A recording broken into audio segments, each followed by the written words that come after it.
From Hollywood, it's time now for Johnny Dollar. Oh, hi, man. How's your stomach, Johnny? What? Rich food give you any trouble? Who is this? Why, your old buddy, Angie Orsatti. Oh, hi, Angie. Glad you got my message. Yeah. How about dinner tonight at Antoine's, Johnny? Shrimp gumbo, oysters, Rockefeller. Yeah, sounds fine. Only I've got to do some work first. Man, I thought you was here in New Orleans on vacation. Nope. Little matter of fire insurance and the company's check for $16,000. Somebody trying to cheat him out of it, huh?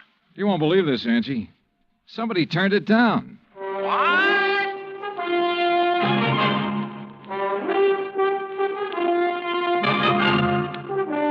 Bob Bailey in the exciting adventures of the man with the action-packed expense account. America's fabulous freelance insurance investigator. Yours truly, Johnny Dollar.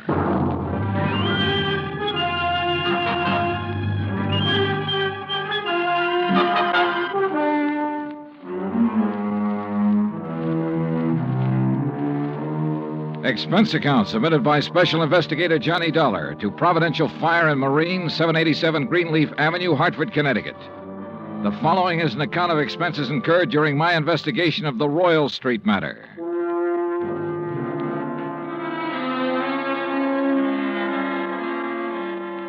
Expense account item 1, $103.82, transportation to New Orleans. Item 2, $4.20, cab from the airport to the Roosevelt Hotel. After unpacking, I put in the call to my old friend Angie Orsatti. Nobody knows the French Quarter or the people living there like Angie does. For 3 months of the winter, he stays in the swamp trapping muskrats. The rest of the year, he lives with his mother near the Cabildo. Angie wasn't in, but his mother said she knew where to reach him, and 5 minutes later, he returned my call. We arranged to meet for dinner, then I phoned the agent who had sold the policy in question. His name's Binford, and naturally, he was anxious to see me. C.D. Binford's office is on the 3rd floor of the Hibernia Bank building. He's a stocky, red-faced man, probably in his late 50s. Come in, Mr. Dollar. Come in. Thanks. Help yourself to the chair. Say, you fellas sure don't waste any time, do you? We try not to, Mr. Binford. C.D., boy. What? You call me C.D. like all the other folks do. Oh, okay, C.D. Yeah. Now, like I was saying, you boys sure don't waste any time at all. Why, I didn't even call the home office till day before yesterday. I know. When was the fire? Last week on Thursday night. What'd they tell you about it? Well, not very much. Figured I'd get all the information from you. Well, it's a doozy. First time I've ever run across a policyholder who wasn't yelling for us to pay him yesterday for his loss today. You know what I mean? Yeah. Who is the insured, Mr. C.D.? Man named Dupas, Henry Dupas. Took out a policy for $48,000. That's full coverage on his antique shop down on Royal Street. How long ago? August, just 3 months back. I've been after him for, maybe 5-6 months to buy some protection, but he kept saying didn't have the money. Didn't have the money?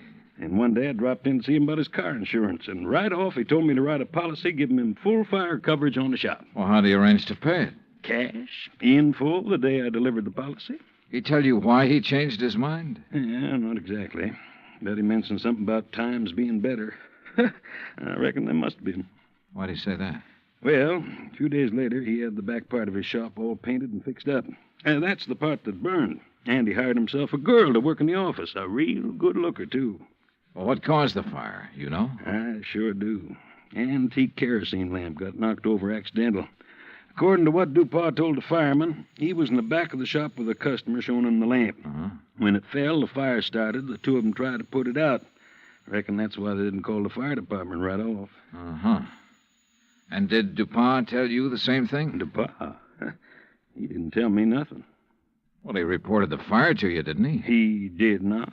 And that's what's got me so riled up.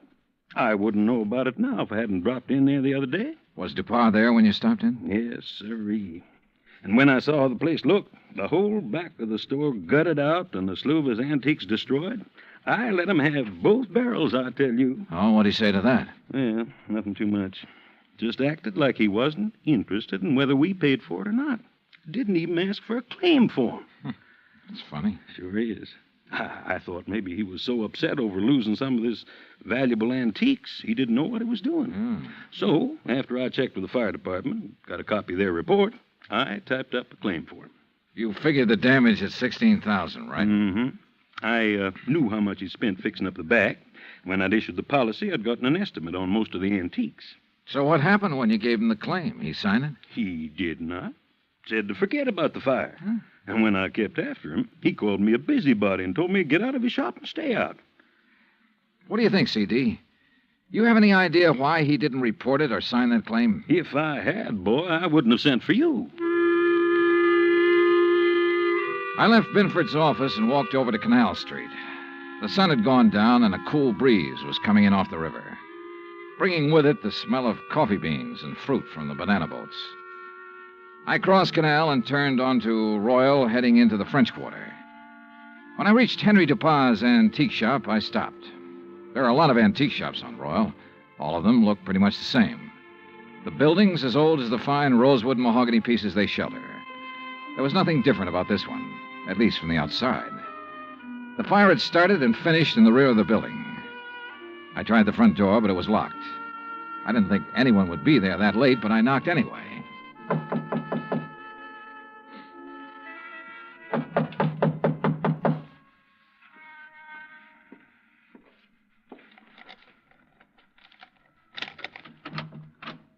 Yes, who is it? Mr. Dupin? Who is it? My name's Dollar, Mr. Dupin. I represent the Providential Fire and Marine. Why do you people persist in annoying me? Well, we wouldn't if you'd tell us about the fire. There's nothing special about that fire, Mr. Dollar. It was an accident. Well, then why didn't you file a claim? You're entitled to enough money to cover your loss. Mr. Binford explained that to me quite carefully. If you haven't talked to him, Mr. Dollar, you should. Oh, I've talked to him. Well, then go away. Well, not until you answer a few questions. No, leave me alone, please. I'd noticed an alley next to the shop that ended where the rear door had been. I started back along it, not quite sure what I was looking for or what I expected to find. But I was sure of one thing. Dupin was a frightened man. It was too dark to see anything at the end of the alley, so I returned to the street. Item 3, $30.50, phone call, taxi, and dinner for two at Antoine's. Oh, man. Kind of nice, ain't it, Johnny?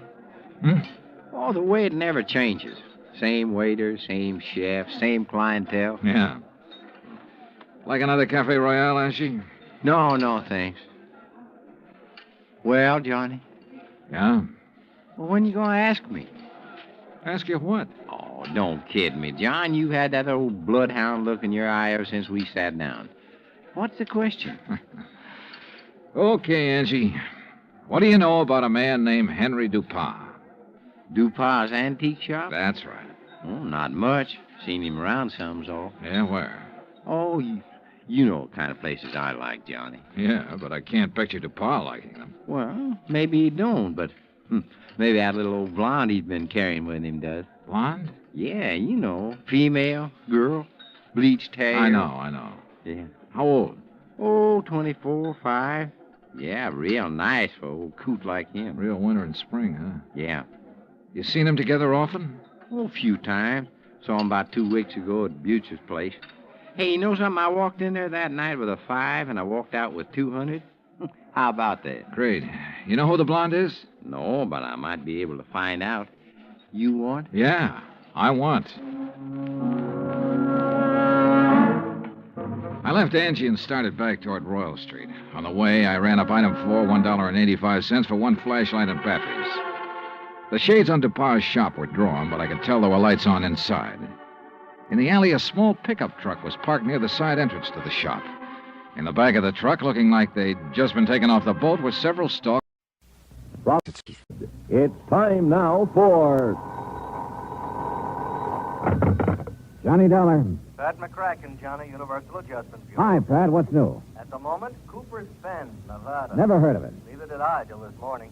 They're having a big celebration out there, Frontier Week. So what do you want from me? A beard? It might help if you started growing one, Johnny. And how about a 10-gallon hat? You got one of those? Oh, sure. And my horse is tied up in the bedroom. Now, look, what's this all about, Pat? Well, from what I can gather, Cooper's Bend was just a sleepy little western town dying on its feet. That is, until last week. So what happened last week? A publicity man named Bill Williams organized this Frontier Week to wake the town up. I guess somebody out there doesn't like being waked up. What do you mean? Oh, looks like somebody's trying to put Bill Williams to sleep. the hard way. I'll be right over.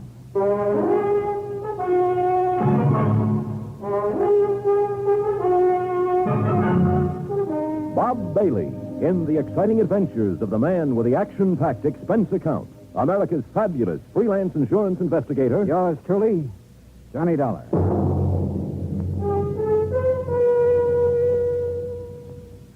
And now, Act One of yours truly, Johnny Dollar.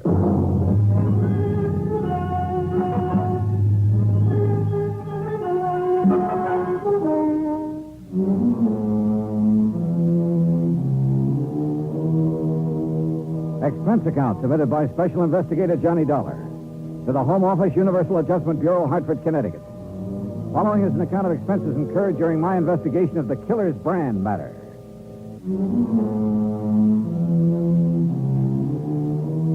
Expense account item 1, $1.20, cab fare from my apartment to the office of Universal Adjustment Bureau.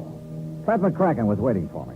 Not too much to go on, actually, Johnny, but I figure it's worth your taking a trip out to Cooper's Bend to see what's what. One of the companies we represent has a hefty policy on Bill Williams' life. Who is this Bill Williams? What's he do? Little of this, little of that, I guess. Sort of a fly-by-night type. Freelance publicity, that sort of thing. Now, you suggested over the phone that there'd been an attempt on his life out there. Well, at least somebody took a shot at him. Oh? You have any idea who? No. That's what I want you to find out. Could have been an accident, Pat. Maybe somebody got carried away during one of the at celebrations. 2 o'clock in the morning, Johnny. Even during Frontier Week, people in Cooper's Bend don't stay up that late. Okay. Where do I find Williams? There's only one hotel. You look for him there. And, Johnny? Yeah? Watch yourself. Some of those characters out there can shoot pretty straight. And one of them is pretty riled up about something. Shoot straight. He missed Williams, didn't he? Oh, yeah. The first time. Expense account item 2, $187.50. Incidentals and transportation by plane and a rented car to Cooper's Bend, Nevada. The town was baking in the sun when I arrived in the middle of the afternoon. Aside from the fact that there were cars parked on the main street instead of a string of horses, the place could have easily passed as a set for a Western movie. A saloon, a general store, one weather-beaten hotel, the works. I kept wanting to go around behind the buildings to see if they were real. There was even a big horse trough in front of the hotel. I stopped for a moment to take a look at it, and that was my first mistake. Suddenly, I heard a crowd bearing down on me. Come on, let's get him. Hey, look at him, a real dude. I'll lay off him. This is kid stuff. What do you mean, lay off of him? You know the Frontier Week rule. Hey, look, what's this all about? Come on, mister, off with your shirt. My shirt. Now, just a minute. The rules, partner. Anybody on the street without a 10-gallon hat during Frontier Week gets sunk in the horse trough. Yeah, well, look, I just got into town. How am I supposed to know the rules? Well, this is one good way of finding them out, stranger. Anybody want to sell me a 10-gallon hat quick? Too late, buddy. Well, he's got a sense of humor anyway. Come on, I'll help you off with your shirt, stranger. Okay. That's it. Now, just take it easy, partner. Take it easy. Welcome to Frontier Week, partner. Oh, thanks. Thanks a lot.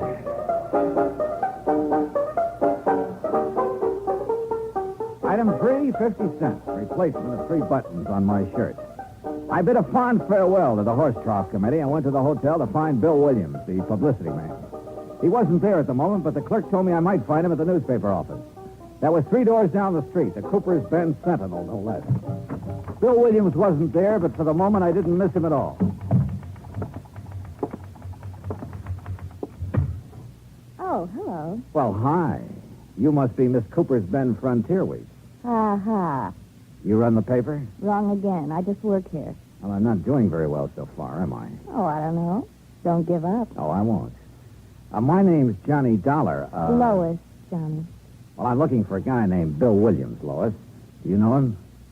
Yeah, I know him. Where can I find him? Well, this is as good a place as any. He ought to be here soon. Last I saw him, he was with Fred Kirby, Kirby? the editor of this paper. The two of them were all wrapped up in further plans for our glorious Frontier Week. I gather Frontier Week doesn't appeal to you. It's a two-bit idea, like everything else about this town. Oh, here's Fred. This is Johnny Dollar, Fred Kirby. Well, thanks, but we've already met. Mr. Kirby was one of the boys who helped me take a swim in the horse trough a couple of minutes ago. All in fun, Mr. Dollar. Part of Frontier Week. Yeah, sure. Kirby, I'm looking for Bill Williams. Oh, he's out making some final arrangements for the rodeo this afternoon. He ought to be back in a few minutes. Okay. Any place I can get a cup of coffee while I'm waiting? Oh, sure. 4 doors down the street. You can't miss it. I'll show you where it is, Johnny. Fine, thanks. I thought you had some work to get out, Lois. It'll keep. You don't mind, do you, Fred? Oh, no, of course not. I'll take your time. As we left, I could sense an undercurrent between Lois and Fred Kirby. And I could see his point. Matter of fact, though, undercurrent was too mild a word for Lois. Item 3, 20 cents. Coffee for Lois and me. You going to be in town long, Johnny? Oh, it depends. How long does Frontier Week last? This is the last day. Oh. Rodeo this afternoon, dance tonight. That ends it. Then the town goes back to sleep, huh? Probably. I won't be here to watch it, though. Oh, where are you going? Away. As far away as I can get. For long? For good. Well, how about your job? You mean the paper? That's a job? I think I can get along without it. How about the editor? Can he get along without you? Fred Kirby? Sure, why not? I don't know. I thought he Where depended... you been, Lois? I've been looking for you. Having a cup of coffee, obviously. This is Johnny Dollar, Dan. Dan Biggers, Johnny. Owns a ranch near here. Dollar? Hi. Look, Lois, about the dance tonight. What time will I pick you up? Oh, I don't know about the dance, Dan. I don't know if I'm going or not. We're going to go, Lois. Look, Dan. I said we're going to go. Oh, for heaven's sake. Thanks for the coffee, Johnny. Lois! You know, Biggers, if you don't mind my saying so, that approach doesn't seem to go over so well with her. Yeah? Well, I do mind your saying so. I don't need any advice from you. Okay. And just for the record, Lois and I are engaged. Oh, congratulations. Don't get funny with me. Oh, now, easy, Biggers. Simmer down. You simmer down, Dollar. What do you mean? I mean, stay away from Lois. Are you kidding? So I bought her a cup of coffee. Anything wrong with that? You heard me. Stay away from her. One thing about Lois, she sure had the knack of stirring people up. The news that she was engaged to Biggers was quite a surprise, though, and I wondered if she was as eager about it as he was. If so, she didn't show it. But all of this wasn't getting my job done, which was to find out who'd made the attempt on Bill Williams' life. I went back to the newspaper office, and pretty soon he came in. He turned out to be the gent who'd supervised my dunking in the horse trough. Well, you're probably not feeling very kindly toward me at the moment, Dollar. Why not? You come all the way out here to protect me and get thrown in the trough right off the bat. I didn't know who you were. Look, you better get yourself a 10-gallon hat so it won't happen again. Don't worry, I'm going to. As I understand it, Williams, this Frontier Week was your idea. Yeah, I was driving through here on my way to Frisco a few weeks ago. The town was dead on its feet, but I could see the possibilities of waking it up. So I cooked up this scheme. The town went for it. How come you were so interested in waking the town up? For the dough, what else? I get 10% of the gross on the rodeo, dance, and other celebrations. I figured to get close to 1,000 out of it, and frankly, I can use the money. I see. Well, how about this attempt on your life? Come on. Out back, I'll show you. Show me what? My car. There it is. Take a look at the windshield. Yeah. Bullet hole. Mm-hmm. How did it happen? I was driving along the road just outside of town the other night, and all of a sudden, whammo.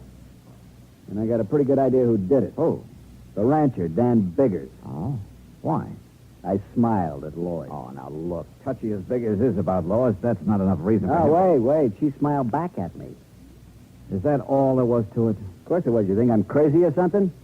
The trigger-happy Biggers is so jealous of her he can't see straight. I'm not stupid enough to get mixed up in anything like that. Yeah, he's jealous, all right.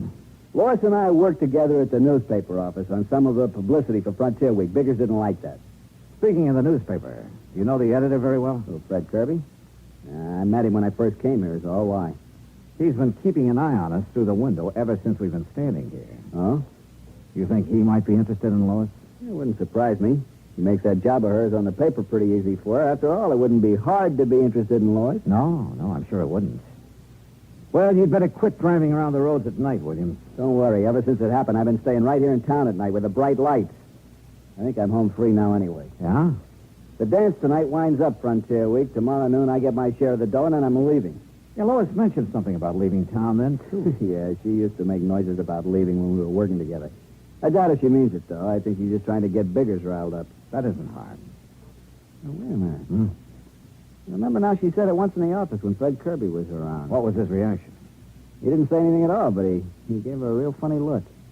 I see. Well, I got to go make the final arrangements for the dance tonight. You going to be there? Oh, yeah. In the meantime, Williams, better keep your eyes open. Don't worry. Since that attempt on my life, I've sprouted eyes in the back of my head. Oh, and speaking of head... Yeah? You better get yourself a 10-gallon hat.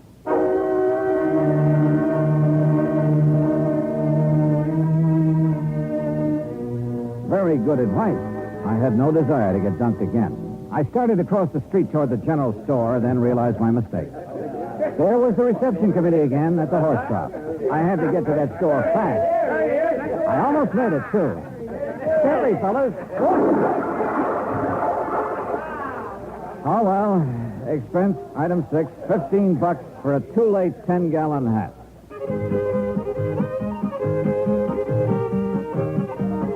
The dance was in full swing when I got there. I didn't see Lois at Biggers. Looks like he didn't get that date after all. Pretty soon I spotted Williams near the bandstand. When he saw me, he came over. They're a crowd, Dollar. There are more people in Cooper's Bend tonight than ever heard of the place before Frontier Week. Man, I'm really going to clean up. I stayed around a while, watching Williams happily counting noses and adding up his 10%. Then I went back to the hotel. There was a message there from Lois. She wanted to see me. This I didn't get, but she'd left word it was important. She'd also left directions for getting to her house, so I drove out. It was outside of town on a back road. The lights were on. But nobody answered my knock. I waited a while, then tried the door. There was a fire burning in the fireplace, and the room looked very cozy. All except for one thing. Lois. She was lying in front of the hearth, and she was very dead.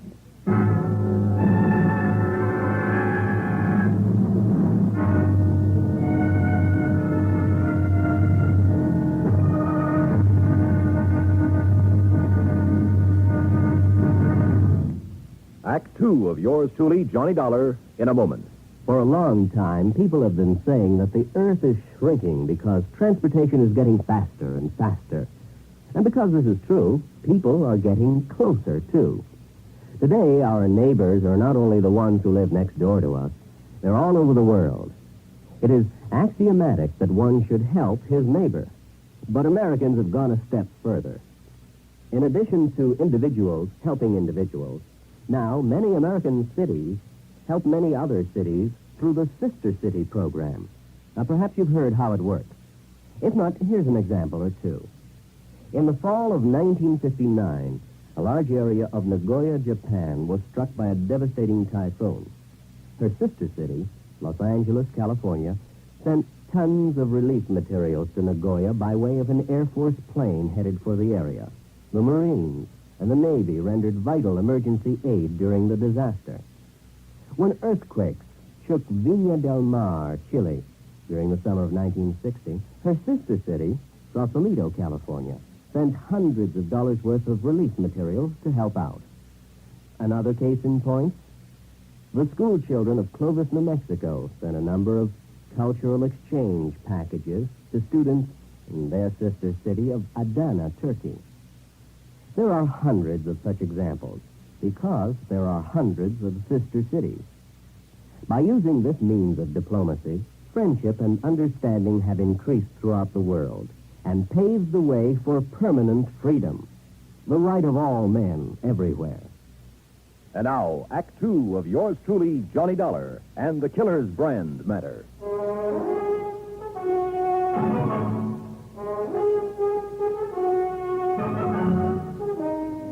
Lois, dead, lying on the floor of her living room in front of the fireplace. There was a poker near her hand that had been pulled out of the fire and scorched the rug. At first, that's what I thought she'd been hit with. But then I took a closer look and could see she'd struck her head on the hearth. There were signs of a struggle in the room. Then, suddenly, I heard a noise outside. I ducked into the next room, found a side door, and eased outside. I listened. Nothing. Then I heard the car. By the time I got around in front of the house, it was just disappearing around a bend in the road, running without lights. It looked like a station wagon, but that's about all I could make out. I went back into the house and put in a call to the sheriff. He arrived about 20 minutes later. Okay. Looks like there was a fight. She got thrown down, hit her head on the hearth. Yeah, that's the way I sized it up. Now let's size you up for a minute, Dollar. Me? Mind telling me what you were doing here tonight? I don't know. Oh, come on. No, I mean it. Lois left a message at my hotel that she wanted to see me. You don't know what about? No. Except it's a good bet this killing ties in somehow with that attempt on Bill Williams' life. Williams thinks it was Dan Biggers took that shot at him. Yeah, that's right. Well, it could be. Dan's always been awful jealous. I had trouble with him once before for the same reason. Oh? A month ago, he beat up a guy pretty bad. On account of Lois? Yeah. Seems the guy had asked Lois for a date. Trouble was, Lois never discouraged guys asking either. Hey, look, Sheriff. Lois told me earlier today that she was planning to leave town tomorrow. Now, if Dan Biggers learned about that... Yeah. Well, come on. We better drive out to his ranch and have a talk with him.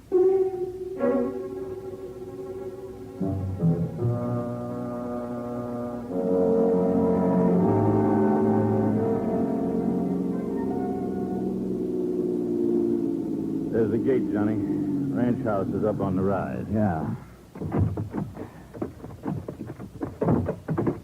No lights on up there.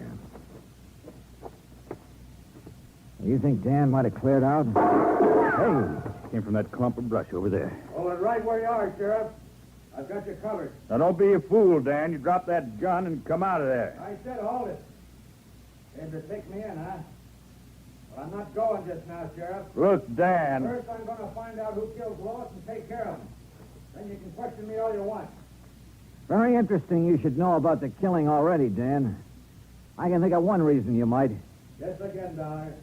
I was in town when the call came in. One of the deputies told me about it. I figure it differently, Dan. You found out Lois was going to leave town tomorrow. Lois, leave.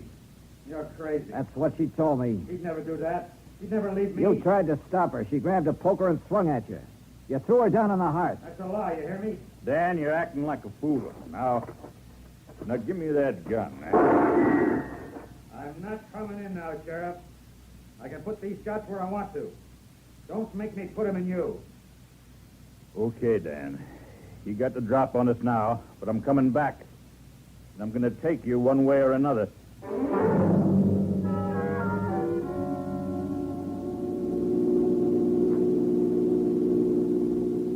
You know, Sheriff, I can't help feeling kind of sorry for Dan. Yeah, he always did have a knot in his brain where Lois was concerned. You really think he killed her? I don't know. Dan's pretty smart sometimes. That routine he was just giving us, it might have been a cover. Sheriff, do you happen to know if Dan drives a station wagon? He drives a pickup around town mostly, and I think he's got a coupe, too, but no station wagon. Why? That's what I spotted pulling away from Lois's house. You didn't get the license number? No, it was running without lights. Not much help, Johnny. There's a lot of station wagons in this part of the country.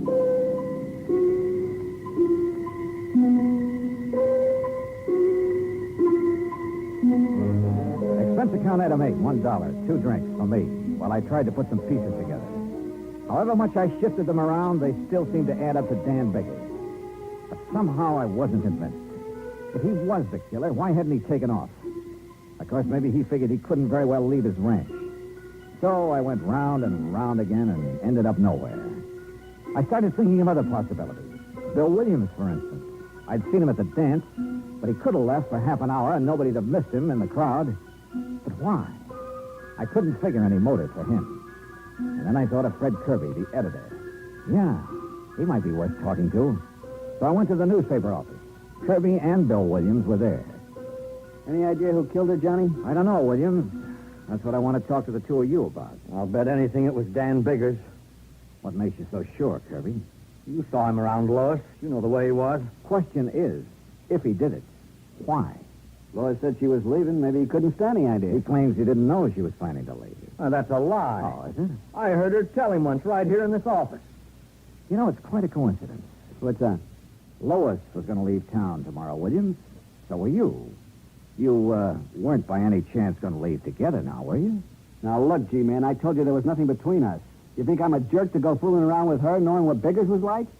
Sure, she kidded me about, what was it, Kirby? Hitching a ride to Frisco with me? Yeah, here in the office once. Williams just laughed it off, and that's all there was to it.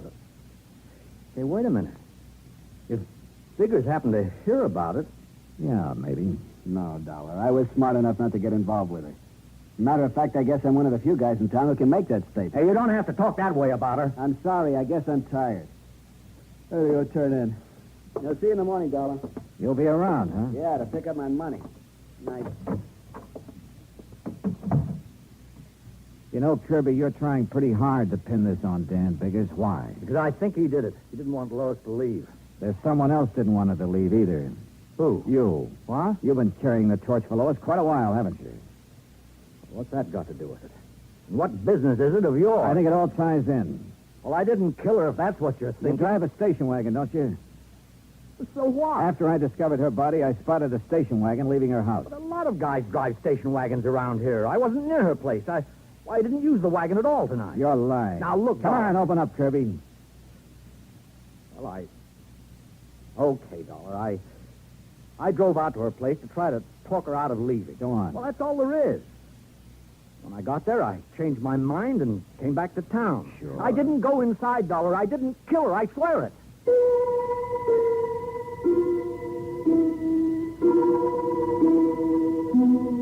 I called the sheriff, and he took Kirby in for further questioning. But by morning, he hadn't changed his story. Oh, he admitted being at the scene of the murder, but that's all he'd admit. He was still a big question mark, and we were still nowhere.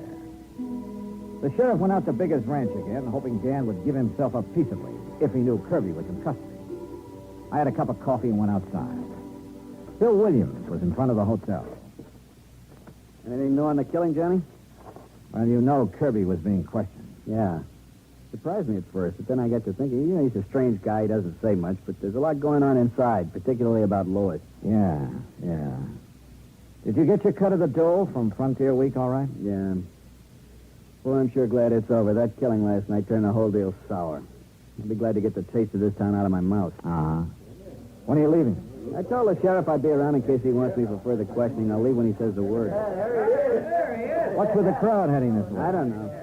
Okay, Williams, we got you at last. What are you talking about? You sure ain't wearing your 10-gallon hat, and that sure looks like a horse trough you're standing next to. That's right. Now, look, Frontier Week is over. You thought the idea in the first place. We thought you'd like to try it. I'm in no mood for jokes this morning. I'll lay off. Can't you take a joke? No, not this morning. I'm sick of the whole idea. I said lay off, and I mean it. Let him away. Guess he just can't take us all to The crowd broke up and drifted away, and the street went to sleep again. But all of a sudden, I woke up. I thought of that hot poker I'd found lying near Lois's body, and a couple of things added up fast. Sure, it was a wild idea, but it was worth a chance.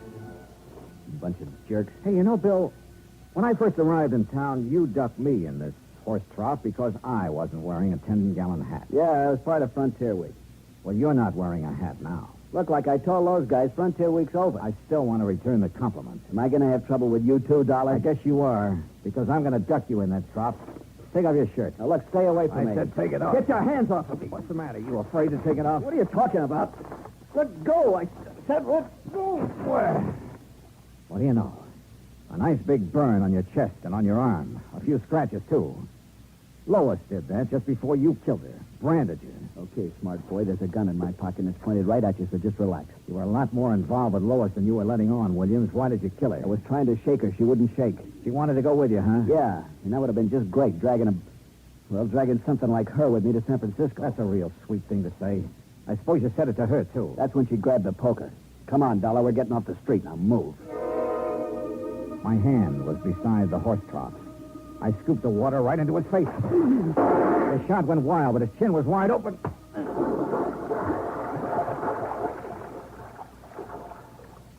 Yeah, Bill Williams got ducked after all.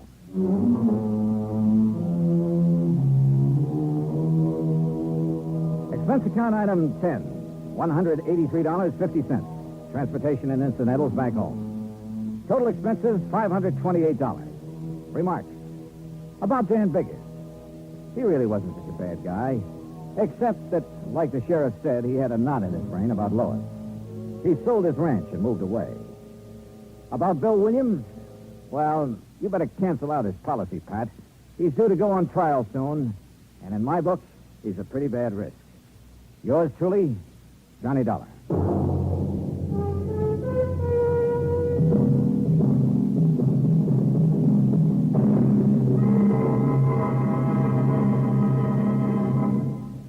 Our star will return in just a moment. Our flag now numbers 50 stars, and behind each star there stands yet another flag representing one of the 50 states. Oklahoma's state flag depicts an Osage warrior's circular buckskin shield from which hang 7 eagle feathers. Across the shield is the Indian's calumet, or pipe of peace, crossed with the white man's peace symbol, the olive branch. On the shield are small crosses, the Indian's graphic sign for stars, indicating lofty ideals or a purpose for high endeavor. The background of the flag is a field of blue, the blue of the Oklahoma sky, signifying loyalty and devotion. The important symbols, however, are the calumet and the olive branch. These override the shield, the symbol of war, and bespeak a predominant love of peace by a united people. Oklahoma's state flag, the flag of the 46th state to enter the Union, was adopted on April 2nd, 1925. Now, here's our star to tell you about next week's story. Next week, a terrible storm that yields up a body from the deep. Join us, won't you? Yours truly, Johnny Dollar.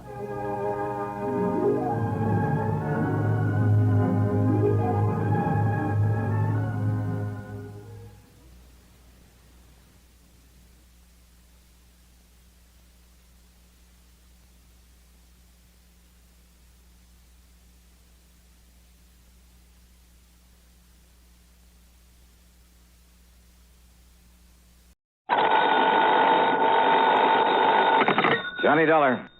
This is George. Who? George, I said. George Reed, Floyd's of England? Floyd's of England, huh? What? That's the big insurance company sent you out to nail down Felix Kane. That's right, but now who are you Yeah, on? that was a couple of months ago. All right, what about it? Any mind telling me who you That are? insurance company must have paid you a lot of money for that job, Dollar. Not only for clearing up the robbery, but for nailing Felix Kane. Maybe, maybe not. But you still haven't told me who you are. Maybe even gave you a nice big bonus, huh? Because when it was all over, Felix was dead. Who are you? George who? That's killing for money, isn't it? And remember, it was Felix's girl, that little redhead, here in New York? You had somebody trick her into telling you where to find him. So now she's doing a stretch because she was in with him. So? I remember when you tagged Felix here in New York? He fell on top of his own gun, killed himself. Isn't that the way you said it happened? Now, you listen to me, mister. Yeah, that's what you said. That's what you said then. Who are you? And nobody could prove otherwise. Because nobody else was there. All right, look. Now, you listen So now to me. what I say now is that you were pretty lucky then. You didn't know how lucky you were. That's all? Yeah. You see, the only reason you got away with that was because Felix's brother wasn't there. Because he was on the lam. He was out on the West Coast when it happened. Kane's brother, huh? Yeah, they were awful close, Felix and his brother. All their life. Ever since they were kids. You didn't know that, huh? Keep talking. Somebody did something to one of them. The other one helped him out. Or got even for him. All their life, Dollar. Go on. So now that Felix is dead, you ought to know what that means. Because it means the other one is going to get even for him. That means get even with you. With you and anybody else. All right, you. Now, wait just a minute. Oh, you're wising up now. Yeah, I think I am. George, huh? Yeah, that's right, Dollar. My name is George. George Kane. Felix's brother.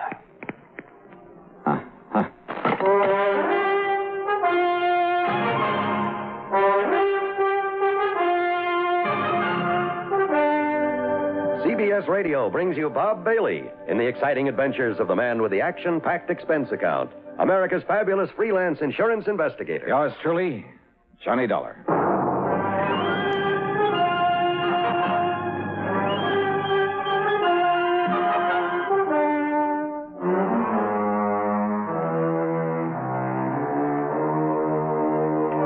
Expense account submitted by Special Investigator Johnny Dollar to Floyd's of England, North American office, Hartford, Connecticut. Following is an account of expenses incurred during my investigation of the Killer Kin matter.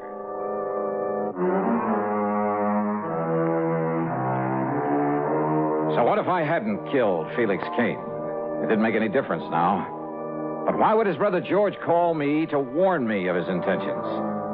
Anyhow, this was a carryover from another case, so on the expense account goes a dime for a call to George Reed. Well, of course, we'll pay whatever expenses may be involved. Well, good old Floyd's of England. But, George, what I really called about We'll simply regard it as an extension of the Felix Kane matter. Well, what I called about is to find out if you know anything about this brother George, where to find him and so on. Don't you mean how to avoid him? No. In a case like this, it's a matter of getting to him before he can get to me. Yes, perhaps you're right. So what do you know about him? Oh, I never heard of him, Johnny.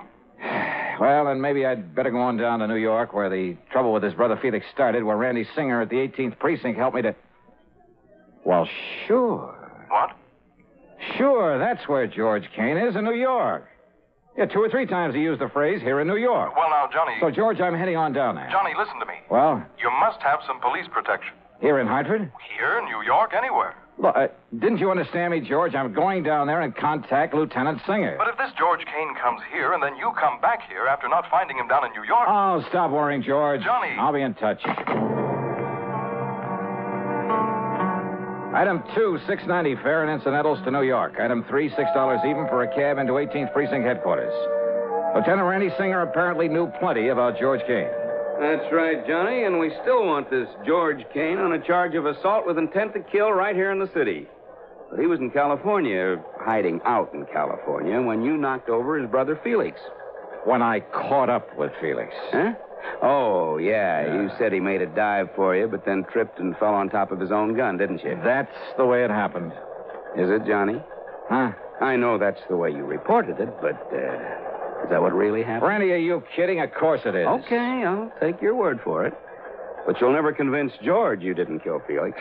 No, I suppose not. And he's clever, Johnny. Tall, good-looking, and very clever. Yeah?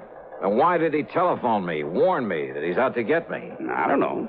But I know that he outsmarted us by posing as a cop a couple of times. Forged credentials and everything. And he's dangerous. Well, where do I look for him?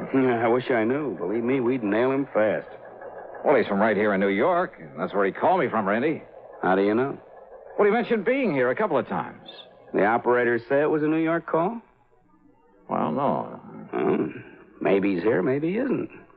With this new direct dialing system for long distance, you can't tell where a call comes from. Yeah, you got a point there. Anyhow, for once in your life, you're using your head. What do you mean by that? I mean, you're coming here and letting us go after this guy instead of trying to take him on single-handed. Oh, well, wait a minute. Now, look, Randy, all I really came here for was to see if you had any leads. Yes, sir, using your head. Yeah, any leads on where I might look for this George. So we'll just keep it that way. Understand, Johnny? Understand what? We'll run down this punk for you. I'll get out on APB and look for him and pick him up right away. Look. If he's here in town. No, wait, will you please, Randy? Meantime, you just go on back to Hartford, huh? And, maybe you better tell your police up there to be on their toes. Listen, Randy, and to be sure you do go, I'll have Sergeant Conroy escort you over to Grand Central and put you on a train. Oh, Randy, for the love of Mike, will you listen? Also, I'll notify every precinct here in New York that if you're seen around here, you're to be picked up and turned over to me. Picked up? After all, here in the clink, you'll be perfectly safe from this man. What a pal. Yeah, that's right. A real grateful one. Grateful, huh? You've done a lot for me over the years. For the whole department. Oh, yeah. So, to show our appreciation, we're going to give you some protection, whether you like it or not. Now, you just listen to me, Randy. Listen to me. Conroy, I got a job for you. Randy. I want you to make sure that Johnny Dollar gets back to Hartford safe and sound. Okay, brother, we'll just see about that.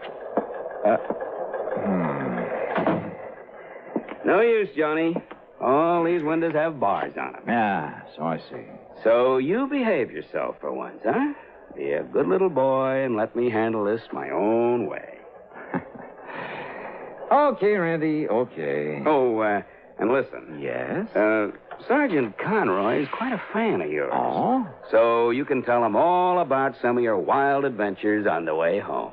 Thanks, pal.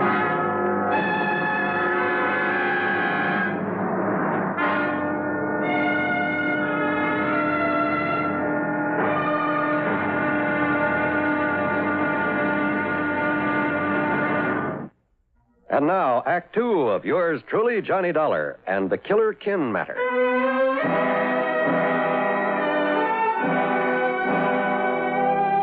Sergeant Conroy not only drove me over to Grand Central Station, but insisted on riding all the way to Hartford with me, even to my apartment, at my expense. That's item 3, 1255, train fares and taxi. And what if it is a little irregular, Mr. Dollar, me coming up here to Connecticut? Oh, will you finish up what you was telling me on the train about the deadly debt matter you worked on last week?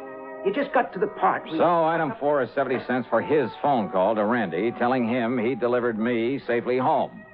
And item 5 is about $3 for the good Scotch whiskey that he drank there at my apartment before I could send him on his merry way back to New York. Then less than 5 minutes after you...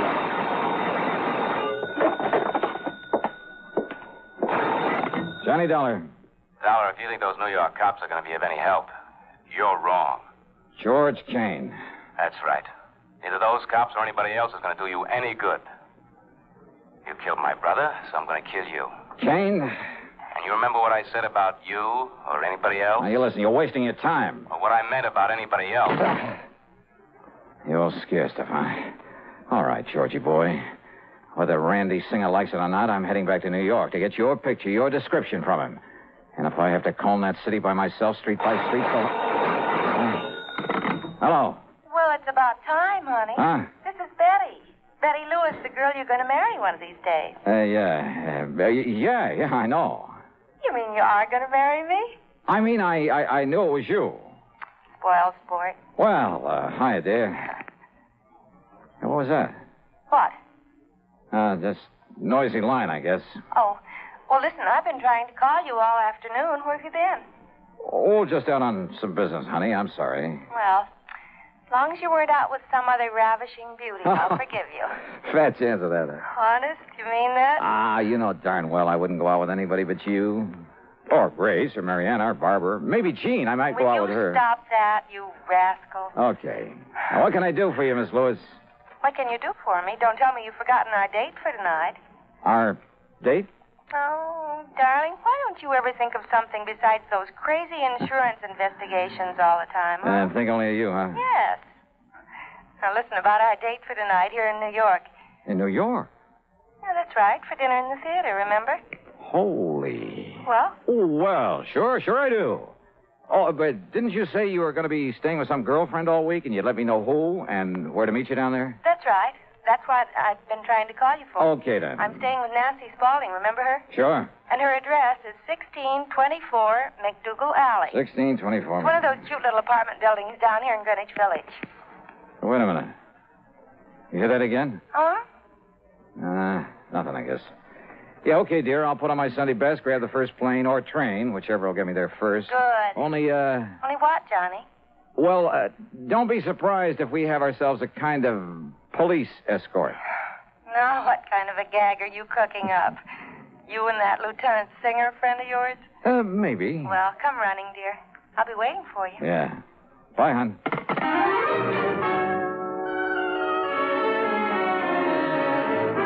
The plane schedule told me I barely had time to shave, shower, and get dressed. But as I finished and was about to head for the door... Yeah? Yeah, who is it? Mr. Perry, the building super. Oh. Yeah, what's up, Mr. Perry? Kind of funny thing, Mr. Dollar, and I kind of thought you ought to know about it. Know about what? You mind if I close this door? No, go ahead. Well? Well, you know that young man rented the little one-room next door for the week? No, I don't. I thought it was vacant. No, sir. I haven't heard anybody in there, so... Well, I guess he heard you all right. What?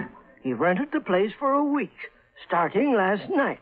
Yeah? So when he left in such a hurry a few minutes ago, well, I sort of come up to take a look, see what he might have thought was wrong with it. Well? You see this wire I found? Yeah, looks like the stuff the phone company used... Wait a minute. Yes, sir. It was sticking out of the wall just opposite to where your phone wires go in on this side. Sure, my line was tapped. Yeah, sure looks like It was some kind of device so he could ring me. And this man has left? Yes, sir. Maybe 25 minutes ago. Who was he? What was his name? Well, he give his name as John Jones. Oh, sure. Like he was just sort of making it up. Oh, what did he look like? Well, I'd say about your height, Mr. Dollar, and... keep talking, Mr. Perry, while I make this call. Well, his hair was darker than yours, and he had a little thin kind of mustache. The call was to Randy Singer for a description of George Kane.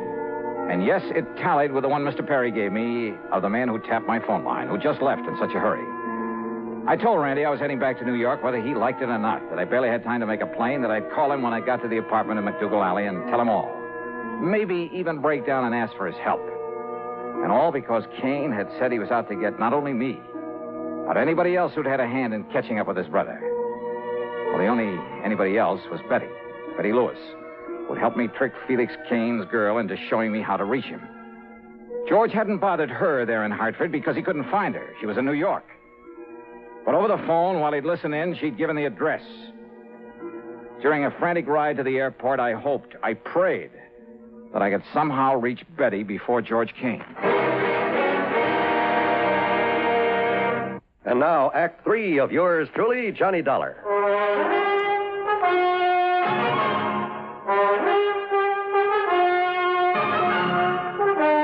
Expense account item 5, $20 even for a plane to New York and a cab to the little apartment in McDougal Alley. I tore on up to Nancy Spaulding's apartment on the second floor. Yes, who is it? Johnny Dollar. Oh, just a second, Johnny, while I slip on a robe or something. Is Betty there? Betty, are you kidding? What? You and your practical joke. What do you mean, Nancy? Come on, let me in, huh? Well, just a second. Wait till I get presentable. Oh, come on. You see, I got in the shower after Betty left. Betty's gone? Nancy! Well, sure, Johnny. That's why I didn't expect to see you here. Gone where? With whom? With that handsome detective friend of yours you sent over to get her. Oh, no. About my size, black hair, mustache? That's right. Nancy. Gee, why couldn't you have arranged a double date so I could trace along with him? That man's a killer. He's almost as pretty as you are and almost... What? What did you say? That was no detective. That was George Kane. He's a killer. But Johnny, Betty thought that... Well, you told her on the phone. I know. Okay, Nancy, now listen carefully. Where did he say he was going to take her? Well, to meet you, Johnny. Where? Oh, dear, I don't know. Oh. Well, they went down and took a cab. I watched them go from the front window. Well, did you... please, think carefully, Nancy. Which way did they go? East on McDougal. Good. What kind of a cab was it? Did you by any chance get a look at the license or the driver? Yes, I did. It was Tommy. Tommy who? You know, the cabbie who always parks in the cab stand out front this time of night. Good. Wait a minute, Johnny, maybe. What? Yes, look. He's come back to the stand again. Okay, Nancy. Now keep this door locked.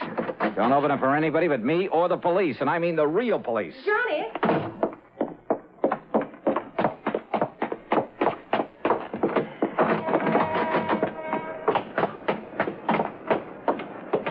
Tommy. Is your name Tommy? That's right. Where to, mister? Okay, listen. A little while ago, you picked up a man and a girl here. You mean that good-looking doll staying with Miss Nancy up on the second floor? That's right, yes. That's right, I did. Her and the good-looking guy, I think I heard him say he was a plainclothes man. Okay. Do you remember where you took them? Why, sure, mister. You see, we have to keep a record of... Get going, Tommy. Get going. Take me to where you took them. Yes, sir. It's a kind of funny place for a couple of good-looking people Get going, please, huh? Yes, sir. Come on, step on it, will you? This is a matter of life or death. You serious, mister? Look, Tommy, that was no plain clothes man with that girl. That was a killer. You serious? Step on it. Yes, sir. But if we run across any prowl cars, mister... forget him. I'll give you enough to pay your fines for the next 2 years. Now, where did he take the girl? This section of the town we're getting into looks kind of That's what I told you. It's over near the Bowery. Some dirty dump that... Uh-oh. What are you slowing down for? I knew I shouldn't have mentioned it. I knew we'd tangle up with a prowl car. Don't you see the red light in back of us? Oh, yeah. Well, maybe that's the best thing we could ask for. The best thing? Come on, pull up. Let me handle it. Somebody better, mister. All right. Where the devil do you think you're going? Now, listen, officer. So it was you who had this poor cabbie tearing through all them red lights, was it? O'Reilly? Tim O'Reilly. Now, listen, Tim. Listen to me. This is an emergency. My name is... Oh, an emergency, is it? And out you come, me boy. Wait a minute. Will you listen to me, please? I will not. Come out of there and get into me prowl car in the back seat. Listen, we're chasing a killer. You can help us. I said get into the prowl car. So get in. Do I have Sure, yeah, okay. Tommy, look, you lead the way. Here's $20 for you. Well, thanks, but I Just lead the way for this prowl car to wherever it was. You lead the way to nowhere. In you go now, into the back seat. Wait a minute, now, you. Get in. Hey, just take it easy. Okay, Tommy. Huh? Get on your way. Right, O'Reilly. Oh, no. Yeah, I knew that had to be you, Johnny. Randy. I mean, charging into that cab there in McDougal Alley and heading this way. We had quite a job catching up. Okay, now, Randy, listen. Now, just calm down and take it easy, Johnny. Would you listen to me? No, because everything is under control, thanks to you. Thanks to me. But don't you understand George Kane? I mean, Betty Lewis, you know her. George and Betty. George is taking her to someplace. George isn't taking her anywhere, Johnny. Well, of course he is. I'm trying to tell you. What? And I'm sure glad you gave me that McDougal Alley address over the phone. Huh? Of course, we only went there to pick you up, but when we saw a cab taking that girl of yours and some man away... George Kane. Yeah, I kind of thought it might be him. I don't know why. And so when we trailed that cab over to some dingy rooming house over on... Well, anyway, when they got out, we got a good look at him. You caught it. That's right. By the time we get to the station house, he'll be in the clink, and the light of your gay young life will be there waiting for you. She's quite a doll, Johnny.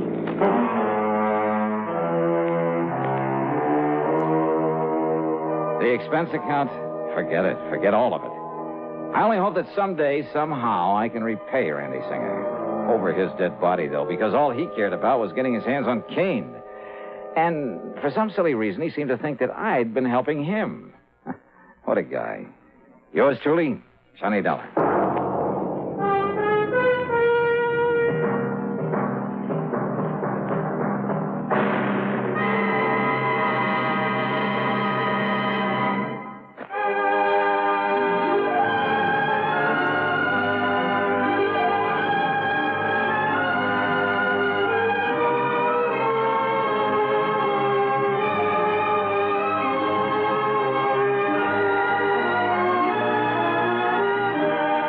Yours truly, Johnny Dollar, starring Bob Bailey, originates in Hollywood and is written, produced, and directed by Jack Johnstone.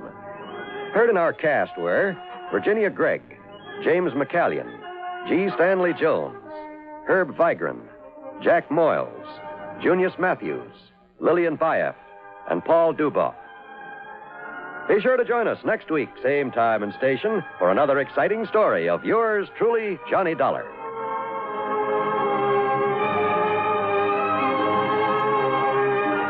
This is John Wall speaking. Johnny Dollar has come to you through the worldwide facilities of the United States Armed Forces Radio and Television Service.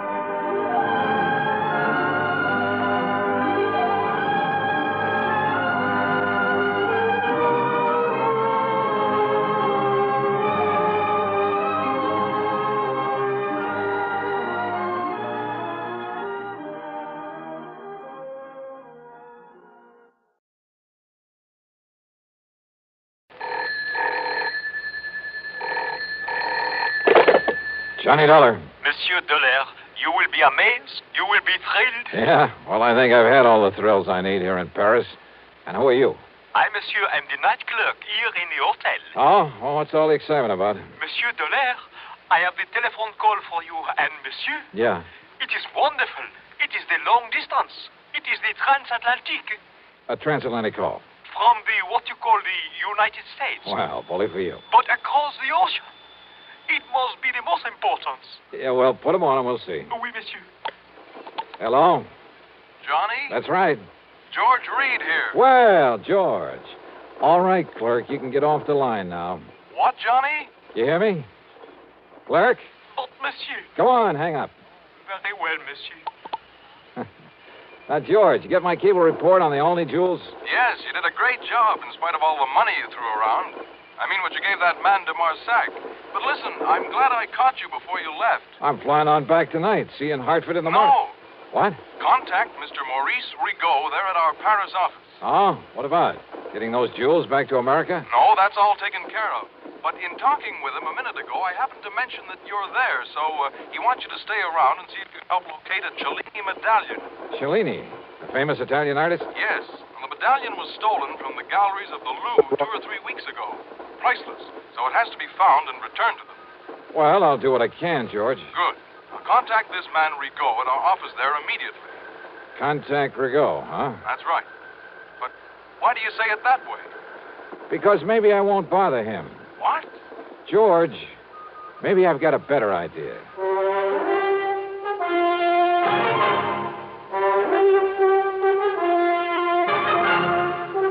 CBS Radio brings you Bob Bailey in the intriguing adventures of the man with the action-packed expense account, America's fabulous freelance insurance investigator. Yours truly, Johnny Dollar.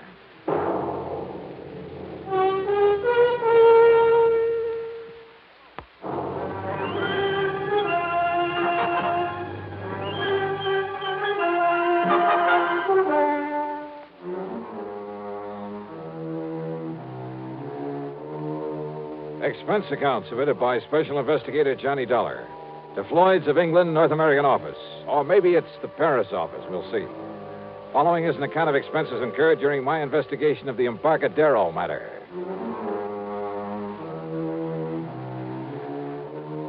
Expense account item 1, a few francs. Call it 10 cents American for a telephone call.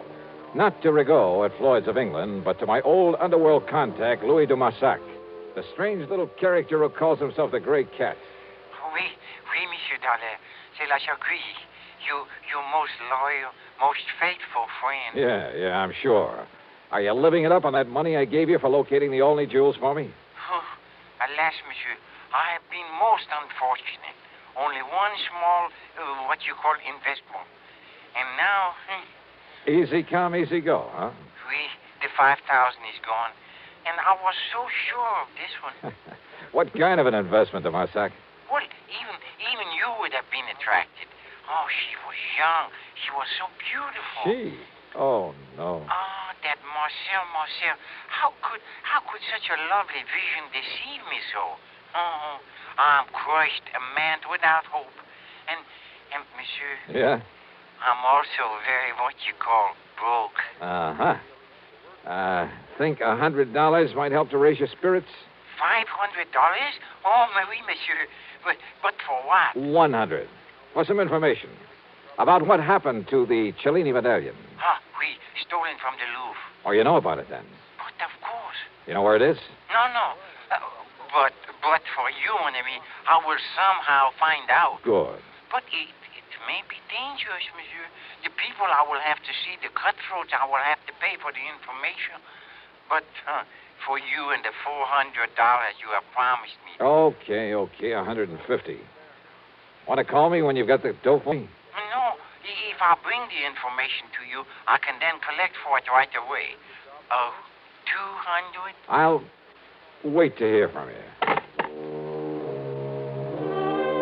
Okay, now, George, don't flip your lid over some more money for de Marsac. After all, he knows more about what goes on in the Paris underworld than any other man alive. And if in a day or two he can come up with the information I need, I'll put it this way. He saved the company a lot of time and money in the past, and I'm sure he can do it again. Also, if his poking around is as dangerous as he seems to... Yeah? Well, come in. De Marsac. Oh, oui, monsieur. De Chagrie. Oh, the dangerous mission you sent me on is a fait accompli. But I only talked to you on the phone about an hour ago. I've wasted no time. You have the $300 for me? $150. You have the information? Oui, the Cellini medallion. Well, it's on the way to your own country. On the way? How? Hidden away in a case of wine aboard the ship, the Klemper Hall, out of Le Havre. The Klemper Hall, huh? Destination? San Francisco. Now, when's it due to arrive there? Late tomorrow night. The cargo is many cases of wine. Yes, bottles of wine. The medallion is hidden away in one of them. You're sure of all this, de Marsac? But of course, mon ami. Because if I fly all the way to San Francisco and find out you're giving me a wrong steer... Oh, no. How can you, my oldest, my dearest... Yeah, sure. Now, this means that someone over there is going to have to pick it up. Oui, at the warehouse at the pier. And Monsieur Frank Gestel. Gestel? You know? If he's the one I'm thinking of. A fence who used to operate in New York, but they can never pin anything on him? It must be the same. But in the shipload of wine, how'll he know which case has the Cellini medallion in it? By this mark, mon ami. Yeah? So. A tiny circle, yeah? With a Maltese cross in it. Oui, like so. Okay, de Marsac. I better pack up and catch a plane back to the States. Mon ami. Huh? Oh, yeah, sure. Here you are. 50, 100, 150. Oh, monsieur, such a dangerous... Okay. 170, 90, 200. Ah, merci. Merci beaucoup. Bon voyage. Oh, success. Wait a minute. Huh? You dug up an awful lot of information in a very short time, de Marsac. Even about that mark on the case of wine. Oh, but of course, monsieur. You see, I put it there myself. You what? Oui, when I helped my friends to smuggle the medallion aboard the ship.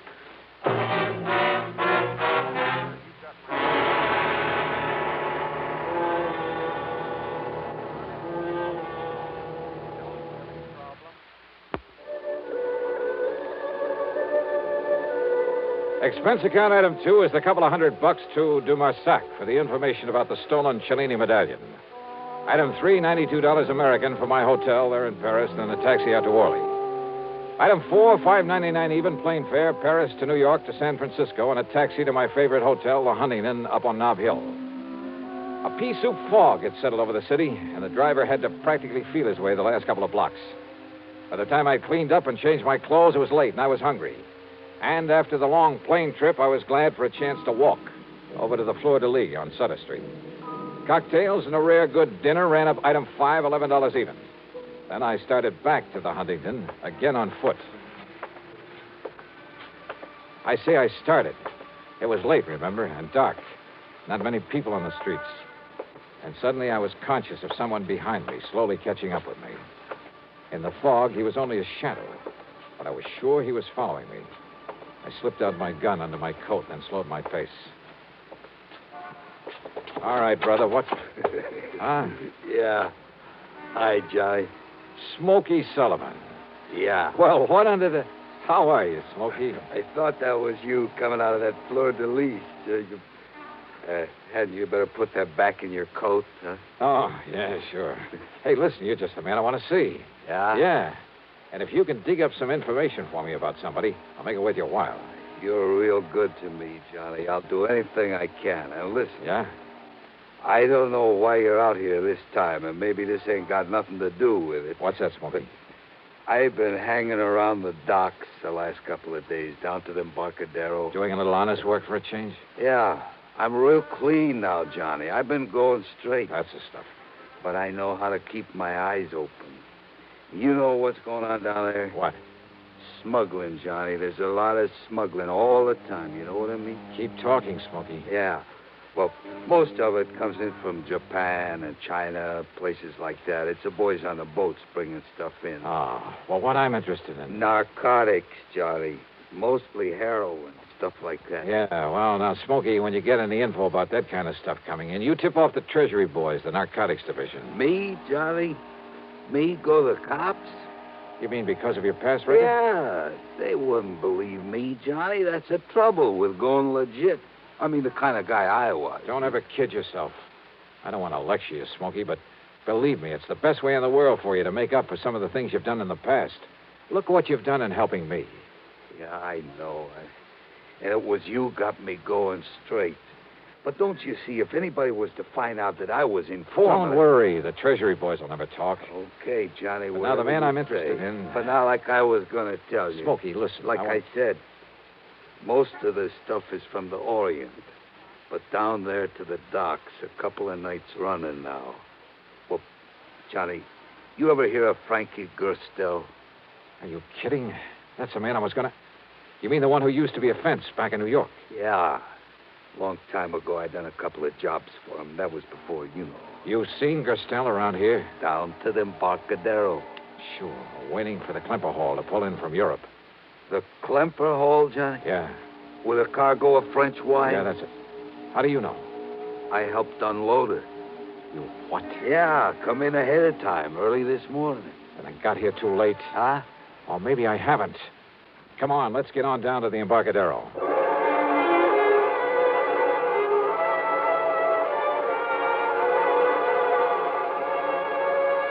Item 6, $1.50 for a taxi. Pier 93, where the Klemper Hall was berthed, was dark. Except, that is, for a dim light in the office on the street side. Back in the huge warehouse extending out over the waters of the bay, there wasn't even a glow from a nightlight. Sure funny, Johnny. They're not having some kind of a light in the warehouse. Yeah. Well, we'll find out about that from the watchman there in the office, if we can wake him up. Yeah. Sleeping on a job like that, why, he... Hey, watchman. Watchman, come on, open up. Johnny. Yeah, I see. Come on, Smokey, give me a... Here we go now. All right, wake up, mister. Come on, I said wake up. Yeah, Johnny. He's asleep, all right. For good.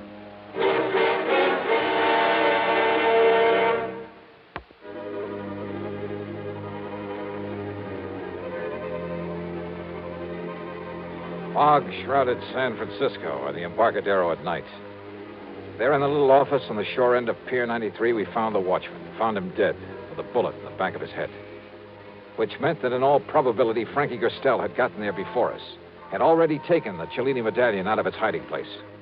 Or was it still there, one of the cases of wine, stacked up in the warehouse in the long, dark pier? There was only one way to find out. Oh, we better get out of here, Johnny. If the cops come around and find this watchman laying here dead, even with Johnny Dollar to explain Reach up and pull off that light, will you? But, Johnny... All right, here, I'll do it. But, look, don't you see, if the cops come around, they see this office dark. Yeah, we got to chance it. Now, if this watchman had a flashlight on him... Yeah, in the side pocket of his coat. Side pocket. Yeah, here it is. What are you going to do, Johnny? I'm going back into that warehouse. But, Johnny, don't you see, if you put on the lights back there... That's why I've got this flashlight. I've got to locate a case of wine in there with a peculiar mark on it. Something else in that case? A priceless medallion that was stolen from the Louvre. It was smuggled in so Gerstel could pick it up. But if he's already been in here and taken I gotta make sure. Now, you wait right here. Johnny, if a prowl car comes down the street... Okay, shove the watchman's body under the desk. Turn the light on again and sit there in that chair with your hat pulled down over your face. If a prowl car comes along, wave to it. Whatever you say, Johnny. If anybody else comes along, tries to get in here, yell bloody murder and get out the best way you can. I'm going back in the warehouse. And don't switch on the lights in there. But be careful, Johnny. Yeah.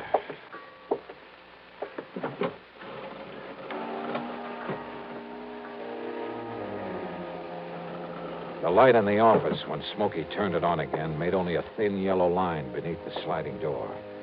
That showed me nothing. That seemed only to accentuate the gloomy darkness of the huge warehouse. Cautiously, I felt my way to a pile of crates, stuck my head around the corner of it, and flicked on the flashlight for a moment to get the lay of the land. Bales, crates, packing boxes, and barrels filled the place. The cargo of the Klemper Hall. And there, at the far end, were the cases of wine I was looking for, hundreds of them. After mentally plotting a course through the mass of shipping, I turned off the flashlight and worked my way back to them in the darkness. Finally reached them. Yeah, when I tilted one of them, it gurgled slightly. I was about to flick on the light again when I realized that if Frankie had come here, if he'd killed the guard but hadn't left, yet somehow I had to find the case with the identifying mark on it. I put on the light again, and there in front of me was a case that someone had pried open. The cinch bar was lying beside it. On one corner was the mark that... Someone. I heard someone else in there. Behind me. Behind one of the packing cases, I'd felt my way around in the dark. I heard him again. So I picked up the cinch bar. And I waited. Then... Holy... At least I'd seen the flash of the gun. But again, I waited. Give up, Dollar. I've been here over an hour. I can see in here, but you can't. Now?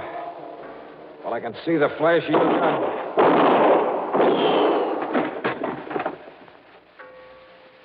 You see what I mean? Dollar? Just keep on talking, Frankie. What? What'd you say? Dollar! The cinch bar. All right, here, Frankie. Ah, that's a stupid trick.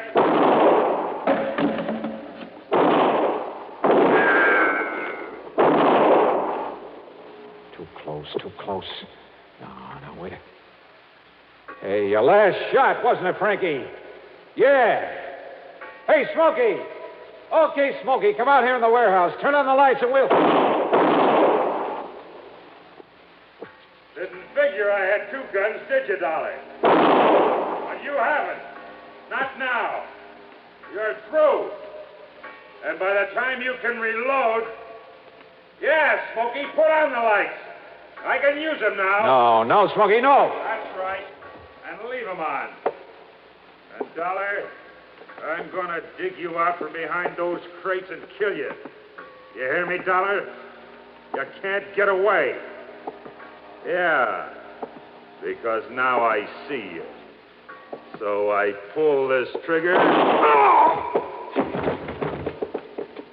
Smokey. Johnny! Johnny! I took the gun off the dead watchman. Are you all right, Johnny? Yeah. Are you all right? Yeah, sure I am. You saved my life, Smokey. Thanks. Yeah, you're welcome, Johnny. But listen, the cops are coming. Yeah, I heard him. Well, then, Johnny... Stop worrying, Smokey. But don't you see... You're on their side now, remember? But if they... Yeah, I guess I am. Sure.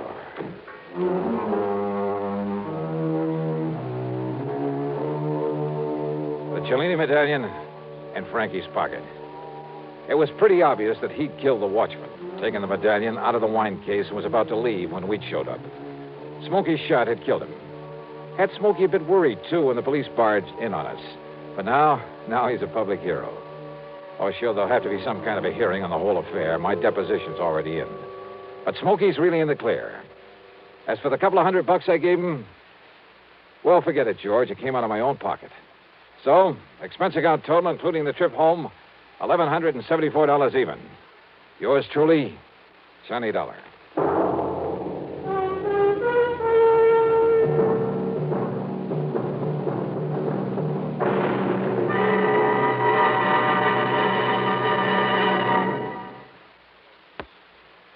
Now, here is our star to tell you about next week's story. Instead, let me say hi to 3 new CBS affiliates.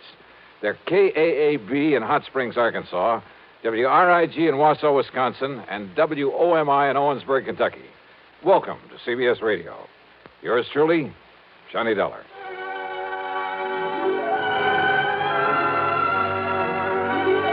Yours truly, Johnny Dollar, starring Bob Bailey, originates in Hollywood and is written, produced, and directed by Jack Johnstone. Heard in our cast were Forrest Lewis, Vic Perrin, G. Stanley Jones, Tony Barrett, and Frank Gerstle. Be sure to join us next week, same time and station, for another exciting story of yours truly, Johnny Dollar. This is Dan Cubberly speaking. This is the CBS. From Hollywood, it's time now for... Johnny Dollar. Mr. Dollar, this is Henry Parker with Continental Assurance out in Reno. Well, how are things in Nevada, Mr. Parker? Terrible, sir, just terrible. Well, I'm sorry to hear that. What seems to be... Excuse me, Mr. Dollar. Yeah? There's someone here who would like to speak with you. Oh, who? Give me there. Who do you suppose it is, you sloth-eyed Pinkerton? Sounds to me like a cantankerous old character named Jodiah Gillis. Cantankerous? Why, you miserable... What are you doing in Reno, Mr. Gillis? I tell you when you get here. When I get... Oh, no, now, wait a minute. I can't wait. If I do, he'll be dead and it'll be your fault. Who?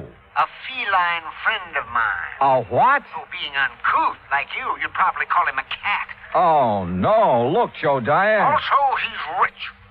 He's what? Rich, yes, sir. Last week he inherited $60,000. This week somebody's making sure he won't live long enough to spend it.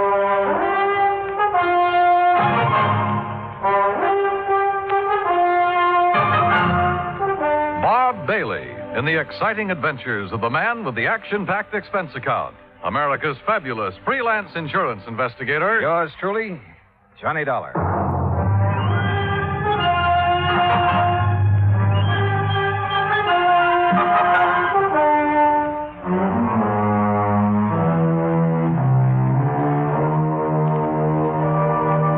Expense account submitted by Special Investigator Johnny Dollar to the Continental Assurance Company, Reno, Nevada. The following is an account of expenses incurred during my investigation of the Felicity feline matter. Expense account item 1, $164 air transportation, Hartford to Reno. En route, I wondered again what Jodiah Gillis was doing in Nevada. At Reno, he was on the flight deck waiting for my plane, and standing beside him, wearing a dark suit and expression to match, was a tall, cadaverous-looking gentleman. As I started down the ramp, Jodiah began calling me. Yeah, there he is. Dollar, yoo-hoo. Hey, Johnny. Oh, hi. Afternoon, Jodiah. Well, you are a sight for sore eyes, boy. Yes, indeed, you are. Johnny, this is my friend and business associate, Henry Parker. Mr. Parker? Oh, I'm certainly glad you've arrived, sir. That's so? Yes, Mr. Gillis has been quite concerned over Felicity. Felicity? The feline. What do you think you came out here for? Your health? Well, no. Yeah, then give Parker your checks. My checks? So what's the matter with you? The altitude affect your mind? Hand over your claim check so Parker can fetch your luggage. Sure. Here. Yeah. Go on, Parker. Go on. We haven't got all day. Whatever you say, Mr. Gillis.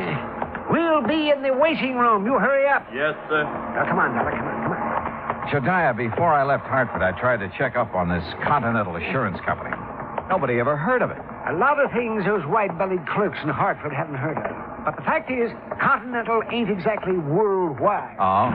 In here. No, sir. It ain't nationwide either. Well, just how wide is it? Well, you know how far it is from Winnemucca to Black Butte? No. Good. It's just about that wide. Oh. And Parker is one of their agents, huh? Agents? Parker is the president of the Continental. The president? But you just... I mean... Well, you look peaked, boy. You better sit down. Phew.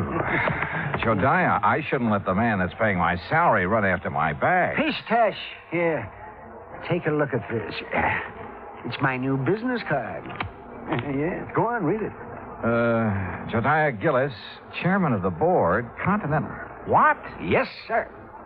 But Floyd's of England has always carried your policy. Carried, yes, past tense. I don't take guff from anybody, especially a ninny of an insurance agent telling me what I can insure and what I can't. You had a fight with him? Yep. My cousin Rachel, she's a sweet girl. She lives in the Belgian Congo. She sent me an African anteater. Now, all I wanted Floyd's to do was insure it for $15,000. And of course they wouldn't. Nope.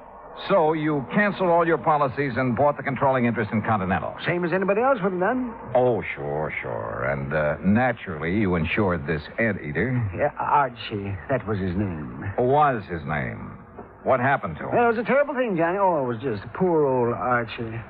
He overindulged. He did what? Yeah, he overindulged. He found a house full of termites. Oh. Yes, finally died. Acute indigestion. Too bad. But of course, Continental Assurance paid off. And of course they paid off, and with a smile.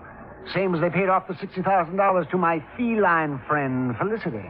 What $60,000 to Felicity? What do you think? The $60,000 Felicity inherited from Mrs. Hammermeyer. And who is Mrs... Was. All right, was Mrs. Hammermeyer. A client of Henry Parker's. Had a life policy for $60,000. Felicity was the beneficiary. But didn't she have any children or relatives? She had one brother, a nephew, and a niece.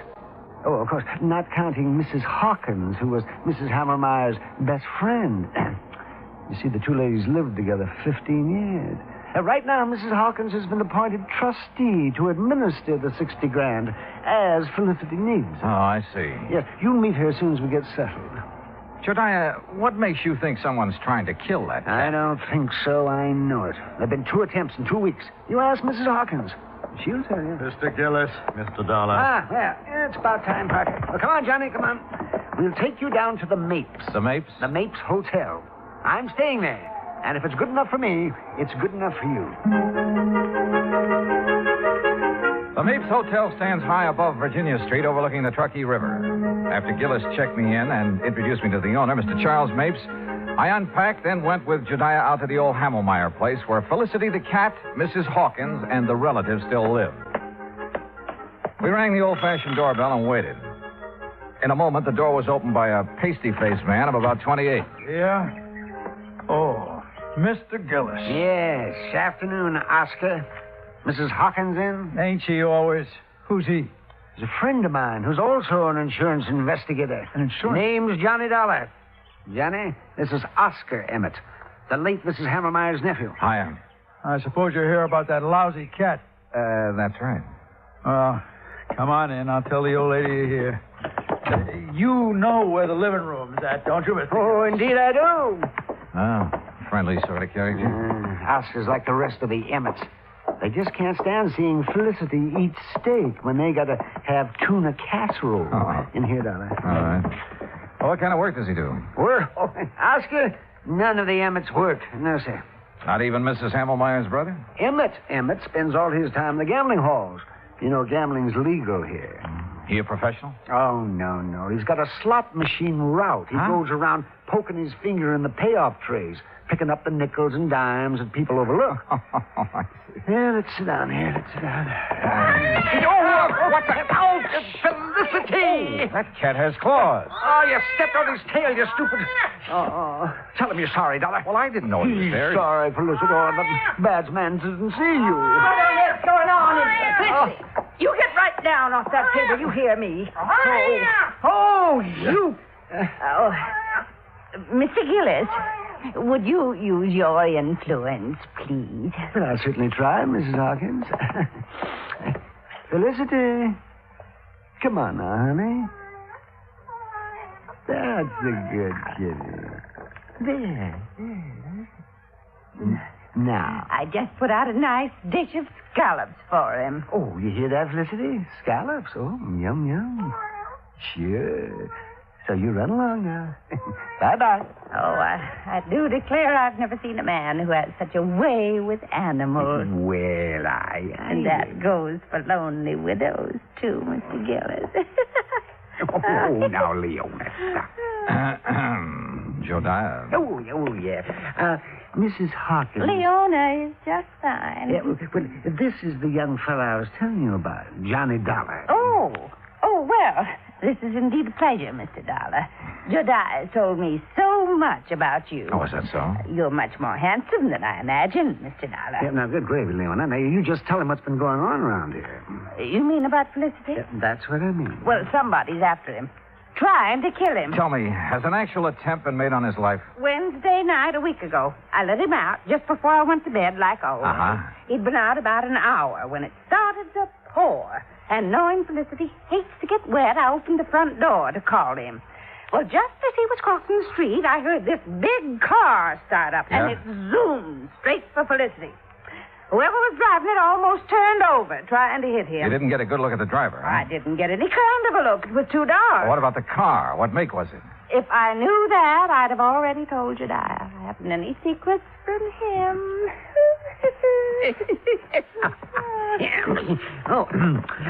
Tell him about last Thursday, Leona. Felicity was poisoned. That's what the vet said. Somebody put arsenic in his lobster. Lobster? Oh, yes, he just loves it.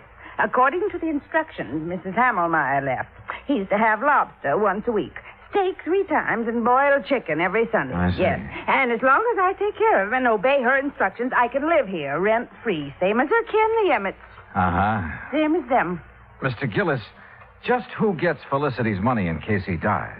The Emmett family? We aren't sure. Oh, why's that? Because Mrs. Hammermeyer left a sealed envelope to be opened only in the event of Felicity's death. Oh, the Emmets will get all that's left, Mr. Dollar, I'm sure of it. No, Leon. You mustn't look on the dark side. Well, I did rub Mildred's, Mrs. Hammelmeyer's back and bunions for a good many years. Did her marketing, so she got her medicine on time. I do hope she appreciated it. She did, Leona. You see. You dear, sweet man. Hello? Anybody home? Where is everybody? We're in the living room. Yes, I figured they'd start flocking in. Now it's dinner time. Dollar. Yeah? It's Joyce Emmett, the niece. She hates cats. Told me so herself. Oh. Well, evening, Mrs. Hawkins. Do I have time to take a shower before dinner? Oh, I didn't know he had company. Mr. Emmett, Joyce, you both know Mr. Gillis. Yes. Hi, Mr. Gillis. Terrible. And this is Mr. Johnny Dollar. He's investigating the trouble we've had about Felicity. After the would-be cat killer, huh, Johnny? Yeah, that's right. I'll lay 8 to 5 you never catch him. Or her. Could be a woman, you know. Oh, yes. It most certainly could. Why, Joyce, the way you say that, you act as if you want Mr. Dollar to start investigating you. Maybe I do. How about it, Johnny? Well, how do you feel about Felicity, Miss The Emmett? same as everyone else in this house. Aunt Mildred had no business leaving all her money to that creeping night crawler. Joyce. Well, he is. Mr. Dollar, just what interest do you have in Felicity? He isn't insured. Mr. Gillis sent for me, Mr. Emmett. He did? Yes, I did. Continental has a moral responsibility to see that the funds handed over to widows, children, and dumb animals are protected from swindlers, connivers, and blackguards, of which I'm sure this house has many. Why, you pompous, wrinkled old Romeo. Joyce, please, if you can't hold your tongue, leave the room. Well, what I said is the truth. Man his age getting romantic. You wait, girl. 30 years from now, you'll be mighty glad men my age can get romantic. That's telling it. Mr. Emmett. Mr. Emmett, do you share your daughter's opinion of Felicity? Why, of course I do. I'm a dog man. Besides, I can't see why she left all that money to the critter. Mrs. Hawkins has figured up what it costs to keep him like a king every week. Yes, $23. Maybe a trifle more by the time I get him out of the pretty kitty. The pretty kitty? Well, it's a beauty parlor for cats. Felicity has a standing appointment there every Friday at 1. Oh, no. $23 a week. You know how many weeks it'll take him to spend that $60,000, not counting the interest that'll add up while he's doing it? No, not exactly. No, 2,600 weeks. 50 years. And believe me, the odds in any cat living to be 50 years old, well... I'll lay you 10 to 1 he doesn't live another 6 months. Joy. Oh, speak of the devil. Well, hello there, Felicity. Oh, did you know we were talking about you? Did you finish up all your dinner, Felicity? He sometimes doesn't eat all his scallops. Last week I gave them to Oscar. Oh, it's disgusting. Well, look at him. He thinks he owns us. What do you mean, thinks?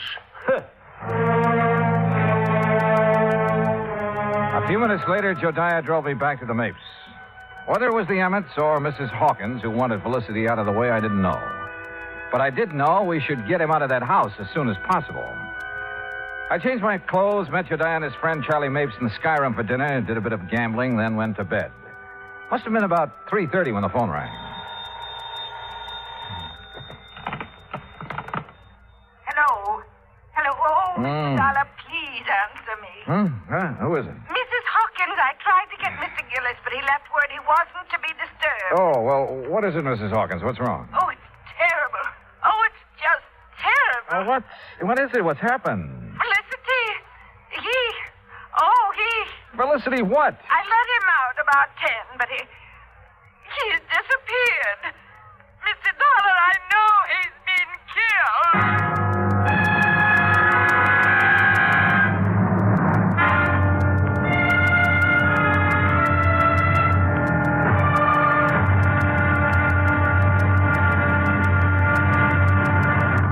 Act Two of yours truly, Johnny Dollar, in a moment.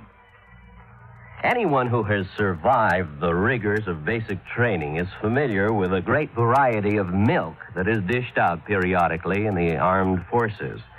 Now, there's frozen milk, concentrated milk, frozen concentrate, and good old powdered milk. But sometimes supplying wholesome, fresh, real milk has been a problem when servicemen have been stationed in out-of-the-way places. The United States Air Force came across that problem some time ago in the island of Terceira in the Azores, those Portuguese islands that dot an eastern portion of the Atlantic Ocean.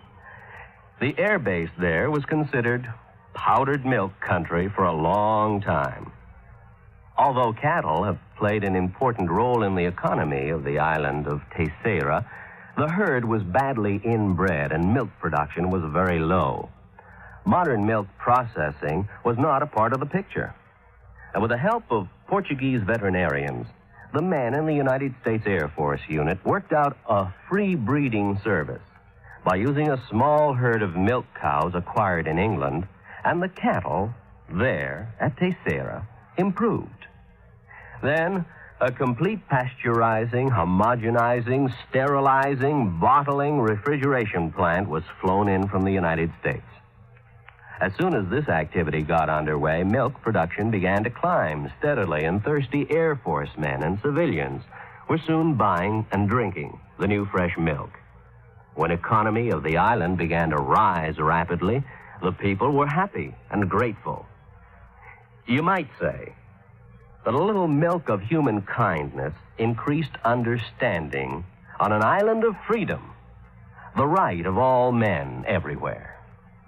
And now, Act Two of yours truly, Johnny Dollar, and the Felicity Feline Matter.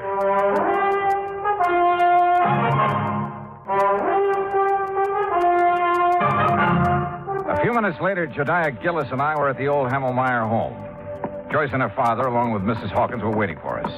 Oscar Emmett was nowhere to be found. He's the one, Johnny. Yes, sir, that shifty critter, that Oscar. He stole Felicity and is going to do him in. Ah, that poor Felicity. Oh, for heaven's sake, Mr. Gillis, pull yourself together. Oscar could be downtown having a run of luck, Mr. Dollar. Well, if he's gambling this time of night, he shouldn't be too hard to find. Mrs. Hawkins. Yes. When did you first realize Felicity was missing?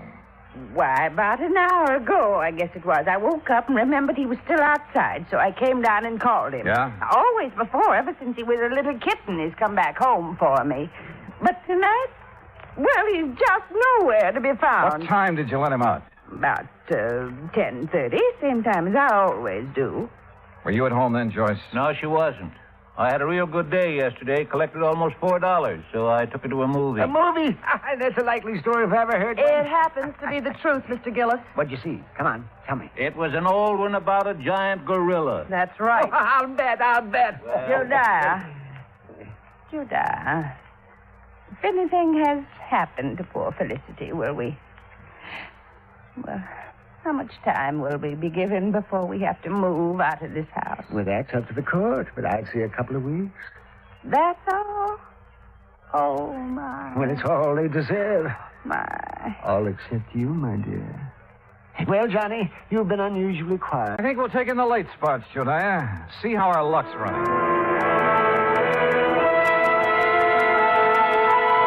We started at the Mapes and went down Virginia Street, stopping in at every gambling casino, hoping we'd find Oscar Emmett. Finally, we found him at one of the roulette wheels in the Harold's Club. And in front of him was a large stack of chips. Take your bets, ladies and gentlemen. There's a couple of seats around here, gents. No, thanks. We'll just watch our friend. And a very lucky friend he is, too. Put these on 32 and these on... Good morning, Oscar. What? Well, what are you two doing here? We've been looking for you. That's so? What for? You know what for, you catnapper? What'd you do with Felicity? That cat. You know any other Felicity? You no good loafer? All bets are down. No, wait a minute. I wanted these chips on 13 black. Hurry, all bets are down. What? Now see what you two made me do.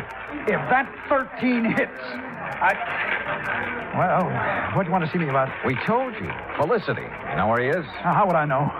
Where have you been since 10:30 this evening? All around town. How long have you been here? Long enough. Look out now. 13, odd, and black. Oh, why, you see what you two clowns cost me? Taking my mind off what I'm doing. Now get out of my way. I'm cashing in. You're not doing nothing to answer our questions, Mr. Oscar Emmett. You hear me? Oh, yeah. Oh. Hey, wait a minute. Just a minute, Oscar. Hold back. Shania, are you all right? Yes, I guess a fine bodyguard you'd make. Oh, Mr. Gillis, I'm sorry. I didn't really mean to hit you. Well, you sure did. Yes, sir. Well, here, let me help you up. Are you sure you're all right, Shania? Yes, if I could just sit here a minute, I'll be fine. Okay, folks, it's all over. Let's get back to our business. Want to come over here a second, Dollar? If you say so. That crazy old fool. I didn't really mean to hit him so hard, but he... Well, you know how it is sometimes. That was the best run of luck I had this year. Well, don't worry about Jodiah. He sometimes forgets he's not as young as he used to be. You can say that again. Boy, the way he's been letting that Mrs. Hawkins make a fool of him. How do you mean? Oh, you know. Telling him how much she's in love with him, how nice it'll be after they're married, you know. You heard her say this? Sure. You see, my room's on the first floor just off the parlor. And I can't help but hear what's going on. Uh-huh. Well, what makes you think Mrs. Hawkins isn't sincere? Because she's been given the same line to Mr. Emmett. Oh. Only she really loves him. Oh, yes, sir. Sometimes he argues with her, and she breaks out crying. Now, that's something no woman like her could fake. Yeah. Maybe you're right.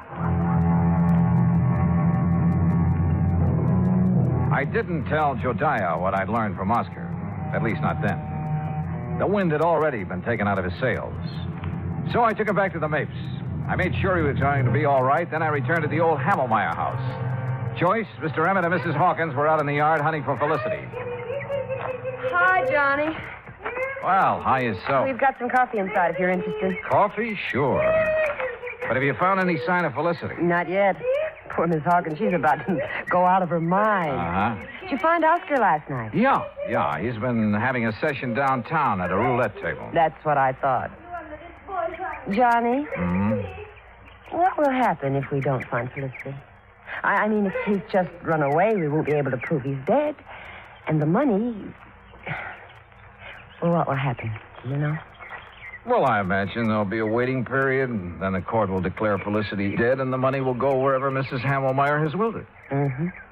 Oh, I sure wish I knew what's in the envelope Mr. Gillis has locked in his office. Mrs. Hawkins! Joyce! Mr. Dollar! What is it, Dad? In here, quick!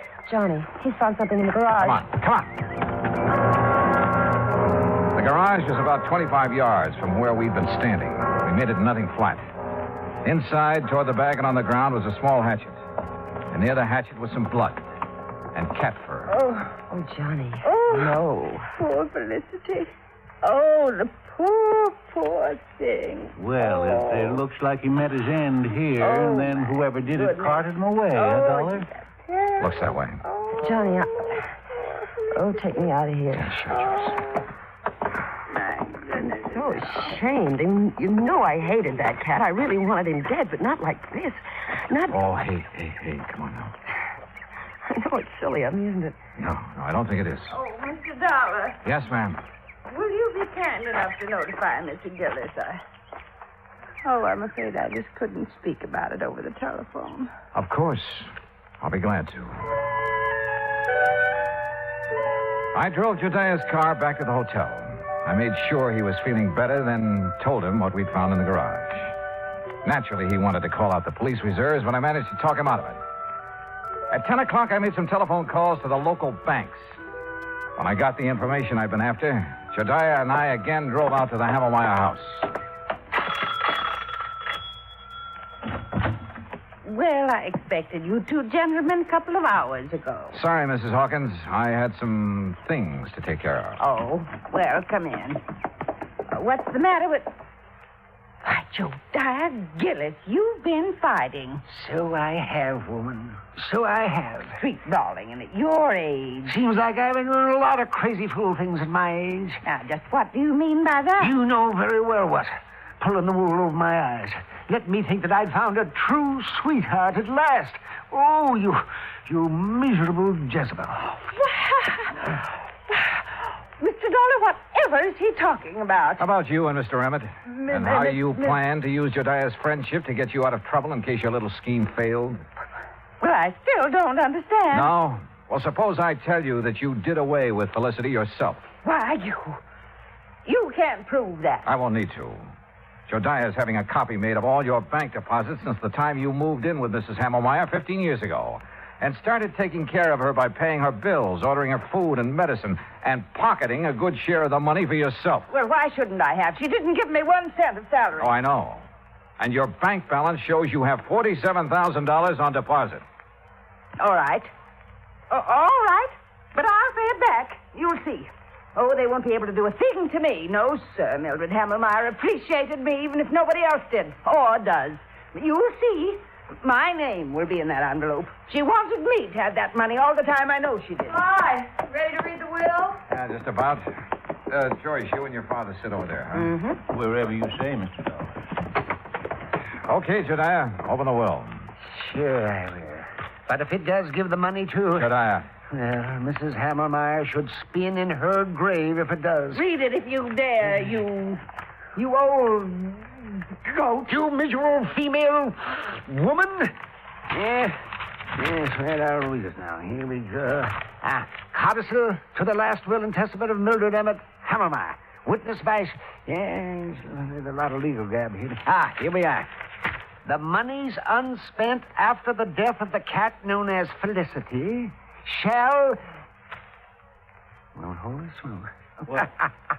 Mr. Gillis. This is no time for laughing, Gillis. Read it, Jediah. Yes, please. Oh, doggone. I'll read this thing again. The monies unspent shall then go to the descendants of the original heir. The what? The descendants? What? Yes. Well, how... The original heir is Felicity. Now, the money goes to his descendants. And being as he was a tomcat who loved to go prowling at night, did he ever have descendants? Hundreds of them. sir, what happened later proved once and for all that miracles can happen. For at 1 o'clock on Friday afternoon, we got a phone call from the Pretty Kitty Beauty Shop. A large tomcat with a bad cut on the back of his neck had shown up for his usual shampoo and manicure. Maybe they do have 9 lives. Expense account total, including hotel bill, incidentals, and transportation back to Hartford, $407.20. Yours truly, Johnny Dollar.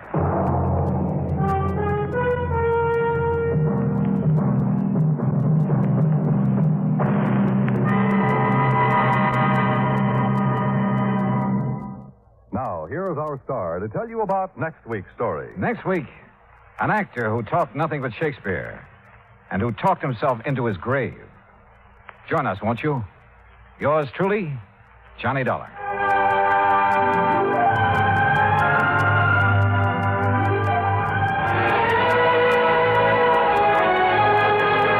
For the past 55 minutes, you've been listening to the best of radio drama with Suspense and Johnny Dollar.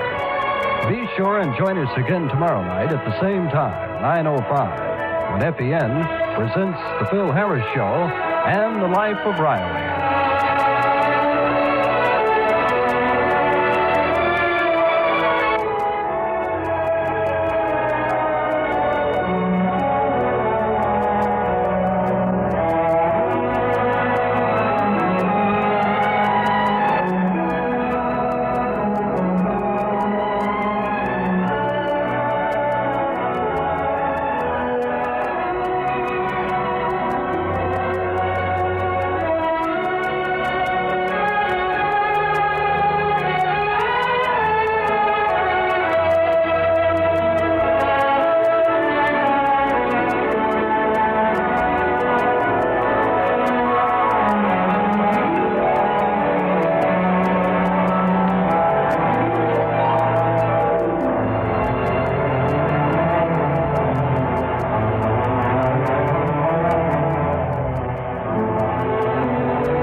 It's time now for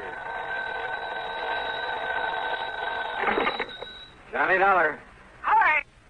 Well, hiya, George. I've been wondering when you were going to come up with another wild one for me. That is not the case this time, John. John? Tell me, how is your, well, have you had a security clearance lately? Well, sure, in connection with that rocket fuel case I handled. Good. But, now, what's this all about? Well, I can hardly discuss it with you over the phone. Oh, top secret, huh? Top secret, and of tremendous importance. Okay, George. I'll run over and see you.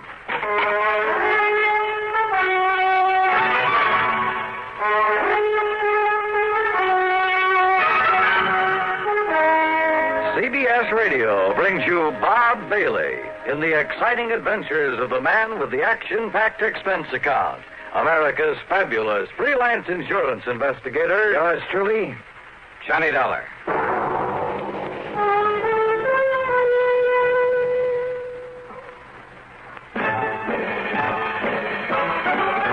Are you smoking more now, but enjoying it less? Have a real cigarette, have a Camel. Are you missing the smoke? A nation like that. Have a real cigarette, have a Camel. Are you looking for flavor and mildness? Have a real cigarette, have a Camel. The best tobacco makes the berry that smoke. Have a real cigarette, a real cigarette, a real cigarette, have a Camel. If you're smoking more today, but enjoying it less, try Camels. More people smoke Camels than any other cigarette. Any filter, any king, any regular. The Camel blend of costly tobaccos has never been equal for rich flavor and easygoing mildness. The best tobacco makes the best smoke. Have a real cigarette, a real cigarette, a real cigarette, have a Camel.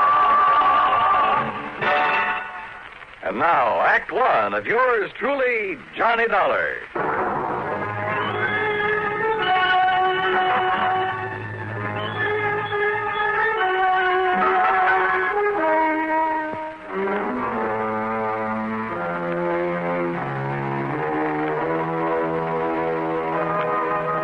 Expense account submitted by Special Investigator Johnny Dollar to Floyd's of England, North American Office, Hartford, Connecticut.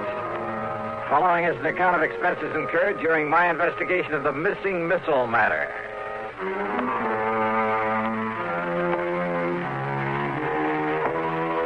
When George Reed starts calling me John, well, it must be pretty important. So expense account item 1, $1.25 for a taxi over to the square on the office of Floyd's of England. We'll use this rather isolated office in the back so as not to be disturbed. Yeah, okay. Or overheard. Now, if I seem to be somewhat vague about this whole thing, I assure you it's only because of my own rather limited knowledge of... Well, sit down, Joe. Oh, yeah, sure. Well, you can hardly expect me to investigate something unless I know what it's all about. Well, John, out on the West Coast... Oh, come off this John stuff, will you? I'm sorry, Johnny. But now listen. Yeah, shoot. Out near Los Angeles, in North Hollywood to be exact, is a small plant that operates as the Smithwick Paint Remover Company. Oh, what's so all-fired mysterious about that? Not one drop of anything even faintly resembling paint remover has ever been put out by them. Huh? Actually, that name is only a blind, a cover-up. Yeah? For what?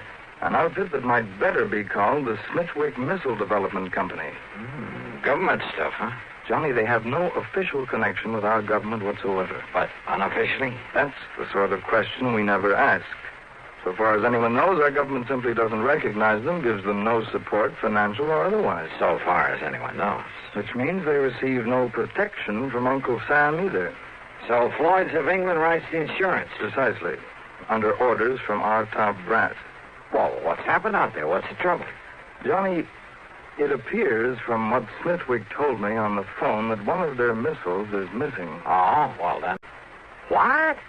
Yes. Oh, now look, George, I heard of a guy who mislaid a bass drum once and somebody who had an elephant stolen. Johnny. Oh, one of those missiles? Oh, wait. Hey, maybe he was talking about one that got lost in outer space.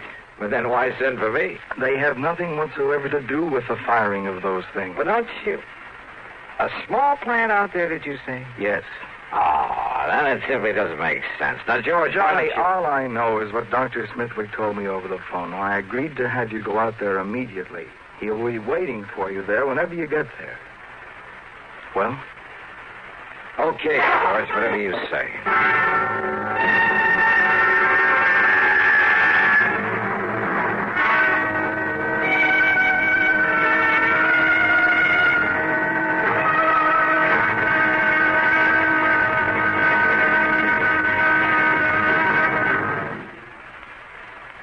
Amigo, you want to know about stereo phonographs? Listen to my last bullfight on ordinary stereo. Olé! But now, Columbia Stereo 1.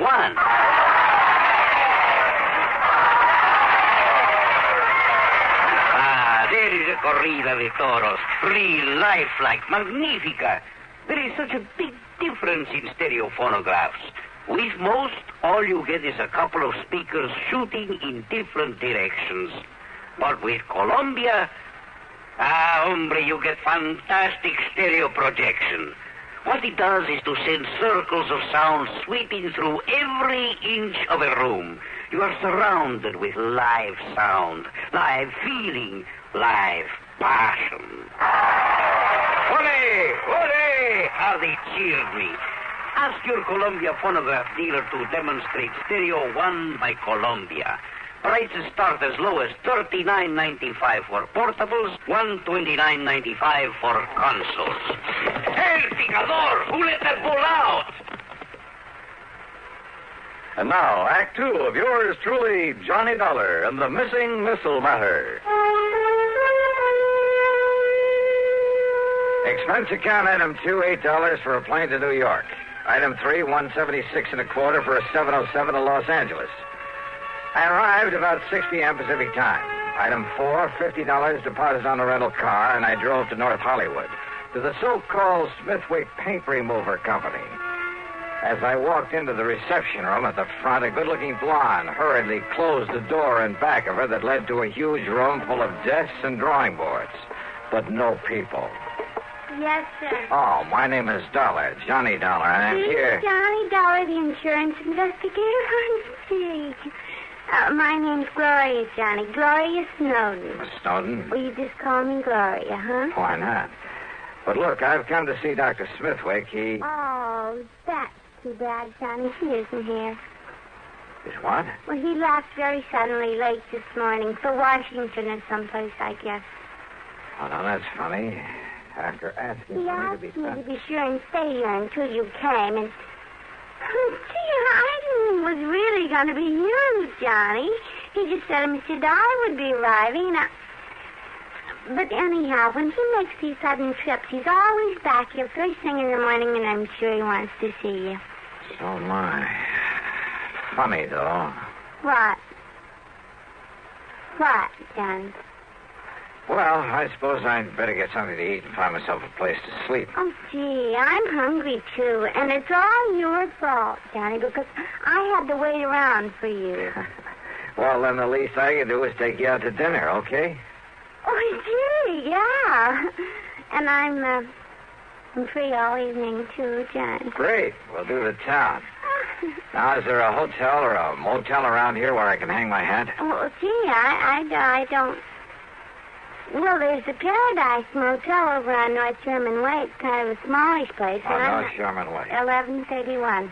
Then just let me drop off my luggage, shower and shave, and I'll pick you up. Where do you live, Gloria? Oh, I'll just wait here for you.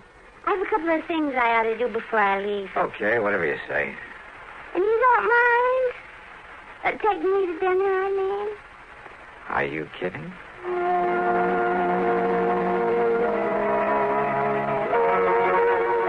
Funny. All this big emergency, all this hurry. The man who'd sent for me was off somewhere else. I should have asked for directions because it was over half an hour before I finally found the Paradise Motel. It was hardly the place I would have picked, but oh well.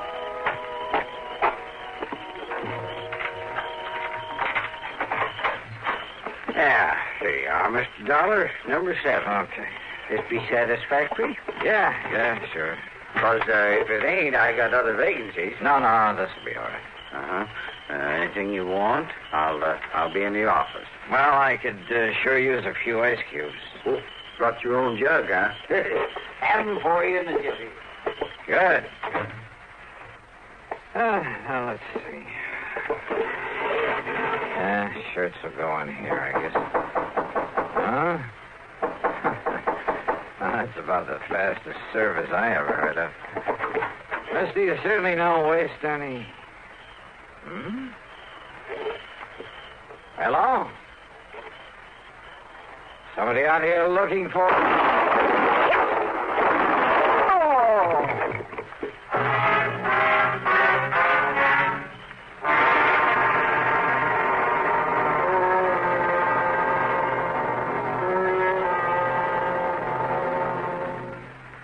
Act 3 of yours truly, Johnny Dollar, in a moment. Welcome, recording star Mel Torme. It's terrible trying to sing with a bad cold. So I always take 4-way cold tablets to relieve cold miseries fast. Good idea. Tests of all the leading cold tablets proved 4-way fastest acting. 4-way starts in minutes to relieve muscular pains, headache, reduce fever, calm upset stomach, also overcomes irregularity. When you catch cold, try my way. Take 4-way cold tablets. A fast way to relieve cold distress and feel better quickly. 4-way, only 29 cents. Now, here's a word about another fine product of Grove Laboratories. To get rid of embarrassing dandruff in 3 minutes, change to Fitch Dandruff Remover Shampoo.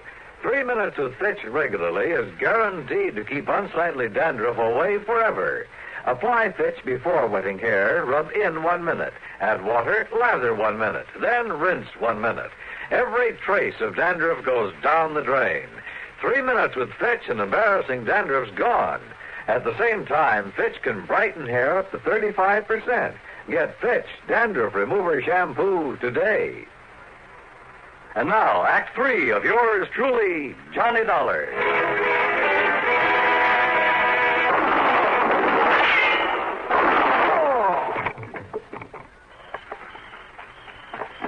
Mr. Dollar, what was that noise I...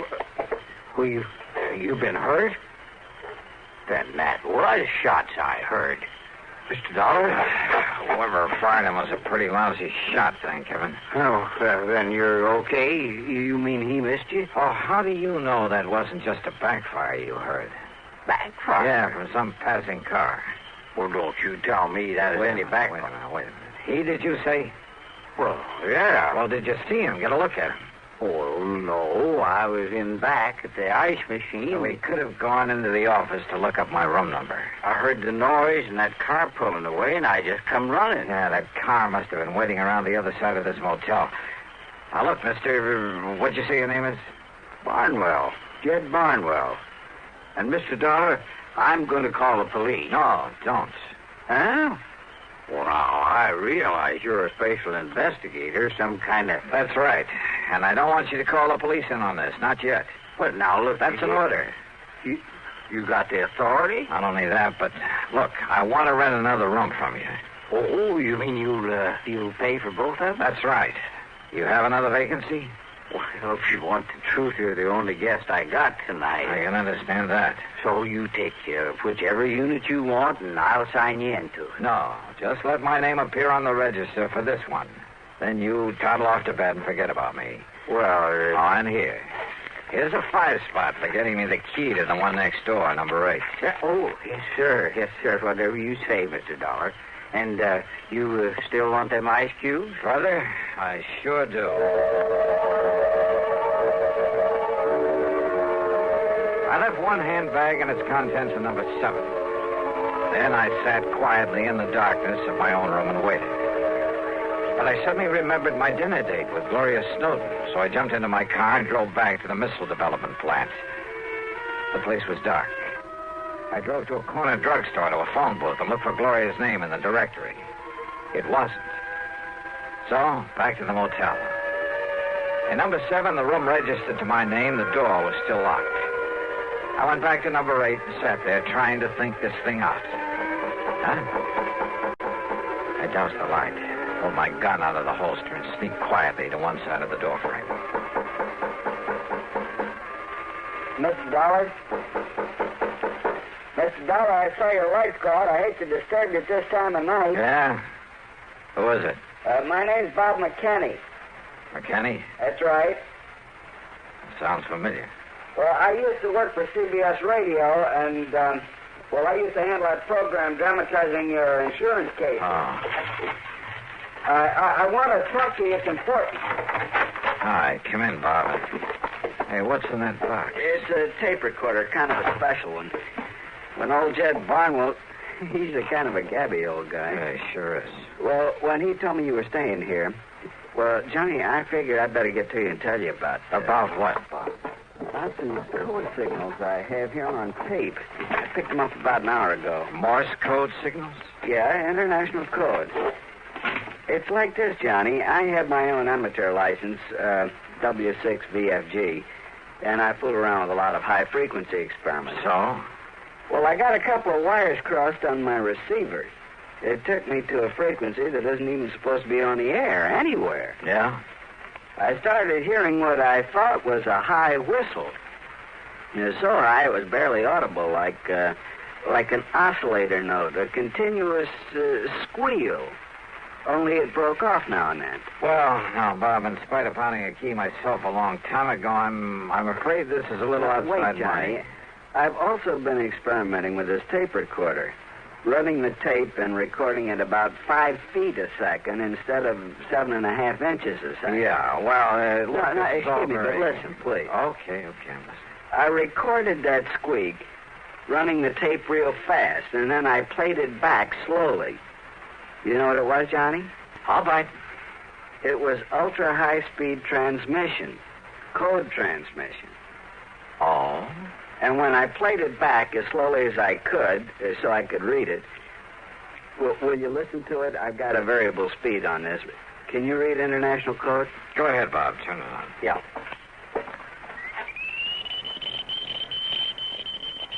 Oh, can't you slow it down a bit? Maybe if I hold it best on the reel. Wait Wait a minute. Listen to that. That's what I mean, Johnny. It's legitimate code, all right, only... Well, have you any idea what language that is? I certainly have. Well, what? Whatever that message is, well, it wasn't intended for anybody this side of the Iron Curtain. And did you understand just, well, maybe a couple of words? Yeah. Now, look, have you any way of telling where that signal comes from? Well, it was mighty powerful, like it was real nearby. Ultra-high-speed transmission. And on a frequency that nobody in the world's supposed to be using. Bob, if there was some way to spot that transmitter, if we could only... Kenny McManus. What? If I can rig that direction finder at Kenny's to my receiver when it's rigged to catch a signal... Then do it. Get hold of McManus and his direction finder and trace down the source of that signal. Meantime, leave this tape recorder with me. I'm going to round me up an interpreter. Then you caught those two familiar words in that message. My name. That's right, they were. Johnny Dollar.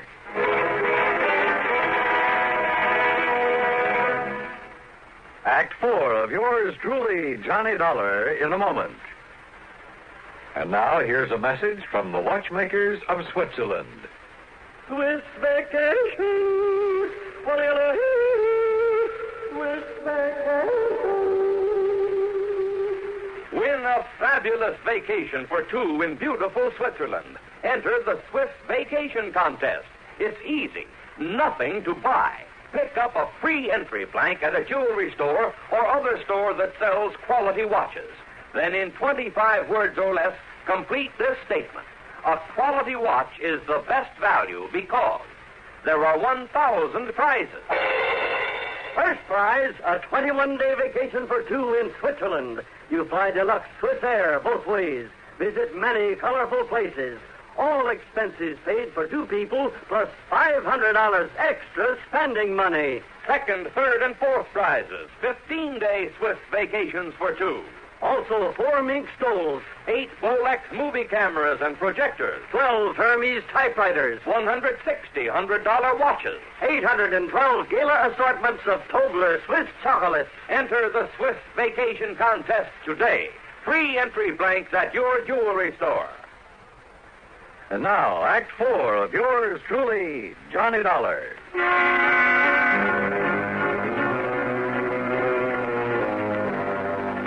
Two familiar words and that high-speed code message that Bob McKinney had intercepted. So high-speed it sounded like a continuous squeal until we played back the recording slowly and recognized it for what it really was. A secret message in that foreign language.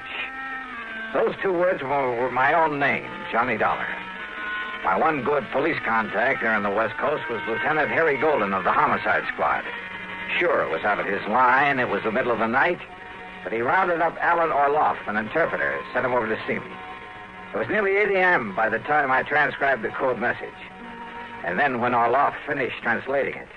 Mr. Dollar, do you see what this means? I certainly do, Orloff. But not only the threat against you, sir, because you are working on this very case. I know. But the sender of this message has somehow got hold of secret plans for a missile, a space rocket. Orloff. Has copied those plans, is holding them for an agent of this other government to pick them up later on today. Which means that somehow I've got to locate the sender of that message. But how? And it must be done immediately before we contact with this other agent. I know. Then don't you see, Mr. Dollar? Wait. Yeah? Who is it? Bob McKinney. Oh, Bob.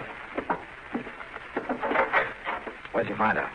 Johnny, that secret transmitter's right here in North Hollywood. It's been working ever since I talked with you, up until just about an hour ago. Here's the address and the name of the person who owns the house. Good. Only the antenna must be set up in the attic or something. What do you mean? There's no outside antenna to show there's a transmitter working there. And, of course, using that frequency that nobody would ordinarily be able to pick up. If it hadn't been for my dumb luck in receiving an ultra-high-speed transmission. Did you record any further messages? I got them right here on tape, on this recorder. Good. Then while you transcribe them so Mr. Orloff can translate them, I'm going to the address you have on this... Huh? Kind of figured the name of that sender might surprise you. Surprise, huh? That is the understatement of the week. I'm going over to that missile development outfit. And I hope and pray Dr. Smithwick is there now.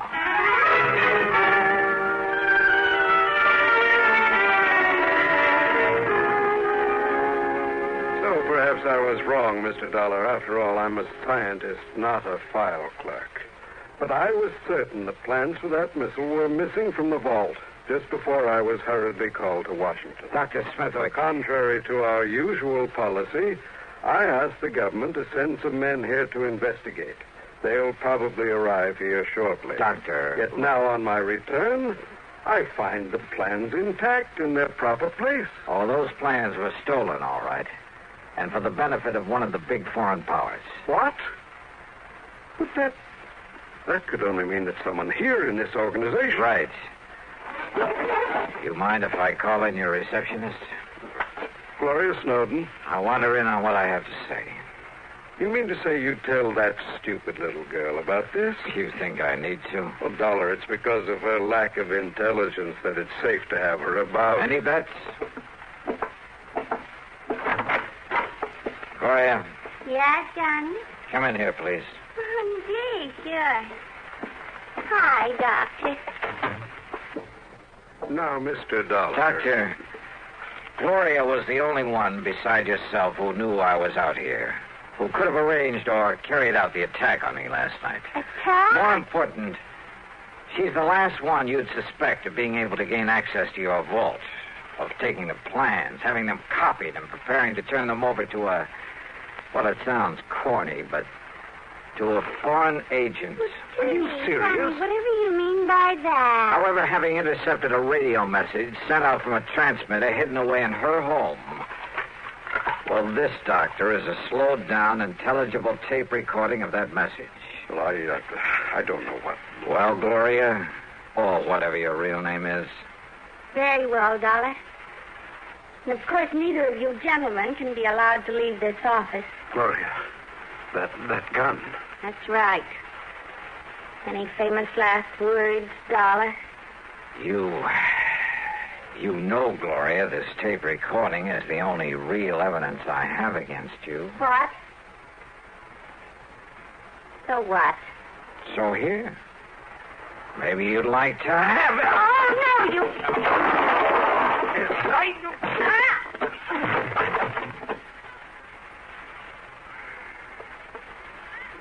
Mr. Dollar. Yeah, Doctor. And maybe those G-men you sent for will keep the date she made with her contact. The one supposed to pick up those plans from her.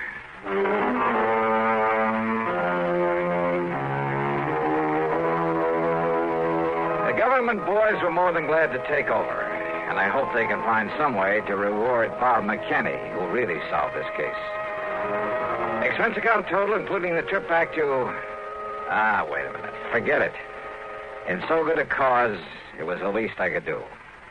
Yours truly, Johnny Dollar.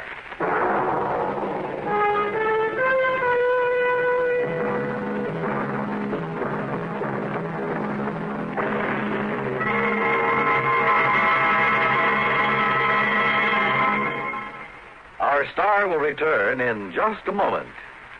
Constipation is something people don't talk about much, but it can be a problem for anyone, even doctors.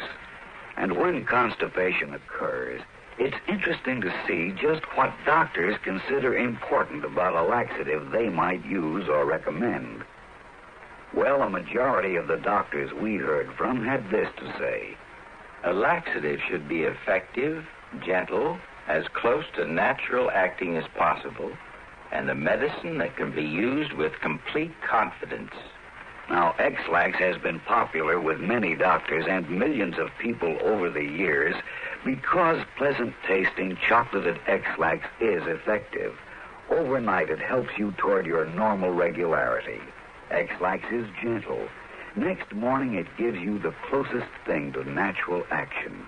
And that's why many doctors and millions of people use X-Lax with complete confidence. X-Lax, the laxative that helps you toward your normal regularity gently, overnight. Is X-Lax in your medicine cabinet? Now, here's our star to tell you about next week's story. Next week, the most beautiful and dangerous girl I've ever known. Join us, won't you? Yours truly, Johnny Dollar.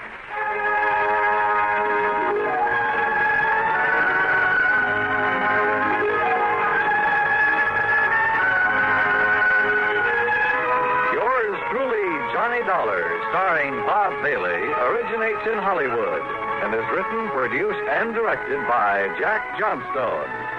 Heard in our cast were Virginia Gregg, G. Stanley Jones, Horace Lewis, Harry Bartell, Don Diamond, and Bartlett Robinson. Be sure to join us next week, same time and station, for another exciting story of yours truly, Johnny Dollar. This is Dan Coverly speaking.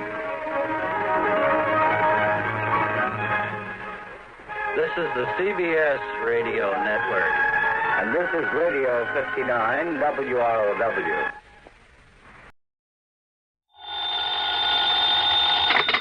Johnny Dollar. This is Frederick Keeley at Masters Insurance and Trust Company. How are you, Mr. Keeley? Why, fine, thank you, but that's rather beside the point. I have a bit of a problem, Mr. Dollar. Haven't we all? Huh? Beg your pardon? Nothing, sir. Just go on, please. Well, Mr. Dollar, one of our claimants, that is to say the beneficiary of a small insurance policy, apparently never received the check for $3,000 we sent him. I'm afraid I don't get it, Mr. Keeley. Why call on me? What do you mean, sir? Well, all you have to do is call the bank, stop payment on that check, and issue another. I'm afraid not, sir. Why not? I said apparently never received it. I use that word advisedly. Well? Because it so happens the check we sent him has been cashed. Oh. Yes, properly endorsed and apparently cashed by the claimant, the beneficiary himself. Apparently again. Yes, and again, I use the word advisedly. Well, then it kind of means one of two things. Either this beneficiary is trying to collect the money twice, yes, or somebody else got to that check first. In which case, we have a little matter of forgery on our hands. Which, of course, should exact the fullest possible penalty of the law. Will you look into it for us? Sure, Mr. Keeley. Why not?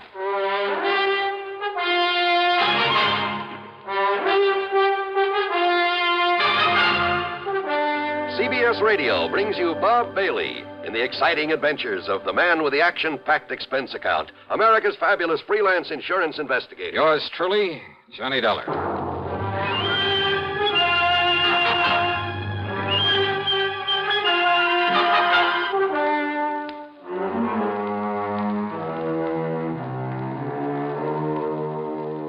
Expense account submitted by Special Investigator Johnny Dollar to the Masters Insurance and Trust Company, Home Office, Hartford, Connecticut. Following is an account of expenses incurred during my investigation of the double exposure matter.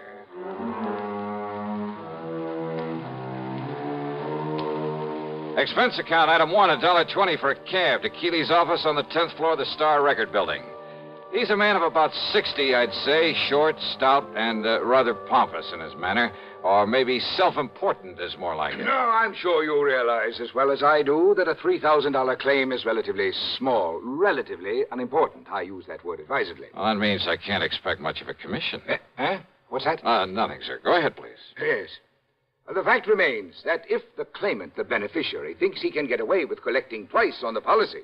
Seems to me he'd have to be pretty stupid to try a thing like that. Oh, you're right. You're entirely right, sir. Exactly the way I feel about it.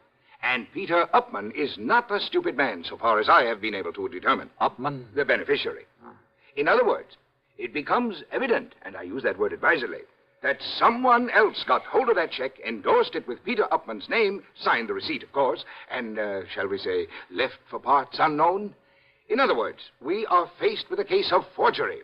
Yeah, I think I suggested something of that sort. Why, yes, of course you did. And forgery is a serious matter, sir. I'll go along with you on that. Not only in this particular instance, because of the relatively small amount involved, and I use that term advisedly. Oh, I'm sure you do. But because it could lead to other attempts where perhaps much larger amounts could be involved. So you want me to see if I can run down this forger for you? No. No? Why do you say that? If we are to believe the People's National Bank over in Milford. Milford, Connecticut? That's right. If we are to believe them, the personnel concerned, their actual photographic record of the transaction, there was no forgery. But I thought you just finished saying... What's that? Mr. Dollar, according to them, and I have no reason to doubt them in the least, Peter Upman himself appeared, endorsed that check, cashed it, and left with the money. However, I have here a properly signed deposition to the effect that Upman not only never cashed that check, but that he never saw it. Oh, no, this doesn't make sense. We have no reason whatsoever to question the validity of this deposition. You're sure of that? I am certain of it. But you can't be. That is why I have called upon you. Somehow, Mr. Dollar, you must bring the criminal, whoever he is, to justice. Will you do it, sir? Well? Yeah, sure. Why not? And I use that term advisedly.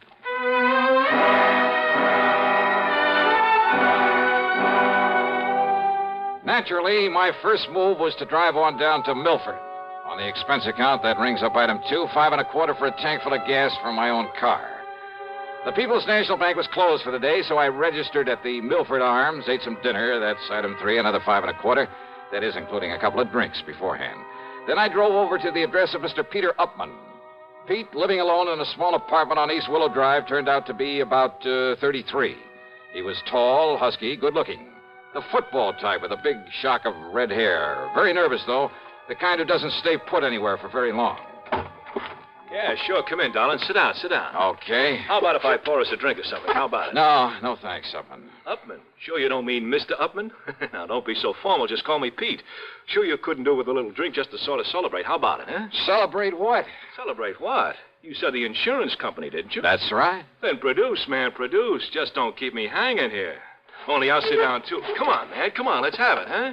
What are you talking about? The check. What else? Old Aunt Lizzie's insurance. Don't tell me you came all the way down here from Hartford without bringing me another check for all that lovely money, that $3,000. Now, don't tell me that. Oh, another check, huh? Why, sure. What else? Hey, now, look. What I mean is... Yeah. What do you mean, Pete? I mean another one to take the place of the one the company was supposed to send me, but I never got it. That's what I mean. They said they sent it to me, but, man, I never saw it. Oh, they sent it all right, and they got a receipt for it. That's what they say, man. That's what they've been saying to me ever since I put in that claim for it. Now, look. Maybe the Upmans are kind of funny about some things, but they aren't liars, see? And I'm telling you, I never got that check. Pete, that check... You don't believe me? You asked that lawyer, that Alfred R. Price. He took my statement and made me swear to it. And I don't swear to something unless it's true, see? That's all very well, Swear to something isn't true is a one-way trip to the jailhouse. And, man, that's not for me. I'm beginning to wonder... Sure, that's the fastest way to get yourself into trouble, but... Look, Dollar. You be careful what you say. Yeah? I'm a nervous man, darling. Sometimes I got a pretty quick temper, and if somebody's trying to pull a fast one on me, well, don't try it. I don't care who you are. Just don't try it, Dollar. Maybe it wouldn't be very healthy for you. See what I mean? Is that supposed to be a warning, Pete? Warning? No, man, I don't fool around. That's a threat.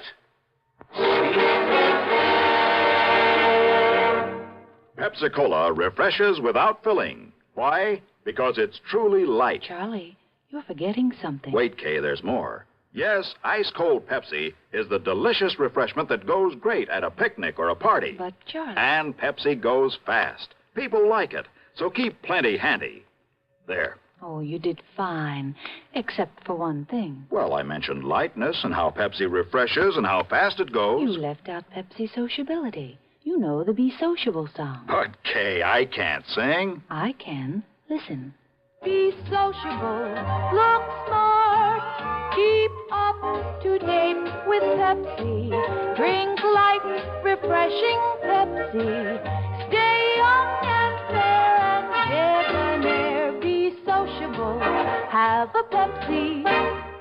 Well, at least I can say this. Pick up an extra carton of Pepsi today. Please do. And now, Act Two of yours truly, Johnny Dollar.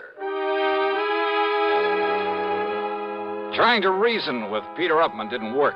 He was much too anxious to use his fists. And from the looks of him, he might have done very well with them. He maintained he'd never received the insurance check, that he wanted the money, wanted it fast, and that's all there was to it. That I had my choice of getting it for him or else. He made it plain that if I didn't like his attitude, he'd be perfectly willing to pound some sense into my head. So why stick my neck out? when I figured I could get all the information I needed from the lawyer, Mr. Alfred R. Price. And Price, living in a lonely home on the north side of town, was somewhat different from his hot-tempered young client. I'm afraid you'll just have to forgive Peter his somewhat belligerent attitude. He comes from a very wealthy family over in New Haven. I was their attorney for many years. They tried to spoil him, make him the same lazy, indolent sort that his sister and his two brothers are. One of those things, huh? But Peter would have none of it. He was determined to make something of himself entirely on his own. I see. As a result of his stubbornness, his defiance, and his father's unreasonable attitude, well, his father blandly told him he was cutting him off without a penny. Well, how do the other kids feel about him? Well, there's no love for him, believe me. But how's he made out? Very well, Mr. Dollar. He owns a little electronics shop. More important, he's the only member of the family who has any real knowledge of the value of money, simply because he's the only one who's gone to work for it. Which explains, I suppose, why he's so anxious to get his hands on the $3,000 insurance that his aunt left. Oh, he can use it, too. That is, if he hasn't already got it and is simply trying to bluff his way into another $3,000. No, don't you believe it, Mr. Dollar. Peter could no more think of such a thing. Well, you seem pretty sure of that. Well, I've known him since the day he was born, and have liked him in spite of his hot temper. And I'm absolutely certain he would never attempt anything out of line. Well, you're pretty convincing, Mr. Price. Well, after all, I'm a lawyer, Mr. Dollar. But the fact remains the company sent him a check. It was properly endorsed. The money was paid out. But not to him. Well, how can you be sure? Because he says it wasn't. And that's good enough for me. But in that case... Have you talked to the people at the bank, to the teller who made the payment? No, I haven't. Have you seen the photograph of the actual transaction as it took place? See, you're the second one to mention such a photograph. Very ingenious device there at that bank. I suggest the first thing in the morning you go down there, see it, talk with the president, Mr. Oliver, and then see what you think.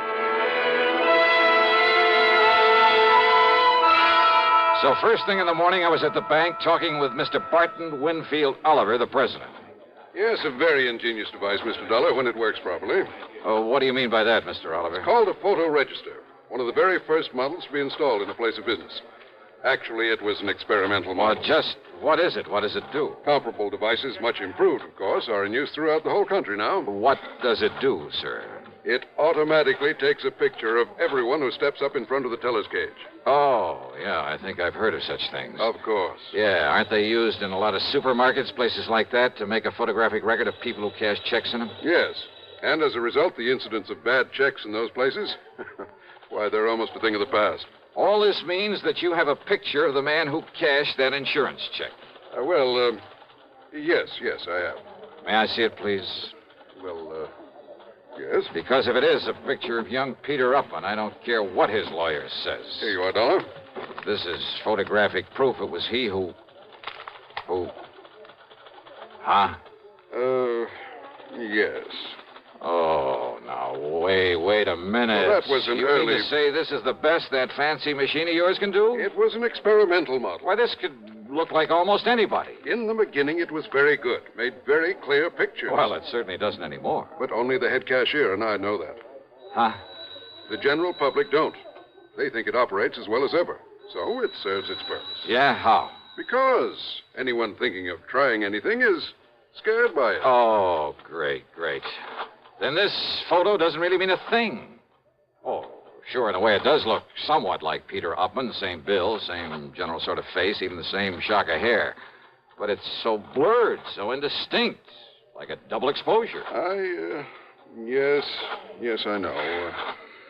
But when Mrs. Eberhardt says that it was Peter... Who's Mrs. Eberhardt? She's one of our oldest, most trusted employees. The teller who waited on him. Oh, let me talk to her, please. Certainly. Mrs. Eberhardt, will you close your cage for a moment and come here, please? Certainly, Mr. Oliver. That's the one? It is. She's been with the bank much longer than even I have. Almost from the beginning. She knows more about the people here in... Mr. Dollar, what does this mean?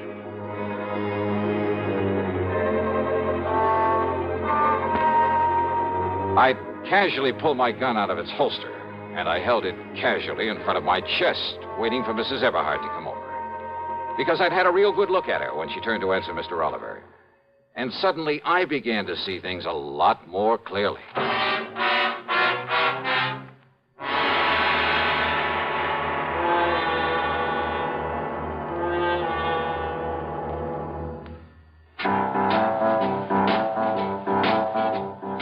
about best-selling records.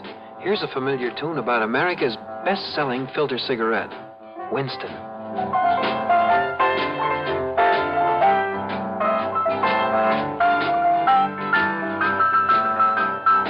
Doo-doo, doo-doo, doo-doo, doo-doo-doo.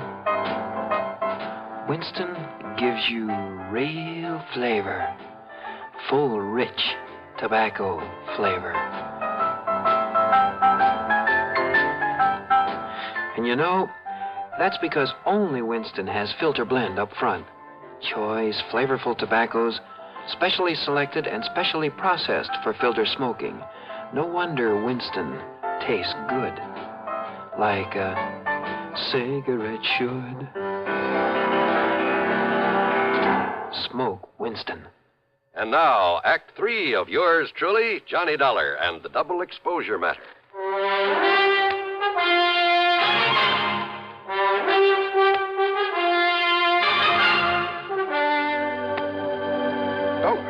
That revolver. Just take it easy, Mr. Oliver, and don't mention it to her when she comes over here. What good heavens, man. Wait now. Here she comes. Yes, Mr. Oliver, you wished... Oh, I'm so sorry, Walter. Okay, Abby. Only I'm not Walter, I'm Jim. Oh, yes, of course, Jimmy. Right over here, Mrs. Everhart. Oh, I know, Mr. Oliver. I can... Oh, dear, these chairs are all over the place. Abby, I want you to meet my friend, Mr. Johnny Dollar. Oh, Mr. Johnny... Oh, I am so sorry. I didn't mean to bump into you, Mr. Dollar. That's all right. But how do you do? Oh, and I see you smoke a pipe, too, just like Mr. Oliver does. Yeah, you'd better take a real close look at this, Mrs. Everhart. What? The way you look real close at all the money you handle there at the counter, at the deposit slips and so forth. A real close look, huh? Oh, why, it's a pistol. Yeah. But good heavens. How long since you've had a new prescription for those glasses of yours? Oh, look here, young man, if this is a hold-up... How long? Shall I cry for help, Mr. Oliver? No, Effie. Better answer my question.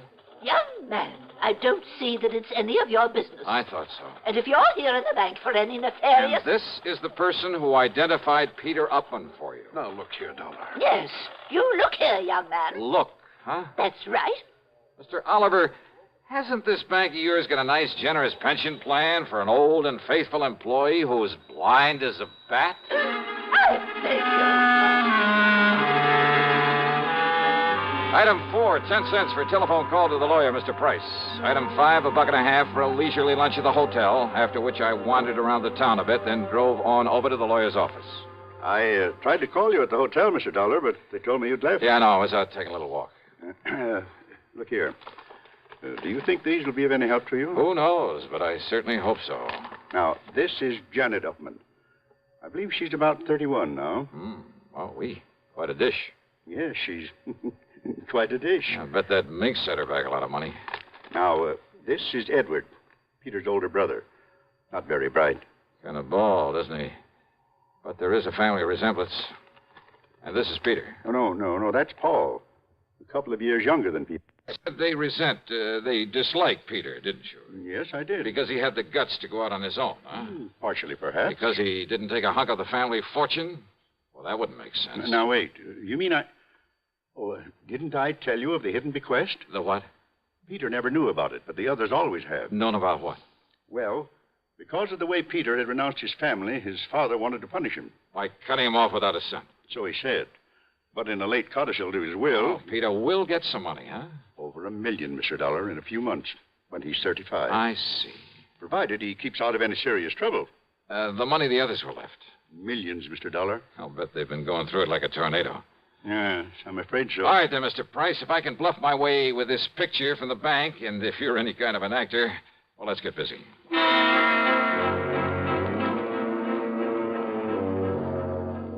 I telephoned to Peter, told him to come over. Mr. Price called the others.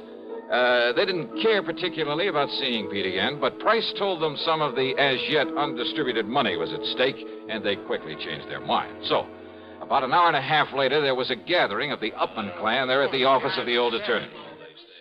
Look, Dollar, Mr. Price says you're okay and all that, but I still don't like your company's stall on the insurance payment. Just Keep your shirt on, huh, Pete? And another thing, I didn't like your attitude when you came to see Now, me. look, you may be a little bigger than I am, but I've decided you'd be very foolish if you tried to take me on. Oh, yeah? It might even cost you $1 million. Well, all I care about is Aunt Lizzie's $3,000. Okay, just take it easy, huh? Take it easy. You say that to a Oh, redhead? then shut up. Okay, now, all of you, listen to me. Yes, Johnny? I'm sure you all know that Pete here inherited a few $1,000s from his Aunt Elizabeth, I guess it is. Yes, and we've heard about how he's tried to collect it twice over. Well, if you ask me, Johnny... Thank you, Janet, but I am not asking you. Well, if you ask me, Pete ought to be locked up for trying such a silly, childish thing. Yeah? Paul, with all the time in the world on your hands, it was real easy for you to pick up that insurance check over where Pete lives while he was at work, wasn't it? What's that? What? And forging a signature, well, after all, you're his own brother. Just a minute, please. And there at the bank, why, dear old half-blind Mrs. Eberhardt couldn't tell which was which. Now, look here, Dollar. But a little machine put the finger on you, Paul. Absurd. Yeah, a little device at the bank that photographs everybody who goes up to a teller's cage. Dollar, you mean that... Oh, now, Johnny, you've been taken in. Have I? That whole thing is just a bluff. It hasn't worked right in years. Oh, what makes you think that? I know. Because the cashier is a boyfriend of mine. Oh, that bank had better check its books. What? He didn't tell you it's been fixed recently? Fixed? No, he didn't. I mean, Paul. Now, wait a minute. Like to see the picture it took of you, Paul, collecting that money? Here, Mr. Price. See what you think.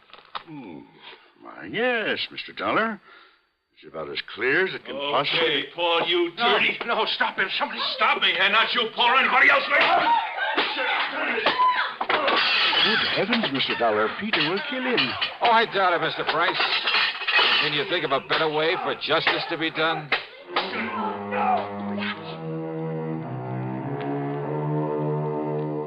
Yeah, Peter paid Paul on this one. But I mean, royally. And I must confess it did my heart good to watch him. And Pete, bless his fighting Irish heart. Yep, he'll be a millionaire one of these days. He's earned it.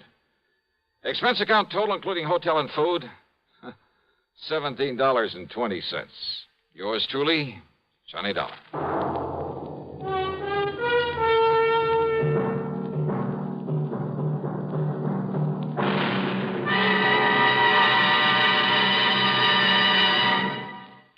Our star will return in just a moment. Constipation is something people don't talk about much, but it can be a problem for anyone, even doctors. And when constipation occurs, it's interesting to see just what doctors consider important about a laxative they might use or recommend. Well, a majority of the doctors we heard from had this to say. A laxative should be effective, gentle, close to natural acting. A medicine that can be used with complete confidence. Now, X-Lax has been popular with many doctors and millions of people over the years because pleasant-tasting chocolated X-Lax is effective. Overnight, it helps you toward your normal regularity. X-Lax is so gentle, so close to natural acting, there's no upset. That's why many doctors and millions of people use X-Lax with complete confidence. X-Lax, the laxative that helps you toward your normal regularity gently, overnight. Now, here is our star to tell you about next week's story. Next week, a story of a deadly swamp and 4 dedicated killers. Their intended victim? Well, join us, won't you? Yours truly, Johnny Dollar.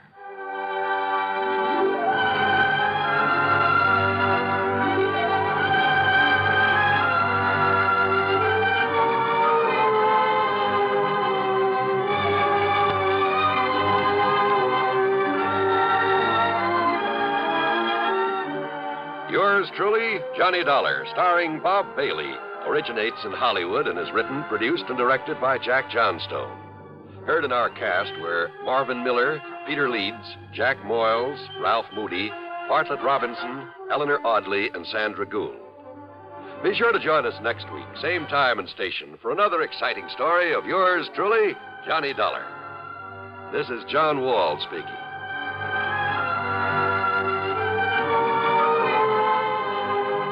Silent death stalks a ship's corridor as suspense follows on the CBS Radio Network. One more pitch may do it. Judy Wood has been pitching a great game all afternoon. She's just about the best softball pitcher in the Women's League. Okay, she's ready. Strike three! Man, oh man, what a pitch! Man, oh Manischewitz, what a wine! At the ballpark, not everybody gets the big cheers. But at home, everybody's wine is always cheered. It's Manischewitz. Man, oh man. Man, oh Manischewitz, everybody's wine because it tastes so good. Have you tried new Manischewitz fruit wines? It's just like drinking fruit itself. Serve them anytime. Manischewitz fruit wines, 100% pure, specially sweetened. Blackberry wine, cherry wine, loganberry wine. Man, oh Manischewitz, everybody's wine because it tastes so good. Manischewitz Wine Company, New York. Radio 59, WROW, Albany, New York.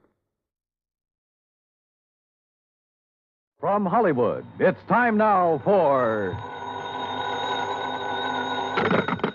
Johnny Dollar. Hillary Fuchs, Johnny. How's your time these days?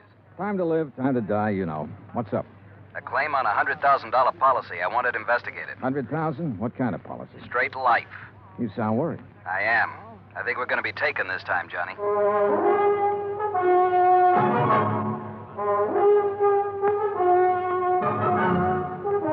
Bob Bailey in the exciting adventures of the man with the action-packed expense account. America's fabulous freelance insurance investigator. Yours truly, Johnny Dollar.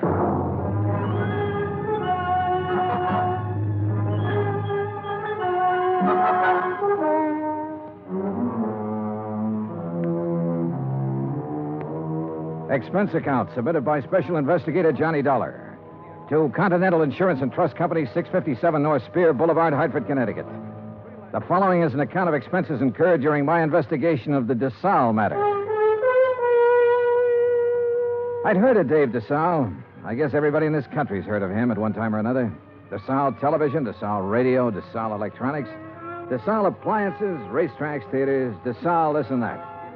But up until the time I talked to Hillary Fuchs about the case, I had never put a man behind the name. Expense account item 1, $2, 2 drinks for Hillary Fuchs and myself. We had them in his office out of my bottle over his desk. Just plain worn out with it. Stuck. Ooh, that's some water. Oh. But I'll tell you this.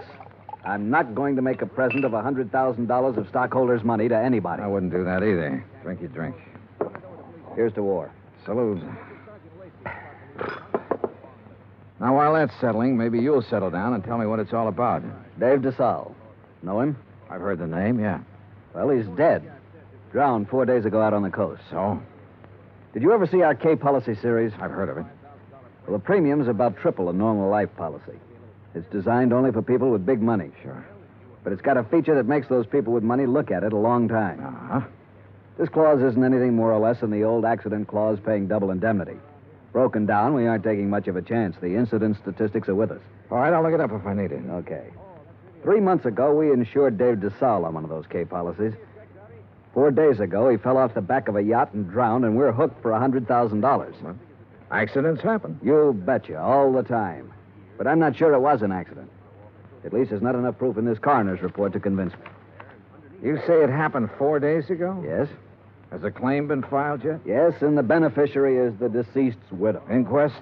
Inquest, burial, everything. Was there an autopsy? No, there was not. Investigation? Yes, it was handled by the local police in San Ladillo. San what? San Ladillo, a little place about 30 miles south of Los Angeles. 4 days ago. Why didn't you put someone on it then? I did. Bert Kenyon. Here's his last report. No evidence available to dispute coroner's verdict of accidental drowning. Recommend claim be honored. Kenyon. Sounds like cold turkey to me. It may sound that way to you, but I still don't like it. I want it warmed up. Now, look, Bert Kenyon knows his way around. And he can miss like anyone else. I want you to go out there and work with him. Cover it all again. Get at DeSalle's widow. She stands to gain most by his death. Maybe the two of you can come up with something. Well, what do you do about the claim? Deny liability on the grounds that the accident is not proven. Hillary, you will be sued. I'll take that chance. Fuchs was an old chance taker who had been raised in the insurance business. The kind of man who gave a claim every kind of test, and if it still passed, he sat down and smelled the paper it was written on. And if he didn't like that, he'd take his chance. Expense account item 2, $138, plane fare to Los Angeles. Item 3, $3. A telegram to Bert Kenyon advising him of my arrival, which turned out to be at 1 o'clock in the morning, 10 minutes ahead of a fog that blanked out the whole area at the airport. Johnny! Johnny Dollar! What? Oh, hey, Bert. How are you? Johnny, good to see you. Good to see you. Come on, I got a car. Well, have you got a cigarette? I ran out 2 hours ago. Sure, man. Here you go. Good to see you. Good to see you, boy. The last time I saw Bert Kenyon was July, a year ago, in Dayton, Ohio. He was there working on an arson claim for the National Underwriters. Before that, I'd run into him in Denver, Portland, and Chicago. And we'd worked together for 2 weeks in New Orleans on the San Antonio case. He sent me a Christmas card every year. I sent him one. We were as close and as far apart as two friends can be. When I saw him this time, he looked tired and thinner. And he lit one cigarette after the other. You'll like San Ladillo, Johnny. Yeah? How's the hotel? Oh, old Spanish job. Big rooms, fireplaces, smells kind of damp all the time. You get used to it. Are you tired? Yeah. Well, tell me about the claim, Bert. Nothing to tell. Routine so far. Oh, Fuchs was pretty worried about it. He doesn't like the coroner's report. You know, Fuchs, worry. That's what he gets paid for. Oh, that's what we get paid for, too. Okay. On the face of it, I'd question the claim right away. Just on the 3 months period alone, I'd question it. You still think it was an accident? I think we should pay up and shut up. I'd like to have met this DeSalle guy, Johnny. Stocks and bonds and pretty blondes. He sure had them all. Wait till you meet Mrs. DeSalle. Wait till you see the layup. Boy. And Fuchs worrying about a $100,000 claim. Do you know how much DeSalle's widow is worth? $8 million. $100,000 means about that much to her. Not that much. Peanuts. You want to hear something funny? Real funny? Go on. DeSalle bought that policy one day at the racetrack at Del Mar. Yeah, because an insurance broker gave him a tip on a horse. Yeah. I can just see Fuchs worrying about his $100,000 and finding out about that part. How did you find out about it? Mrs. DeSalle, she told me the story. What about her? Now, what about her? She's the beneficiary. I told you, $100,000 doesn't mean a thing to her. Why would she kill him for $100,000? Why not? Fuchs sent you out here to take over because he thinks I lost up, didn't he, Johnny? He sent me out to see if I could give you a hand. He wants us to cover the whole thing again. Couldn't kid an old pal, would you? I'd never try, Bert. I bet you wouldn't. I just bet you wouldn't. In another 10 minutes, we were in San Ladillo, a sprawling little town built around a natural harbor. The houses looked expensive, the boats even more expensive. Kenyon pointed out one house on a hill, a 3-story affair with an acre or so of lawns around it. He explained it was the DeSalle home. I checked into the San Ladillo Hotel and got a good night's sleep. Next morning, Bert Kenyon and I went over to the statements of everyone who had been on the yacht the night DeSalle went overboard. Then we went out and interviewed everybody again, including Mrs. DeSalle. This is getting awfully dull. You understand we have to do this. All right. Dave and I were having drinks with a few friends. He said he felt like getting a little air. He went up on deck. A few minutes later, someone was looking for him. Mr. Burke. It might have been. Well, that's what's on your statement. All right. Mr. Burke. We couldn't find Dave, and then I remembered he was on deck. We went up there and saw his hat floating on the water. We looked around. We didn't see him. I sent one of the crew to call for help. They fished him out an hour or so later. You were never on deck until then? No, I wasn't. Who are they? You said they fished him out. Police. Someone. I don't know. There were a lot of men. They tried to give him artificial respiration. Well, what did you do? I watched. What else was there to do? Hard thing to watch, Mrs. DeSalle. Your husband just drowned? Yes. Yes, it was. Is that all? Yeah. That's all.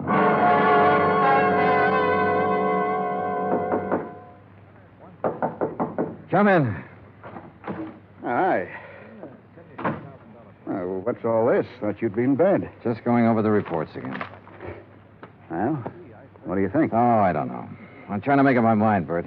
About Mrs. DeSalle, the way she looks, the way she acts. I told you she was something. Yeah, sure. 50 men would sell their souls to be tied up with her one way or another. She had help, Bert. What? She had to have help to kill him. A dozen people swear she was below drinking martinis with him, so someone was up on deck waiting for DeSalle.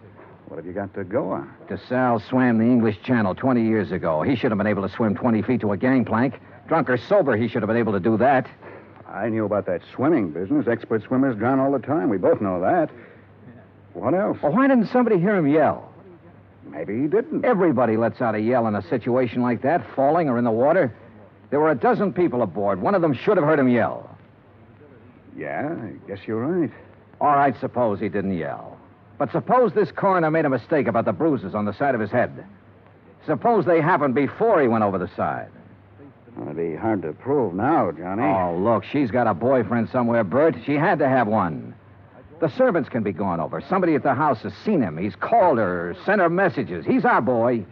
We can bring him out in the open. We'll get help from Los Angeles. We'll call the legal department and get them busy. Get permission to exhume the body and have an autopsy. We'll bring... What? Let this one go, huh? What? Drop it. It's just lousy enough to get by, Fuchs. We got a good case, Bert. I know. I've known it all along, Johnny. A sellout? Mrs. DeSalle offered me the whole 100,000. The whole 100,000, Johnny, to let it get by. Who helped you do it? I don't know. I wasn't interested anymore when she came up with the offer. Look, what does DeSalle mean to you and me? Nothing.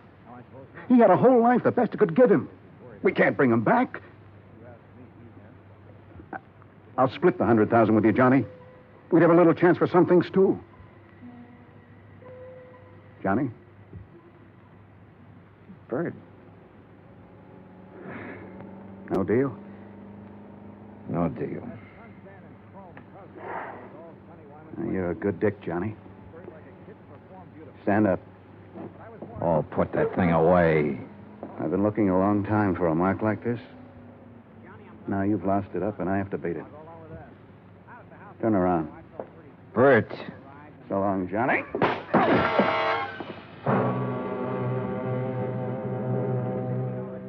I went down to my knees trying to hold onto the desk. I saw him stand there a minute, like he might want to help me. And then he was gone. I did everything I could to make my feet, but my legs wouldn't work. And then it was all over.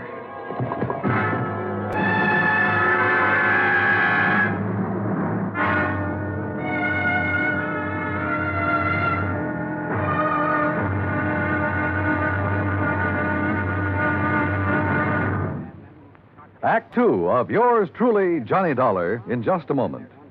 Democracy. What does it mean? The word itself is of Greek origin. Demos meaning the people, and kratos meaning authority. Thus, in a democracy, the people have the authority to rule themselves. But where does the authority come from? The authority comes from the people themselves. They put it in their Constitution, and the Constitution can't be changed by anyone except the people. That puts the supreme power of the government of a democratic country right in the hands of the people, and the people elect their representatives to run the government. In that manner, democracy gives everyone equal representation in the government. Democracy provides mankind with its greatest legacy of freedom. Now, Act two of yours truly, Johnny Dollar, and the DeSalle matter.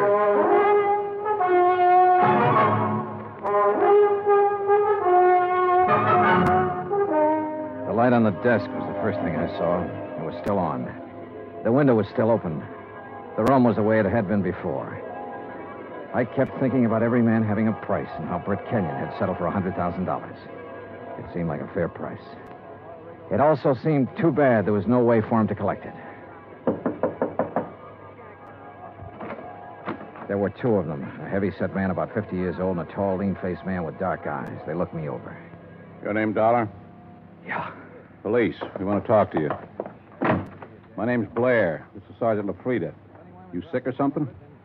I bumped my head. How? Never mind. Well, what do you want? We'll ask the questions. What are you doing in San Ladillo? I'm standing around in a hotel room talking to a couple of cops. Just answer up. Don't be funny, fella. I don't feel even a little bit funny. You got a license to carry this gun? Hey, what is this? Have you? Yes. Your meat-handed friend ought to put it down or it might go off. Been fired, Tom? Meat-handed, huh? That's what I said. I'll remember that. Okay. Tell us about it. Tell us what you're doing here. And don't waste a lot of time doing it. I'm an insurance investigator. Tell this goon to back away and undouble his fist or I'll break a chair over his head. Are you going to try to be tough, baby? I'm going to try to find out what this is all about. You want me to pop him open to see if he's as tough as he sounds? Behave yourself, Tom. Let's see something that says you're an insurance dick. Top of the dresser. Bring it over, Tom. Sure.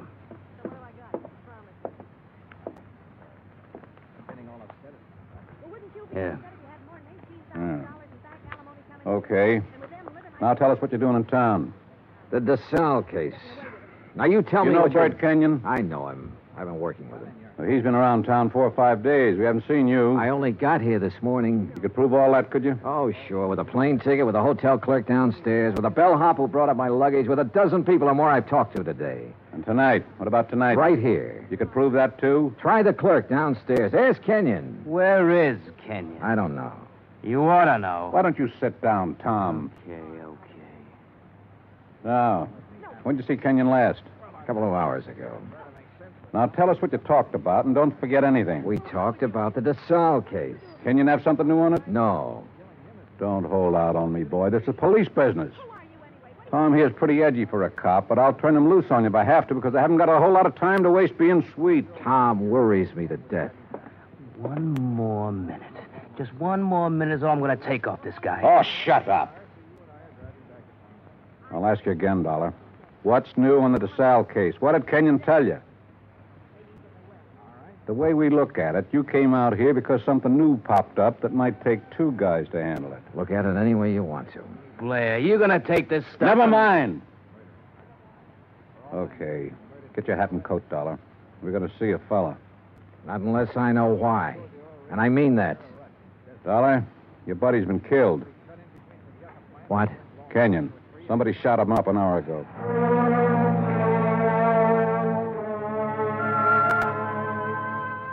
I put on my clothes and we went downstairs and climbed into a battered-looking police car. Tom LaFrida drove. I sat with Blair in the back seat. No one said anything. A half a mile out of San Ladillo, we turned onto the main highway and drove to a spot about 2 miles away, all-night filling station. There were a couple of highway patrol cars there, an ambulance, and men in dark suits who looked the way policemen always look. Wait here. Keep an eye on him, Tom. Sure. Be just a minute. He's a soft old gink. I suppose you're hard. I know how to handle pinballs like you. Before we're through, you and me, we'll have it out. Okay, Dollar. Get out. Yeah, sure. Tom, put the spotlight on him. Okay. Good. Now, Posey. Posey, take a good look at this man. You ever seen him before? No. Look good. Take your time, boy. No, man I saw was shorter by this much. He wasn't as husky. Okay. You go in back of your place there and get some sleep, boy. That all? There'll be more by morning. Go along now. Sure. Night. What was all that? Tom, get out. You stick around here with Dick and Wally. Okay. You're the boss. You get in the front, Dollar.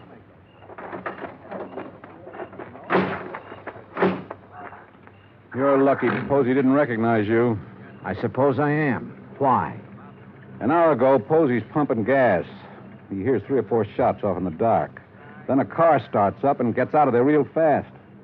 Then Posey sees your pal Kenyon stagger out across the highway, full of lead. Kenyon drops dead right in front of the station. That's him they're mopping up now. We had half an idea you might have been the man beaten in the car. That's a dumb idea. Yeah, he was shot close up, like it was somebody he was just standing talking to. An old friend. You're an old friend of his. Blair, you got it all wrong. Huh? We haven't been friends for 3 hours. His full name was George Blair. He'd been on the Los Angeles force 12 years. Then they retired him at half pay when a holdup man shot off part of his right foot. He'd taken the San Ladillo job because it was the only police force he could find that would take a man who limped more than a little. Expense account item 4, 20 cents coffee for Lieutenant Blair and myself. I don't know. Maybe we went at you the wrong way in that hotel room. That's my fault. But a man's been murdered, and I get excited about things like that. I don't blame you. No hard feelings. No. As long as I don't have to do business with your boy, Tom. Yeah, I got Tom LaFrida and 3 other boys. None of them worth the press in their pants. I need help, darling. What? This town's popping open tonight. Your buddy got it, and it's tied in with this DeSalle thing somewhere. You're sure he didn't have anything new for you? No. You wouldn't want to tell me about that bump in your head, would you? Not right now, no. My boys are so green, they tromped all over the boat the night DeSalle drowned. They loused up anything that might have helped me to find out how he went over the side. They banged his head against the dock a few times, bringing him in. I couldn't tell if the bruises were there before or after he was in the water. You don't think DeSalle's was accidental? I was murdered. She had somebody do it. Well, why didn't any of that come out in the coroner's report? My coroner runs a drugstore when he isn't being a coroner. If you feed him enough scotch, he'll tell you whether somebody's dead or not. He don't know from nothing. You know, the thing that kind of got me was this Kenyon. He went along with that coroner's report. I know that. We both know that. All right, I'll lay it on the line. I need help, Dollar. If I'm going to get anything done, find out who killed Kenyon, and get at this DeSalle thing, I need help. All right, I'll help you. I was hoping you'd say that. More coffee? No. Dollar. What? You can start by telling me about that bruise in your head. Kenyon. He sold out, did he? Yeah. To Mrs. DeSalle. He covered up for her in the reports he sent in. A man back in Hartford got suspicious and sent me out to make a recheck. Yeah, I guess something like that. No dummies, those claims men. Look, who'd he say was in on it? He didn't say. I don't think he really knew. At least not any more than you and me. No wonder you didn't want to talk up that kind of news. Kind of hurts, doesn't it? Like having a bad cop around. You should know. I know. Well, how do you feel? Mister, I feel lousy. A friend of mine's been shot. What's more, he died a bum. Well, I'm talking about dropping in on people while the smoke's still hanging around. Mrs. DeSalle? Yeah. Let's go. It was about 6:45 in the morning when we left the diner. By 7:30, we were winding up the driveway to the DeSalle mansion overlooking the ocean. Blair mumbled things about the fog lifting and what a nice day it would be. I smoked cigarettes and looked and watched the contented smile he kept on his face. Well, what do you know? Tommy LaFrida's car. Well, what does that mean? Well, let's find out. Tom was off duty at 6 o'clock, as far as I know. I told you it was going to be a nice day. Yeah, you did it then.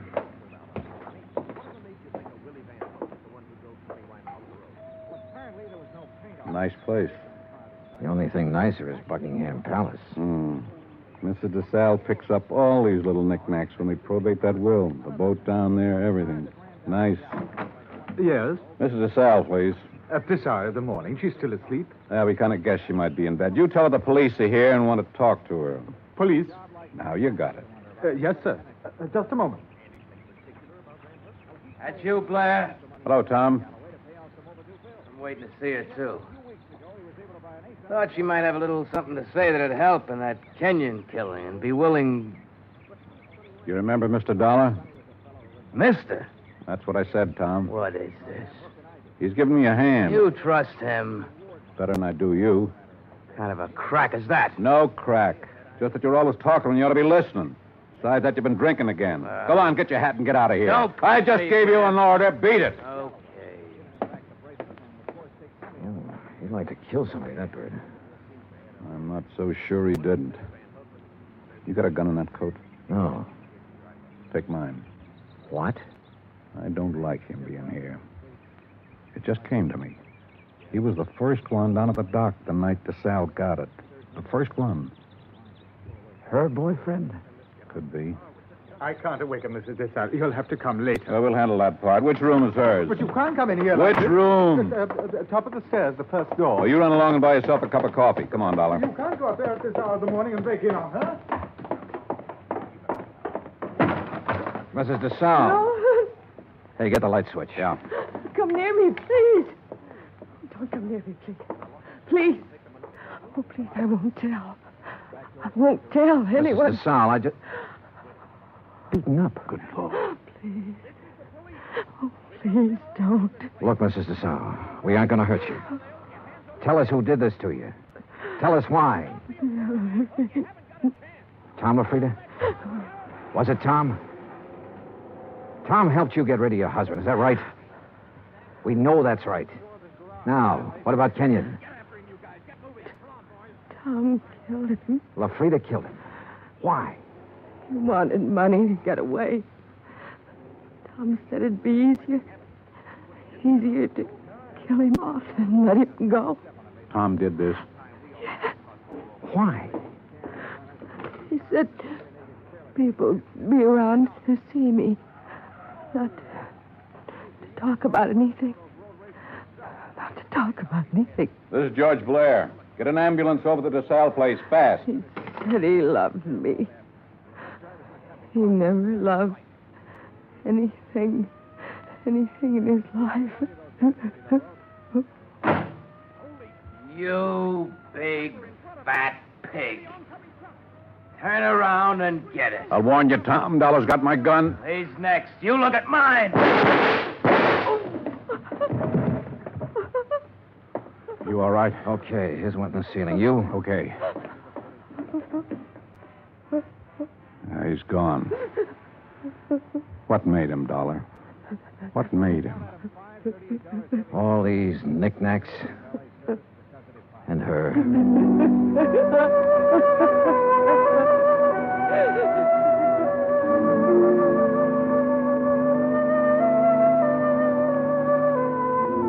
Expense account item 5, $25. One phone call to Hartford. I told Hilary Fuchs the whole story, and he promised to send out the necessary legal aid. Item 6, $10. Flowers for Bert Kenyon.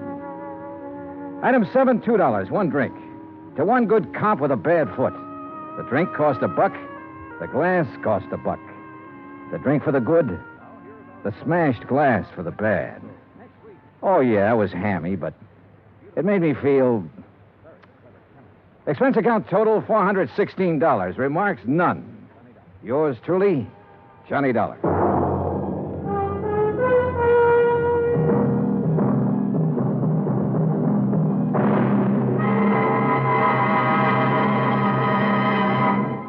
Now, here is our star to tell you about next week's story. Next week, one of the sweetest old characters I ever met. And with him, one of the cleverest killers. Join us, won't you? Yours truly, Johnny Dollar.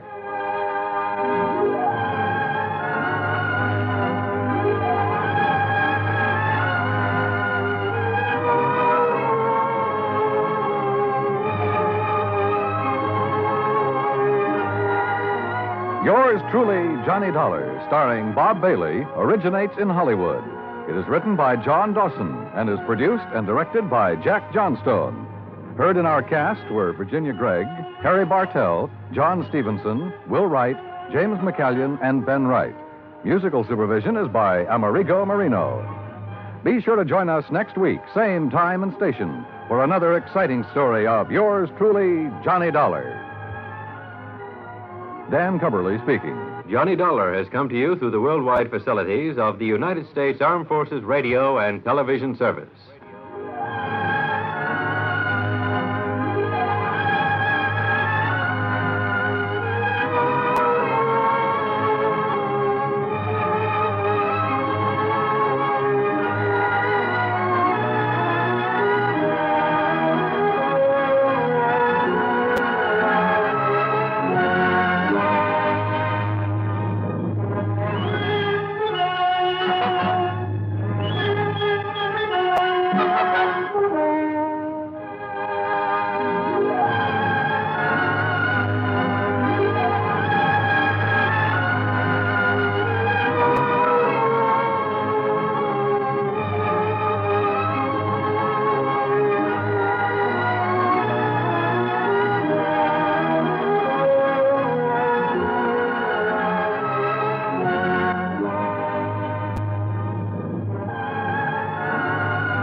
Johnny Dollar. Johnny, this is Don Boomhauer down here in Sarasota, Florida. Don, how are you? Oh, great, great. Yeah? Now, what's the matter? Well, the last time I called you, I mentioned that pal of yours, Earl Foreman. Yeah? Told you he was out in California and that he'd left me holding down the local office of Tri-State Life and Casualty for him. Oh, yeah. I So remember. what's he gone and done? Moved on out there to sunny, smoggy Southern California, bag and back. Yeah, I heard from him a few Which is to say, I'm still running the Tri-State office here in Sarasota. That's bad? Be fine if it didn't take so much of my time away from my real estate business. But what I called you about, Johnny... Yeah, trouble, Don? Yes, well, no, not exactly. Well, which is it? I mean, not exactly the kind you might expect. Looks like one of our clients, an old man by the name of William Trasker, is dying. Old Bill Trasker, the fishing guy? That's the one. Yeah. Earl and I went fishing with him several times out in the Gulf. Oh, so that's how he knows about you. Well, what's he dying of, Don? I can't imagine anybody having it in for old Bill and trying to knock him off. No, it's some rare type of kidney ailment, the doctor says. Oh. Nothing suspicious about it, nothing whatsoever. Oh. Well, then The amount of insurance he carries is so small as to be almost negligible. How much, Don? $2,500. Huh? I know, Johnny. It would hardly seem to justify the cost of your coming down. And if there's nothing suspicious about the circumstances... Nothing at all. It'll be death from natural causes. Well, Don, I'm afraid I don't see any During reason... his periods of consciousness, he's in a coma most of the time, he keeps asking for you. Oh? What? Well, I don't know. Not for sure, that is. But what he keeps saying, or trying to say, and it's hard to understand him, well, Johnny, it sounds like he's trying to give us the clue to a murder. Murder? That's right. Don, I'm on my way.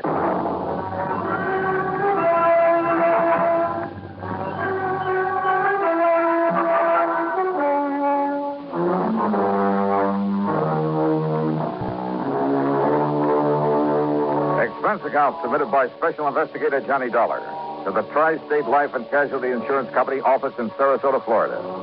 Following is an account of expenses incurred during my investigation of the recompense matter.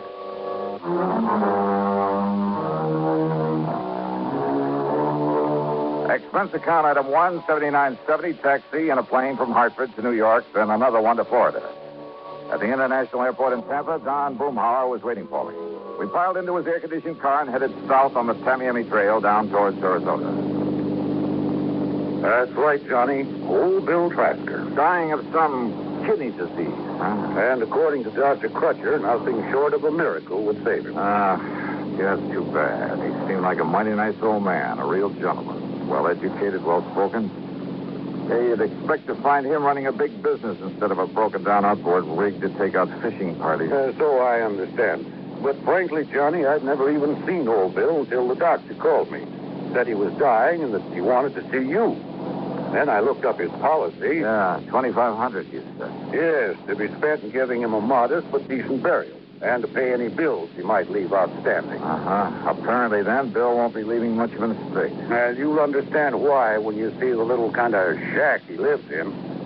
But now, over the phone, you said something about a murder. Well, Johnny, it was so difficult trying to understand what he was trying to say.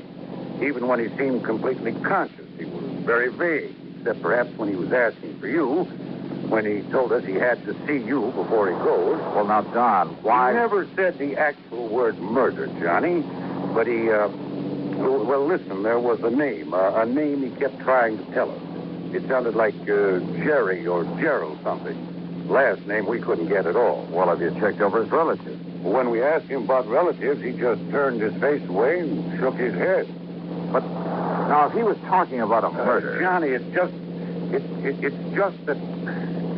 Well, Doc and I agreed that from what he said, and, well, his knowing you and your work and wanting to see you, and, well, you know how deathbed confessions are. Don, you're not making much sense. Look, Doc will be waiting for us, and if Bill is conscious enough to make sense when he talks to you, well, let's just wait and see what you can get out of him. Whatever you say, Don.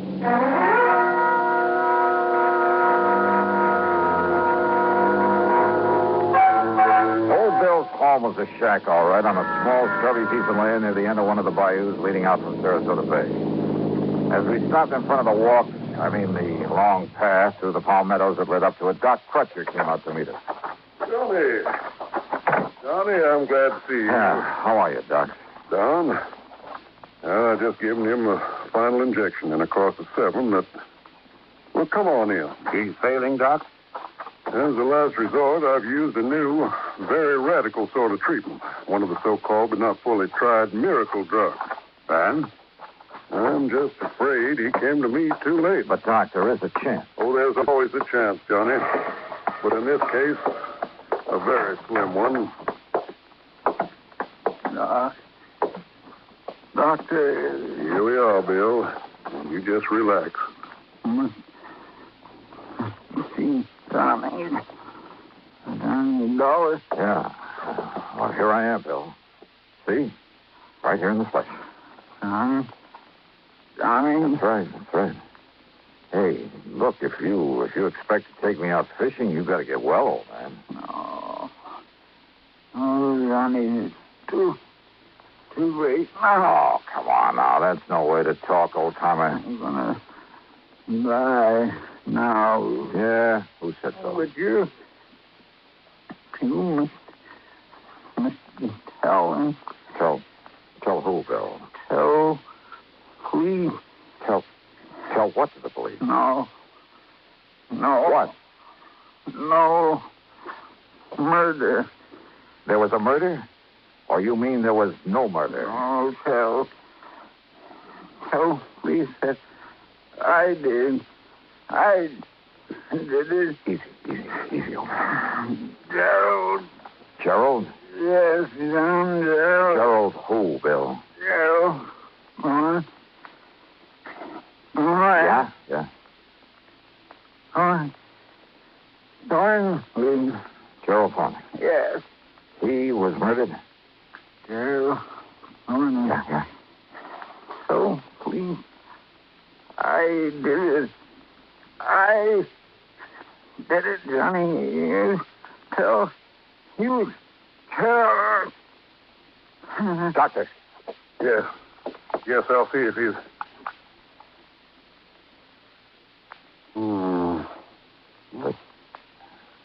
The end, Doc? Well, no. As a matter of fact, his heartbeat is... Well, it's stronger. What? Much stronger. Doc, listen. Yes, Doc? Get to a phone and get an ambulance while I make him ready. You mean that maybe you can pull him through after all? Yeah. Now, come on, Johnny. Give me a hand with him. Sure, Doc. Save him, huh? Yes, of course. Yeah, so that we can investigate this confession of his. Huh? Sure, and then see that he's executed for murder. Oh, John, for the love of Mike. Yes, call that ambulance.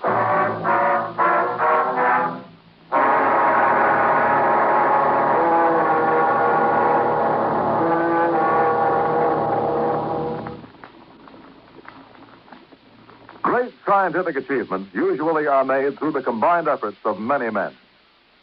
Such is the story of the Atlantic Cable, one of the outstanding milestones of the 19th century. But today, the name of one man remains to remind us of that venture. The organizer and director, Cyrus W. Field, a retired paper merchant who risked his fortune, sanity, and integrity in an awesome adventure that lasted 12 long years.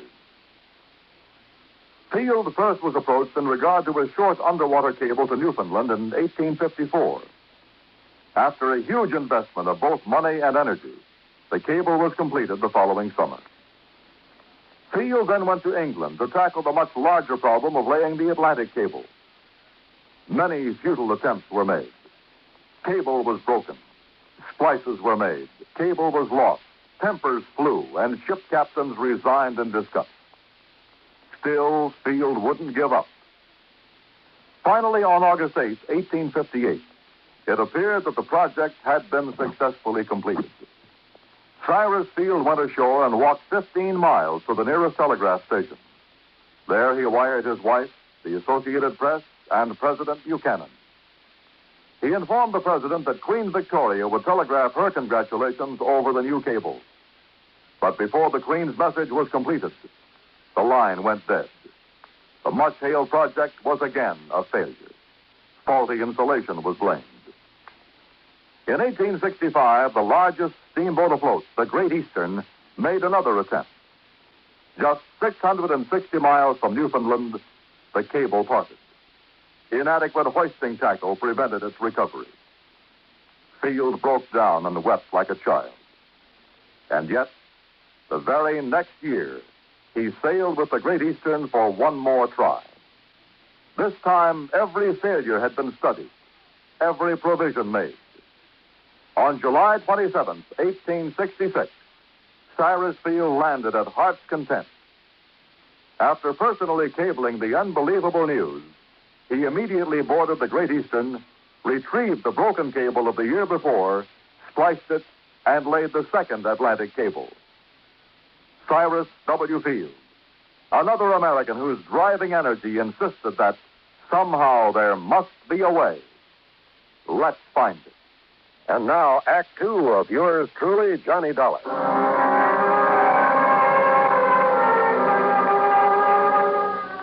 We carefully laid Old Bill in the back seat of Don Boomhauer's car and drove him to the hospital ourselves. And then we could only wait to see if the drug that Dr. Crutcher had given him would really do its work. And yet, if it did, if by some modern miracle the old man should recover. Well, Don had said it there at the shack, and he said it again that evening as we sat in the comfortable den of his home, trying to console ourselves with a couple of scotch and sodas. No, it's wrong, Johnny. There's something very wrong about it. I mean, pulling him away from death's door only so that he can be electrocuted for that murder he confessed to. But did he really, Don? What else could he have meant? So you've got to investigate, Johnny. Even Doc Crutcher has to report that confession to the police. Maybe. And so do I. We've no way out of it. None of us. Earl Thornton. Yes, the name of his victim, the man he murdered. Did he? Is that what he tried to tell us? Well, what else could he have possibly meant? And don't forget, he thinks that he's dying. I know. A deathbed confession, Johnny. Happens all the time. Oh, but look, is he the kind of man who could have killed somebody? He certainly didn't strike me that way. But how do you know? It may have happened years ago. And it may never have happened at all. And I hope that somehow you're right. But can you prove it? Well, Johnny? Pour me another drink, will you? Sure, all you want. But you haven't answered my question. I'm going to try, Don. I'm going to try.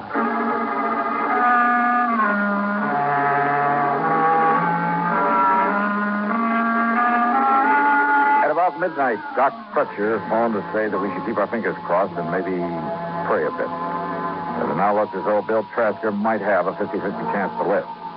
Then, unexpectedly, a call from Lieutenant Barney Phillips of the police department. Yes, Mr. Dollar. Doc Crutcher told me all about it. And will appreciate any help you may want to give us on this. Well, do you know anything about this Bill Thornley? No, sir. Never heard of him. But we'll find out who he was. Don't you worry about that, sir. Lieutenant, how well do you know old Bill? Well, that's the thing that puzzles me, Dollar. Old Bill is one of the nicest, one of the most kindliest old men I've ever known. Oh? Ever since he came here to Sarasota, that's about 7 years ago, it seems he just went out of his way all the time, trying to be nice and helpful to folks. Didn't have much to give to anybody, money, I mean, but whatever he had or he could do for somebody, he never would hesitate a minute. I see. But that doesn't keep us from having to do our duty, get the goods on him, see that justice is done. The law is the law, and it's our duty to uphold it. Old Bill came here 7 years ago? That's right. From where? Well, now, if we knew that, we'd know where to look for information on this man Thornley that he killed. Yes, he did. What's that? I'll talk to you later, Lieutenant. Oh, fine, Mr. Dollar. And if you have any connections anywhere that can help us find out who Gerald Thornley was and why old Bill killed him, Or if I can find out that he didn't kill any such man or anybody else. Now, Mr. Dollar. I'll be in touch. Why are you so sure he didn't murder someone, Johnny? Did I say that, Don? You didn't need to. Don, I want no part of this thing. Donnie, I know this is no ordinary sort of investigation, but as a company, we have to go through with it. Why?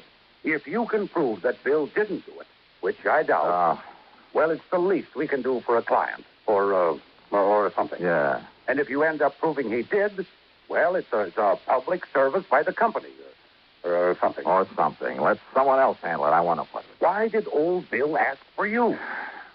Well? Oh, well, I think it's because of... Well, in spite of what he said, in spite of what it sounded like... Hey, let me use your car, will you? At this time of night? Oh, not here. Here are the keys. All right, good.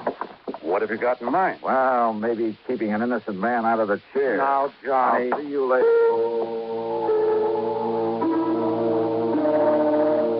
Obviously, the key to this whole matter lay in finding out about Bill's supposed victim, Gerald Thornley. Who he was, where he was, or where he had been. And then if Bill had ever been there. So I drove over to the shack again and went through Bill's clothes, hoping that some of them might be old enough to show where he'd been before he moved to Sarasota. Every one of them bore a New York label. Item 2, $5.20 for a tank full of gas. Item 3, after I reached the airport in Tampa, $4.60 for a long telegram to Ripley Keener, a pal of mine on the New York side. Item 4, $71.70, and shortly after dawn, I was in New York. Rip was waiting for me at the airport. You could have saved yourself the time and money and phoned me, Johnny. Now, just what do you mean by that, Rip? Well, I could have told you all there is to tell about Gerald P. Thornley in one sentence. I handled a story on him for the paper myself. All right, well, what about him? He ain't. He what? 7 years ago, that crooked promoter disappeared. Promoter? And when the police finally caught up with when and where and how he disappeared, it left them with only one possible conclusion. Thornley was murdered. Nevertheless, No, Johnny. Stop trying to act like a Pollyanna and get on back to Sarasota and nail that old guy for murder.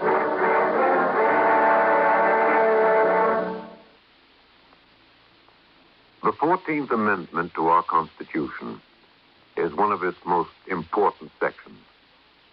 It bestows United States citizenship upon every person, regardless of race, who is born within our borders or who is naturalized. And this amendment further provides that the privileges and immunities of citizenship cannot be taken away by a state, nor may a citizen be denied the equal protection of the laws. It is this amendment which makes us all equal citizens with equal rights, to the end that this country of yours and mine shall be our country under God. Now, Act 3 of yours truly, Johnny Dollar, and the recompense matter.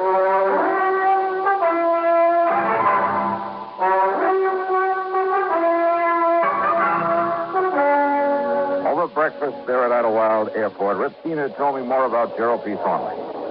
Not that Thornley didn't deserve to have somebody knock him off. Now, just what does that mean? When he got through with all his phony real estate promotions, he left more innocent people broke and hungry than you can shake it. Well, Johnny, that man made millions on his crooked real estate deals. And who suffered? Wealthy people who could afford to lose a few thousand here and there? Oh, no. No, sir. I was poor people who fell for his pitch and then suffered for it. But the law, the authorities, they never got on to him. He was too smart. Every deal he made was perfectly legal at the time. I'll tell you this, Johnny. A lot of the real estate laws got rewritten as a result of him. I mean, in spite of the way it finally turned out, the switcherooning. What? Sure. That gave me material for that feature I hoped was going to win me a Pulitzer Prize. Just what are you talking about, Rip? Back there in 53, after the coroner's jury said it was murder, they went through his papers and bank accounts. They found he left enough dough and instructions for it to pay back every cent he'd taken from the poor suckers. You are kidding. A bit, Johnny. I told you it was a twist. And, Johnny, that's what makes his killer all the more wrong. So get on back there to Sarasota and nail him down. Yeah, Rip, I guess it's all I can... No, wait a minute. Huh? Handle this right, and maybe your next feature will get you a Pulitzer Prize. Huh?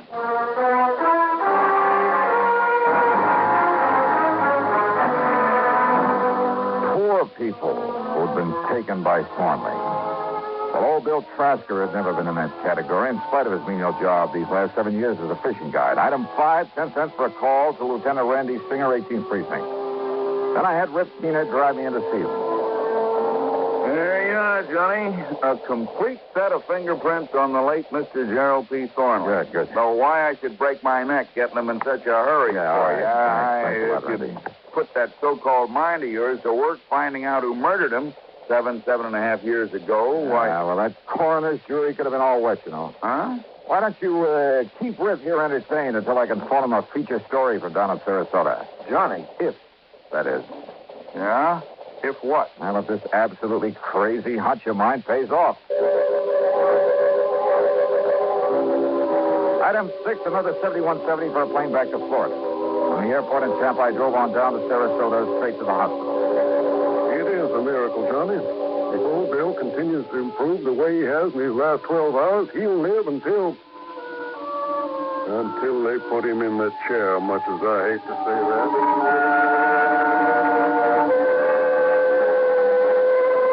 Old Bill was much better. That almost was a miracle. He let me take a set of his fingerprints, and then he broke down and told me his story. Then at police headquarters, when one of the lab men compared the prints with a set I brought down from New York, Lieutenant Barney Phillips nearly flipped. But, oh, no, look, Al, I can't believe this. According to these prints, old Bill is Gerald P. Thornley. That's right. But I don't understand.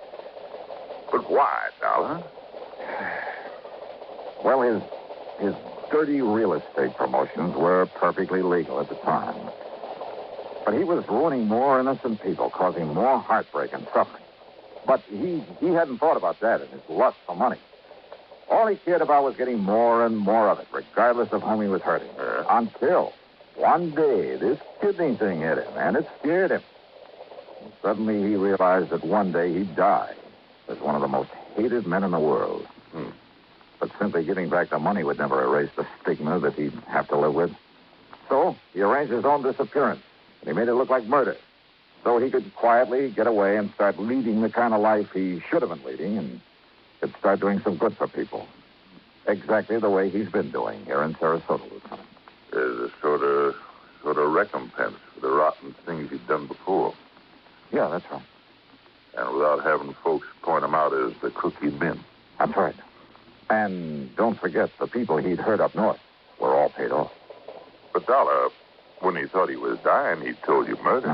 He said no murder. Doc and Don misunderstood. He said to tell the police that he did it. That's all. And now we know what he did. Dollar, I hate to say this, but he's still in trouble.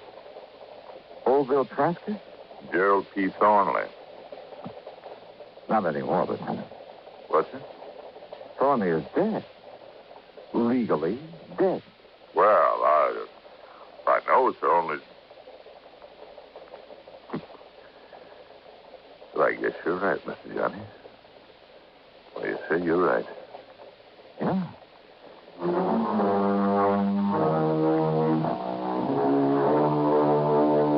After sticking around a few days to make sure that old Bill's recovery would be complete, well, I changed my mind about getting Rip keener material for a feature.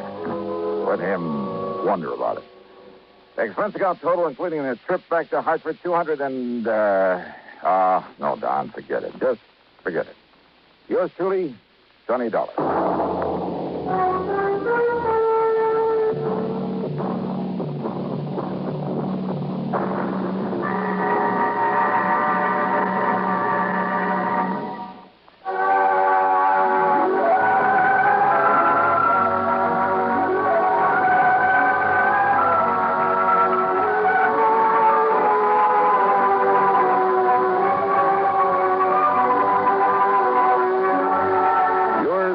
Johnny Dollar, starring Bob Bailey, originates in Hollywood and is written, produced, and directed by Jack Johnstone.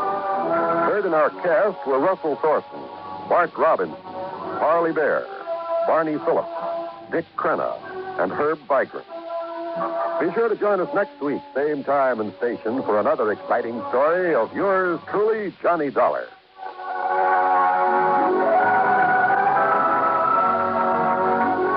This is John Wall speaking. Johnny Dollar has come to you through the worldwide facilities of the United States Armed Forces Radio and Television Service.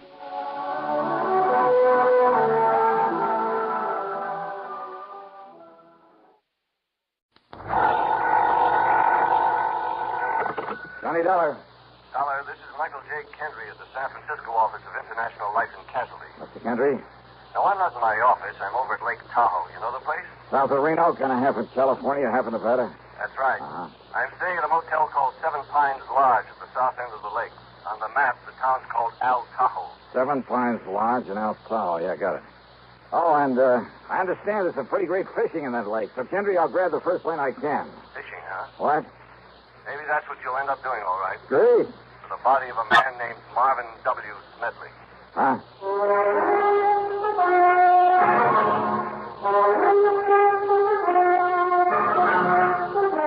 CBS Radio brings you Bob Bailey in the exciting adventures of the man with the action-packed expense account, America's fabulous freelance insurance investigator. Yours truly, Johnny Dollar.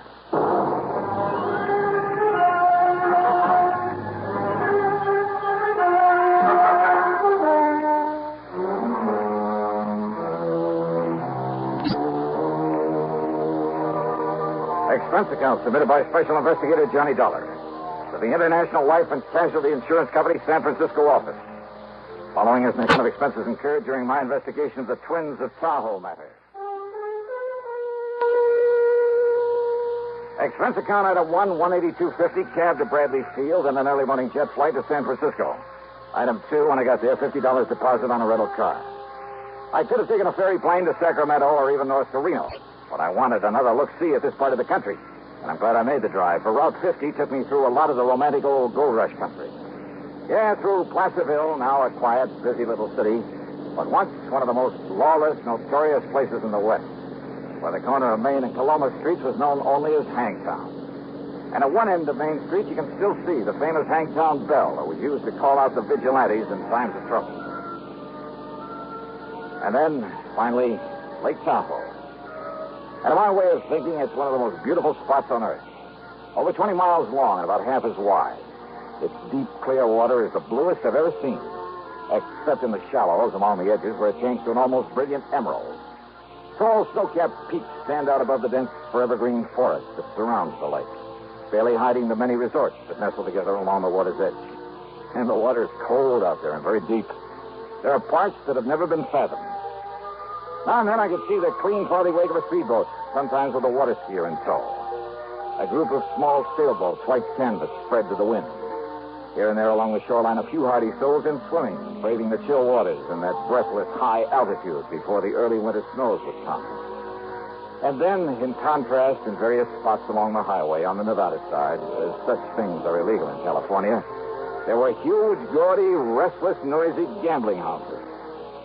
And out Tahoe at the Seven Pines Lodge, and there were 7 tall pines around the neat little motel, Kendry was waiting there for me.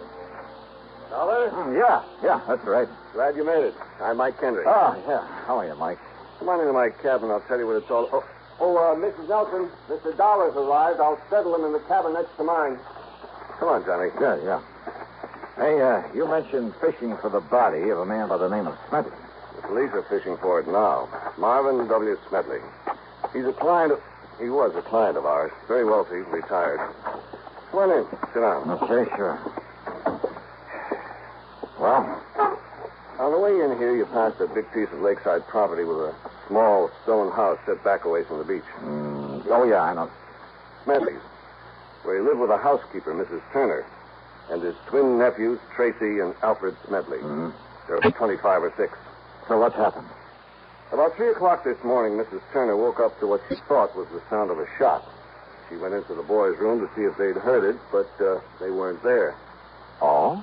And she remembered Tracy had said he'd be out gambling all night over on the Nevada side, and that Alfred was at a 2 or 3 day house party at the upper end of the lake. And rather than try to waken old man Smedley, well, she decided it was only a backfire and went back to bed. Yeah? But when she got up for breakfast, well, she found the library in a real mess, and the safe had been rifled. No sign of Smedley? No. Go on, Mike, please. Now, she knew that old Smedley had a habit of getting up in the middle of the night and going in there and counting his money. He never did trust the banks, kept everything he had in that safe. So she knew right away what must have happened. She knew for sure when she found that Smedley wasn't in his bedroom or anywhere else around the house. Also, she says she could smell gunpowder there in the library. What, did she call the police? Yeah, and Sergeant Porter came running. And when he found the footprints leading down to the beach, down to the dock, and the marks of a body dragged along. And the body itself? No sign. Must have been weighted down and dumped in the lake. Who, Mike? No question about it. They've been living easy off him for years, just waiting for him to die so they could get their hands on his money. One of the twins. Only one of them? Only one set of footprints out there in the sand. Have the police been able to find the twins? Sure have. They've got them locked up in the local hoosgow. Then what's the problem? Only one of them did it, Johnny. Okay. But both of them, both of those boys have absolutely airtight alibis.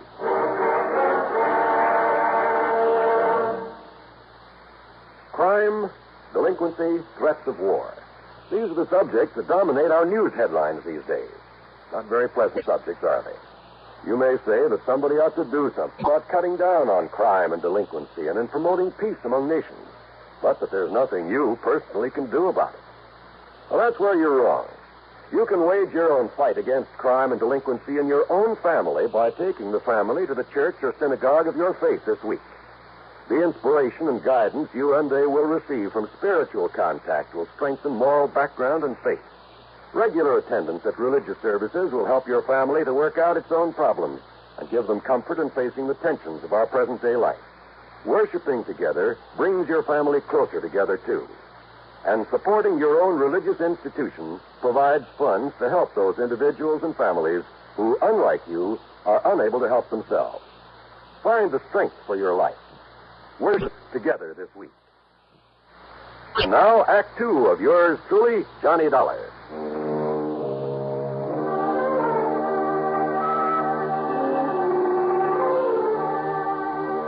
The police had roped off a lane from Smedley's house to the beach to the dock, where it was obvious from the tracks in the sand that somebody had dragged the old man out there, piled him into one of the rowboats, then dropped him into the lake. Sure, it was one of those twins, Mr. Dollar. It had to be. Well, now, why do you say that, Chief? Sergeant Bill Corder. Okay, Sergeant. Well, not only because of what Mr. Kendry told you about him, but because the footprints that hauled him out of here was made by the shoes of one of them. Which one? Either Tracy or Alfred. But you don't know which? Well, that's the trouble. Not only because it was a pair of brand new shoes that didn't have any what you might call identifying marks, even where they showed up clear in the damp sand, but because those two young punks always dressed exactly alike. You know, so as to cover up for each other. How do you mean? I mean, not only because they were always... Those boys were always mischief makers, Johnny. They sure were and still are. They just didn't have anything else to do. One of them would provoke a fight at one of the gaming casinos or borrow somebody's car without permission or such nonsense. And each of them would swear it was the other. Yeah. And because they look and talk and act exactly alike so that nobody can ever tell which is which, well, the police here, never knowing which one they could legally hold, and they were always threatening the super false arrest. And you'd be as mad as we are over how many times they've gotten away with that, Doc. Right. And not only because witnesses to whatever they did couldn't tell them apart, but that fool uncle of theirs would always come along and pay a fine or something before we could nail down the right one. That's it. And you say they both have alibis for whenever it was this thing happened? Yes, sir. About 3 o'clock this morning. And you're sure about those footprints? Sure I am. Found the shoes that made him in the house, in the clothes closet. Found the sand on them. In whose closet? Tracy's. Oh? Yes, sir. And Alfred's. Same closet. Sergeant Corder, Mike and I went on into the house to talk to Mrs. May Turner, Smedley's old housekeeper. Tall, raw-boned, but erect and strong in spite of her years, having worked hard all her life. She looked as if nothing in the world could ever face her. But obviously the death of her employer had. If only he'd have listened to me, Mr. Dollar. If only he'd have listened. Because I knowed something like this would happen to the poor old man. Him keeping all of his money here in the house instead of down to the bank where he ought to. How much money, Mrs. Turner? Oh, goodness knows, Mr. Dollar. But it was all he had, and he was a rich man, and everybody knowed that he kept it here, and that he'd come down in the middle of the night and count it all out to himself, and look. He didn't even pull down the shades, so as anybody and everybody could see him sitting here with all his money, and I told him, and now it's happened. Oh. In other words, Sergeant, almost anybody around here could be suspect. If it wasn't for the footprints out there in the sand. Well, Footprints? did you say? Well, to be honest about it, that's why I came in here earlier, Miss Turner, to look at the boy's shoes in their closet. You see, whoever did it and hauled him out and threw him in the lake, well, that is... He don't need to tell me, officer. Because I kept telling him about them, too. About the way he was spoiling them so bad. Giving them everything they wanted. I told him that sooner or later one of them would get so greedy he'd turn on to him. But which one, Mrs. Turner? Which one? They're the only relatives that he had. So it was Alfred. Oh? Oh, it was Tracy. Oh, yeah. My next move was to go on down to the jail and talk with the twins. Oh, they were identical, all right. I wondered how they themselves knew which was which. But in spite of what seemed to be the general opinion of them, they impressed me as just a couple of rather nice, normal, high-spirited kids. So, what if we did raise a little cane around town now and then, Mr. Dollar? None of it ever really did any harm, and we had to do something with our time. All right, now look here, Tracy. No, I'm Alfred. Oh, well, I'm... And what I mean is, it's no reason to pin a lousy thing like this on us, even though we aren't too sorry that he's gone. After all, what did he have to live for? Oh, I mean, just having to drag on maybe 10 or 15 years more with that lung trouble he had. Now, look, you boys never had to do a lick of work in your lives. Well, not since we got through school. But do you know why, Mr. Dollar? Why, Al? I mean, Tracy? Because Uncle Marv didn't want us to. He'd worked so hard as a prospector and a miner, accumulating his pile, and he wanted somebody to enjoy his money. And that old skinflint ever want somebody else to enjoy it? That's right, Trace and me. We're his only kin. Yeah, that's why he told us he was leaving us all his insurance. And what about the rest of the estate? We don't know and we don't care. After all, he did plenty for us. I mean, even before this insurance we'll get. Not if it's proved that you killed him, Tracy. Oh, now, wait, Mr. Dollar. Have you got any proof that Uncle Marv was killed? Proof that... Well... What? I mean, sir, that unless you find his body... Don't you worry about that, Tracy. Al. My boys will find his body if they have to drag that entire lake. But unless you do, you won't really have a case against us or anybody, will you? We'll find it, all right. And why don't you suspect somebody besides us? Yeah? Like who? I'll tell you who, Sergeant. What about all those old prospectors from the old days that he did out of mining claims that have kept coming back to him for handouts? Oh, you're a fine one to talk about handouts. Now, listen. Don't tell me you aren't glad that he's gone. Yes. Trace and me and that old witch Turner and all the other people. Now, you look. Wait a minute. If Miss Turner hadn't taken care of him all these years... Oh, sure. All right. I understand you boys have pretty good alibis for 3 o'clock this morning. Do we have to go over all that again? What, afraid you might slip up retelling them, Alf? I'm Tracy, Mr. Dollar. Okay. Now tell those alibis to me. Okay, Mr. Dollar. Whatever you say.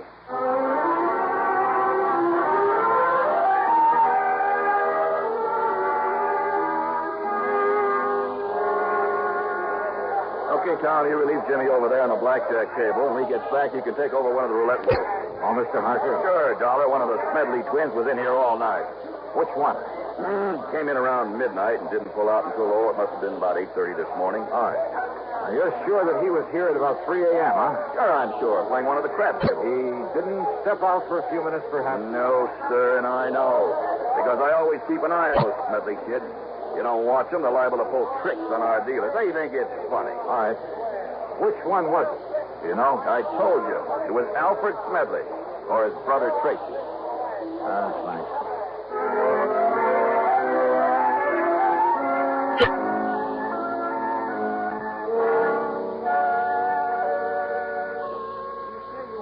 Have a little refreshment, Mr. Dollar.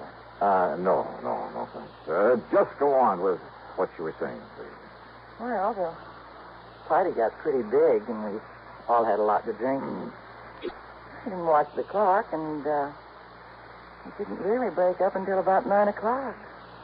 This morning? Mm-hmm. And he was with you all the time, huh? Every minute. All right, now, which one of the twins was it? Who cares? You're both a lot of fun. I mean, fun. But, now listen, I have to know if it was Alfred or Tracy. But I haven't the least... You know, what's this all about, Johnny? Murder. Oh. Well? Well, it was Tracy. Maybe it was Alfred. Thanks a lot.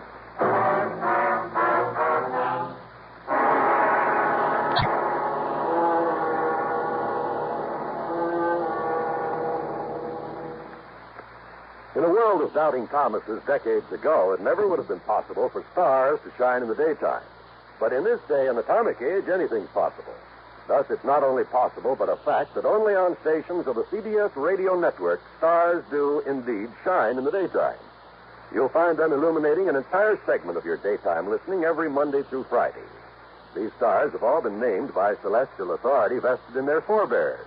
Those names are Arthur Godfrey, Art Linkletter, Bing Crosby, Rosemary Clooney, Gary Moore, and Durward Kirby. You won't find them in your books of the planets and stars, but no compendium of show business luminaries would be complete without them. Monday through Friday, your radio set is your personal telescope on its star-studded display, on your CBS radio station.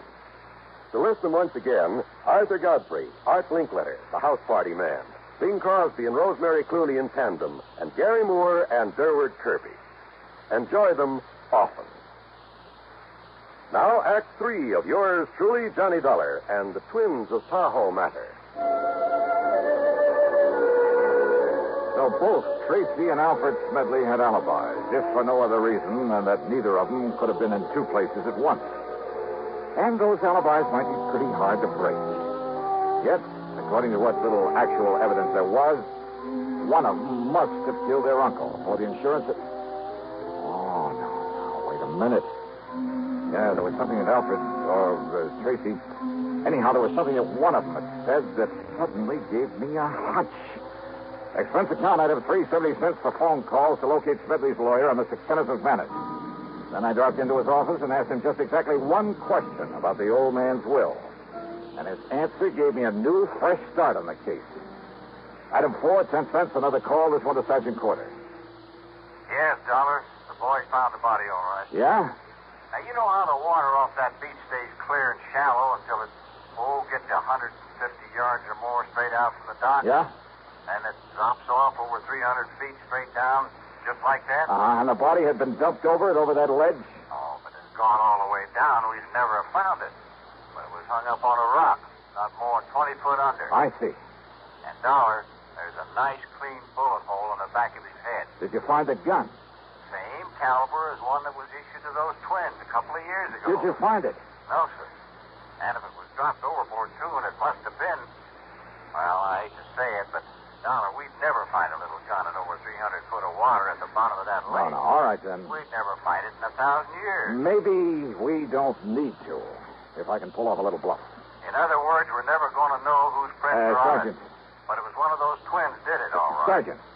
No, there's just no question about it. Listen, Sergeant, listen to me, would you please? I want to go back to the house. Huh? You meet me there in the library, there at Smedley's house. Oh? Yeah. I'll be there in 5 minutes. In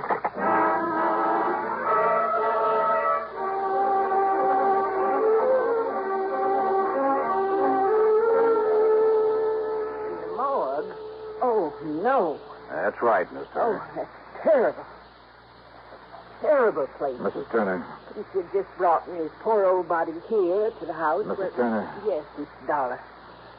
Well, let's quit fooling around with this thing, huh? I just finished talking to Mr. Kenneth McManus. Mr. McManus? That's right, the lawyer. Yes. Yes, and I guess he told you that all of poor Mr. Smedley's insurance goes to those two worthless twins, those murderers. Yes, he mentioned that. Is that all he told you? No. He also told me that the remainder of the estate goes to... Let me see, I scribbled down some of the actual words. Here we are.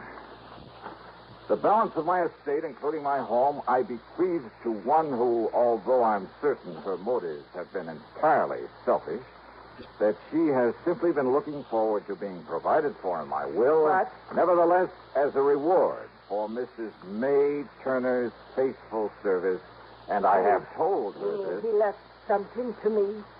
You know that he told you he did. And that was your motive, Mrs. Turner.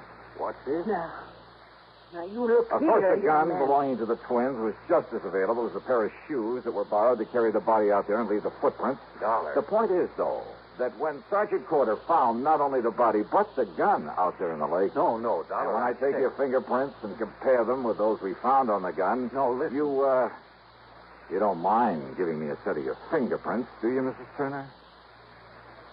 Well, Half of my life. Half of my life I spent taking care of that stingy old man. And him giving me nothing. Whilst all the time he kept giving his money to them boys. So that by the time he finally would die natural, what they'd be left for me. And you would have let those boys go to the gas chamber, wouldn't you? No. Oh, no?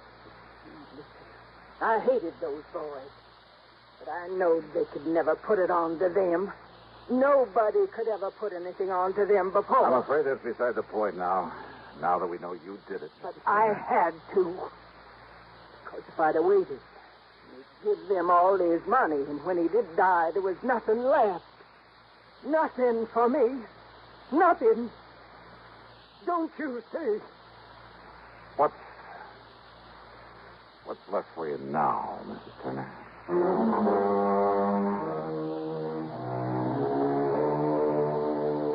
Oh, sure. From here on in, it's up to the courts. And no doubt the whole estate will go to the twins. You know something? I hate this kind of a case. It leaves a bad taste in my mouth. Expense account total, including incidentals and the trip back home, $416 even. Yours truly, Johnny Dollar.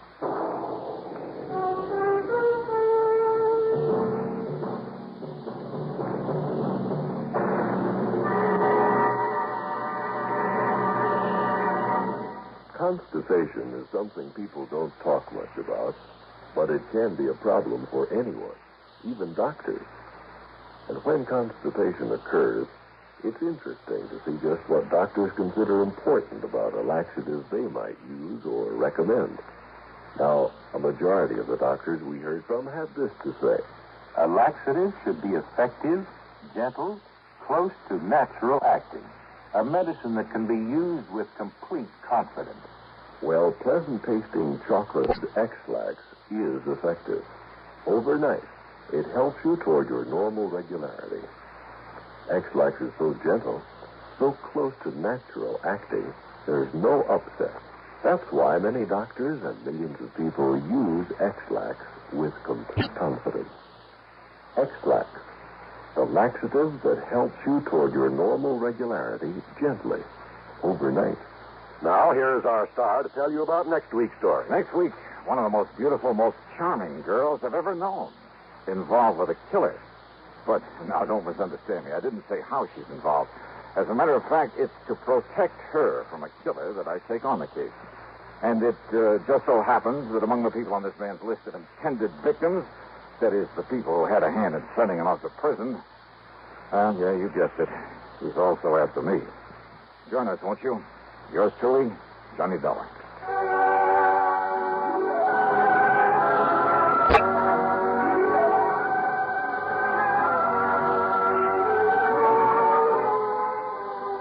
Yours truly, Johnny Dollar, starring Bob Bailey, originates in Hollywood and is written, produced, and directed by Jack Johnstone. Heard in our cast were Virginia Gregg, Gene Tatum, Paul Dubois, Forrest Lewis, Sam Edwards, Herb Ellis, Tom Hanley, and Bill James. Be sure to join us next week, same time and station, for another exciting story of yours truly, Johnny Dollar. This is John Wald speaking. Menace looms over blistering desert wastes as suspense brings you Inferno next on the CBS Radio Network. From Hollywood, it's time now for Johnny Dollar. This is Harry Branson, John. Hi, at Harry. the Philadelphia Mutual Liability and Casualty Insurance Company. I said hi. How are you? Oh, yes. Well, I'm fine, thank you. But that's beside the point. John, this thing has me terribly upset. Comes the day you aren't upset over something, Harry. It'll be a miracle. What's it all about? Can you come down here to Philadelphia right away? Don't see why not. But now what seems Believe to be... me, if you can clear up this matter, I shall be eternally grateful. $985,000. Wow. For what, Harry? Of course, anyone, any criminal, that is, could be suspect in the theft. Theft of what? But the murder, it doesn't make sense. What does it? What do you think, John? What do I think? Look, Harry, you haven't yet given me... What possible reason could there have been for firing the shot that... How about the butler? What, the butler? Of course, I never thought of that. John, what butler? Oh, I'll be down to see you, Harry. Goodbye. Wait. You mean you know something about this case that the police and I don't know? I don't know anything about it yet. I'll be down to see you. But in that case... Goodbye, Harry. But in that case, John, if you don't know anything about it, what leads you to suspect the butler? And what butler... John, you have me all confused. Then that makes us even. Bye. But, John... So help me. If it weren't for the big fat expense account I can foist on Harry Branson, well, here we go again.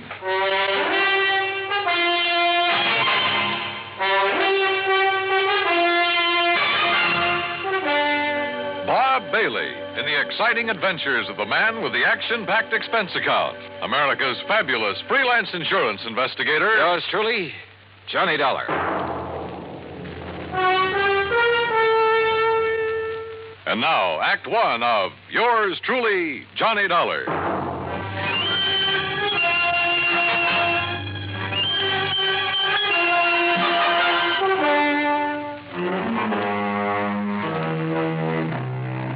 Expense account submitted by Special Investigator Johnny Dollar to the Philadelphia Mutual Liability and Casualty Insurance Company, Philadelphia, Pennsylvania.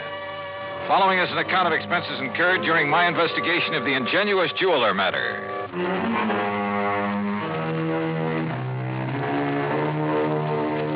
Expense account item 1, $32.70, train fare and incidentals, Hartford, Connecticut to Philadelphia. Cab to Harry Branson's office on Walnut Street. I found him sitting at his desk, his head in his hands.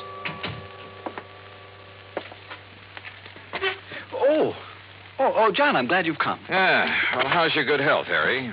My health? Wait, as a matter of fact, it's fine, although I did have a touch of laryngitis last week. I could hardly speak about it. John, why do you always try to take my mind away from matters at hand? I simply asked Particularly something as important as this. All right. As what? The Beaufort collection, of course. Beaufort? Oh, yeah. Seems to me I've heard about that. Jewelry? One of the most important small collections in the world. Why, when His Grace the Duke de Beaufort lost them to the Germans back during the First World War. Yeah, I'm sure. But now let's get to the point. They've been stolen. And we'd insured them for nearly $1 million. Stolen from where? The jeweler who owned them, J. Harold Whipsit. Oh, hey, I've heard of him, too. Isn't he the fellow who was tagged by the Customs Department a few years ago for trying to smuggle in a lot of stuff? Yes, the same one. But his reputation since that incident has been quite all right, completely unsullied. Oh, I must admit that I had some misgivings about issuing a policy to a man with his past record. But since he's in the clear again, and considering the premiums involved, and John, I had a long discussion with a psychiatrist about the man, about what would motivate him to... Look, Harry, before you go rattling off on another tack... What? John, I resent that. Look, you said something about murder at the time of the theft? Oh, yes. So far, however, it's only attempted murder, you see? Of this man, Whipsit? His secretary, Miss Winkle. Winkle? Perry Winkle. Oh, now, wait. Is that some kind of a gag? It certainly is not. At first, when they arrived, the police thought she was dead. Well, where did all this happen? At the Whipsit office. It's on Chestnut Street. When did it happen? Just last night. Oh, dear, $985,000. And maybe a human life. Well, yes, of course. Now, tell me all you know about it, Harry. Well, the Beaufort collection contains several diamond and emerald brooches that date back to, let me see. Forget the dates. What I want to know is... No, the fact that all the stones were rather small and of conventional cut means that once they're remounted, no one could ever identify them. Well, what's that got to do with the date of the collection? Well, as I started to say... let's go over to the Whipsit's office. Oh, very well. Now, as I started to say, the date of the Duke de Beaufort's acquisition of these jewels... you say this Perry Winkle was badly hurt. How? She was shot by the robber. Now, as I started to say, the date at which the Duke de Beaufort... Tell me this. Was Whipsit himself shot or shot at? No, and I'm sure he'll tell you all about that when you see him at his office. He's certain to be in this morning. As I started to say, John... John, going down, gentlemen. Yeah, thanks. Come on, Harry. Step in, please. Harry! As I started to say, John... John? Whether I want it or not, during the 9-block taxi ride up Chestnut Street, I got the whole history of the Duke de Beaufort's jewels, from the time of the French Revolution to the present. That cab, by the way, is item 2, $1 even. What I did want to know was more about J. Harold Whipsit. After all, a man who'd once attempted fraud against U.S. Customs. Anyhow, we finally reached his office in the Prosser building. Present was Police Lieutenant Bart Stanley, with whom I'd worked a case 2 years ago. Glad to see you, Johnny. Yeah, same here, Bart. Well, what do you make of it? So far, blanco. Is Whipsit here? One of the boys took him down for some coffee. He needs it after what happened to him last night. The Beaufort jewels, huh? Yeah. Yes, I told Mr. Dollar all about them, Lieutenant. How the robber took nothing else, how the jewels themselves came into being, how back in the Harry, 18th... we've got work to do here. Well, after all... Now, look, Bart, this man Whipsit, his reputation in the past... I know exactly what you're going to say. I might have thought the same thing, Johnny, if I hadn't seen exactly what happened. Tell me what did happen. Lieutenant, you look very tired. Yes, Mr. Branson, I am. After all, having been up all night on this thing, suppose I bring Mr. Dollar up to date. Well, sure. Oh, no, you don't. I want to find out now, not next week. John. Go ahead, Bart. Well, Whipsit and his secretary, Perry Winkle... Isn't that a name? Yeah, sure is. Where is she, by the way? Jefferson Hospital. Anyhow, they were here very late last night working on the books. Came a knock on the door. Whipsit opened it. This man barged in with a gun and demanded the Beaufort collection. And? Well, Whipsit argued with him, finally gave in when the guy threatened to shoot him. But Miss Winkle made a dash for the door. The intruder let her have it, held the gun on Whipsit, tore out the telephone line, then locked him in and disappeared. And that's it. Wait a minute. How could he lock Whipsit in his own office? This lock opens from the inside. With this, Johnny. What? This little rubber doorstop? That's right. But I don't see... I'll tell you how he did it, and why this little rubber wedge is absolute proof that Whipsit couldn't possibly have rigged this whole deal.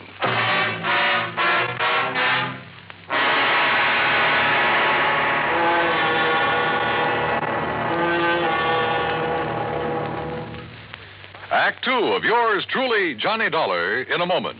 For a long time, people... And now, Act 2 of yours truly, Johnny Dollar, and the ingenious jeweler matter.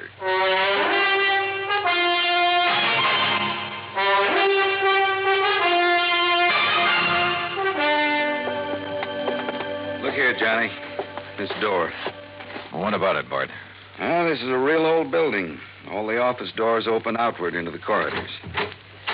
See? So? All right. After the robber made Mr. Whipsit hand over the jewelry, he shot the secretary, Miss Winkle. Then he yanked out the telephone, beat it, and slammed the door on Whipsit. But you said locked him in, and I don't see how... Look, with this little rubber wedge. Door opens outward, right? Don't you see, John? Oh, wait a minute. Sure. Of course I see, Bart. Sure.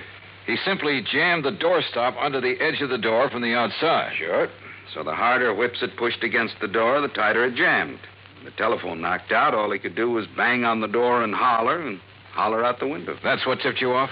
The policeman on the beat down on Chestnut Street heard the shot and then the yelling. By a stroke of luck, I pulled up in a prowl car just about then. I see. We came tearing up here and found out how somebody locked Whipsit in his own office.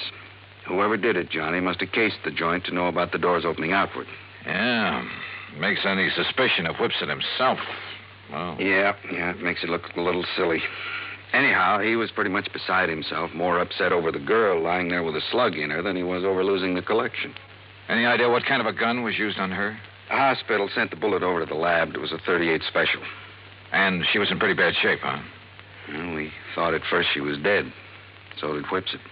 Could he give you a description of the assailant? Yeah, but it's not much help.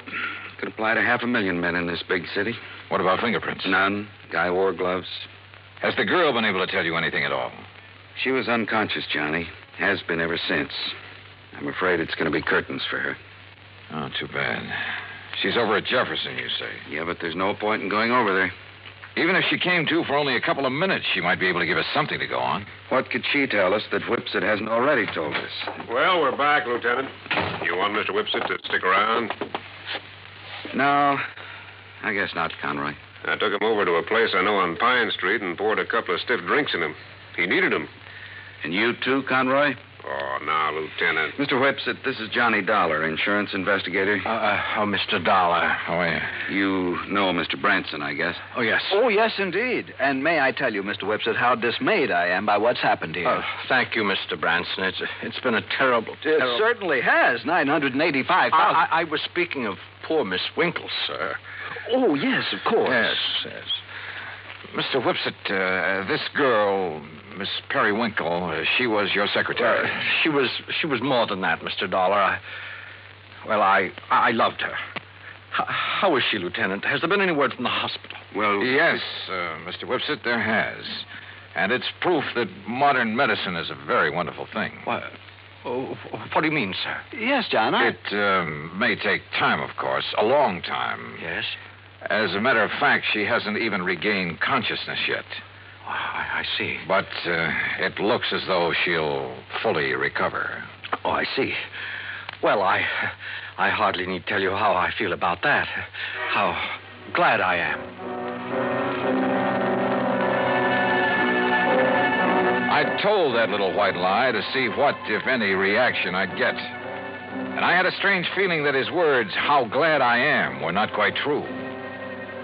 Fortunately, neither Harry Branson nor the lieutenant questioned my apparent knowledge of the condition of the girl. Even better, the lieutenant rose to the occasion. Well, as I see it, there's really nothing further we can do here. You look like you could use some sleep, Mr. Whipsit. And Conroy and I'd better get back to headquarters, see if the boys have run down anybody who fits that description you gave us. Yeah, good idea. Let's go, huh? And, Mr. Whipsit, you close up and go on home and get some rest. Yes, I will. Thank you. Thank you very, very much. You have no idea what a terrible shock this has been for me. Of course, you'll keep yourself available if we need you further. Oh, of course, Lieutenant.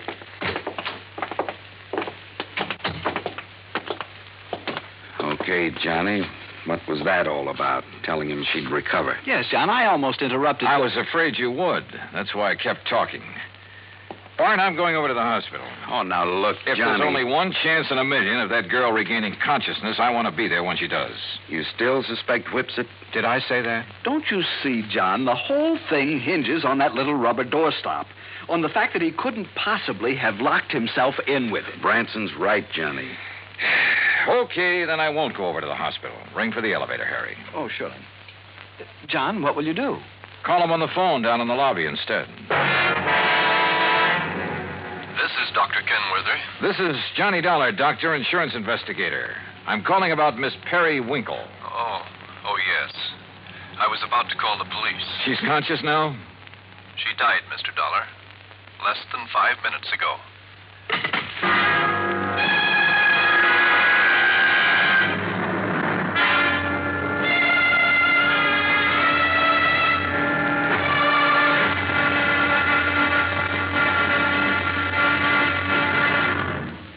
Act 3 of yours truly, Johnny Dollar, in a moment.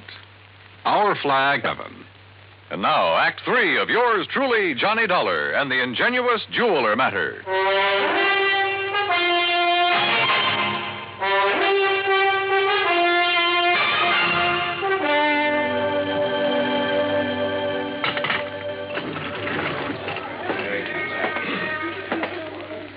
Well, what'd you find out from the hospital, Johnny?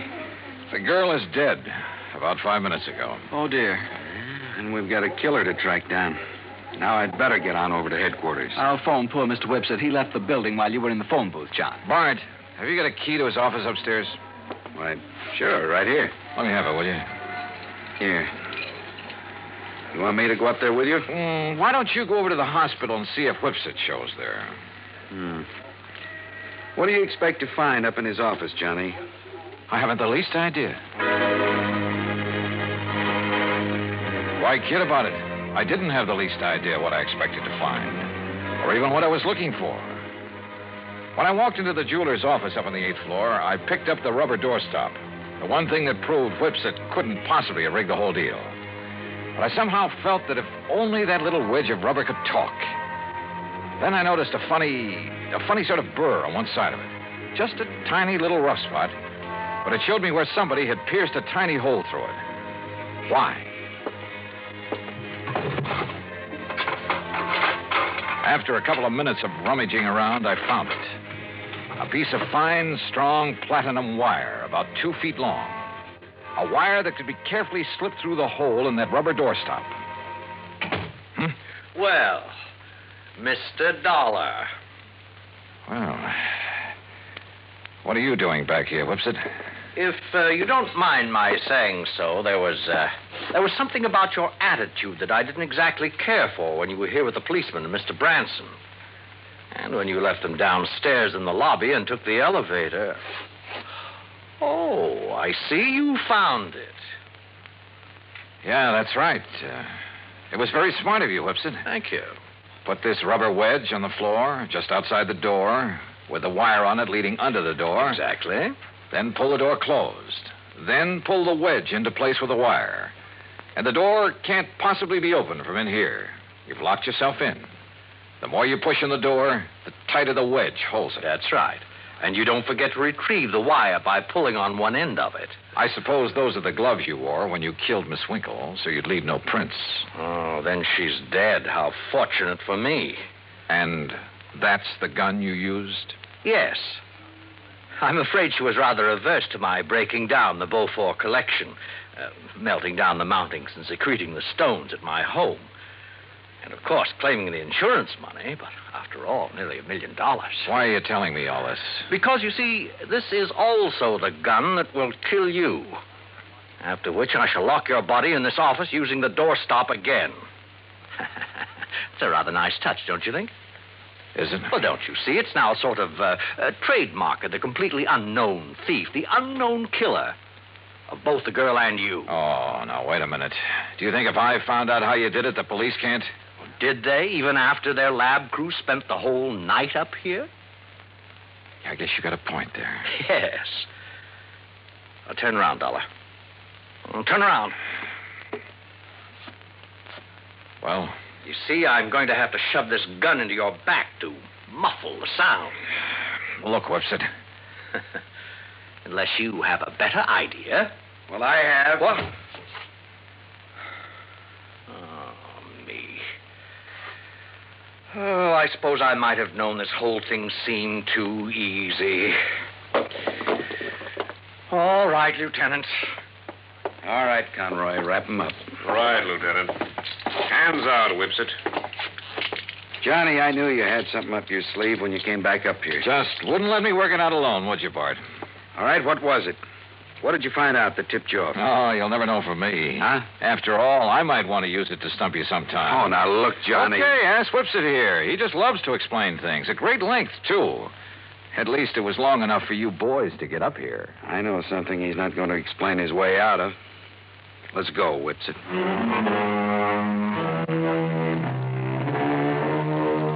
Harry, I think I'll have to figure out some way to pad my expense account even more than usual in cases like this. I mean, where a 38 slug nearly ends up in me. After all, fun is fun, a job's a job, but some of these laddies carry things too far. Come to think of it, I'll have to run down to New York again to appear against Whipsit. So, expense account total, including that and transportation back to Hartford and all the incidentals I could possibly think of, $181 even. Yours truly, Johnny Dollar.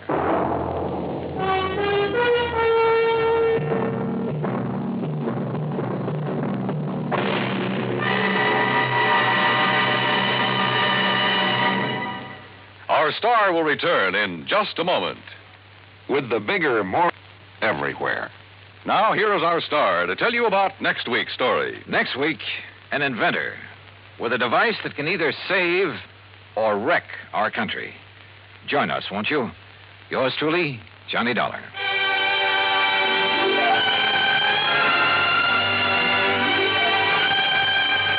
Yours truly, Johnny Dollar, starring Bob Bailey, originates in Hollywood and is produced and directed by Jack Johnstone, who also wrote today's story. Heard in our cast were Harry Bartell, Byron Kane, Vic Perrin, Joseph Kearns, and Austin Green. Be sure to join us next week, same time and station, for another exciting story of yours truly, Johnny Dollar. This is Dan Cubberly speaking.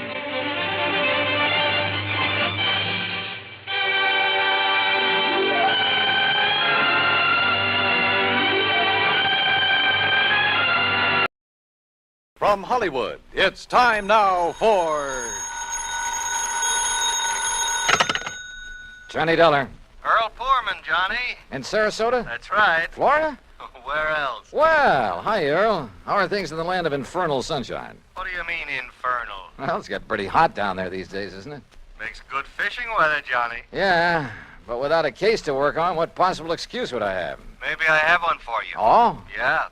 And maybe it's murder. Earl, I'll be down on the next plane.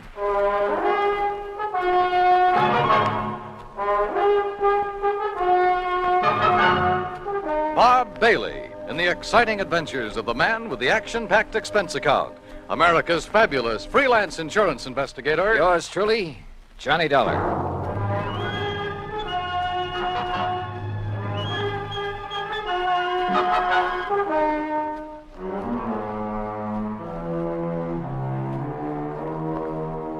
Expense account submitted by Special Investigator Johnny Dollar to Tri-State Life and Casualty Company Branch Office, Sarasota, Florida. Following is an account of expenses incurred during my investigation of the Parley Barron matter.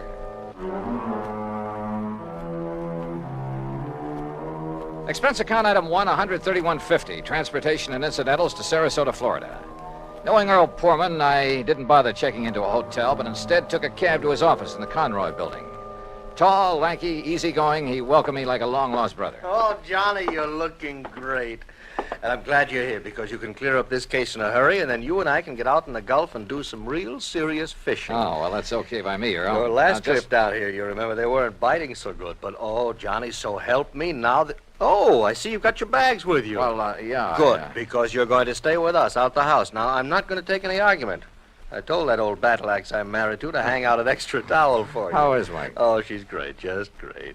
I never did understand how I was lucky enough to grab that dame, Johnny. Oh, well, now, I think maybe she kind of cares for you, too, Earl. Now, about why we women show funny taste sometimes. Hey, maybe the old horse will go fishing with us. Mike? Yeah. Anything over 10 pounds would pull her right out of the boat. But now, what kind of a problem? She's been getting pretty good with a rod and reel. Look, will you? This fishing talk is just making my mouth water. First, we'd better discuss... Yes, I know. Once I get started on fishing... I know. All right, now. Let's get down to cases, huh? Oh, all right, if you insist. I insist. Yeah, all right, okay. I was just trying to stall off having to. You know where Lido Key is? Lido? Yeah, a mile or so offshore, just beyond St. Armand's Key, where we live. Oh, yeah, sure. Well, a client of mine, a man I've known for years. He retired, bought himself a piece of property there, built a nice little home on it. His name is Parley Barron. So? Well, I've handled all his insurance for him, including a straight life at $50,000. Uh-huh. Beneficiary? His wife, Laura Barron. And what's happened to him? Well, Friday morning, now that's the day before yesterday, he left the house just to do some errands. Well, go on. Yeah, well, he hadn't got back home by about 5 p.m., and his wife started calling around, trying to find out where he was, and nobody seemed to know. So finally, she put in a call to the police. Who's your man there? Sergeant Harry Brackett. Oh, I remember him. Sure. Go on. Well, then around 7 p.m., they found Barron's car. Found it parked down by one of the fishing docks. But no sign of him? Not a sign, not then or since. Had he gone out fishing? Police questioned everybody, the boat owners, all the boat livery, everybody. Old Will Bright, who runs the dock where the car was parked, he was closed up. Sign on the door saying he'd gone up to Gainesville. Well, could Barron have had any reason to disappear? Oh, no. Well, not that anyone knows of. What kind of a person is his wife? No, she's very sweet, Johnny. She's a bit of a bore. But, they doted on each other. All right, how about enemies? Parley Barron? Never. Sweet old guy. I sure hope you can find him. That he's still alive. I'm afraid I doubt it. Well, so far you've given me no reason to believe he's dead. Well, it's just a feeling, I guess. And I don't like it. Well, what else can you tell me, Earl? Nothing, really. Then maybe I'd better talk to Mrs. Barron and to the police. Yeah. Oh, here. You take my car. Oh, thanks. It's the new air-conditioned cad out in back of the building. Well, what did you do? Oh, Michael picked me up. Now, we'll see you at the house for dinner, huh? Well, that may depend on what I find out in the meantime. Whenever you're ready, there's food and there's a bed waiting for you, and I hope you... Well, I just hope you find Parley Barron. Pretty good friend of yours, isn't he? Oh, yeah, Johnny. He was. Earl seemed so sure that Barron was dead. I was pretty down in the mouth about it. But I wondered, did he know something about the old man that he hadn't told me? That didn't seem like Earl. He gave me the Baron's address on Lido Key, and I drove out there. Laura Barron was a fragile, gray-haired little old lady wearing steel-rimmed spectacles and with almost a sanctimonious air about her. She sat primly, properly straight in her chair as we talked, a Bible in her hand. Then Mr. Earl Poorman has told you as much as any of us knows, Mr. Dollar. I see. But even the smallest bit of information may hold the key to finding your husband. Only prayer can help us now, Mr. Dollar, or help him if he's gone to the great beyond. Well, tell me, how was he dressed on Friday morning when you last saw him? As you see him in the picture there on the table in old gray pants and a rather tattered sport shirt and that old straw hat. That shirt is blue? Yes. He was so happy the day that picture was taken. He just finished making an addition to our dock with his own 2 hands. He was so proud. Now... Yes, I'm sorry. He'd hoped to get his own little boat, too, for fishing. He loved to fish so. Yes, well, tell me, please, do you know of anyone who might have wanted to harm your husband? Oh, dear, no, Mr. Dollar. And you'd had no argument or disagreement with him before he left here that morning? Huh? We had no disagreement even about little things in 41 years of blessed marriage. Not even about his work. I see. What did he do before he retired, Mrs. Barron? I had hoped you wouldn't ask that because I've always felt that the good Lord wouldn't approve. Of his work? I'm a very religious woman, Mr. Dollar, and as I say, in 41 years we never questioned one another's thoughts or actions. But... What was your husband's work? I won't say that it was sinful, because he wasn't a sinful man. Parley was a good man, and many times he made it plain that his work helped to save lives, too. And I accepted it because he felt he was doing right. Yeah, well, you still haven't told me, Mrs. Barron. Always deep in my heart. Mr. Dollar. Yes? Have you thought that perhaps it may have been the intercession of divine providence that has taken Parley from us? No. But you must consider it, mustn't you? Because the workings of the power that guides our destinies, our birth, and our death... Mrs. Barron... They are sometimes too mysterious for us mortals fully to comprehend, much less question. Well... And so, if my beloved Parley has been taken from us for some divine purpose or for something he might have done unknowing that was not in accord with the supreme will... Mrs. Barron, I'm sorry, but I would like to know what your husband's work was. I know, and perhaps it was my humble mission on earth, the cross I had to bear to guide him away from it, to... chemicals. He was a chemist, Mr. Dollar. Explosives. Explosives? Yes, heaven please forgive me for not having led him into some other field. Where did he work? Tampa, Dufresne Chemical Corporation. Dufresne. Oh, yes, I've heard of it. Explosive things to kill in defiance of the Almighty's purpose that we love one another. Yeah, but now how long ago was this? He retired in 1951. And since then? Here in Sarasota. Uh-huh. And to keep himself occupied? Oh, this lovely home of ours and his fishing. Though he never caught anything. Oh, I see. Never caught anything, Mr. Dollar. Do you suppose that was some retribution for the work he had done so long, for some error in his living or thinking? Well, well, who knows, of course. Yes, who knows? But we should consider it, shouldn't we? Where did he do his fishing? He never told me, but he left here almost every day to try his skill. And always he came home empty-handed. Yeah. Well, thanks, Mrs. Barron. I'm sorry to have had to ask you so many questions. It's all right, Mr. Dollar. My faith will sustain me through this ordeal. I'm sure it will. Thanks again. Here, you must take some of these pamphlets with them. Oh, read them. Any aid to piety of the mind is good for all of us. Yes, well, thanks. The inspired word may help us all. Oh, sure. Thanks. Thanks very much.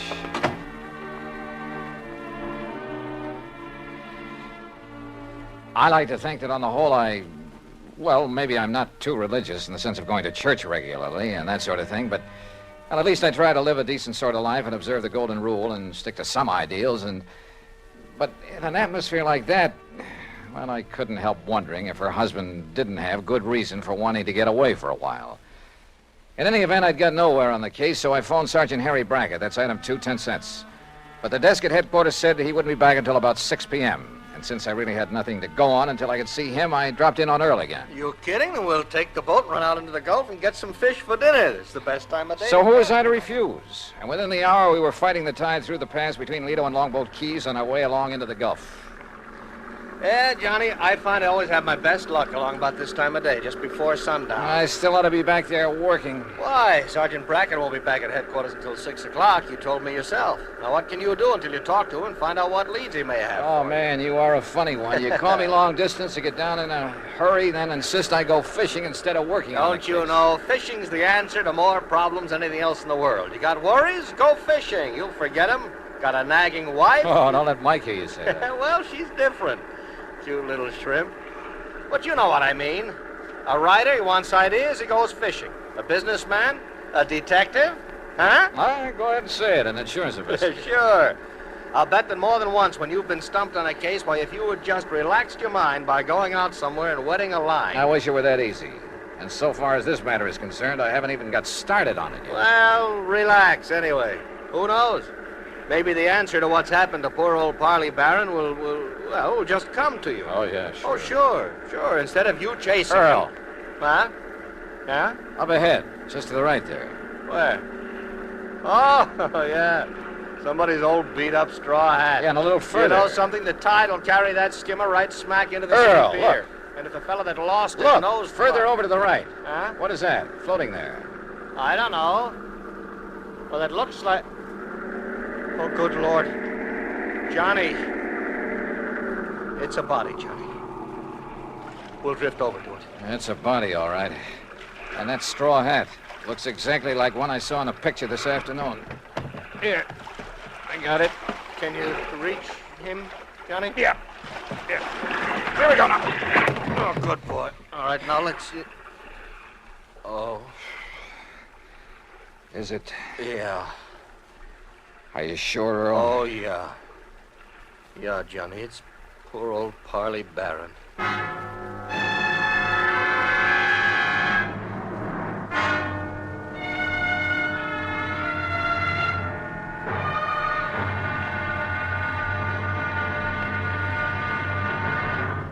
Act 2 of yours truly, Johnny Dollar, in a moment. Everyone loves kids, and every kid loves candy. American servicemen have heard the tearful cries for candy in most parts of the world, in Europe and the Far East during World War II and after. And there's never seemed to be enough candy to go around. Well, more than a dozen years ago, during the Berlin airlift, an Air Force lieutenant from the United States discovered he had no candy to offer some German children. However, he promised to drop them some candy the next day as he came in for a landing. Improvising a parachute out of his handkerchief, Lieutenant Gale Halverson dropped the candy bars the next day as he had promised. Now, this idea caught on among other Air Force men in the airlift, and that's how Operation Little Victuals began. The idea spread far and wide, and soon military personnel, civilians, business firms began to aid the Goodwill program by supplying candy and handkerchiefs. Time after time, as the sleek cargo planes of the United States Air Force swooped low over the landing field, a shower of little bundles of sweets dotted the sky as their tiny parachutes carried them safely to the ground. And the hungry German children gathered up these bundles of mercy, which the communists try to keep from them. The men of the United States Air Force did a great job satisfying a lot of appetites, but they did more. By a wonderful sense of understanding, they nourished the cause of freedom, the right of all men and children everywhere. And now, Act 2 of yours truly, Johnny Dollar, and the Parley Barron matter.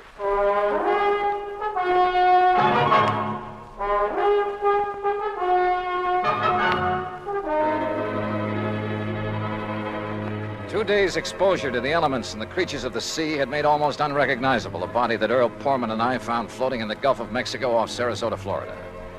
But Earl was certain it was the remains of old Parley Barron, who had disappeared 2 days before.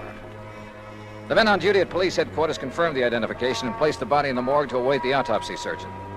On a hunch, I asked Earl to drive me over to Will Bright's boat dock, where Barron's car had been left parked. It's like I just finished telling the police over the telephone. I wasn't here when poor old Barron come for his boat on Friday.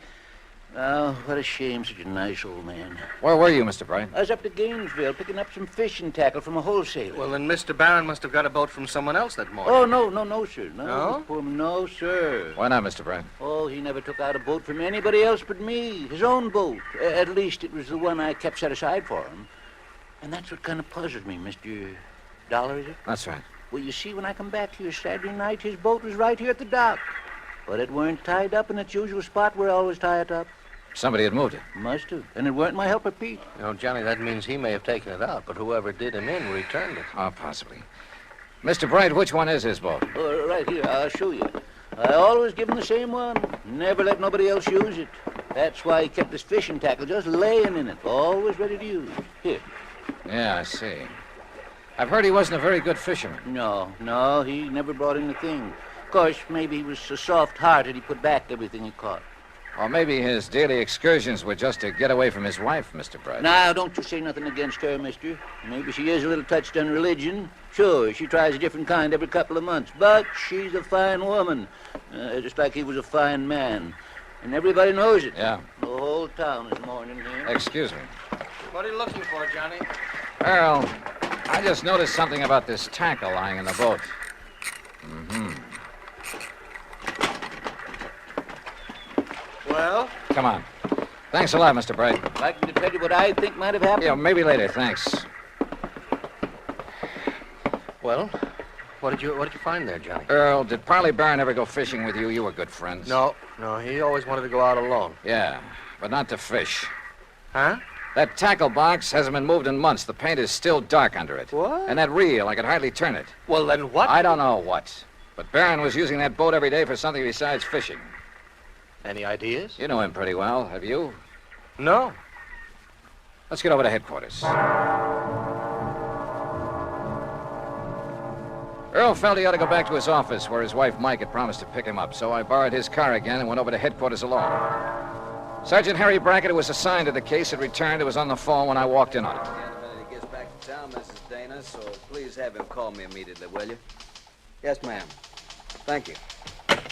Yes, sir, what Johnny. Yeah, hi, Harry. Yeah, Johnny, I'm sure glad you're here. I got a real mixed-up case on my hands. The Parley Barron matter, huh? Well, you know about it? That's why I came to Sarasota. Earl Portman called me. Have you found out anything? Nothing much, have you? Well, only what's here, the autopsy report. What's in it, Harry?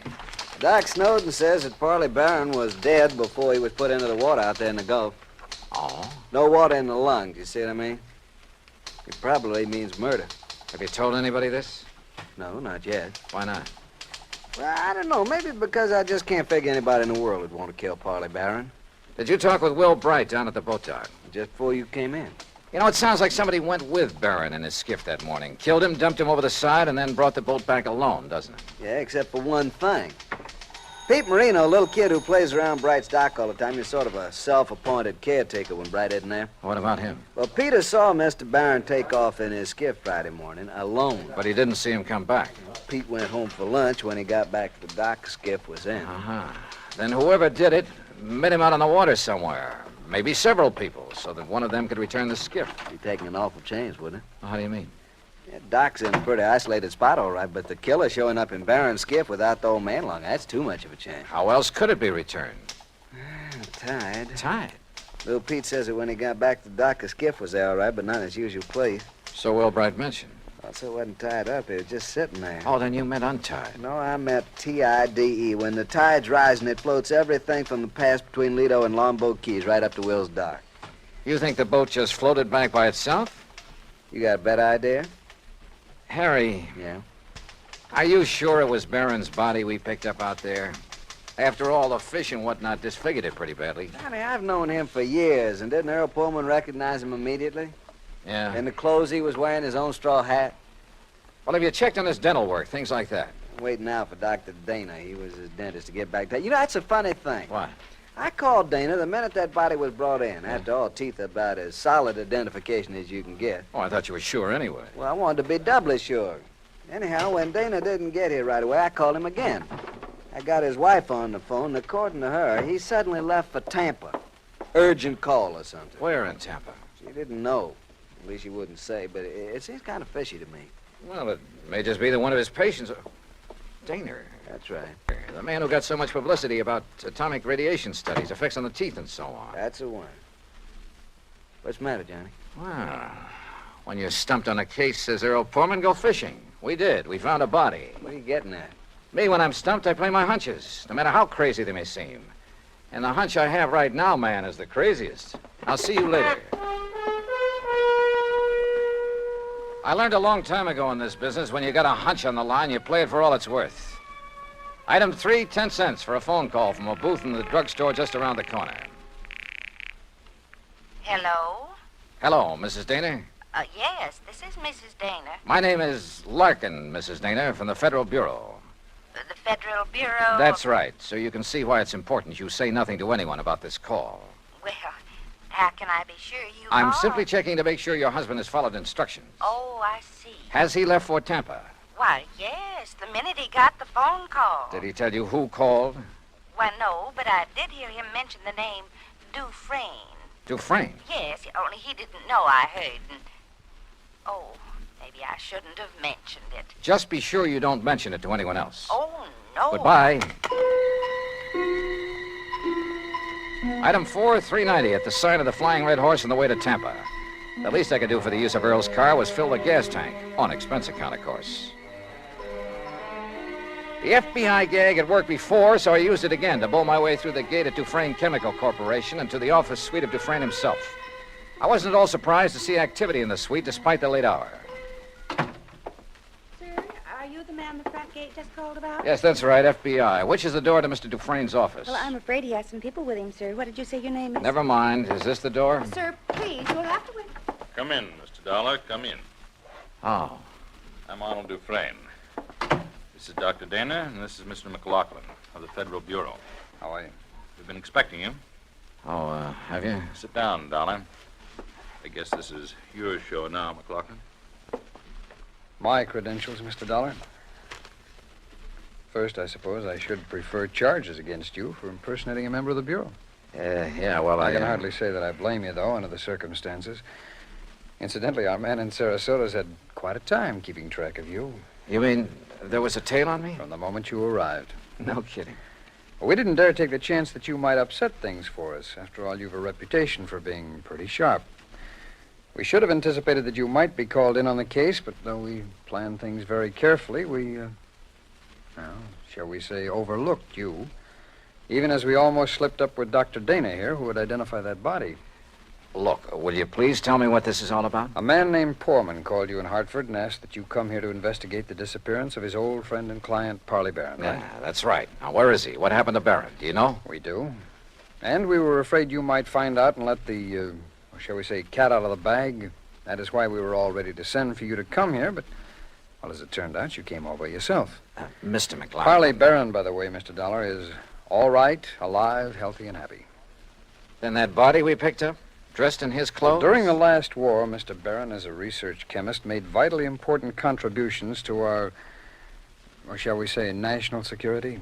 Oh. He was too valuable a man to lose, even though his wife objected to his work for religious reasons. Yeah, I gathered that from talking to her. Or perhaps you even thought she might somehow be implicated in his disappearance. The thought certainly entered my mind. Well, in any event, so that he could continue to have a happy home and at the same time carry on his tremendously important work, we arranged for the little deception that has been going on for some years now. His so-called daily fishing trips. That's right. But each morning in a small hidden cove, I needn't tell you where, he was picked up and brought here to Tampa to carry on his work. Well, I'll be darned. No one was the wiser. Even our, shall we say, competitor nations in atomic and missile research, who were bound to keep tabs on such a man, they knew only that he was working for the Dufresne Chemical Corporation. They did know that, huh? Well, we must suppose so. International espionage is pretty well organized these days. Ah. But now this disappearance, Mr. McLaughlin. Changes in plans for nuclear developments had made it mandatory that he spend some time in, elsewhere. Where? Well, shall we say somewhere in New Mexico, something like that. So to openly send him there would have indicated to our competitors what these new developments could be.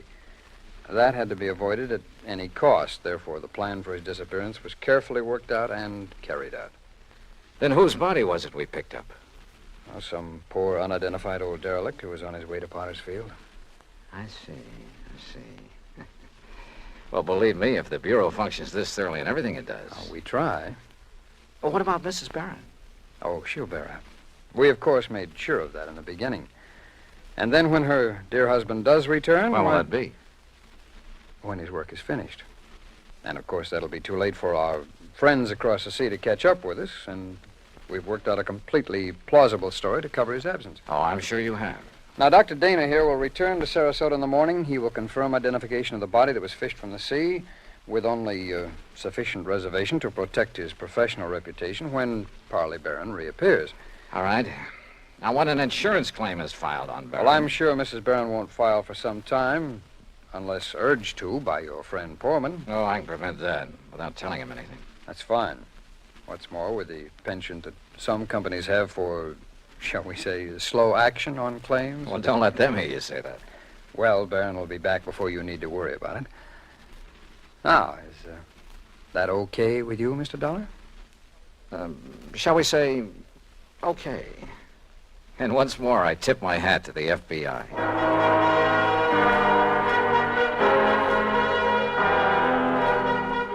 Expense account total, including plane fare and incidentals back to Hartford, $421.50. Remarks? For obvious reasons, I have used fictitious names throughout this report, and of course delayed filing it until obtaining official clearance. Yours truly, Johnny Dollar.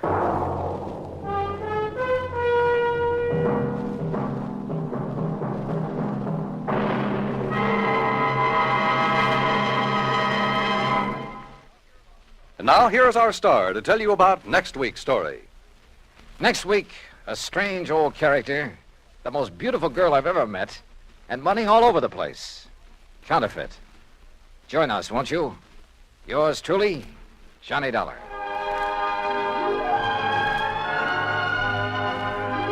Yours truly, Johnny Dollar, starring Bob Bailey, originates in Hollywood. It is produced and directed by Jack Johnstone, who also wrote tonight's story. Heard in our cast were Virginia Gregg, Jeanette Nolan, Will Wright, Barney Phillips, Lawrence Dobkin, Stacey Harris, and Harry Bartell. Musical supervision is by Amerigo Marino. Be sure to join us next week, same time and station, for another exciting story of yours truly, Johnny Dollar. This is Dan Cubberly speaking.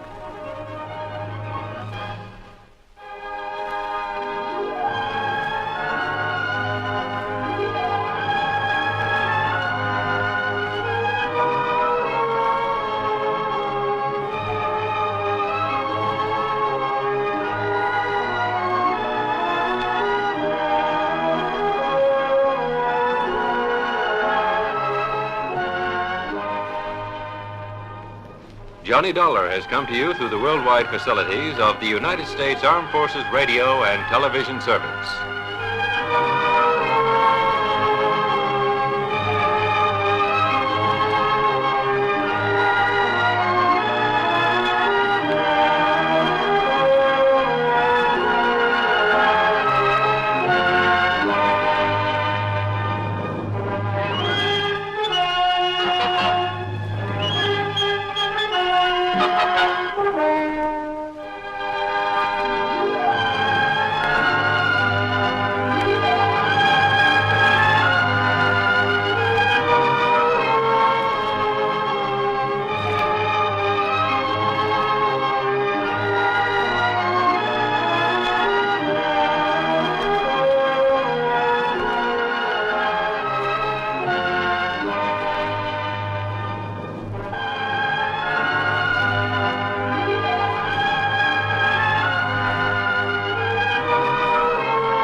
From Hollywood, it's time now for...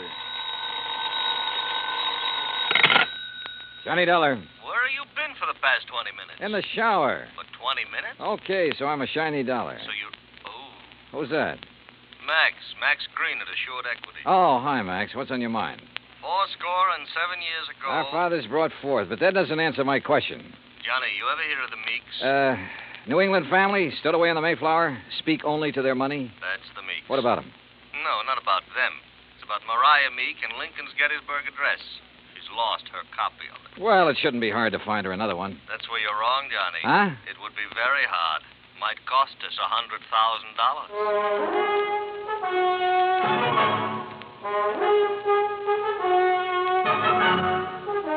Bob Bailey in the exciting adventures of the man with the action-packed expense account. America's fabulous freelance insurance investigator. Yours truly, Johnny Dollar.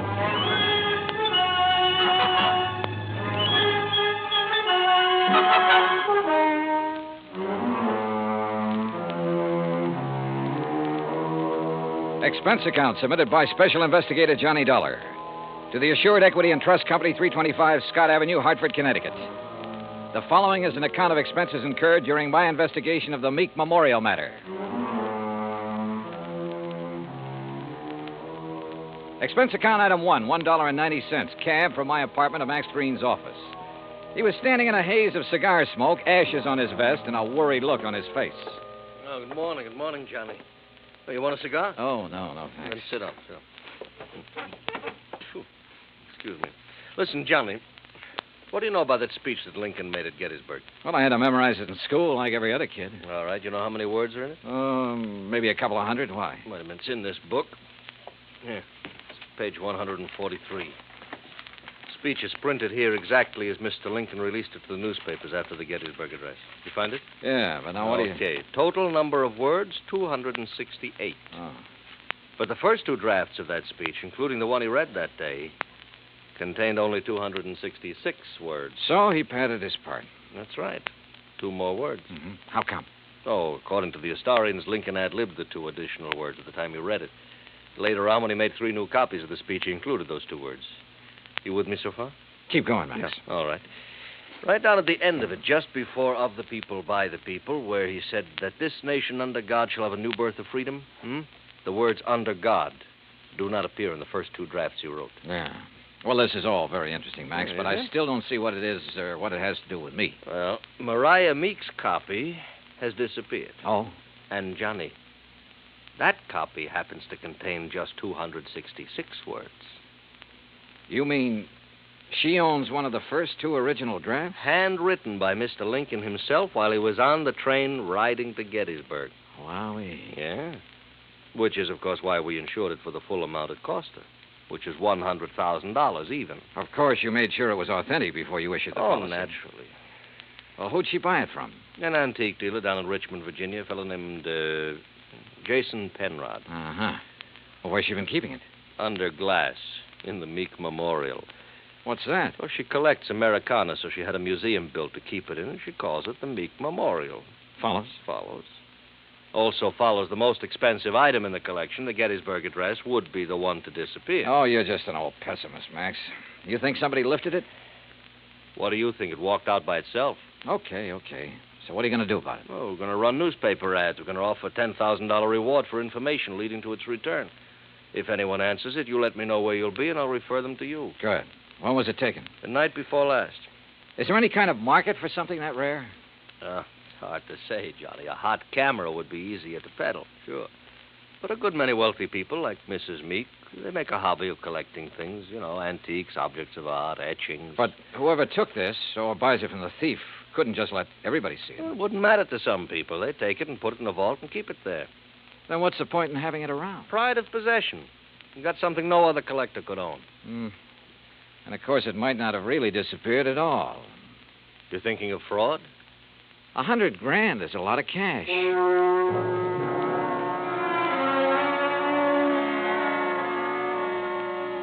Expense account item 2, $1.90, cab fare back to my apartment. I wasn't particularly intrigued by this assignment.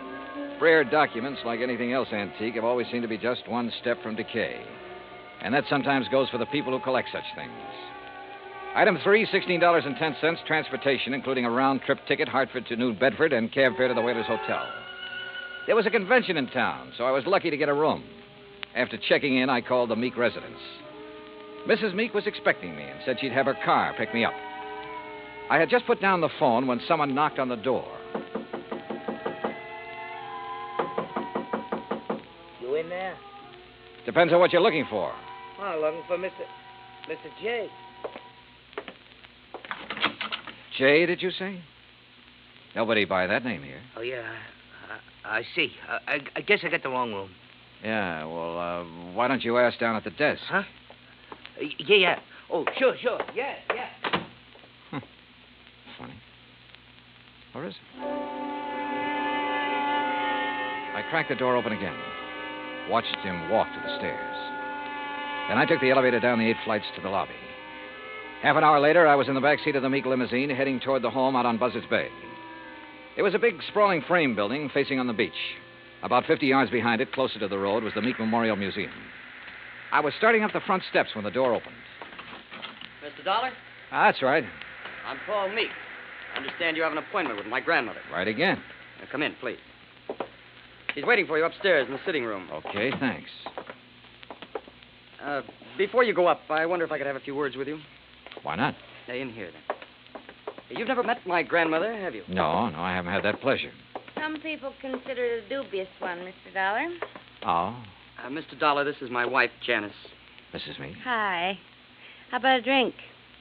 Thanks, not just now. How about you, old stick in the mud? You want another one? After a bit, Janice. And if I were you, I wouldn't have any more. But you're not me, are you? You will have to excuse my wife, Mr. Dollar. We've both been under a severe strain since moving here. Grandmother is blind, you know.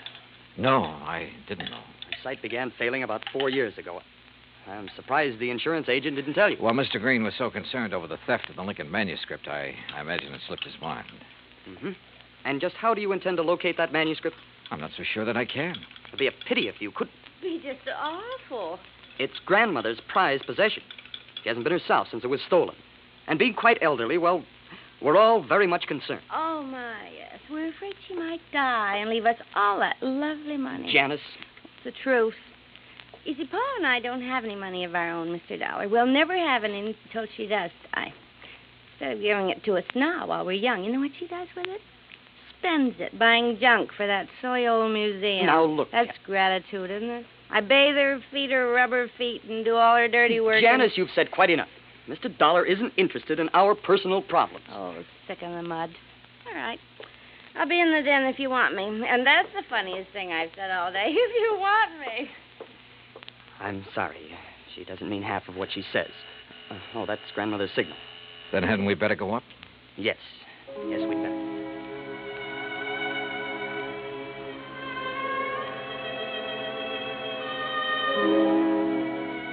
We went up the broad staircase, through a hall, and into a bright, sunny room.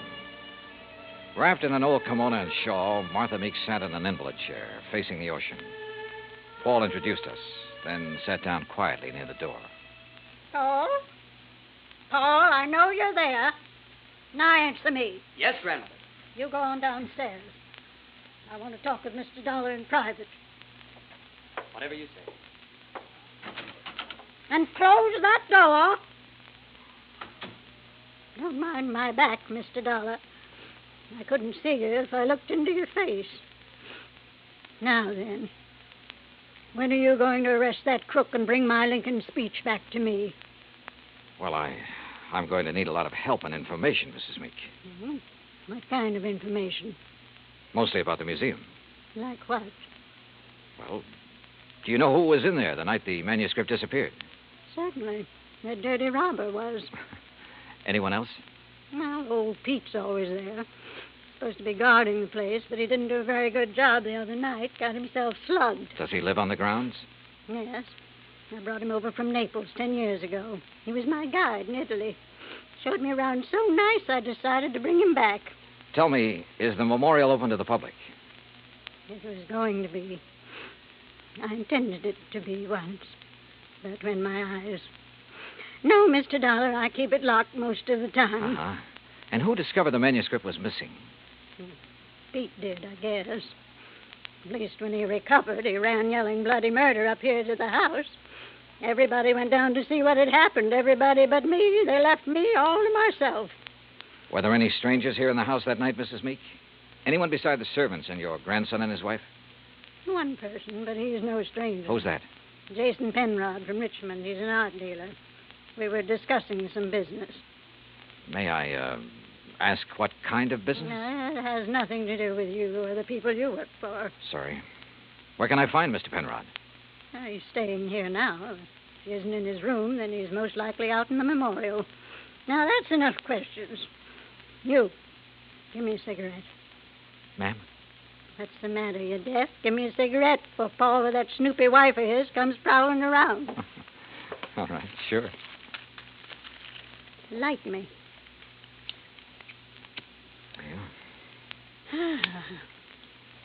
Well, you want any more information, Pete's the one to talk to. All right, thanks. But what about your son and daughter-in-law?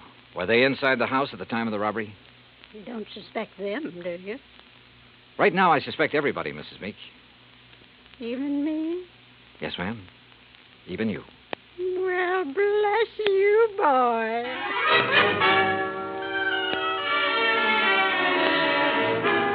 I found Pete Vesuvio trimming the shrubbery just outside the memorial building. He seemed quite willing to talk to me.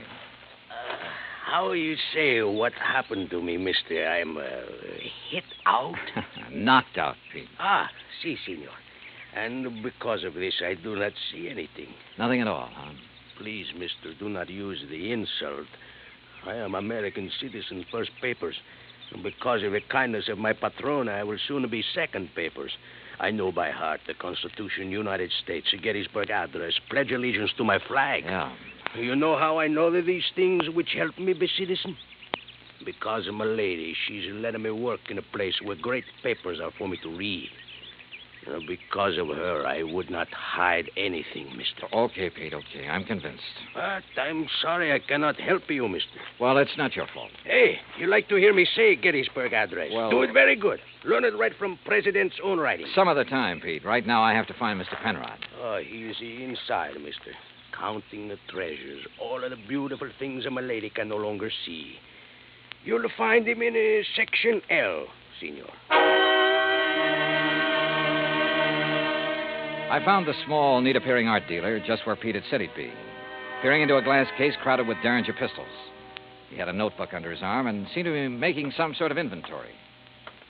Oh, dear. You gave me quite a fright, sir. Oh, I'm sorry. Well, I wish I could concentrate like that. Oh, well, there's nothing more interesting to me than these fine old pistol things. What histories they must have, Mr. Dollar. Johnny Dollar. Oh, yes, the insurance investigator. Paul told me you were wandering about the place. I suppose you'd like to ask me some questions, hmm? If you don't mind. Oh, no, goodness, no.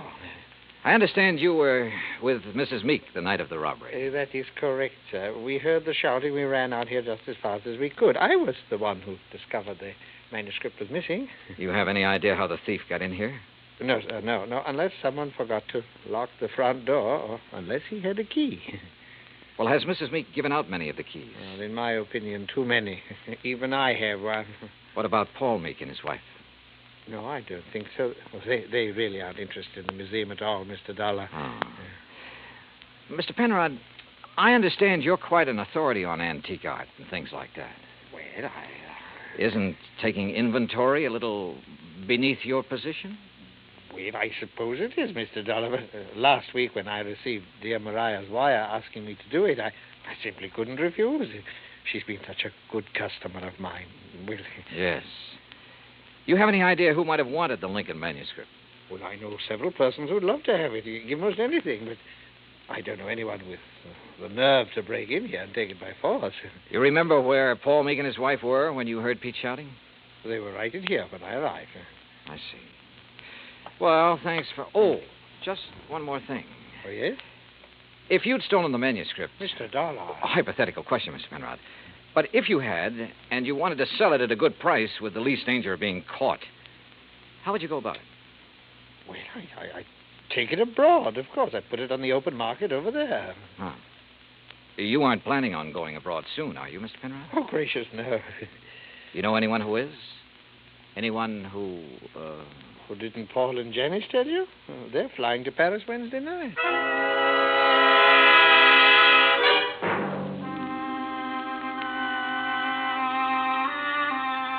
I left the memorial and walked back to the house. The Meeks were in the study, engaged in their favorite pastime. When I told them what the art dealer had said, Paul set down his glass long enough to confirm the fact that they did have reservations and insisted that he had a logical explanation for not having told me of those plans earlier. Very logical explanation, Mr. Dollar. Let me handle this, Janice, please. Sure. Drink, Johnny? Now, first I want to hear that explanation, if you don't mind, Paul. Of course I don't mind. Janice and me were fed up. Why didn't you tell me about the plane reservations? Well, why should I have? I'm not even sure I'm going to use them. Oh? Grandmother's upset enough over losing that manuscript. Something else might... Well, anyhow, if the manuscript doesn't turn up within 48 hours, we're canceling our trip. Oh, no, please. Sorry, Janice, but that's the way it's got to be. She did it. What do you mean? It's an act, don't you see? Jason Penrod told her we were going to leave, so she had him hide the manuscript. And now this thing about her being so upset and having such a weak heart. It's an act to keep her precious darling boy tied to her apron strings. I don't believe that. Well, just wait. You will. Anything else, Dollar? What does a trip to Paris cost, Paul? Well, it's not inexpensive. Your wife was complaining about being so broke. Haven't you ever heard of flying now and paying later? We have friends in Paris, Dollar. It won't cost as much to live once we get there. And we'll worry about paying for our ticket when we get back. Any other questions, Mr. Snooper? Yeah. Later. It was after 7 when I finally got back to my hotel room. I ordered a drink and tried to make some kind of sense out of the information I'd gathered during the day. But it all added up to 0. I called Hartford and asked Max Green to look into the Meek finances. Then I dressed for dinner. I was about to go downstairs when the phone rang. Johnny Dollar. Mr. Dollar, I was told to call you. Yeah? It's about the ad. The ad? In tonight's paper about something missing from a certain memorial. Go on. Well, I called Hartford Collect. They said to call you. Yeah, that's right. Who is this? My name's not important, Dollar, but that 10 grand reward is. You think you can earn it? You meet me tonight, you'll see. Where? In the alley behind the Bourne Whaling Museum. Be there at 9:30 and be alone. You got it? Yeah, I got it. Expense account item 4, 85 cents cab fare from my hotel to the Bourne Whaling Museum. I don't like wandering around dark alleys at night, alone in a strange town. It isn't the best way to stay alive. But at 9:29, I passed the old whaling museum and started down the alley. It was dark, no moon, and it was very quiet. I was about 20 yards in from the street when I saw him, curled up in a ball like he had a stomachache. Only he didn't. Because somebody had made him very dead. I struck a match and turned him over. I'd only seen him once before, but I didn't have any trouble remembering where it had been. Right after I'd checked in, he'd knocked on my hotel room door. By mistake. At least that's what he'd said. After giving a statement to the local police who identified him, I went back to my hotel. Evening, Mr. Dollar. Yeah, say, look, I know it's probably against all your rules, but who had my room just before I checked in? Oh, I couldn't disclose that information, sir. Sorry. Oh, well, so am I. It'd mean a lot for me to know. Maybe even $5 worth. Well, Well, sir, if it's that important. Thank you. Now, let's see here. Yes, here it is. Can you read his signature, Mr. Dollar? Yeah, thanks. Just fine. The name I'd seen scrawled on the hotel register wasn't important now. At least not without something more to back it up. There was no law against checking out of a hotel, but there was a law against murder, if it could be proven. And that would be hard to do without finding a motive. So I went back to the Meek house to look for it. I paid off the taxi, that's item 5, and started up the front steps. Oh, hi, Johnny. I thought it might be you. That's so? Mm-hmm. I hope you aren't mad at me for the things I said today. No, not at all. I've been a very bad girl. But everything's going to be all right now. It is. Mm-hmm. Or haven't you heard? Heard what? About dear old grandmother. She's had a real bad stroke. Isn't expected to live. You, aren't a bit sorry, are you? Would you be, if you were me? Dollar, you mind coming up here? No, not a bit, Paul. I'm trying to reach you at your hotel. Thank goodness you've come here. Did Janice tell you? Yeah. How is she? Bad. Doctor's given up. Says it's only a matter of hours. She told me to send for you, Mr. Dollar. Oh? I don't know why. I've never been able to figure out a lot of things she did. All right, where is she? In there. Old Pete's with her, but go on in. Thanks. With they increased devotion to that cause for which they here gave her the last... Who is it? Oh, it's Mr. Dollar, my lady. Hello, Mrs. Meek. Oh, thank you for coming, Mr. Dollar. I go now. No, wait. Mr. Dollar, you have a moment, haven't you? Of course. I promised Pete the last time I visited the museum. I promised I'd let him recite some of the things he's learned while working there. Haven't been able to keep that promise till now. Go on, Pete. Please. Yes, my lady. They here gave her the last full measure of devotion. That we here highly resolve that these dead shall not have died in vain. That this nation under God shall have a new birth of freedom. And that the government of the people, by the people, for the people, shall not perish from the earth. Thank you. That was wonderful. Thank you, my lady. Now I go. Well, Mr. Dollar, I have a confession to make to you. Yes? I lied to you. Oh, I'm sure it wasn't a very big lie, Mrs. Meek. Oh, but it was. I told you the business Mr. Penrod and I were discussing the night of the burglary. Yes? I told you it had nothing to do with you or the people you work for, remember? Yes, ma'am. Well, that was a lie. I'm broke, Mr. Dollar. All I have left in the world is this house and the things in the memorial. I see. That's why I sent for Jason Penrod. He purchased most of my treasures for me. He's evaluating them now, so Paul and Janice will know what they're worth when they go to sell them, which they'll do immediately. Mrs. Meek, don't you think you should try to rest now? Will you give me a cigarette? No, ma'am. Sorry. And you must rest. There isn't much else to do, is there? Good night, Mr. Dollar.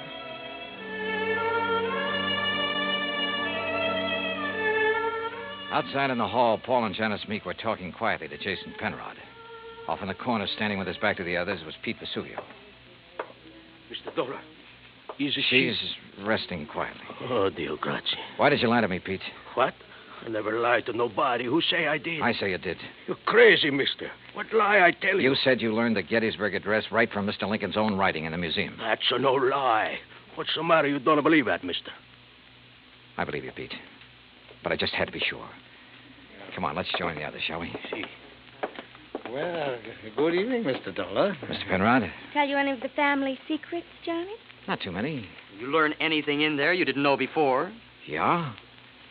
I know which one of you stole the Lincoln manuscript. One of us? Why, you're crazy, Dollar. We were all in the house at the time it happened. That's right.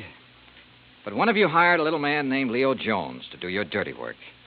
Jones called me earlier this evening. He was going to tell me which one of you it was. Evidently, he didn't like the deal he was getting.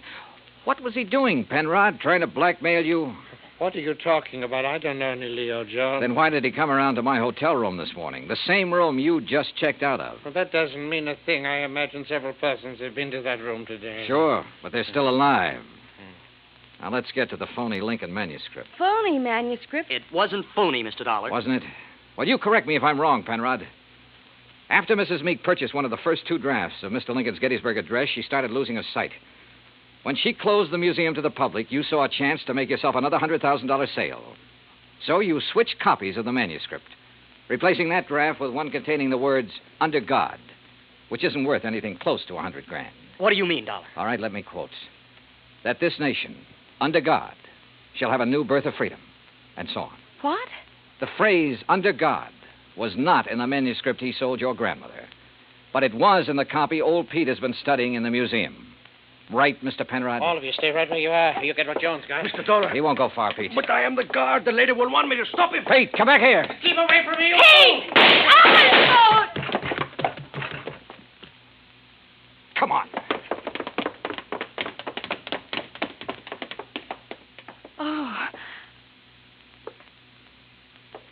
You tell the lady I am a better guard now. Much better. See, senor? Yes, Pete. I did good. You did fine.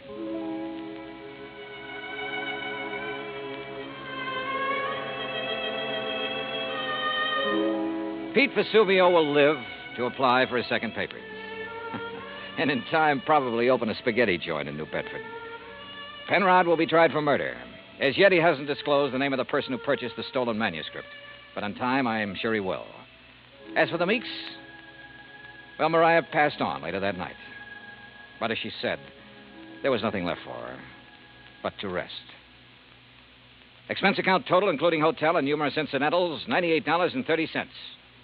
Yours truly, Johnny Dollar.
Johnny Dollar has come to you through the worldwide facilities of the United States Armed Forces Radio and Television Service.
It's time now for...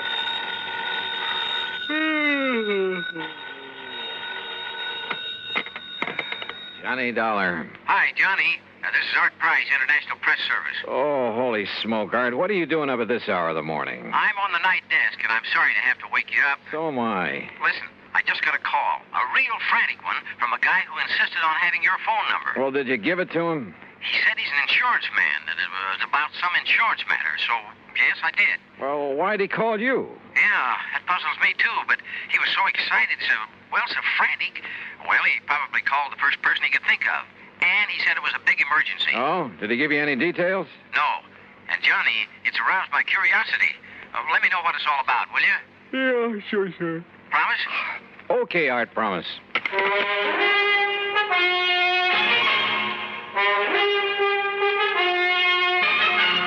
Bob Bailey in the exciting adventures of the man with the action-packed expense account, America's fabulous freelance insurance investigator. Yours truly, Johnny Dollar.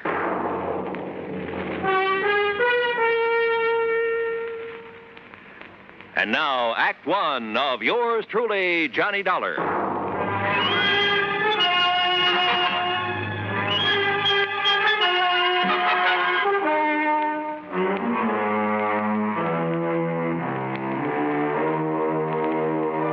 Expense account submitted by Special Investigator Johnny Dollar. The State Unity Life Insurance Company, Home Office, Hartford, Connecticut. Following is an account of expenses incurred during my investigation of the ghost-to-ghost matter. I'd no sooner rolled over in the hope of getting back to sleep when the phone beside my bed started jangling again. Oh, nuts. Johnny Dollar. This is Oscar H. Trimley, Mr. Dollar. Trimley? I represent State Unity Life here in Lake City, New Jersey. Oh, look, are you the man who called Art Price over at International Press Service?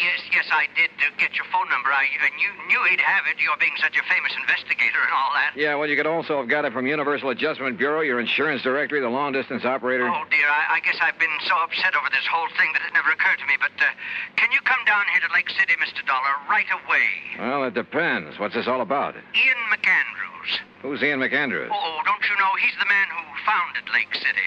So what's happened to him? He's dead, Mr. Dollar, or rather, he isn't. Huh? Well, that is to say, he died, Mr. Dollar, about 5 years ago. And? Well, in due time, of course, we paid off the claim on his life insurance policy, $55,000. Everything in order and perfectly all right. Well, then? But now... Oh, no, Mr. Dollar, you just won't believe it unless you come here and see for yourself. Oh, won't believe what? Ian McAndrews has come back. Huh? Either he or his ghost has come back here. Oh, now, wait a minute. No, it's true. It's absolutely true, sir. Ian McAndrews is haunting Lake City. So please come as quickly as you can. I'll think about it. Oh, dear, is that the best answer you can give me? Yeah, I'm afraid so, until I see how things line up for me these next couple of days. Goodbye, Mr. Trimley. Think about it. I could hardly wait to grab a train. But I didn't want Oscar Trimley to know that. Because I had a strong suspicion that if you can catch a ghost off guard, you'll be one up on him. Expense account item 1, the promised phone call to Art Price at International Press. Are you kidding, Johnny? No, I'm deadly serious, Art. But a ghost in a little New Jersey. Yep, I'll keep in touch. Then I remembered Nancy. Nancy Turner, an old flame, or rather, a young old flame. She'd said something one time about taking up investigation of the supernatural. So, expense account item 2, another dime for another call. You old rascal, Johnny, you haven't called me in ages. Well, you know how it is. Look, Nancy, did you ever go ahead with your study of psychic investigation? Psychic... Oh, no, Johnny. I found I'd have to read a couple of hundred musty old books, so I gave it up. Oh, well, that's too bad. Oh, why? Well, I've got to run over to Jersey to investigate a haunted town. A haunted town? How thrilling. Except that such a thing is impossible. Oh, it is? Sure, but I'd kind of thought that maybe you were still... Well, I guess we better forget it. Forget it, nothing. I'm going with you. Oh, no, wait, No excuses. I'll put on my face and another dress and be waiting by the time you can get here. Yeah, but look, honey, Huh? Johnny. Okay, Nancy, I'll pick you up.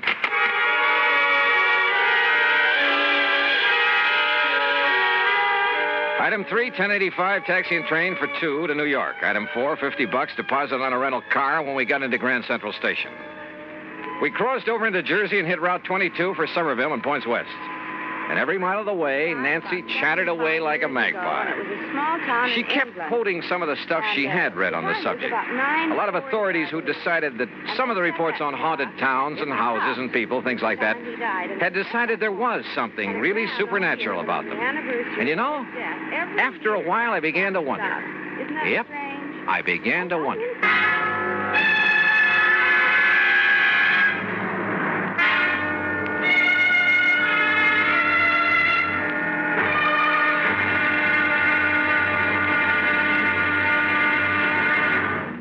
Act 2 of yours truly, Johnny Dollar, in a moment.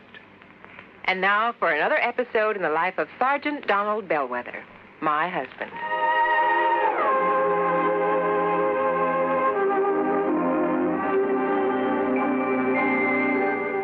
Donald! Donald! I'm out here on the back porch, honey. Oh, there you are. Honey, why on earth did you choose a time like this to clean your hunting rifle? We're due at the Jamesons at 7. I'm ready, honey. All I have to do is wash my hands. I'll finish this tomorrow. Be with you in a jiffy. Donald, come back here. Now, what's the matter, Reba? Are you going to leave this hunting rifle right out here in plain sight? Nobody's going to bother it. The kids are asleep and we'll be gone. I don't think our babysitter will bother anything. She's got her homework to do. Those are famous last words if I ever heard them. Donald, don't you realize that accidental death by firearms ranks second only to deaths from fall, fire, and poison? But the kids are in bed. Well, sure they are. But what if our 6-year-old Marshall Dillon should wander out to the kitchen for a drink of water? You know, he'd love to play with his gun. Yeah, I suppose so. Well, please put it away under lock and key. Yes, dear, yes, right away. And for heaven's sakes, take those shells, too. You know, many accidents happen when bullets are thrown into a fire or hit with a hammer. Those things are dangerous. You ought to know that. I know, honey. I guess I just wasn't thinking. The unloaded gun and ammunition lying around the house is even more dangerous than itchy-fingered hunters. Statistics prove that. Okay, there. Everything is safe under lock and key. Now, you still angry with me? Oh, Donald, I don't want to sound like a nagging wife, but... My dear, you have every right to reprimand me. Me, a non-commissioned officer. I should know better. But that's the way it goes. We forget. That's why there are accidents in the field, out hunting, and in the home. We all know better. We just forget or get careless with firearms. Well, come on along. Let's get over to the Jamesons. Okay, dear. Now, this won't happen again, believe me. You know, I wouldn't have started to clean that rifle if you hadn't taken so long to get dressed. But you sure did a good job. Oh, you look beautiful. That's my Donald. That's my doll.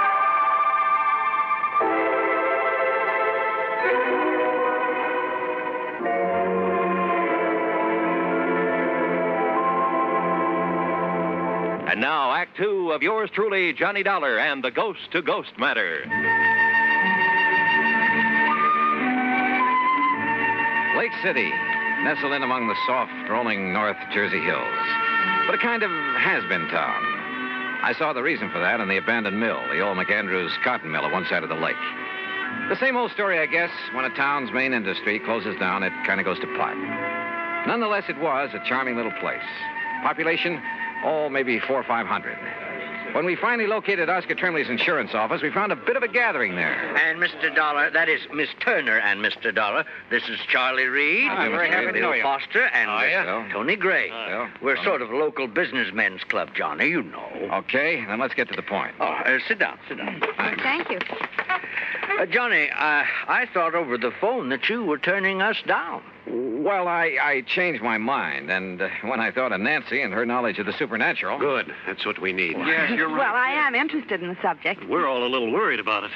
Tony isn't kidding. I think we're a pretty level-headed bunch, but, well, this thing has us scared. That's putting it mildly. If it really is his ghost that's plaguing us... Oh, now, you don't seriously believe in ghosts. I'll tell you this. I never did before, but now, well, wait and you'll see. Gee, Johnny. Well, suppose you tell me what's going on. Well... No, Johnny. You'll have to see for yourself.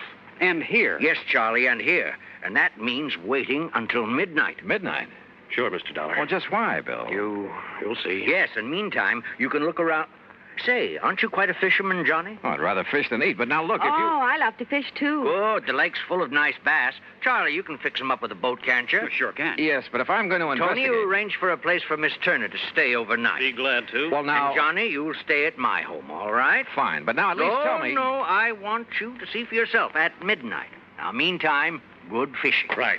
Now, I've got to get back to the shop before Mrs. Bixley starts screaming about her high pipe. See you later. Yeah, and I'll come back to the office and arrange somewhere for Miss Turner to stay. See you later. See you, Tony. Now, if you folks will come over to the print shop with me, we'll pick up the keys to my boat and some tackle, and you can be on your way. Look, can't you at least give me some idea? Nope, not a thing until midnight. Oh, and we'll all have dinner together at the hotel. Mr. Tremblay... Well, you ready, Mr. Turner? Johnny? You fellas are the boss, I guess.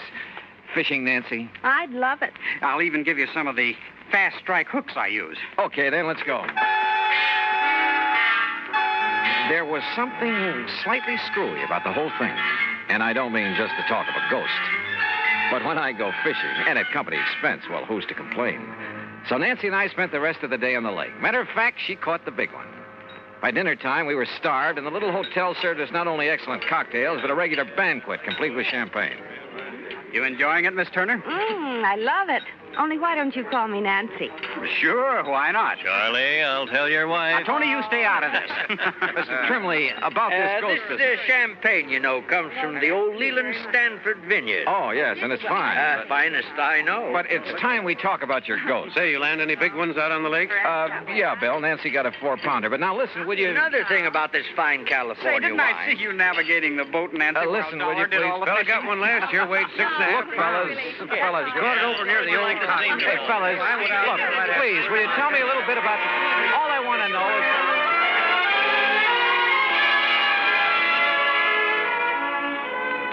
So, I got nowhere. But then, finally, after a lot more food and wine and chatter, we drove off in Tony's car. Now, I'm stopping here in the middle of town, Johnny, because it's the best place to be when things start popping. Like what? Hey, when are you fellas going to stop this runaround and start making sense? You'll see, you'll see. I'm all excited. Look, Johnny. Yeah, Charlie? You see the old tower clock? Almost midnight. So what about that? Old McAndrews passed away at the stroke of midnight, Johnny. Personally, I think that has something to do with this. You still haven't told me with what? Wait. Listen. There goes the tower clock. Oh, midnight. Count 'em, Johnny. That was 4, 5. And, Johnny, see how all the lights are flickering along the streets? That happens every night? And no reason for it. Look, bats. Huh? Millions of bats coming out of that clock tower. Yeah, I see him. But I don't... What under the sun is that? That's the ghost, wailing. Oh, now, wait a minute. That scream fills the air, comes from everywhere. Oh, it's a horrible sound. Johnny. Easy, honey. Easy. No, listen. Didn't you hear? That clock struck 13. Yes, Johnny. Why, yes. You asked me, the devil's in old McAndrew's ghost. That's why it comes out of his house every night. Out of his house? Right, Johnny. And wait till you see what's there. Right.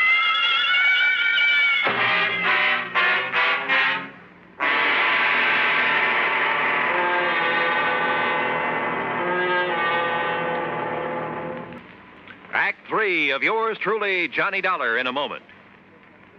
Do you know who said, "They that can give up essential liberty to obtain a little temporary safety deserve neither liberty nor safety"?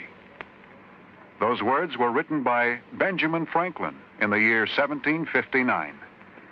Even before the United States of America had come into being, Franklin realized that the path toward freedom was a difficult one. He knew that there would be many people who would prefer easier paths to the difficult one that led toward freedom.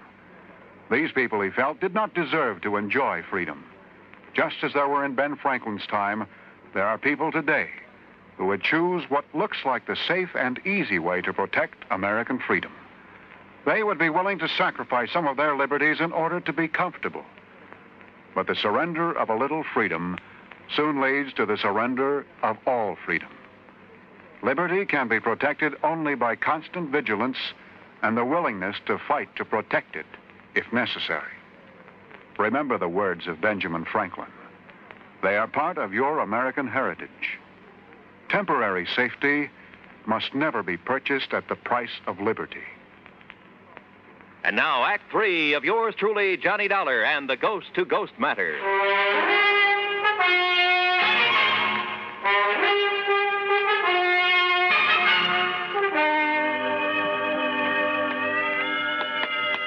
Is the front door of this old house always left wide open? Yeah, Johnny. Sure you want to go in? Sure. Come along, Nancy. I'm coming. If only there was more light around. Oh! Well, that's nice. Slammed right in our faces. I knew it. Unlocked, though. Let me have that flashlight, Tony. Here. No sign of wires or strings on it. Come on. Okay. Come on, fellas. Now, Johnny. Yeah, Bill? As you can see, there's just one big room downstairs here. Johnny. Easy, Nancy, easy. Don't you see that? Look, I admit this is all pretty strange, but a ghost. Well, what else? We've been over this house with a fine-tooth comb. Hey, listen. You hear that? Somebody's walking on the ceiling. Listen. Oh. Yeah, That's the kind of stuff you hear. Poltergeist, noisy spirits. You can hear them, but you can't see them. Don't you see, Johnny? It can't be anything normal or natural. Is that the end? No, sir. The old ghost has a regular... see? Hear those shutters banging? There's no wind out there. Why didn't you tell me it'd be like this, Johnny? Let's... Look. Yeah, lights moving around somewhere outside. You can see the reflection in the trees. But they're green. Ghost lights. Oh! Johnny, look. There's a rocking chair. It's rocking. In front of the window, where old McAndrews used to sit and look out on the town before he died. Give me the flashlight. Here. There's no strings or wires on this either.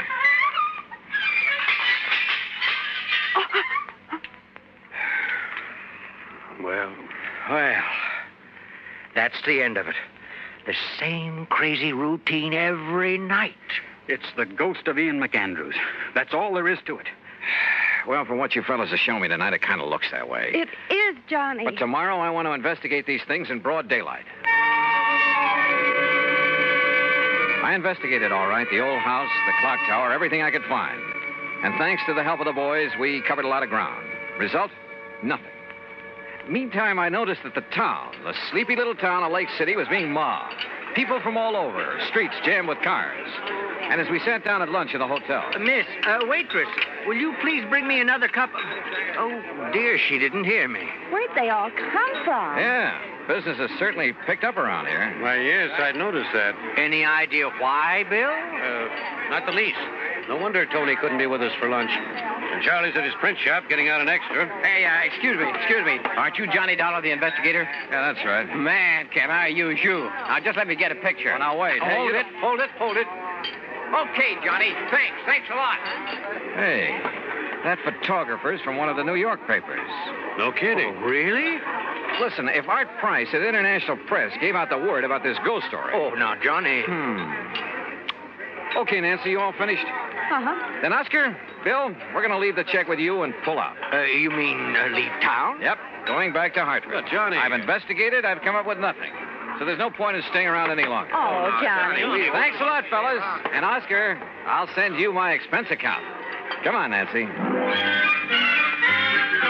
Give up? Hardly. Sure, Nancy and I hit the highway, but for only a few miles. Then shortly after dark, we drove back. And for a couple of hours, for 3 or 4 hours... Well, anyhow, shortly before midnight, Nancy and I walked quietly up on the porch of Oscar Trembley's insurance office. You mean you didn't leave a message at my office to be here tonight? I certainly didn't. I found a message from Charlie. Are you kidding? Somebody left a message at my print shop to be here. And I got one at my radio shop. Well, I'll be Good girl, darned. Nancy. Now, I want... And, of course, they couldn't know your handwriting. Wait a minute. There's somebody outside. Huh? Johnny. What's he... Good evening, gentlemen. Why, I thought you'd left town, Johnny. What are you doing back here? Yeah, that's right. I wanted you to think so. Well, listen. The old tower clock has started to strike midnight. Oh, yeah, that's 5, 6. Boys, I suddenly realized that in all my investigation this morning, I was being handicapped by what I thought was help. What do you mean, Johnny? Yeah, what's that? I had too much help. 2 or 3 of you were with me every second. Oh, we wanted to be sure you wouldn't overlook anything. That's right. You wanted to be sure I would overlook a few things. Huh? Now, wait. That's 11, 12. Well, hey, it only struck 12. Yeah, that's right. Yeah. No ghostly wail tonight, is there? Why, no. No, fellas, no. Because the ghost is no more. You, found the ghost, Johnny? I found out that he's one of you, maybe all of you. What are you Alone, without your careful guidance, I finally located that sub-cellar in the old McAndrews house. You did? And that mess of complicated electrical stuff that was making the weird sound effects, the rocking chair, the banging shutters, and so on. Very clever. Your handiwork, Bill? Sure. But Johnny... Oh, fellas, it was a wonderful publicity stunt, especially after international press was notified. But you did that. Not only for your radio and electronics shop, Bill, for your real estate business, Tony, your print shop and newspaper, Charlie, and your insurance business, Oscar. Well, now, but Johnny... for the whole town. It's going to put Lake City on the map again. Which is to say, the motive wasn't entirely selfish. No, of course it wasn't. Okay, man. And because of that, and that alone, I won't give you away. Provided the ghost of Ian McAndrews never walks the streets of Lake City again. Well, you can be sure of that, Johnny Dollar.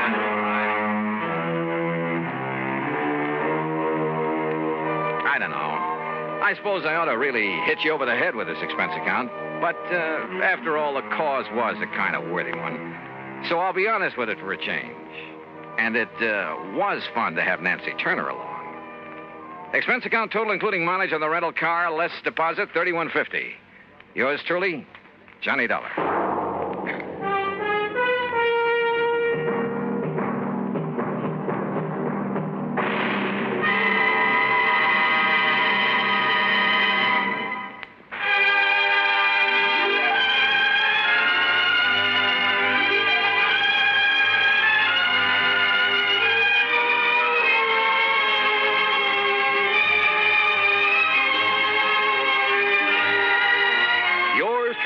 Johnny Dollar, starring Bob Bailey, originates in Hollywood and is produced and directed by Jack Johnstone, who also wrote today's story.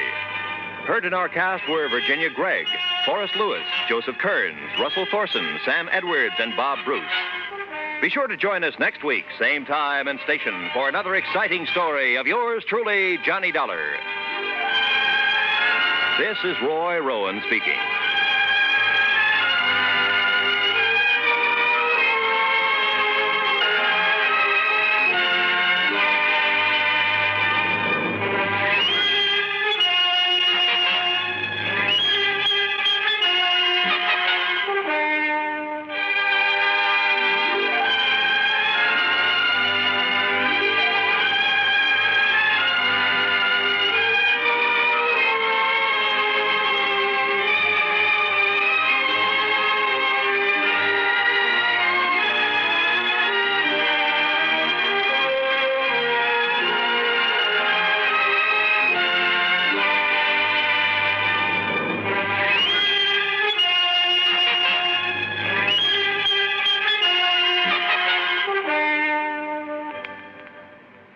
Johnny Dollar has come to you through the worldwide facilities of the United States Armed Forces Radio and Television Service.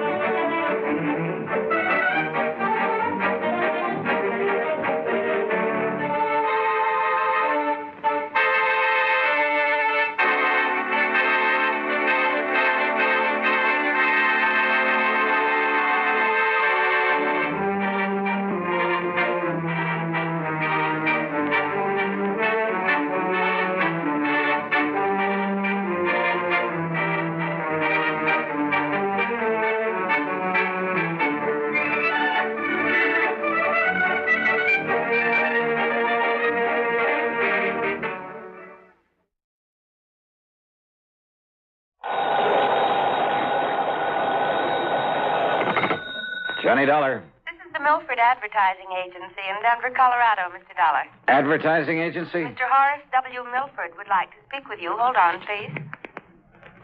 Hello, Dollar. That's right, Mr. Milford. Yes, can you come out here to Denver to see me right away? Well, now, look, sir, if you're interested in buying commercial time on my weekly radio program, you'll have to contact CBS Radio in New York. No, Dollar. This is a purely personal matter that I wish to see you about, that I must see you about. Well, I'm sorry, Mr. Milford, but unless there's insurance involved... Well, yes. Yes, there is. The same company that's insured my life. One of the outfits I work with? Tri-Western Life Insurance Company? Yeah, that's one of my clients. Well, then, please, come out here right away. Well, I'd better check first with the company and get their authorization to... What was that? No, by all means, do not contact the insurance company. Not yet. Well, there's a little matter of my expense account. That will be taken care of, most adequately. Okay, whatever you say. Now, what's this all about, Mr. Milford? Mr. Dollar, here on the phone, I can only tell you it's a matter of preventing... Yeah? Yes? Of preventing a murder.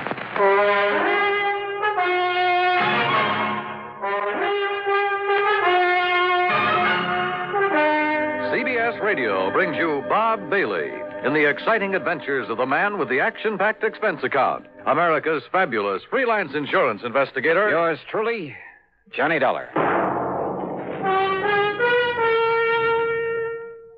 And now, Act One of yours truly, Johnny Dollar.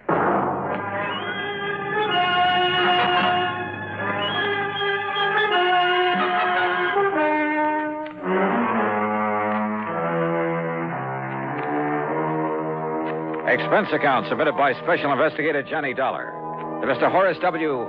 No, to the Tri-Western Life Insurance Company. You'll see why later on. And following is an account of expenses incurred during my investigation of the hired homicide matter. Expense account item 1, $77 plane fare. The big mainliner took off from Bradley Field in Hartford at 8:25 p.m. and set me down at Stapleton Field in Denver at the ungodly hour of 3:35 a.m. Item 2, $5 for a cab into the Brown Palace Hotel, where I added some sleep to the few hours I'd had aboard the plane. Breakfast was item 3, $1.50. And then I walked over to the office of the Milford Advertising Agency on California Street. Horace W. Milford was tall, gray-haired, and with a very dignified bearing. He got to the point immediately, and yet in a kind of roundabout way. Mr. Dollar, I must emphasize that this whole thing must be completely confidential. Oh? Well, now that depends. I will pay you well, very well. You sound as though there might be something illegal about whatever it is you want me to do. I can only hope that you can prevent something illegal from happening, something terribly wrong. You mentioned murder. I said prevent a murder. Whose, Mr. Milford? Yours? I'll be as brief as possible, Mr. Dollar. Time is of the essence. But first, you must know some background. Right ahead, sir.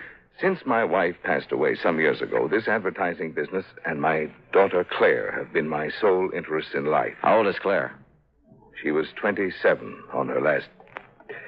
now, listen, please. I'm listening. I built this business by myself. Until 2 years ago, I made all the client contacts, planned the campaigns, wrote the copy. I bought the space and radio time, everything.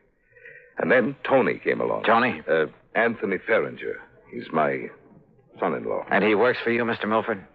Out of pity for a young man who seemed to be struggling to make his way in the world, I gave him a job. Oh. And then by way of repaying me, I thought, he brought the Bonar Electronics account to this office. Bonar Electronics Corporation. Yeah, I've heard of them. Pretty big outfit, I understand. It means annual billings of some $2 million to us. Well, that's a sizable advertising account. Now, the point is, well, he told me later, that his means of getting it were somewhat unorthodox. Unethical is a better word. No, how do you mean, sir? He told me that he had something on officers of the Bonar organization, that he'd threatened exposure and ruinous scandal if he weren't permitted to handle their advertising here. Well, now that doesn't seem possible with a big company. But thanks largely to my own efforts and ideas, we have established them as one of the most important companies in their field. Don't ever underestimate the value of advertising, huh? Yes, to the public as well as to the company. Yeah. Well, now, Mr. Once Milford... I took over the account, young Tony was content to sit around, collect his salary and a big commission and do nothing.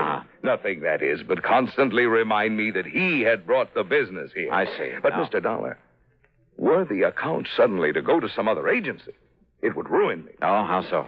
Buying this building, setting up the organization adequately to service such an account cost me everything I had. I'm not a young man anymore. Well, is somebody else gunning for Bonar Electronics? Oh, far worse than that. Mr. Dollar. Now, wait a minute, please. I'm afraid we've got far away from the subject of murder that you talked about. Mr. Dollar, far worse than his simply falling down on the job is the fact that Tony Ferringer, against my will, mind you, because I knew him well enough not to trust him, courted and eloped with my daughter. Well, now, and Mr. it wasn't because he loved her, believe me. It was only a further step in a plan to get his hands on this advertising business of mine. You're sure of that? He had the nerve, the audacity to say so himself. I can see him now, sitting right there where you are, with a smirk on his face, blandly telling me that now that he'd lost her, he'd have to resort to other tactics. Oh, wait a minute. That he'd have to take this important account away from me by opening his own agency, and that I couldn't stop him. Wait a minute, please. You said lost her. What did you mean by that? Because of his duplicity, what he'd done to me. Because of the miserable way he treated and tortured her. Claire, my daughter, my only child. Claire took her own life. Oh, I'm sorry. Oh, the shock of it almost killed me, Dollar. Tony Ferringer was bringing my whole life crashing and crushing down upon my head. I hated him.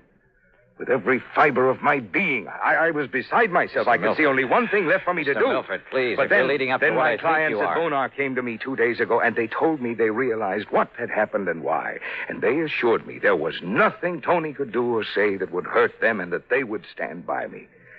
Well, that straightened me out, Mr. Dollar. Oh. It made me realize that killing Tony, there was no point, no use in it. Well, I'm glad of that, sir. But then I'm afraid I don't see why you sent for me. Because it was too late. What? Because I had already hired a man, a professional killer. To murder him? Yes. Well, then, good heavens, man, call him off. I can't. Sure, get in touch with him and... What do you mean you can't? There's no possible way for me to reach him, contact him, until after he's murdered Tony Ferringer.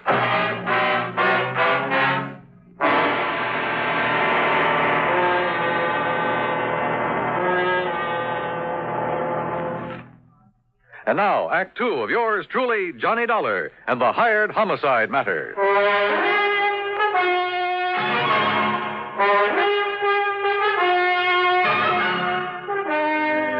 Now, wait a minute, Mr. Milford. You mean there's no way to reach this hired killer to call him off, to tell him not to murder Tony Ferringer? No, none whatever. But look here, you can't just Mr. stand... Dollar, when the only thing I wanted in life was to see him dead for all the terrible things he did to me and to my daughter, I went about arranging it very carefully. How? By means I don't need to go into here, I finally established a contact in the underworld here in Denver. Sort of a stool pigeon, I suppose you'd call him. A man named Eric Blinker. Yeah. For a price, Blinker had the killer contact me at my home. Do you know the name of this killer? Well, he only told me that if he felt it necessary to phone me or to contact me in any way before the job was done, he would identify himself as Blackie. Oh, great. Then the only thing you can do is contact this Eric Blinker again. No. Tell him to call off Blackie. Have Blackie get in touch with you. No, Mr. What do you mean, no? Eric Blinker's body was found floating down the Platte River yesterday afternoon, just before I called you. Oh, but don't you see, Mr. Dollar? Unless we can somehow contact this Blackie, he'll go ahead with the murder. The murder I arranged. It must not happen. All right, how much do you know about Blackie? What does he look like? I don't know. But you just finished telling me that he called on you to make arrangements for the killing. He came to my home at night. He insisted on talking to me from outside a window where I couldn't see him. I couldn't see him. All right, did you give him any money? $5,000 in cash. Marked? Huh? Marked bills? No. Oh, fine. Well, he said that if any of the money was marked in any way, that he would know about it and that he wouldn't hesitate to kill me. All right. When was he to do the job? He would only say by the end of the week. And this is Friday. This is Friday. And you can't give me anything to go on to find this man, Blackie? Nothing, unless he calls. Well, if that happens, you don't need me. Mr. Milford. Yes? Have you told Tony Ferringer anything of this? Good heavens, Dollar, you don't know the man. Can't you see what would surely happen if I did? He would bleed me for everything I have. Me, accessory to a plot to murder him. Don't you see what that means? Yeah, sure I do. And if you were to call in the police, it would be just as... Oh, yeah, Mr. Milford, you've really stuck your neck in a noose. Somehow you've got to get me out of this. You? What about Tony? Right guy or wrong, he's the one who's going to be killed. Well, I meant stop this thing. I don't want his blood on my hands, not anymore. Somehow you've got to stop this killing. Oh, yeah, sure, great. But how? You got any good ideas? Hey, a phony telegram, something like that. What? Yeah, some kind of a message telling Tony to get out of town. But if it weren't to reach him soon enough, or if he were to disregard it. If you were to go to the police. Oh, I'd sooner kill myself. I might as well. Or contact them. An anonymous warning, maybe. There is only one place from which Tony Ferringer might expect trouble. From me. Mr. Milford. Well... Oh, I don't know. So help me, I don't know. I'm not even sure you deserve help after what you've done. I beg you, Mr. Dollar. Hey, you told me on the phone there's insurance involved in all this. Well, when he first came with me, Tony had his life insured. He named some distant relative as the beneficiary. Through Tri-Western Life? Yes. But he didn't even name Claire in it when he married her. Yeah, well, that's beside the point now. Do you have an idea, Mr. Dollar? Is some way... No. I was just thinking it's not only your neck I've got to look out for now, but I got to keep the insurance company from having to pay off on Tony. Well, you could watch over him. Oh, yeah, sure. Sit on his lap for 24 hours a day without his knowing it? Where is he now? I don't know. Well, where does he live? Well, then you will watch over him. We'll see. Scribble down his address and phone number for him. Oh, yes, of course. He lives at 425. Now, what does he look like? About the same height and weight that you are. Here. Very good. 425. But his hair and complexion are somewhat different. Tony! That's right, Papa. And who are you, mister? I take it you're Tony Ferringer. That's right. Oh, Tony. Oh, listen, you old fool. I just found out you spoiled my chances of starting my own agency. That you conned our electronics into staying with you. No, it's because you lied to me about the way you got us that account. Oh, but so Tony, you finally caught on. Tony, will you listen to me? You listen to me. I'm not going to let you get away with this. Please, Tony. Or maybe you will. Maybe I can't stop you. But believe me, you're going to pay me plenty. Tony, will you How? please Why? I haven't figured that out yet. But you'll pay me, Papa. Just remember that. Wait. Oh, dear. I don't know. I don't know what to do. Just keep your shirt on, Mr. Milford. Yeah. What? Yeah. And wish me luck.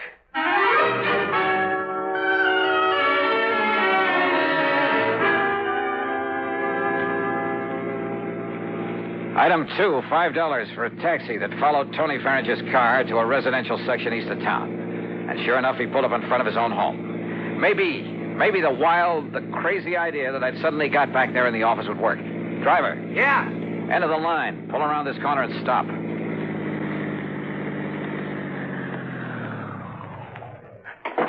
All right, here's a 5 spot. Stick around for a while.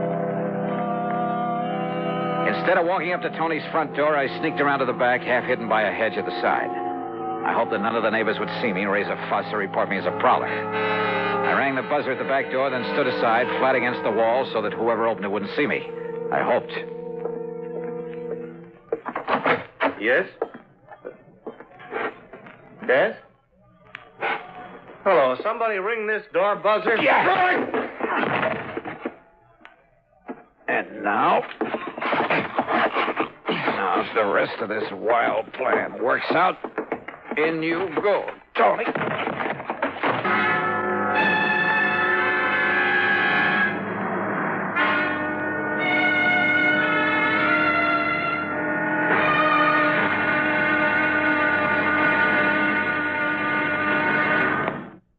And now, Act 3 of yours truly, Johnny Dollar.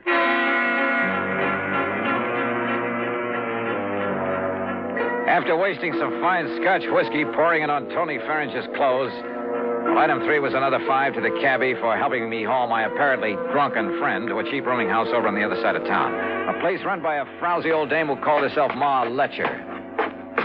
Sure, mister. Just carry him up and let him sleep it off in this room here at the top of the stairs. Here, I'll open it up for you.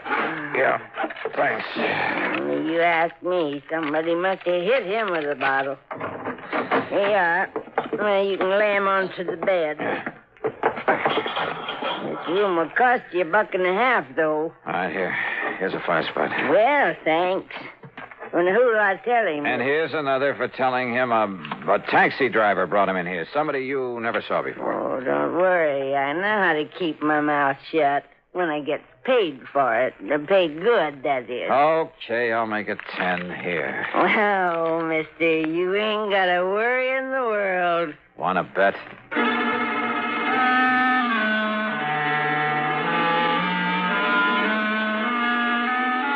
Item 4, $1.10 for another cab back to Tony Ferringer's house. Again, hoping none of the neighbors would see me, I let myself in the back door with a key I'd taken out of his pocket. I figured all I could do now was sit around and wait until the killer showed up.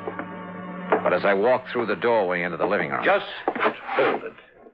And don't turn around, mister. Hands up high. Blackie? That's right, Blackie. Well, carrying a gun, huh? No, don't turn around. Just walk over to that bench now and sit down. The piano bench. There, in front of you. Now, look, if you think I'm Tony Ferringer... Sit down. Now, keep facing that way. Well, I suppose I haven't got much choice. I know you're not Tony, but you know who I am. That means you know what I was hired for. That means you know too much. All right, now listen, Blackie. Face front.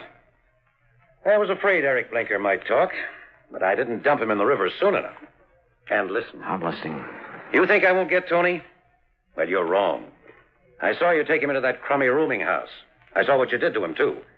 He won't be moving out of there for a while.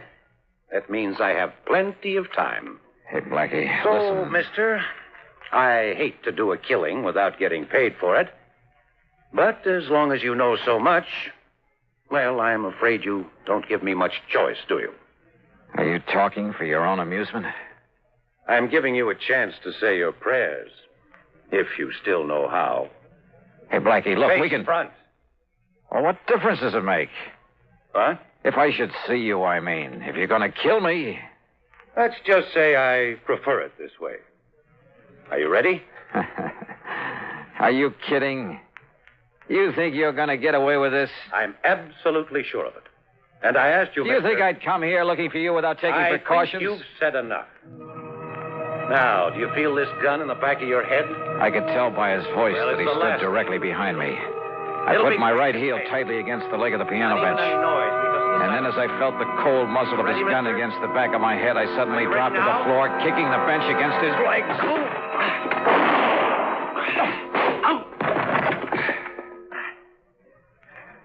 Well, Blackie, I'm afraid your rather unique career has finally come to an end. Listen, if you... Down, boy, down!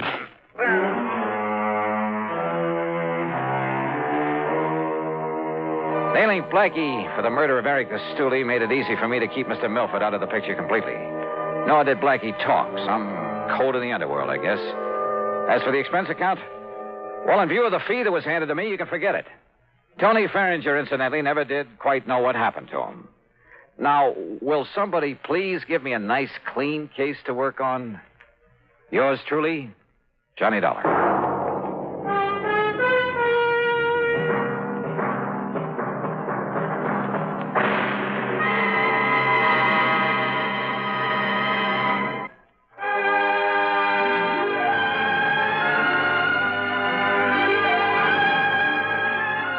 Yours truly, Johnny Dollar, starring Bob Bailey, originates in Hollywood and is written, produced, and directed by Jack Johnstone.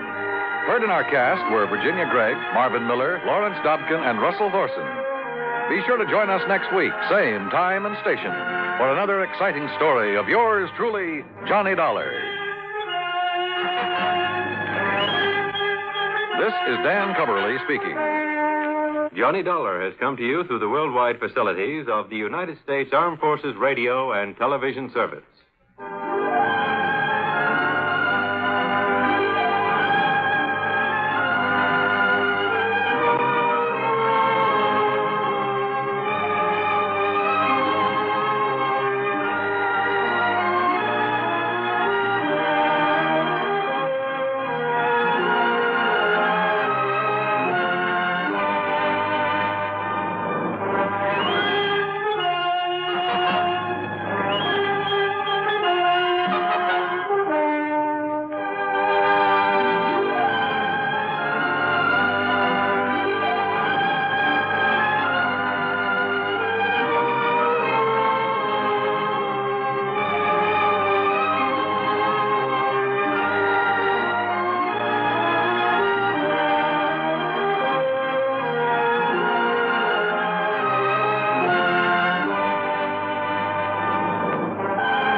Johnny Dollar. Well, it's about time. Huh? John, where have you been? Oh, I just took a couple of days off to... Hey, now, wait a minute. Who are you? This is Harry Branson at Philadelphia Mutual Liability and Casualty Insurance Company. Harry, where have you been? What? Well, do you know it's been 6 or 7 months since you've called me in on something? No, it's only been a little over 5 months. 5.5 months, I should say. As a matter of fact, it's actually 5 months. 12 days. Okay, Harry. So where have you been? Well, as a matter of fact, I've been right here in my office at Philadelphia Mutual, here on Walnut Street. Here. John, you're trying to change the subject. Yeah? From what? Why, from the insurance matter that has me concerned at the moment. What insurance matter? The one I'm calling about, of course. Harry. After all, it was you who insisted that we sell him the policy. Oh, it was, huh? Though for the life of me, I still can't believe that that's his legitimate name. Smokey Sullivan. Well, it's as true and legitimate as any... Smokey? Well, what about him? John. Yeah? Well? I told you it was only because of your stubborn insistence that we agreed to insure that underworld character. Okay. So what's happened to him? Has something happened to him, John? Well, has it? I don't know. Well, if you don't know... Harry. Well, will you see what you can do about it? But you haven't told me about what. Good heavens, man, do I have to give you a printed diagram, spell out every... Okay, Harry. I'll grab a train, maybe a plane. I'll be down there to see you. Well, now, I don't know that that's at all necessary. It is if I'm to get any sense out of you. Why, John? Yeah.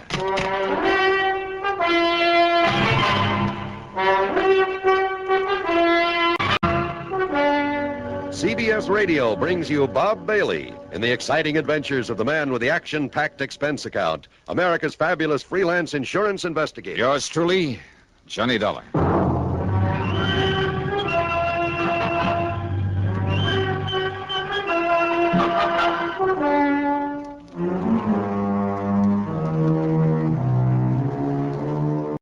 Expense account submitted by Special Investigator Johnny Dollar to the Philadelphia Mutual Liability and Casualty Insurance Company, Home Office, Philadelphia. Investigation of the real ski matter. In spite of the way he sounds, in spite of his being a literal-minded, excitable worrywart, Harry Branson is a good insurance man. Whatever he lacks in, well, imagination, spark, he more than makes up for in methodical attention to every detail of his office operation. Paradoxically, then, except for Harry himself, Philly Mutual's home office ticks along like a smooth-running watch. If I was promised an assignment at 9 o'clock of a Monday morning, believe me, it was never a second late. Nor was there ever any question about the size of my fee or expense account, so long as it was justified. Which is one reason I always jumped at the chance to take on a case from Philly Mutual. And now, if my old friend Smokey Sullivan was in trouble, okay then. Expense account, item 1, 1425, taxi out to Bradley Field, plane to Philadelphia, taxi into Harry Branson's office on Walnut Street. Okay, Harry, what's it all about? John, I tried to tell you over the phone it was not necessary for you to come on down here. What you told me over the phone didn't make any sense. And I suppose you'll expect the company to pay your expense account? Ah. Now, we shall just see about that. Oh, now, wait a minute. Yes? Well? Now, look, Harry, if something serious has happened to Smokey Sullivan... Did I say anything like that over the telephone? Well, I'm sure you didn't waste your company's precious money on a long-distance call just to say good morning to me. Of course not. And you did mention Smokey. I certainly did. Well, come on, Harry. What's it all about? Arsonist, thief, racketeer, mixed up in more unlawful, illegal, sordid crimes, Harry. and by his own admission, too. Well, so what if he was? He isn't anymore. I hope Now, would you're you tell right, me? John. I certainly hope you're right. Well, I am right. But he did have a record. Oh, and look. why a fine, conservative, respectable old company like Philadelphia Mutual, Harry. why you should demand that we issue a combination life and accident policy on such a person. What's the matter? You gone off your rocker or something? I beg your pardon. Don't you realize that your company and half a dozen others all over the country ought to be proud to serve a guy like Smokey? Guy. Insure him for nothing, too, and for as much as he wants. John, a company hardly prospers by doing a thing like that. Harry, don't you read the reports on my investigations? Of course. Don't you know that 2 out of the last 4 cases I've handled for this grand and glorious company of yours would never have been solved if it hadn't had Smokey Sullivan's help? Of course, I know. If it hadn't been for his knowledge of the underworld and cities all over the country, his contacts there, do you think I would have gotten to first base, flushed out those crooks, saved your company a lot of precious money? Well, of and course, each time, Smokey was risking his neck to give me a hand. Now, you remember that. Well, of course. Sure. You've been all for it, his giving me and you a hand in these things. But when it comes to giving him a little lousy insurance protection... Well, of course, Of course you what? Well, I'm sure he deserves our every consideration. You bet he does. But a man like him, with a past record like his, I mean, all the figures, the actuarial tables... Show that he's a pretty poor risk, huh? Exactly. All right. So maybe I am, too, in this job of mine. The services you perform for us and the... Oh. Yeah, Then good, I did the right thing. Yeah? What's good about refusing to draw up a policy for Smokey Sullivan? But I did issue one. Oh, you did? I admit it was only because of your insistence. But now that you've explained why, well, John, I might suppose it was the right thing. Well, sure it was. And Harry, Well, I'm sorry I blew my top. Perfectly understandable, but, John, I said I must have it was all right. I meant except for one thing. Oh? What's that mean? Well, I'm afraid your trusted friend, Smokey... Well, have you seen this morning's paper? Here. Here, John. Thanks. I see you're still reading the Philadelphia. What's this? Yes, that item I put a circle around. But I... Oh, no, Harry. No. This can't be right. And now, Act Two of yours truly, Johnny Dollar, and the real Smoky matter.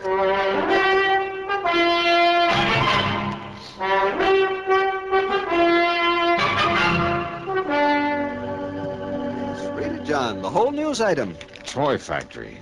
Burned to the ground. And I'm afraid your dear trusted friend, Smokey Sullivan... Millersburg Toy Company. Total loss. Certain proof of arson. Yes, John? Captain Oscar Fletcher of the arson squad states that the unusual technique employed indicates beyond the shadow of a doubt it is the work of a man who, although he is not known to have operated in this area since serving a prison term some years ago... True. ...is unquestionably the work of...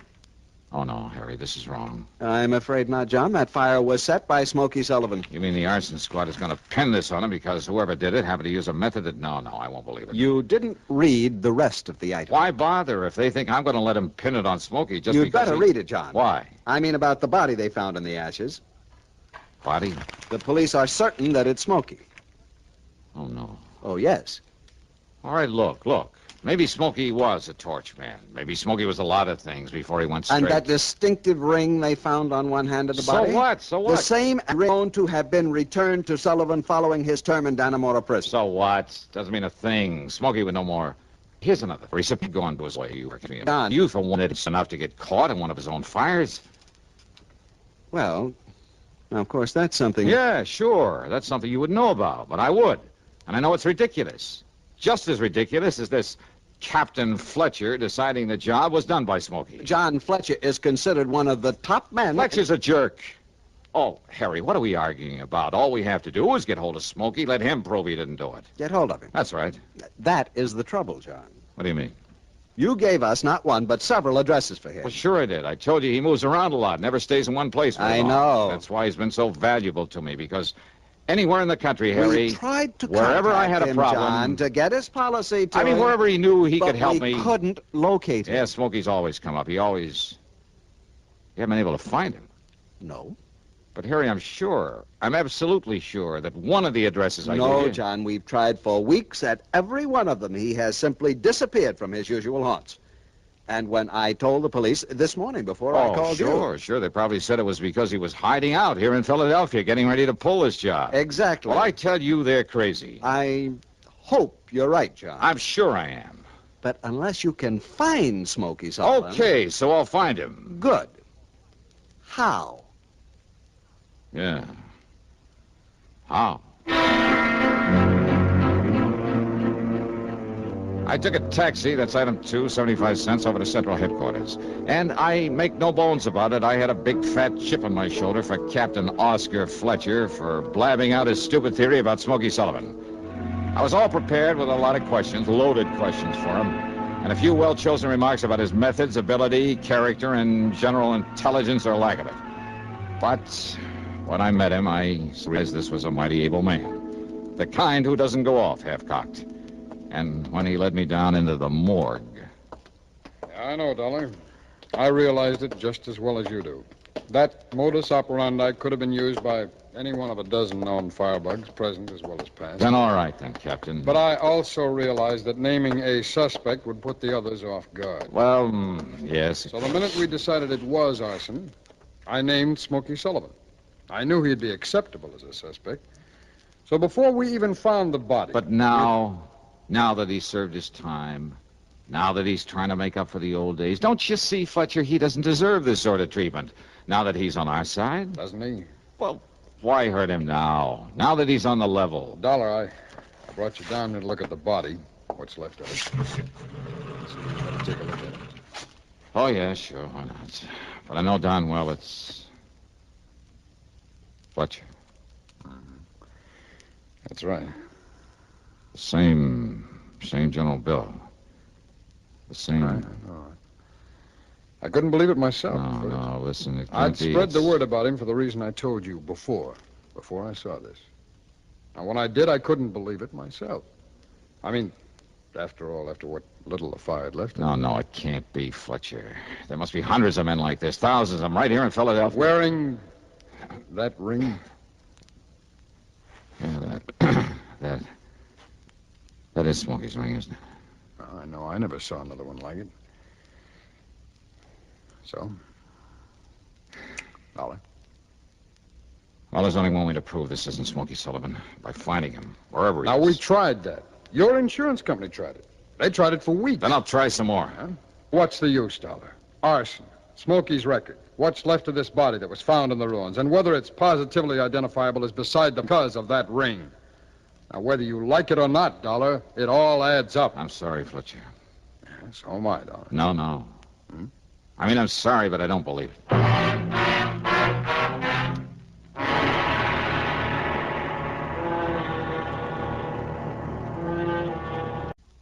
Are you married?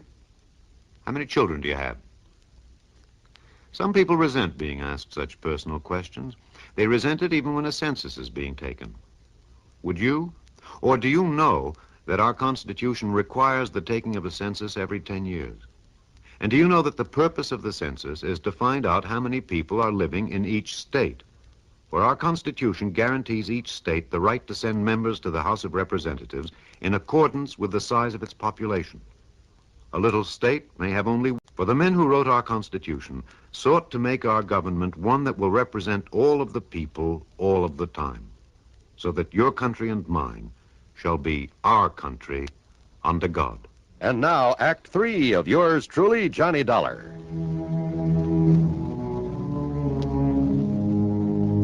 Item 3 over the next 4 days is $81 for room and board. More important, though, during the time is $116 for phone calls and telegrams to friends, newspaper men, police departments all over the country.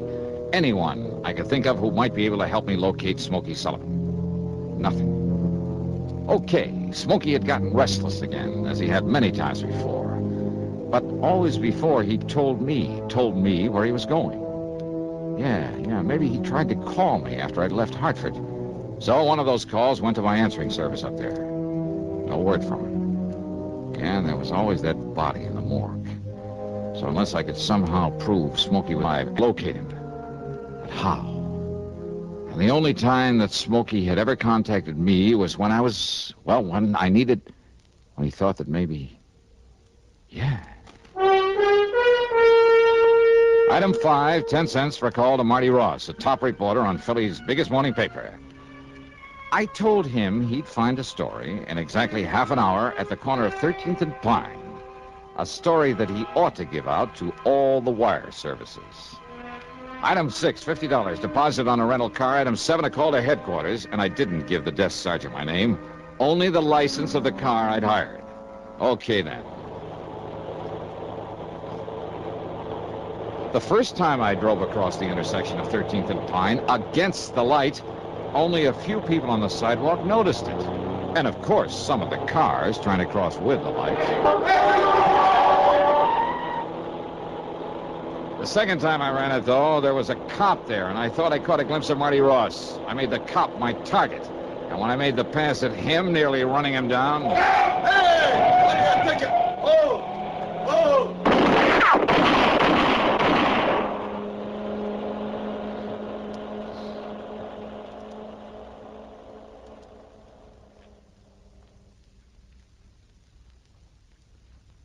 I was a little... It wasn't until the middle of the next morning that he got around to calling on me. Here you are, Captain. Cheers, Conroy. Thanks, I'll quit it. All right, Dollar. What's the big idea? Sit down, Captain. Cigarette? How'd you get those in here? Old friend of mine. You mean Marty Ross? Yeah. The guy that... Dropped in to see me this morning. Left a pack of these. Friend? Yeah, his story, your crazy stunt, is all over the country by now. Boy, what's the matter with you? Did you go off your rocker? Yeah, kind of looks that way, doesn't it? Sure you wouldn't like a cigarette? Cut out the clowning, will you? Now, you're in trouble, boy. Oh, I don't know. Well, I do. Well, now, I thought maybe you, an old friend of mine, could maybe pull some strings. You are out of your mind. Why'd you do it, darling? You drunk? No. Is that what you were because of your worry over Smokey Sullivan? Now, come on. Give. Well, I guess I'd better wait until my hearing before I say anything. Hey, guard. Dollar. You want to let Captain Fletcher out of here? You cut this out, will you? Now, come on, Dollar. Tell me what it's all about. Well, come on. Look, Dollar, be sensible about this, will you? Now, how can I give you a hand? That is, assuming that I will. If you don't... Dollar. Here we are, Captain. Dollar foot. Come see me again sometime, will you, Fletch?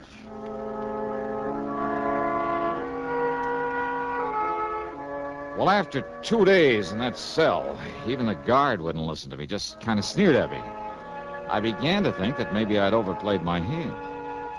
I asked if he'd get Captain Fletcher back to see me. No response. When he brought in the meals, I argued, I pleaded, I threatened him, reminded him that a citizen has some rights, even in jail. Well, he walked away as though he didn't even hear me. Then, the morning of the third day, I was handcuffed and led upstairs to a small hearing room, I guess you'd call it. At any rate, there was a man there in judge's robes and a pretty cold-blooded expression on his face. Your name is Johnny Dollar. Yeah, that's right. Now, Your Honor... Instead of the usual formal hearing, I've decided not to waste any time on your case. Well, Your Honor, maybe it was kind of a crazy stunt. But when I tell you the reason for it... It's no use, Mr. Dollar. These circumstances are the deadly and civilly against the Ops office. Well, now, wouldn't it, Socks, or shall I send you back to your cell? Well, now, look, is this some kind of a... Your Honor... Silence. Do you call this a hearing? I do not. Well, all right, then. Silence, please. Your caper with that rental car involved more than might have met the eye. Well, it was meant to. Don't you see? Don't you... Yes, sir. That apparent attempt on the patrolman's life. But someone had called headquarters to look out for that car. Someone had also called a newspaper man to be sure that he now... Just let me finish. Yes, sir. But then the appearance early this morning from somewhere on the West Coast, I believe, of a man we'd been looking for. Ah. Yes, Dollar. Captain Fletcher had been looking for him in spite of the body in the morgue. Then, Judge... Smokey Sullivan came here to help you, as I'm sure you hoped he would. Yeah, I knew the newspaper reports... Will you please keep quiet? Yes, sir. Well, Dollar, when Smokey arrived here, Fletcher took him right over to the scene of the fire. Smokey immediately recognized the handiwork of an old crony of his who could almost have passed for his twin. Then... The only other man he ever knew to wear the same kind of ring he wore and still wears. Smokey's waiting in there, by the way, to see you. Then you mean that you know... I mean that your crazy caper worked, Johnny. Conroy, take off his handcuffs. Oh, boy. Judge, you're okay. And you say that Smokey's in the next room? Hi, Johnny. Smokey. Yeah. Smokey, you old son of a gun. Yeah. Now, just 1 minute, Johnny. Yeah. I mean, yes, sir. We're deeply indebted to you for this. It was all done most ingeniously. Well... And as for the traffic violations, you're fined $15. Oh, But next time, please don't scare one of our patrolmen out of his wits.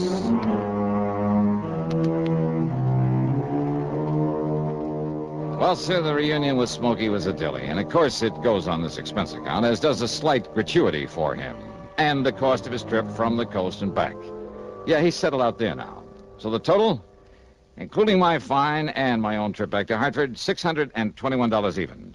Yours truly, Johnny Dollar.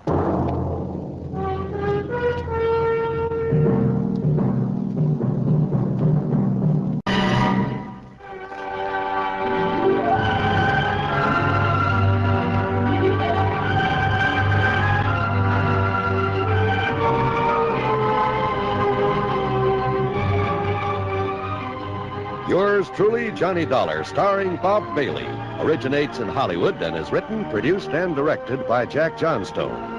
Heard in our cast were Harry Bartell, Stacey Harris, Lou Merrill, Vic Perrin, Tom Hanley, and Bill James. Be sure to join us, Johnny Dollar. This is John Wall speaking. Johnny Dollar has come to you through the worldwide facilities of the United States Armed Forces Radio and Television Service.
From Hollywood, it's time now for... Johnny Dollar. Fred Wills of Surety Mutual Limited, Johnny. Oh, hi, Fred. What's on your mind? At the moment, San Francisco. Oh, nice town to have on your mind. What's new out there? That's what I hope you're going to tell me. What do you mean? Johnny, there's an importer out there named of Andrew Foreman. We're carrying a $50,000 policy on his life. So? So have you ever heard of an importer getting exported? I don't get you, Fred. I'm afraid that's what's happened to Foreman. Last night he disappeared. I'm on my way.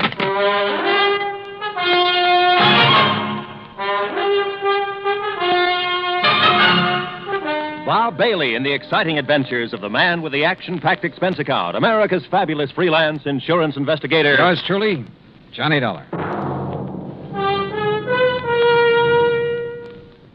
And now, Act One of yours truly, Johnny Dollar.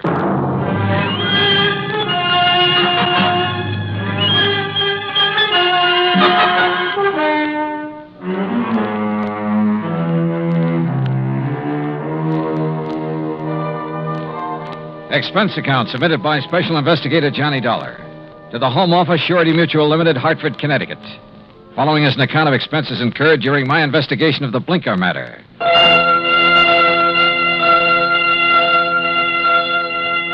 Expense account item 1, $178.50, transportation and incidentals to San Francisco. On the flight out, I studied the dope Fred Wills had sent me. Andrew Foreman, age 51. Occupation, importer. Health, good. Judging from the hefty premium he had to pay, his importing business must be okay. Wife, Marcia Foreman, age 35. 16 years younger than her husband. And Marcia was the sole beneficiary. My plane landed about 8 in the morning. An hour later, I was at the Foreman's apartment. It was spacious, modern, with a lot of glass and the kind of view of the bay that you had to pay plenty for. Yeah, there was money written all over the place, and Marcia Foreman looked right at home.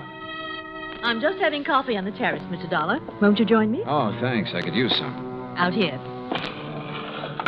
Oh, you sure got a beautiful view here. Yes. I never get tired of watching the bay, the ships. There's always something going on. Oh, here you are. Thanks. What is it, Mr. Dollar? Oh, I'm just looking up the bay. Alcatraz? Yeah. Such a grim-looking place. Yeah, it's a real exclusive club. But I managed to get a couple of new members into it. I don't think I care for the kind of job you have, Mr. Dollar. Trouble wherever you go. Suppose we talk about your troubles. All right. I told the police all I know when I filled out the missing persons report. But I'll go over it again for you. If you don't mind. Your husband disappeared the night before last. Yes, that's right. What time? I'm not sure. Oh? Around 9 o'clock that night, somebody came to see him. A strange sort of man. How do you mean strange? Well, he was dressed in rough clothes, a seaman's jacket. He said he was an old friend of my husband's. Did he give you his name, Mrs. Foreman? Only Blinker. Blinker? Yes, he said that's what everybody called him. I guess because he kept blinking his eyes very rapidly. I see. Well, I showed this Blinker person into the den where my husband was and left the two of them together. Uh-huh. A few minutes later, my husband came out and told me he was going to drive Blinker downtown and find him a hotel room.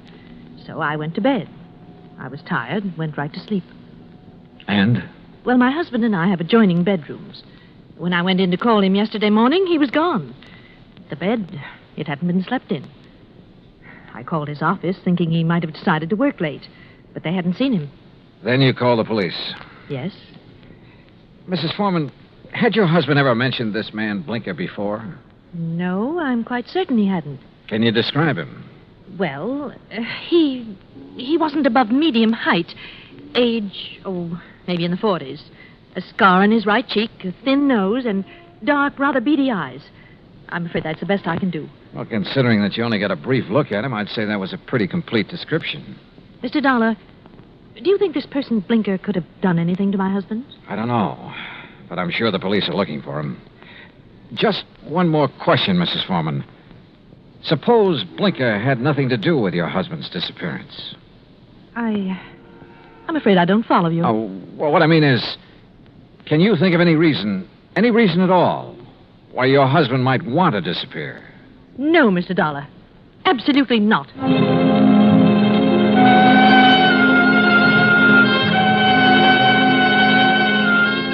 Marcia Foreman sounded pretty certain of that last answer. Maybe just a little bit too certain. Expense account item 2, $1.80 cab fare to the office of an old friend of mine, Detective Lieutenant Scapella. Jono, if Foreman took this character Blinker to a hotel, it's no hotel we ever heard of. We've covered them all. You think Blinker could have killed Foreman? It's a possibility. What's another? Maybe there is no Blinker. Yeah, Scapella, I thought about that, too.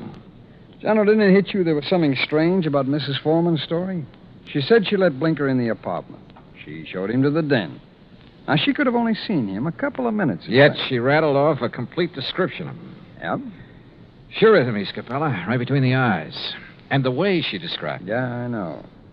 Seaman's jacket, beady, blinking eyes, scar on the right cheek. Oh, he sounds real distinctive. Real distinctive. Or real faked. Well, the trouble is, smelling a fake's one thing. Proving it's another. What have we got for a motive? For one thing, $50,000. She was Foreman's sole beneficiary. That's interesting. That's real interesting. Excuse me, Jimmy.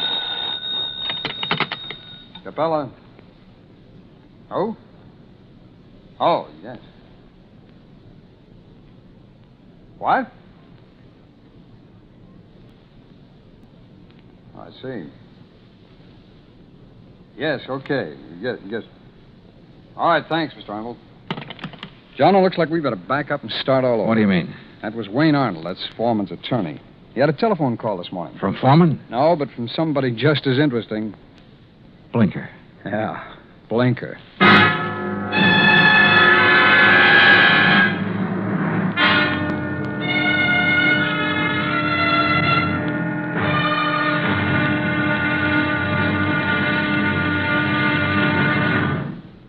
Act 2 of yours truly, Johnny Dollar, in a moment. And now, Act 2 of yours truly, Johnny Dollar, and the Blinker matter. Like Scapella said, we had to back up and start all over again. Just when we talked ourselves into thinking Marcia Foreman's story about Blinker was phony, her missing husband's lawyer phoned and told us he'd just heard from Blinker. Item 3, $1.70, cab fare to the office of Wayne Arnold, Foreman's attorney. I met him just coming out his door. Did you wish to see me? Mr. Arnold? Yes. I'm Johnny Dollar. Oh, yes, the insurance investigator. Mrs. Foreman told me you'd been questioning her. Look, I'm sorry, but I'm in rather a hurry. I have an appointment, and I'm late for it. Sorry, but this will only take a minute or two. I was in Lieutenant Scapella's office when you phoned a while ago about this man Blinker, Mr. Arnold. Oh, yes. When did you hear from him? Just a little while ago. I called Marcia Foreman right away, and she thought I ought to call Scapella. What did Blinker say on the phone? It was a strange conversation. He sounded nervous, excited, almost out of breath. Said he wanted money, $10,000. If he didn't get it, he'd... And that's as far as he got. He stopped suddenly, said he'd contact me later, then hung up. What do you make of it, Mr. Dollar? I don't know. Could be he's holding Foreman for ransom. That's what it sounded like to me. I take it you don't know this Blinker. I never heard of him until Marcia told me about him showing up night before last. Okay. Just one more thing, Mr. Arnold. How long have you been Foreman's attorney? 3, 4 years. Why? Any reason you know of why he might want to disappear? None that I can think of. Another woman, maybe? I doubt it very much. How about his importing business? As far as I know, it's in excellent shape. Okay. Thanks, Mr. Arnold. Mr. Dollar. Yeah? This man Blinker, why would he have it in for Andrew Foreman? Good question, Arnold. Sorry I don't have an answer to it. I went down the elevator and outside. I stopped at the corner to get some cigarettes, and that was my first lucky break. Because just as I was leaving the counter, I saw Arnold come outside. And the way he looked up and down the street made it plain he wanted to see if anybody was watching him. He got into his car and drove off. I grabbed a taxi, that's item 4, and trailed him. He drove into Golden Gate Park and stopped. I got out down the road and worked my way toward him behind some bushes. Pretty soon, a woman came over and got into his car. I couldn't hear what they were saying, but I didn't need to. Because when I saw the kiss, I got the message. The woman was Marcia Foreman. I went back into town and waited for Marcia outside her apartment door. She showed up about half an hour later. What? Why, Mr. Dollar. What is it? Is something wrong? Yeah, something's real wrong, Mrs. Foreman. I want to talk to you. All right. Come in. But I've already told you all I know. The story you told me about this man, Blinker, there's no such person, is there? What? You and Arnold made it up. No, that's not true. What about you and Arnold, Mrs. Foreman?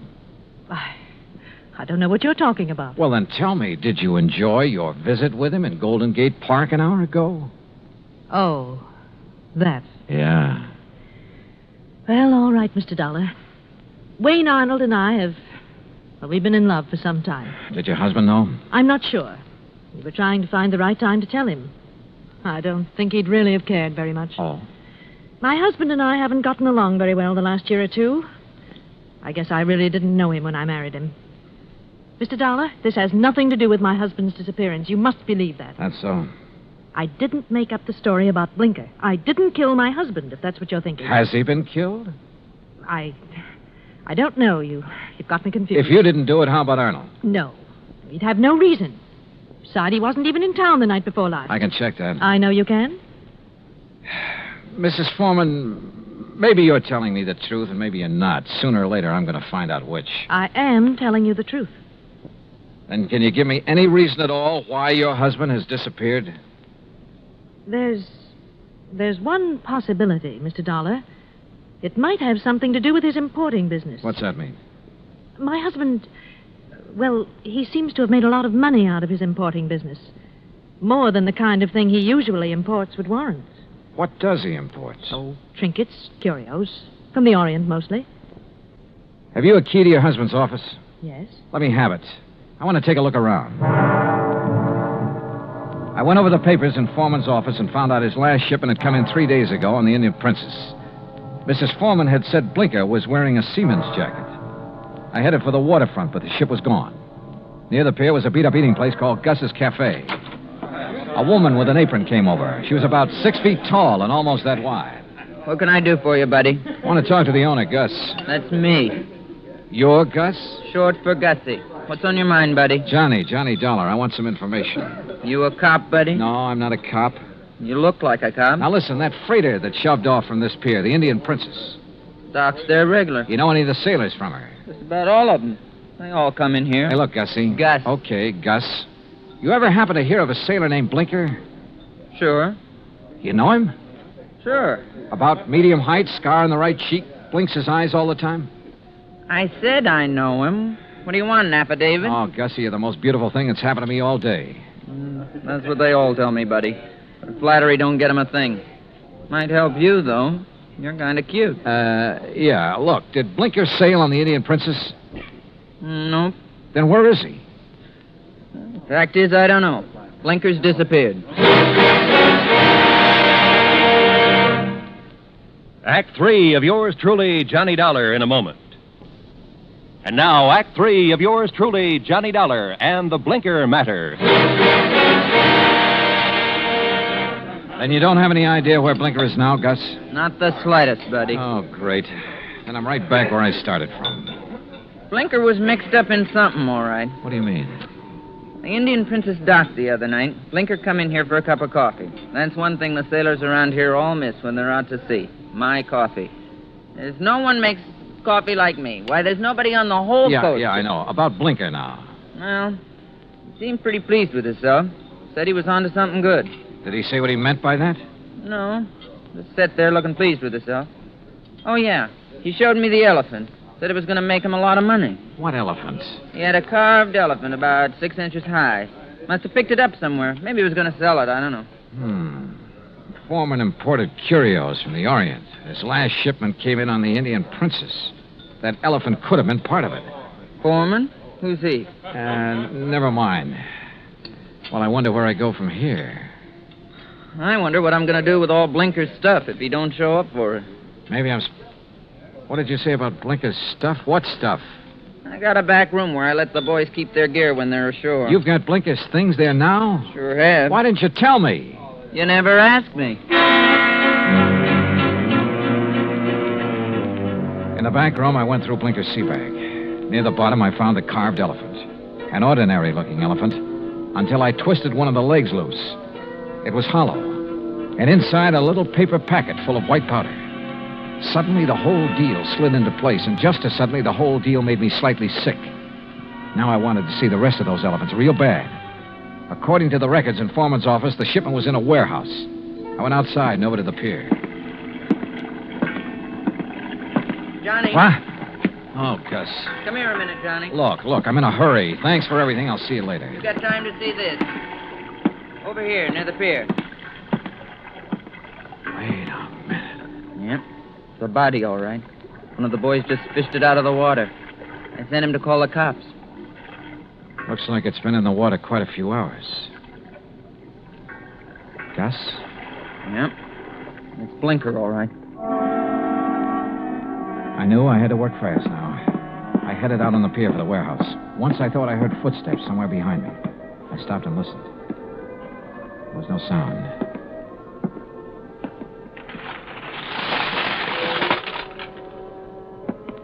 It was dark inside the warehouse, but with the help of matches, I located Foreman's shipment. I took a crowbar and opened one of the crates. It was full of carved elephants. I picked up one of them. Yeah, it had a hollow leg. And the hollow leg was full of the same white powder. I hit the floor fast. The shot had come from over near the door. I eased my gun out and waited. 5, 10 minutes went by. I kept quiet. Then suddenly a shadow loomed up near the crates. We saw each other at the same time.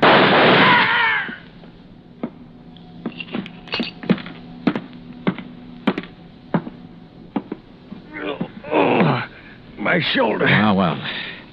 The missing man himself, Andrew Foreman. Look, Blinker found out what you were importing in those carved elephants. He tried to blackmail you. I don't know what you're talking about. Oh, sure. You probably told him you'd pay off. That's when you drove him downtown night before last. Then you tried to kill him, but he must have got away. I tell you... You called your lawyer, tried to put the squeeze on through him. But he had to hang up in a hurry. You were probably getting close. You finally caught up with him, didn't you, Foreman? Look, you've got no proof of anything.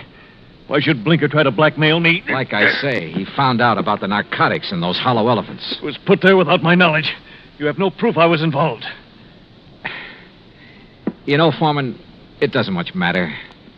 You've got even bigger troubles than that staring you in the face. I don't understand. Blinker's body has been recovered from the bay. I wouldn't know anything about that. You've got no proof of that either. No. There were 2 bullet holes in Blinker. 5 will get you 10. The slugs in him came from this gun of yours. The gun? Yeah. This is something that can be proved. Well? All right. I just didn't have any choice.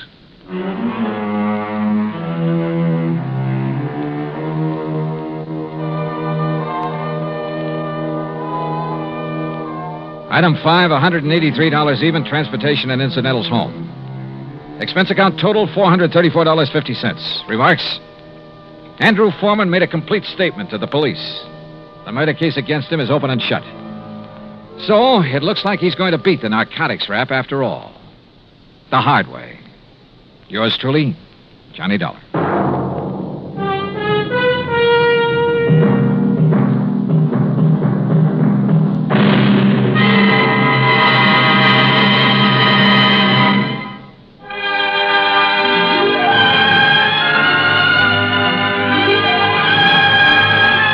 Yours truly, Johnny Dollar, starring Bob Bailey, originates in Hollywood and is produced and directed by Jack Johnstone. Today's story was written by Robert Stanley. Heard in our cast were Paula Winslow, D.J. Thompson, Harry Bartell, Stacey Harris, Vic Perrin, and Bob Bruce. Be sure to join us next week, same time and station, for another exciting story of yours truly, Johnny Dollar. This is Roy Rowan speaking.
Johnny Dollar has come to you through the worldwide facilities of the United States Armed Forces Radio and Television Service.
Johnny Dollar. Johnny, this is Fritz Melchior at Star Mutual. Fritz, I can't think of anybody I'd rather hear from. What? Every insurance case you've called me on has put a lot of dough in my pocket. Well, now, And Johnny... it just happens that right now I can use a few extra bucks. Quite a few. So what's the deal? Well, as a matter of fact, I hadn't thought in terms of any fee on this one. Oh. But of course, we'll pay whatever expenses you may incur. Oh? You, trust me with my expense account, Fritz? Are you kidding? Of course not. Okay, then, now that we understand each other, what's the problem? Or rather, who's the problem? John Wakefield Edwards. Ever hear of him? No, I can't say that I have. Retired businessman. Leather goods, I think it was. He lives just outside of Albany, New York. So what's happened to him? Well, nothing that I know of. But he has a lot of insurance with it, including a straight life policy worth $155,000. How old is he, Fritz? In his late 60s. Married? His wife died, 3 or 4 years ago. Then who's the beneficiary? His adopted daughter, Marilyn. And how old is she? In her late 20s. She's a very attractive girl, I understand. Then who cares about a fee? Fritz, I'll take the assignment. Easy, Johnny. You probably won't even see her. Oh, why not? But she lives and works over in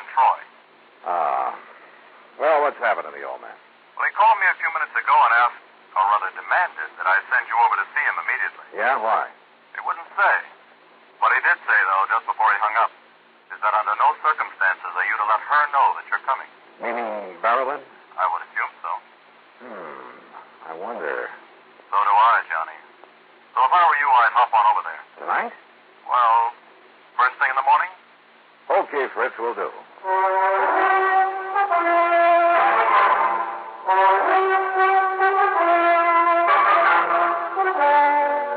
Bob Bailey in the exciting adventures of the man with the action-packed expense account. America's fabulous freelance insurance investigator. Yours truly, Johnny Dollar.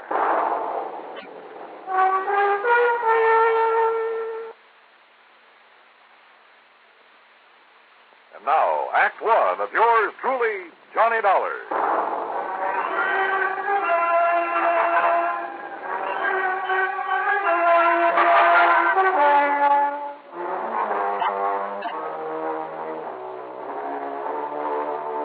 Expense account submitted by Special Investigator Johnny Dollar to the Star Mutual Insurance Company, Home Office, Hartford, Connecticut. Following is an account of expenses incurred during my investigation of the hair-raising matter.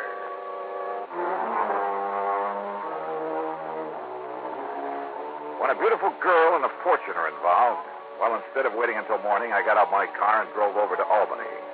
Item 1, 1720 for mileage. I arrived shortly after midnight, checked in at the Sheraton Tenike, and although I was pretty tired, I ran up item 2, a dime for a phone call. Yes, this is John Wakefield Edwards. Johnny Dollar, Mr. Edwards. Well, why do you waste your time and money calling me? I told Fritz Melcher to send you up here. I'm right here in Albany, sir. Oh, good. Do you want me to come out and see you right away? It's pretty late. No, first thing in the morning will be all right. I'm sure nothing will happen before then. Nothing will happen. I'll expect you to have breakfast with me. I beg you. What was that? I said be here at breakfast. 7:30 sharp. Oh, okay. But now, just what did you mean about nothing will happen? I'll tell you about it in the morning. Goodbye, Mr. Dollar. Well, now, wait a minute. Look. You're the boss.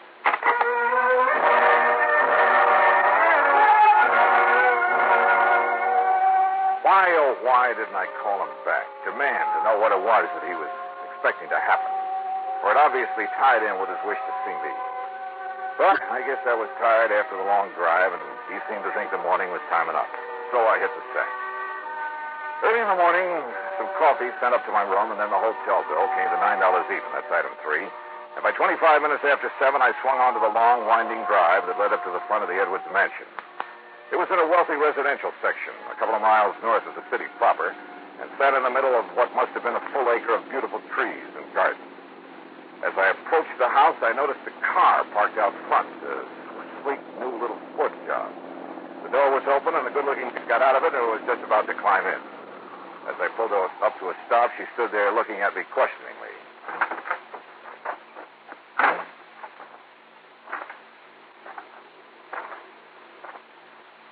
This is the Edwards home, isn't it? That's right. You want to see somebody? Why, yes. As a matter of fact, Mr. Edwards sent for me. Oh, really? Are you an old friend of his? Old? I didn't know it should. Oh, that isn't what I mean... No, my name is Johnny Dollar. John. The insurance detective or investigator or whatever you call it. Yeah, something like that. Well, hi. I'm Marilyn Edwards. Well, hi. I should have guessed he'd send for someone like you, Johnny. Come on in. Why do you say that, Marilyn? Well, Daddy seemed to be worried about something lately. You know what? No, at least I'm not sure. That's why I thought I'd stop by this morning before going to work. Oh, I thought you were just leaving. No, I just got here, just before you arrived. What do you do for a living? Don't laugh. I'm a model. Oh. And stop raising your eyebrows. After all, somebody has to post for those ads for dishpan hands. Oh, sure. And shall we go in and see Daddy? That is, if he's up. Well, he'd better be.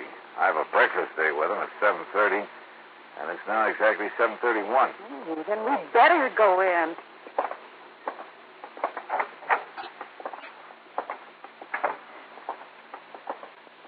Hi, Daddy. Daddy? Durkin? Durkin! I hear you. Your foster father hasn't come down yet. Johnny, this is Durkin, Daddy's housekeeper. Now, what is breakfast pumped at 7:30, and I ring the bell, and he don't come down for it. Durkin, stop it.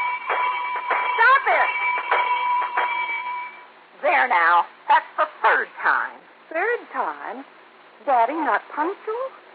I think I'd better go up and see. I'll go with you. I heard his alarm clock go off 3/4 of an hour ago, so there's just no...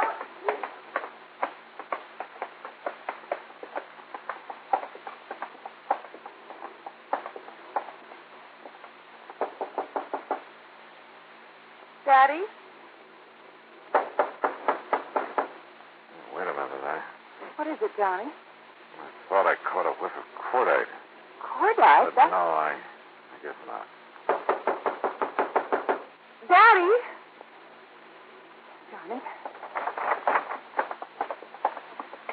Johnny! Oh, no! I'm afraid so, Marilyn. He's dead.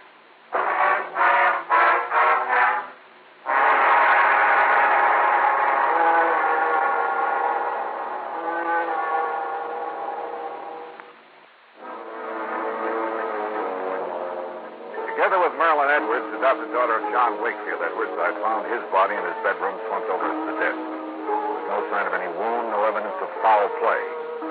Without touching the body, I phoned the Albany Police Homicide Division, and within minutes, Sergeant Christie arrived with Dr. Walter Mencken in tow. The doctor's examination was brief but very thorough, including several on-the-spot tests for poisons of any kind. How old did you say he was, miss? I didn't, Doctor. But he was 68 or 9, I think. And he hasn't been sick? Not that I know of. Miss Durkin, the housekeeper, would know better than He I. hasn't had a day of sickness since he caught that cold last spring. Yeah.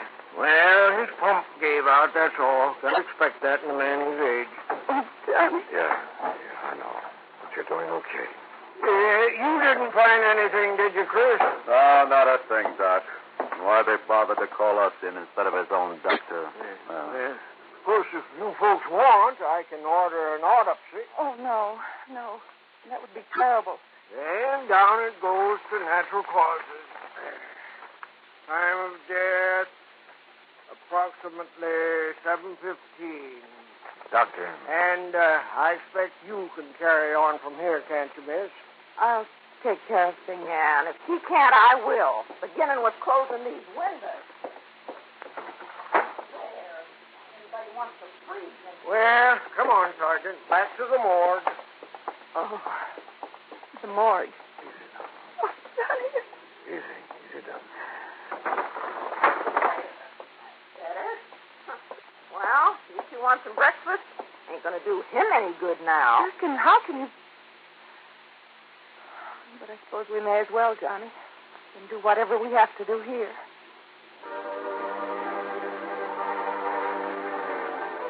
There was something mighty wrong here, yet I couldn't put my finger on it. Had I really caught the smell of cordite before we entered that room? It was too late to tell now, even with the windows closed. Those windows. It was a cold morning. Had he left them open while he dressed? Marilyn, heir to his big insurance policy. Had she really just arrived when I got there? If the housekeeper, Durkin, had been in the kitchen making breakfast, it would have been easy for someone to sneak in and... But who? And why? And what about Durkin? Now, wait a minute. The police medic said death due to natural causes. No poison, no wounds of any kind. So that's that. The undertaker must have been hungry for business because he got there before noon and took the body away. Meantime, of course, I'd questioned both Durkin and Marilyn pretty thoroughly. Enemy? Oh, no, Johnny. Daddy didn't have... Johnny, you keep talking as though you think he might have been murdered. Does anyone beside you benefit from his death, Marilyn? That's a horrid thing to say. I do. Durkin, what are you doing snooping around this way? Well, it's as much my affair as yours now that Mr. Edwards is gone. What do you mean by that, Durkin? I mean the money he left me in his will. And the codicil in his will, it says Marilyn's got to share the insurance with me if she collects. Durkin. What do you mean by that? Oh, everybody knows her and her father, her foster father, ain't been getting along too good ever since she decided to get out and earn her own living, or tried to. I've been getting along all right. Oh, sure. And all the attention you've been giving your dear daddy these last couple of years. Why, today's the first time you've been in this house, and... That doesn't mean that Daddy and I haven't... Dirk and me wish to be left alone.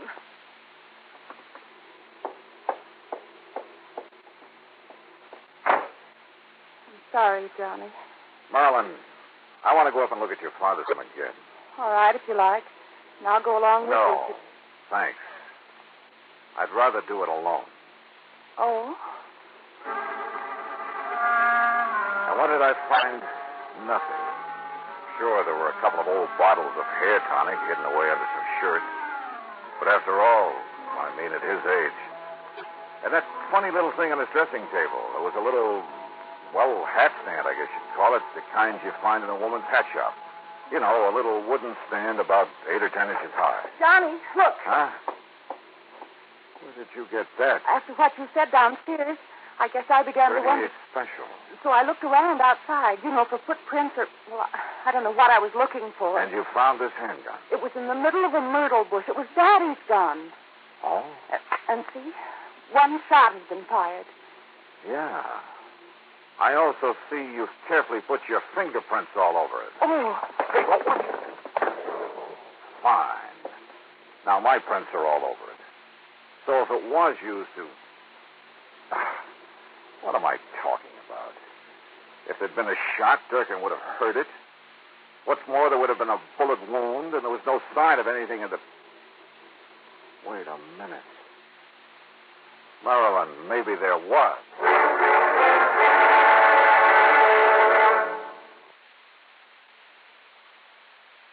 New 6 roll. And now, Act 3 of yours truly, Johnny Dollar and the hair-raising matter. My hunch was right. I was sure of it now. I told Miss Durkin and Marilyn to stay there at the house and wait for me, then jumped into my car and drove into Albany to the undertaker's.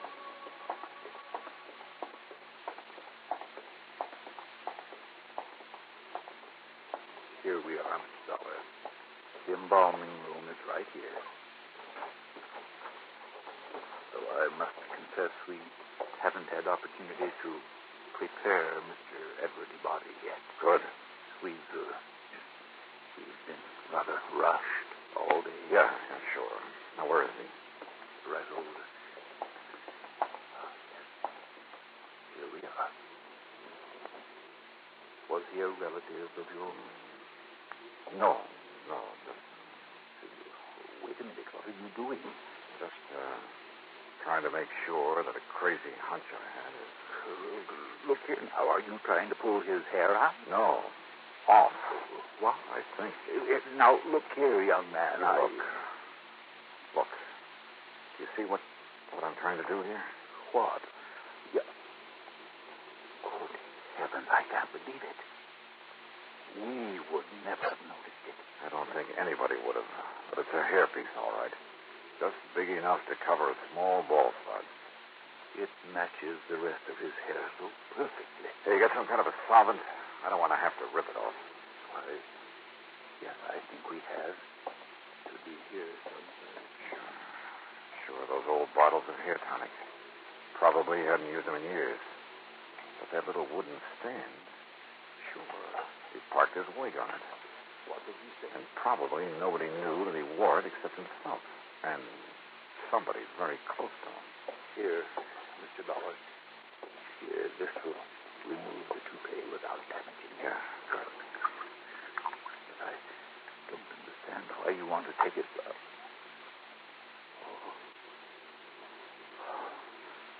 Good Lord. Yeah. Right in the middle of his bald spot. Covered up by the hairpiece. And the bullet that made it was a .38 special.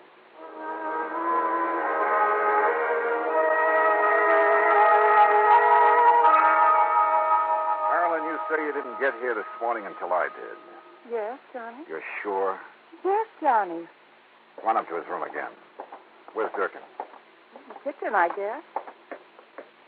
Johnny, you have a funny look. I mean... Yeah, come on. I'll tell you this much. Your father was murdered, all right. You sure of that? Yes, you bet I am. Now, look here, on his dressing table. You know what this is? Of course. It's a little hat stand I used when I was a kid. What's it doing here? I don't know. Funny. I never really noticed it before. How long did Daddy wear a toupee, Marilyn? A what? Toupee, a hairpiece. Oh, never. He was always very proud of his hair. You're sure about that? Of course I am. For a long time, he always used to smell of hair tonic when he came downstairs Well, in the it just morning. happens that you're wrong. What? A small, very well-made hairpiece covered the bald spot where he was shot this morning. With this .38 you say you found outside? But I did. Honestly. All right. All right, I believe you. In spite of the way you covered up any fingerprints that may have been on it. You did too, Johnny. Yeah, that's right. Now listen. That leaves only one person who could have known about the hairpiece, have killed him, and then covered up the bullet wound with it. I knew I'd smelled burnt gunpowder when we first came up here. Johnny, do you think that you mean... Yeah, but to prove it, well, I've got to try a bluff. Yeah, see if I can bluff her. I can't believe it.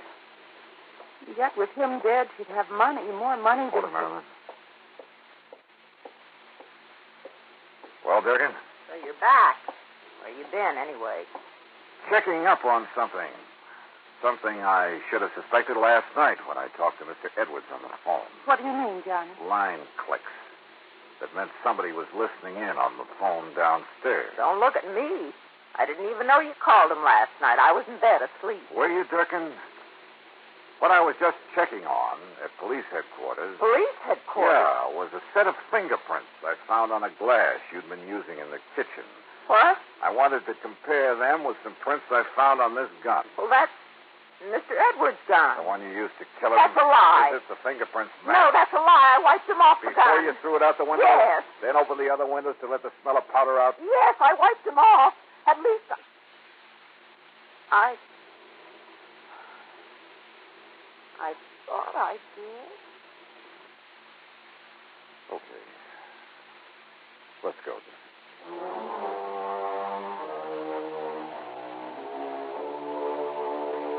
Don't worry. There'll be no part of the insurance or any other money for Durkin. The courts will take care of that. And probably with vengeance. As for Marilyn, well, you know something? There's a gal I think I'd like to see again. And I don't mean because of her fortune. Expense account total, including all the mileage on my car, $47.50. Yours truly, Johnny Dollar.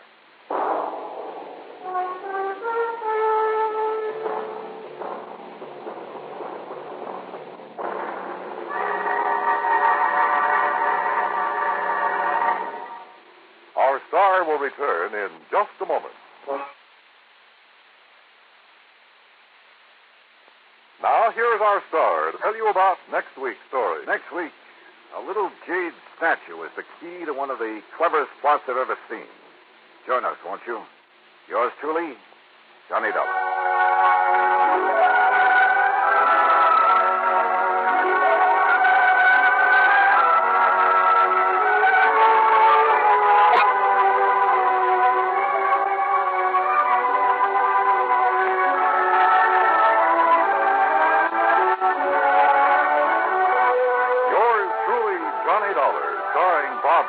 Originates in Hollywood and is written, produced, and directed by Jack Johnstone. Heard in our cast were Virginia Gregg, Shirley Mitchell, Jack Edwards, Ralph Moody, Junior Matthews, and Parley Bear. Be sure to join us next week, same time and station, for another exciting story of yours truly, Johnny Dollar. This is Dan Cumberly speaking.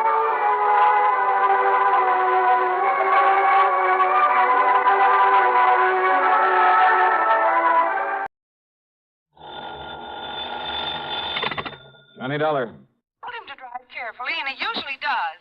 But a few minutes ago on WSPB, when I heard the radio news report... Huh? Well, it was about a man who was found dead in his car on the edge of a swamp. Oh? Well, maybe that The explains radio why... said he was found just off the Tamiami Trail, somewhere south of here. I don't know exactly where. Oh, and you think maybe that's what he went out to see about, huh? No, listen. Unidentified, they said. The man, I mean. But the car, the description of the car... It was exactly like Earl's. Well, so what? Now, take it easy, Mike. First, you call WSPB. I did. Only they didn't know any more than they said in the news report. Okay, then call them again. Ask them where they got that story. whatever news service they got it from knows where it came from, what police department. Or maybe they got it from the police direct. All right, Johnny. I'll phone them again. Sure. And when you get the information, you can call the police direct. Yes. Yeah, I'll do it. I'm sorry I sounded so upset. Oh, well, just stop worrying. But go ahead and put through that call to the station anyway. Meantime, I'll find out how soon I can get a plane down there.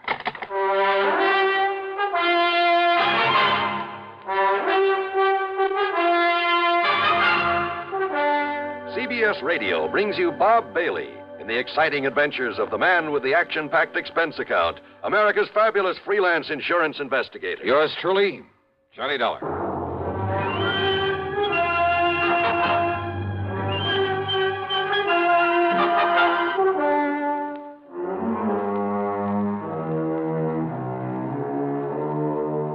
Expense account submitted by Special Investigator Johnny Dollar. Attention Earl Poorman at the Tri-State Life and Casualty Company, Sarasota, Florida. The following is an account of expenses incurred during my investigation of the false alarm matter.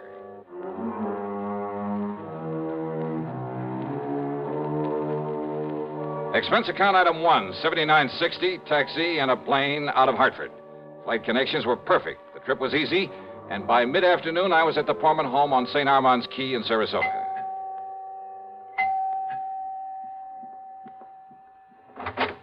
Johnny, oh, you sweet guy. Okay, now, Mike, you better tell me what you learned when you called back to that station. Oh, Johnny, I'm so sorry. I don't know what got into me, being so worried about him. You mean that Earl is okay? But the way he rushed out of here this morning without telling me where he was going or why, and then when I heard that awful report on the radio... You did check back with WSPB? They called me. Oh? Yes, right after I'd finished talking to you. And, Johnny, they were wonderful. How do you mean?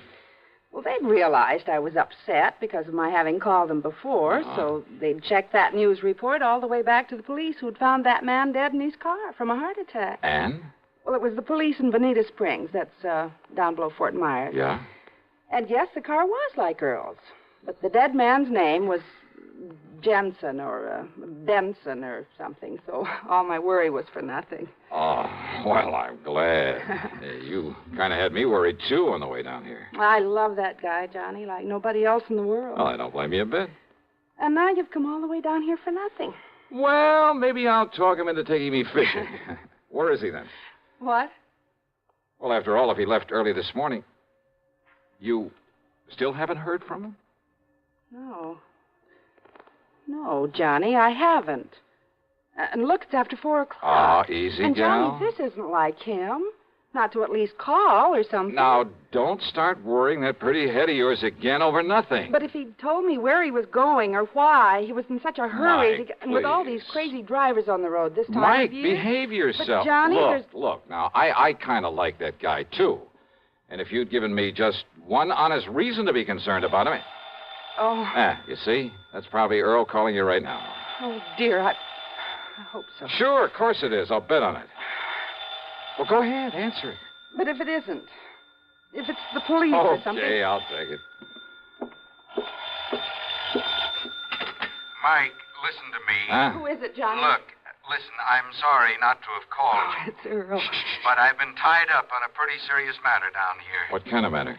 It could be a murder, one of my policy holders. So put in a call for me to Johnny Dollar up in Hartford. Johnny.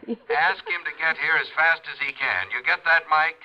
Tell him not to bother stopping there at the house, but to meet me down here. Down where, Earl? Or maybe you can meet him at the airport and drive in. What? What did you say? Well, I simply asked you down where. Oh, well, down here. What? Who's that? Well, keep talking, Earl. No, wait. What is this? I mean, who are... Johnny? That's right. Oh, now, look. Somebody's trying to... Is this some kind of a gang? Well, just exactly where are you? You haven't been very definite so far. Okay. It's 9727 Sunnyvale Road. It's off the highway below Venice. But now, listen... Well, if Michael let me use her car, I'll be down there in jig time, okay? Who are you? I told you. But it isn't possible. Just keep your shirt on. How could it be? Why don't you sit there and patiently try to figure it out, huh? You rascal. But, Johnny, if you really are Johnny, look, say something more. Talk to me some more. Or else I'll down in Venice. What? Yeah, try figuring that out, too. Well, I know I can't. Oh. Well, everything okay now, Mike? Am I relieved? Sure. But you rascal, have you ever put Earl into the Department of Utter Confusion? Oh, I tried. I'm sure you succeeded. So if I may use your car... Of course you may. Then maybe I better hit the road before Earl has a chance to call back. Yes, you do that.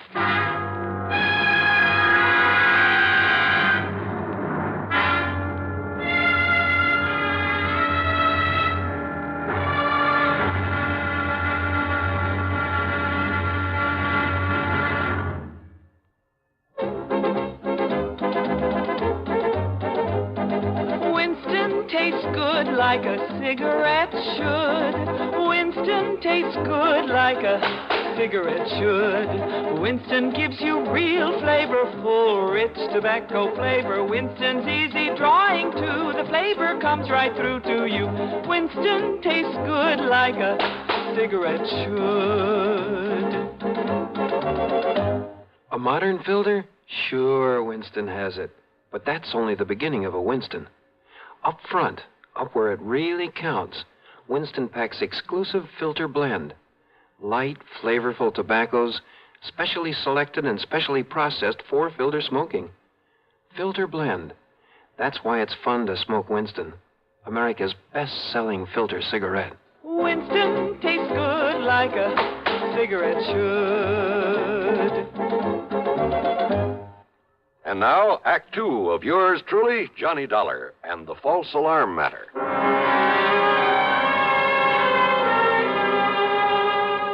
The address Earl had given me on Sunnyvale Road turned out to be a huge, expensive home of white brick and stucco, surrounded by well-kept lawns and gardens with a lot of statuary. Tall palm trees lined the driveway, and there was every conceivable kind of tropical tree. Yeah, quite an estate. 2 cars were parked out front, Earl's and another one that looked familiar with a doctor's tag on it. Earl met me at the front door. After learning how come I happened to be in Florida, he got straight to the point. But now come inside, Johnny. Yeah, sure. It was Dr. Crutcher who called me, dragged me over here. You remember him? Sure do. Lives just up the street from you and Mike. Yes. Well, Doc is here now, and he can probably tell you more about this than I can. Well, Earl, you said something about a possible murder. Crutcher has been the family doctor.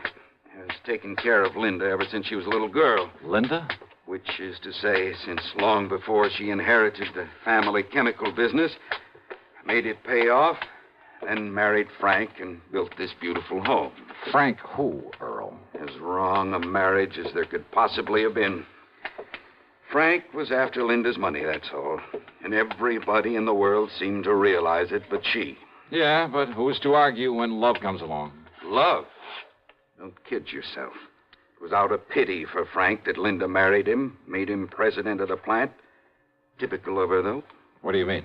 Harry Forrester, chief chemist and VP. Not because he knows anything about it, but because she felt sorry for him after she turned him down in favor of Frank. Jim Tarker, Bill Price, Art Higbee, sitting there in their fancy offices, collecting big salaries, and only because she'd known them as kids, heard their sob stories, and wanted to help them. And that plant makes money? Only because Linda really ran things herself. Now that she's dead, well, I'm sorry to have got so far away from why I'm glad you're here. It's all right, Earl. The more general background I can get in a case like this, if it is murder. And I'm absolutely certain now that it is. I'm glad to see you, Johnny. How are you, Doc? Glad you could make it, though how you got down here so quickly. Well, maybe Earl will tell you about that later. Yes. Now, look here. Doc led me across the room to the bed. Lying there was the body of Linda. Even in death, she was beautiful. And I must have said something to that effect under my breath. Yes, she was, Johnny. She is now, but not when Earl and I first arrived. Oh? Her body was twisted as though in pain, eyes wide, the pupils dilated. That sounds like cyanide. But look at her now. That's right. So I decided it must have been something far more subtle, something that would leave no obvious indication after a couple of hours. Possibly potassium theramolysilate. Oh, I'm afraid I never heard of that. Immediate symptoms are much the same as for cyanide, but now, as you see, the body is relaxed, and what color is left? Well, Another doctor, not knowing her history, might have come to the same conclusion as the maid when she called me and said that Linda was having a heart attack. That's why Doc had me come along with him, Johnny, in such a hurry. What do you mean? A heart attack, Linda? Oh, I see.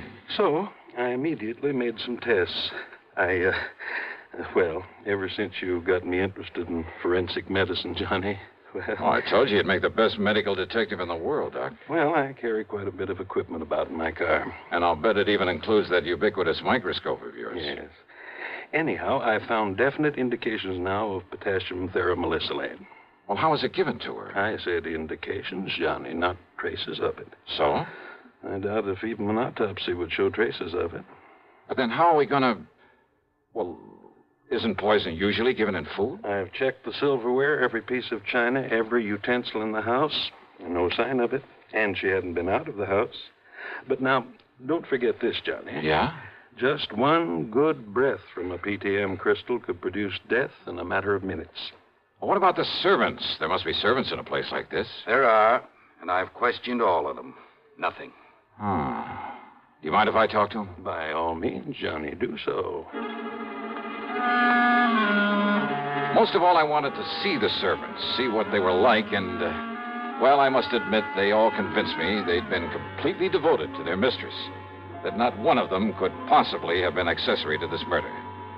The last one I talked to was Irene, Linda's personal maid, who'd been with her, helping her dress when the end came. And I was at the closet getting her shoes for her. Now, where was she, then? Sitting there at the dressing table. Poor dear. She had fixed up her hair, and she was putting some perfume on herself before getting into the dress that she... Wait a minute, please. And then she clutched at her heart, and she screamed. Yeah, and then she... Irene, thank you. That'll be all. And she was gasping, and I helped her over to the bed, and so I laid her down and...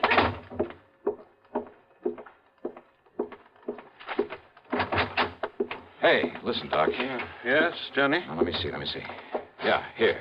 This perfume bottle with the stopper lying here beside it. Yeah, here you are, Doc. Yes. No, don't sniff it. Looks to me like it's empty. Sure it is. Now. But, Doc, can you run a test? Can you tell if it's ever had a crystal of that potassium thera stuff in it? Well, yes, Johnny, immediately. Okay, now, Earl. You seem to have known quite a bit about Linda, whatever her name is. Well, I should. So maybe you can come up with some idea about who might be suspect in this thing. Of course I can, if you and Doc will give me half a chance to get a word in it. Who? But it's the proof you've got to get for us. Who, Earl? Look, I told you about her marriage, the reason for it, didn't I? Huh? And who else would have access to this rare drug that Doc is talking about? And who else will get hold of the chemical plant now that she's gone? Earl. Of course, Johnny. Her husband, Frank Hansen. He's the only suspect. Earl is right, Johnny. Then where is he? He left here early this morning, ostensibly to go to the plant. He hasn't been seen there. Hansen. That means only one thing. He skipped. But if you can find him, if you can prove he did this... Johnny, there was potassium theramolysilate in this bottle. Wait a minute. Hansen. What? She said a name like Jensen or Benson or something. Who? What are you talking about? Earl, I'm sorry, but I got a hunch this prime suspect of yours is also very dead.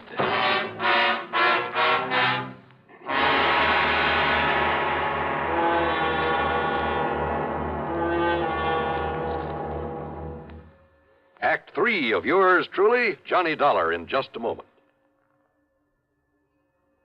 Here's a reminder to you that March is Red Cross Month. There are a lot of facts in print about the effective, broad battle the Red Cross wages to overcome human problems all year around. It's not likely at this late decade that anyone has to sell the Red Cross. It might be in order, however, to remind our listeners to send that annual check to your local Red Cross chapter. Now, Act 3 of yours truly, Johnny Dollar.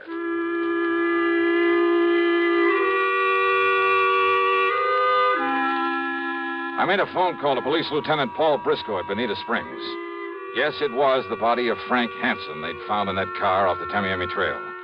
Apparently, he'd just been driving along on his way to the plant, smoking a cigarette, when his heart suddenly... Huh? That's right. The cigarette just fell to his lap and burned up to ashes. I told him to run a test on the other cigarettes they'd found with the body, a test for PTM. About an hour later, the lieutenant called me back. You were right, Mr. Dollar. It was no heart attack that killed him. It was that poison. Then I talked with Doc and Earl about the personal side of Linda's life, about her love affairs over the years. And yeah, sure enough, the one man who threatened all sorts of things if she married somebody else. But there was still the matter of getting proof for a confession. Yes? What is it, Johnny? What are you thinking of? Doc, I'm going to need your help. You know I'll do anything I can. Now, let me think. Let me think for a minute. Yeah. Hey, listen. Can you concoct something out of those chemicals you have there? Something that will, say, make a kind of stain after a few seconds if you put it on your hand? Well, I don't know, John. Yes, maybe there is.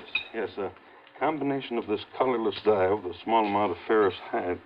Yes, of course it will. A combination? Good. But what for, Johnny? Because I'm going to play this hunch of mine to the end. But we need some proof. Oh, and Doc. Yes? A tiny sponge or a piece of gauze that'll absorb one of those two chemicals that I can tape it inside a finger on the left hand. Why? Anything you say, Johnny. The other chemical, well, just keep it in the bottle until I'm ready to use it. Johnny, do you mind telling me what you're up to? Sure I mind. Just get that stuff ready for me, Doc, and we'll take off. A few minutes later, the three of us in Earl's car drove down to the chemical plant. Fortunately, the chief chemist, Harry Forrester, was still there. I was introduced, shook hands with him, with both my hands. Then we took him into a private office, and I went to work on him. I'm afraid I don't understand what this is all about, Mr. Dollar. Insurance investigator, did you say? Yeah, that's right, Forrester. Now listen to me. Oh, very well. If Linda Hanson were to die... Linda?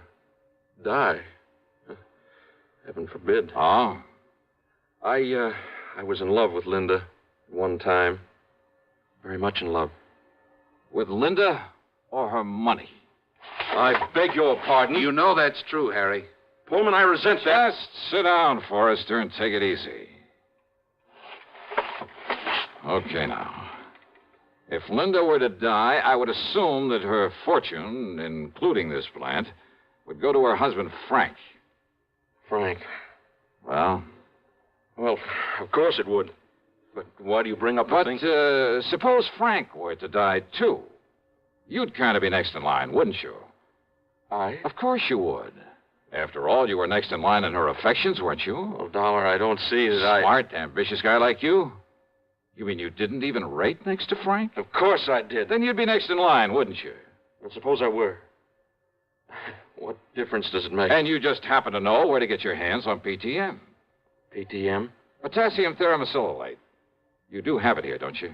Why, I would assume so. That is, chemist? And you aren't sure? Well, of course we have it. But I've never had occasion to go near this stuff. Never? You sure of that? Absolutely. Quite frankly, I'd be afraid of any proximity to such a drug. Never touched the stuff, huh? Never. May I have the bottle, please, Doctor? There you are, Johnny. That is PTM. Now you know it comes in crystal form. Oh, yes. No, Forrester, this is just a harmless... Oh, I'm afraid I spilled some of it on your hand. Yes, you certainly did. Oh, that's all right. Wipe it off. It's already begun to do its work. What? That bluish tinge. Positive proof that you've been handling PTM. You sure? Yeah, that you somehow got into Linda's perfume bottle on some of Henry's cigarettes. Well? And you know. That's right. Want to call the police, Earl? Sure. No. So you're right. So I killed them both. But I'm not going to be dragged through the filthy courts, and neither you nor anybody else... No, you don't.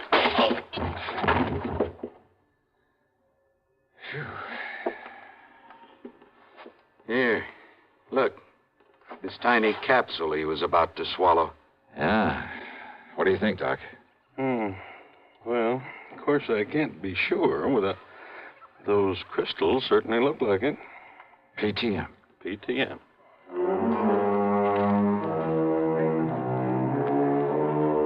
So, it'll be up to the courts whether Harry Forrester likes it or not. And believe me, I'd hate to be in his shoes. Well, I keep wondering, why don't they ever learn? Expense account total, including a gift to the Pormans for putting me up for a few days while Earl and I did some fishing, $161 even. Yours truly, Johnny Dollar.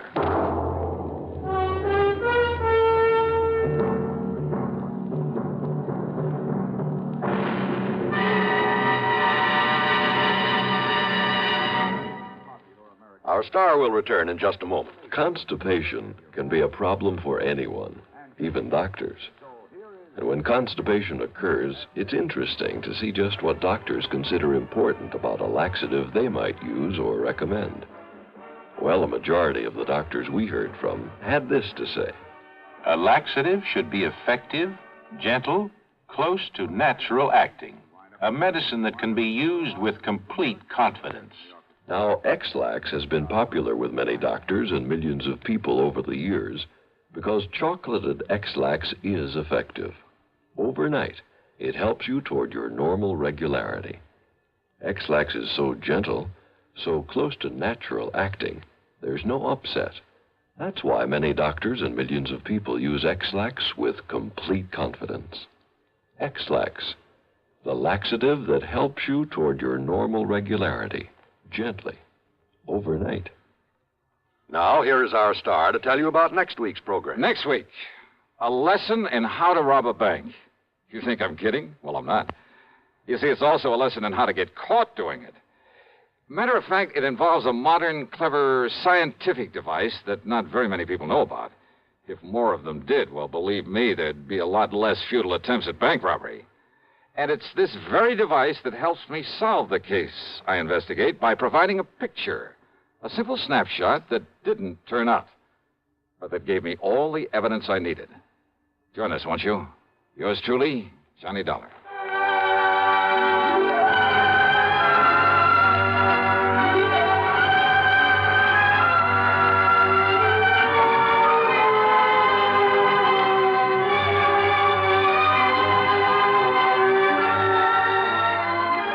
Truly, Johnny Dollar, starring Bob Bailey, originates in Hollywood and is written, produced, and directed by Jack Johnstone. Heard in our cast were Shirley Mitchell, Virginia Gregg, Vic Perrin, Lou Merrill, Paula Winslow, Frank Nelson, and Dick Crenna. Be sure to join us next week, same time and station, for another exciting story of yours truly, Johnny Dollar.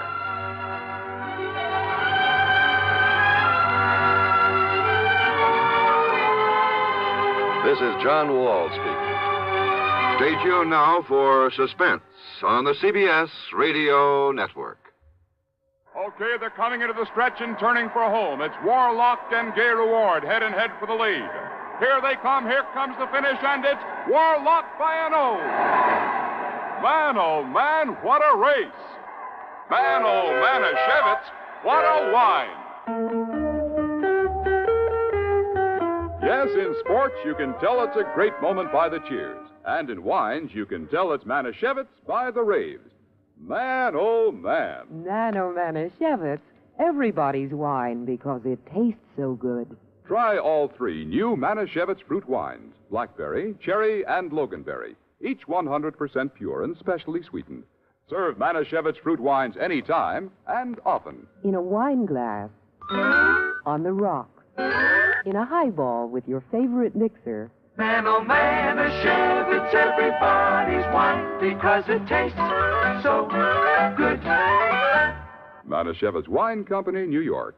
WROW, Albany, New York.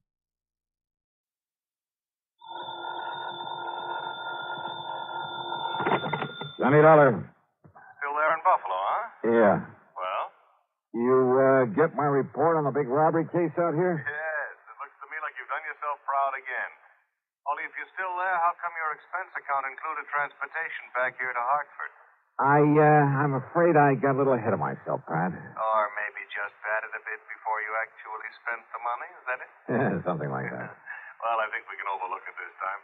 After all, you recovered something over $400,000 that was stolen from that store. Well, let's say I found out where it went. Well, that's the same... What? You mean to say you didn't get that money back? Not yet. Oh, but Johnny... Now, look... Oh, no, don't come unglued, Pat. I know where the money is. At least I'm pretty sure I do. Johnny, so it's aboard old man McNair's yacht on the lee of a point off the Canadian shore of Lake Erie. Now, listen... But with the big storm that's raging up over Lake Erie, well, it's impossible to go out and get him. Who's them?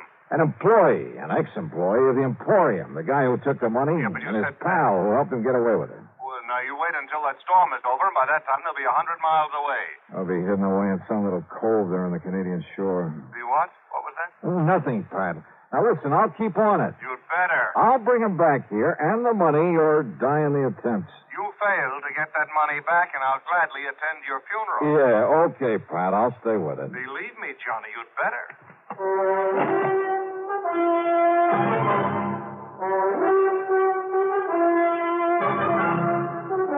CBS Radio brings you Bob Bailey in the exciting adventures of a man with the action-packed expense account. America's fabulous freelance insurance investigator. Yours truly, Johnny Dollar.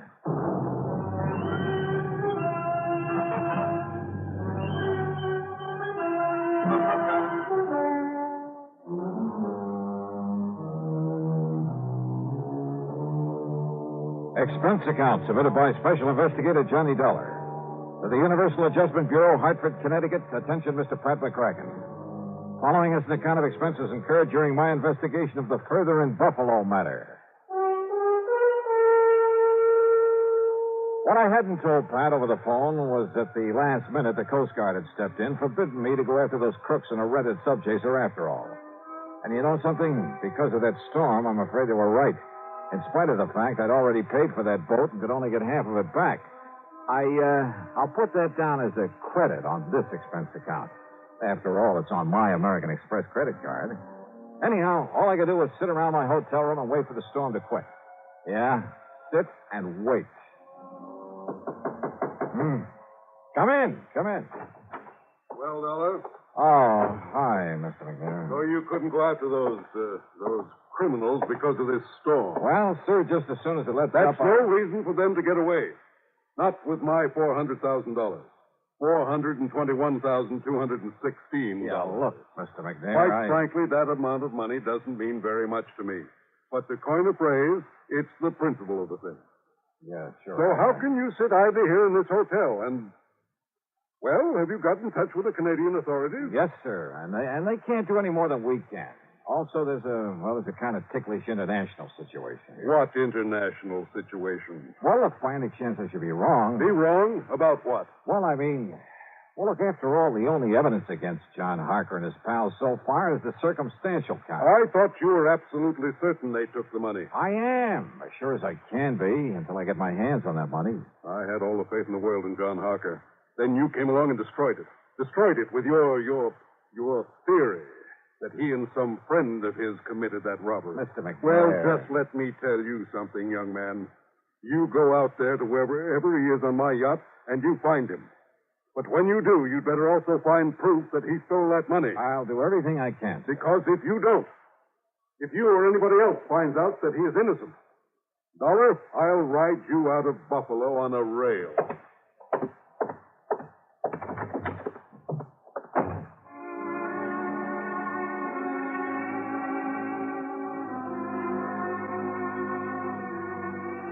Yeah, at this point I was feeling real good, real happy. Everybody was being so nice to me. I was just about to blow expense account item 7 on room service for a bottle of scotch and a couple of quarts of soda when the phone rang. Johnny Dollar. Murphy at the Coast Guard, Dollar. Yeah, Murph. Look, I'm still sorry about having had to stop your chase across the lake, but the old man would have had my scalp. It's all right, Murph. Nothing you can do about it. Anyhow, if you've been following the radio reports on that storm, well, you might have got yourself into a lot of trouble out there. Yeah, I guess so. And you'd never been able to board a yacht in it anyway. So, you have any ideas? Yeah, I just received a report from our meteorological station. Oh? That storm's going down just about as fast as it built up. So if you want me to arrange a boat for you to go out there, just as soon as we deem it safe. Why? What? Well, the minute the storm is over, the boys in that yacht will start moving. After all, they got $400,000 they've got to stash away somewhere. Oh, yeah, that's true. So by the time I could sail over to where they've been riding out the storm, Lord knows where they could get to. Yeah, but now, Dollar. But now, wait a minute. Yeah, Murph, I just got me a wild idea, wild enough to work. Oh? The storm is breaking up now? Yeah, it's beginning to. Then, mister, by the time that yacht is able to get underway, I'm going to be right on top of those guys. Huh? How, Dollar? Just remember what I said, right on top of them.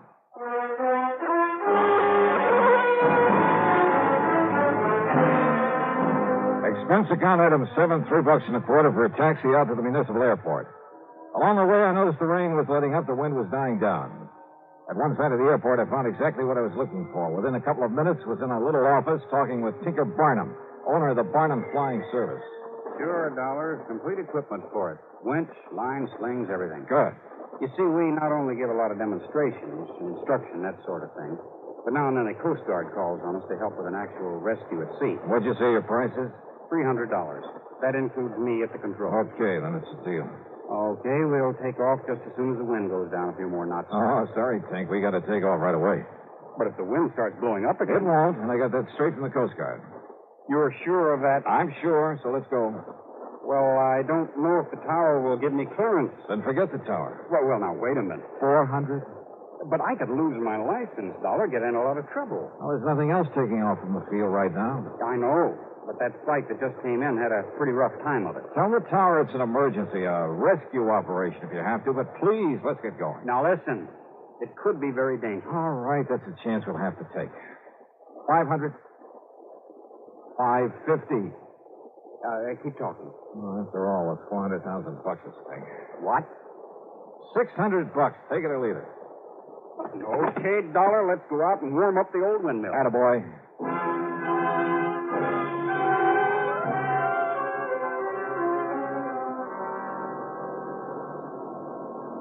It was my first ride in a helicopter, and, brother, what an introduction. I've been aboard regular planes in rough weather lots of times, but the way that wind tossed us around, picked us up and let us down, and with nothing but the broad wind-chopped surface of Lake Erie below us. Well, it was an experience, to say the least. For the first half hour, Tink was fighting the controls every inch of the way under the gray, ominous scudding clouds that raced by overhead. Then, all of a sudden, the clouds left us. The sun came out in all its glory. The most welcome sight I've seen in years. The air calmed down. Then finally standing out clearly under us was the Canadian shoreline. Look ahead, Dollar. Over to the left a bit. Yeah, Tink? That neck of land. That peninsula sticking out into the lake. Yeah, I see it. Long Point. And the yacht was supposed to be riding out the storm in the lee of it. I don't see it. The lee side would be the... Well, I do. Look, moving along the far side of the point. That's a cruiser, Johnny. But is it the right one? Come on, take us down to her. Right. Meantime, I'll get the sling ready so you can drop me down at the deck. Right.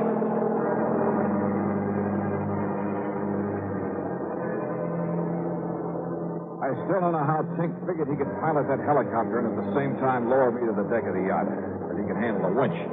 But he swore he'd done it before in rescue operations, and he could do it again. He made a couple of close passes, and I was able to identify John Harker at the helm, a tough-looking character standing beside him. So it had to be McNair's yacht. Then I suddenly realized there were not only two of them, but they both knew who I was, knew all about my interest in the robbery. I could be at a slight disadvantage. Sure, Dollar. They'd shoot you dead before you even hit the deck. Tink, I can't remember when a lie has ever paid off or even worked. I've got to try one this time. Well, listen, we could simply keep a line on them, find out where they go. Yeah? And what happens when this X-Beater runs out of gas? Yeah. Oh, well, I can radio the Canadian Coast Guard. No. By the time they get through the necessary red tape to hold those boys and get here from wherever their nearest station is. Yeah, I see what you mean. Okay, then, Johnny, open the door. Use this megaphone. Thanks. Here. I'll hang around over them. Right. Arthur! Arthur! He's cut his power and cupped the hand to his ear. Arthur! This is $20. You hear me? You hear me all right? Wave with your right hand. It's okay. He can hear you. McNair wants you to know the police have found the man who did the robbery. They gunned him down. He waves okay. Yeah. Arthur! They haven't found the money yet. McNair says you'll have the brass on the play, and the price of all the automobile. Hey, what was that, Johnny? You get that, Harker? I said that, look, I'll drop on down there. Stop your engines, and I'll drop down to your deck on a line. You get that? Emotion's okay, Johnny, to come ahead. Then set me down there, Tinker, and make it gentle, will you? You got your gun real handy? Right. I still don't like this, but down you go.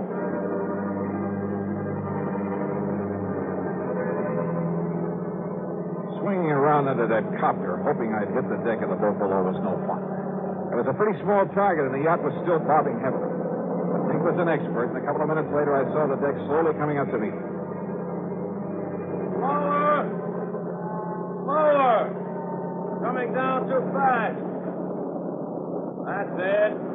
That's more like it. Glad to see you, Dollar. Can't you steady that boat a little? Better give me a hand when I get down there. Sure. Don't worry. We'll take care of you. Come on. Get ready to pull the release cord, Johnny. Steady now. Steady. There you go. What a way to make a living. Nice work, Dollar. Let me give you a hand. Thank you. Yes, while Billy here takes your gun away from you. Oh, no, you don't. I got it, baby. Now, just one funny move, Dollar, and I'll pull this trigger. You see what I mean? Oh, yeah. I see. Yeah, just one funny move. Okay, Harker, now what? You know something, Billy? I think it might be a very good idea for you to pull that trigger anyway. All right, frisk him, Billy. Make sure Dollar hasn't got another gun on him. That's just what I'm doing, baby. Just what I'm doing.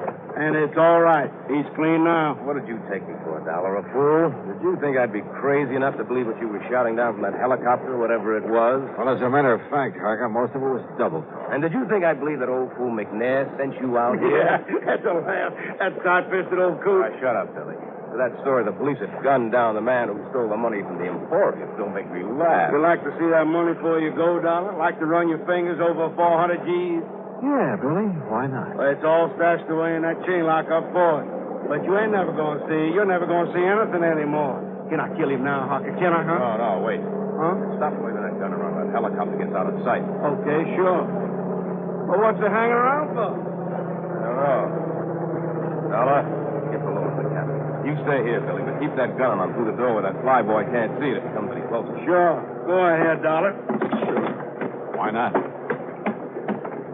Now, you just sit right there on that bunk and don't make a move, you understand? Because all I got to do is pull the trigger in here, and neither your pal up from that chopper nor nobody else is going to know it. Has he gone away yet, Harker? No. No, he's circling around again. Well, make a sign to him then. Make a sign everything's okay. Go ahead, Harker. That'll set him away. You just keep Dollar under control. Now, don't you worry about him. You just go ahead and signal that chopper. Okay, up there. Everything's okay. Thanks a lot. Thanks a lot. Yeah. Look, you see? I told you that to get rid of him. Yeah. Yeah, there he goes. And maybe I better start digging up something that'll make Dollar sink to the bottom. What? Well, you know, the lead I'm going to fill him with might not be enough. You see what I mean? Yeah, very fine. Go ahead. Only watch him. He's tricky. I can handle him, baby. Wait. Why, what's the matter? That copper's coming back again. Well, I'll shoot him down. I can hit him. Oh, no, you won't. Then get us underway. Give her the power and get us underway. Then that guy'll know everything's okay. Maybe you're right. I'll try it.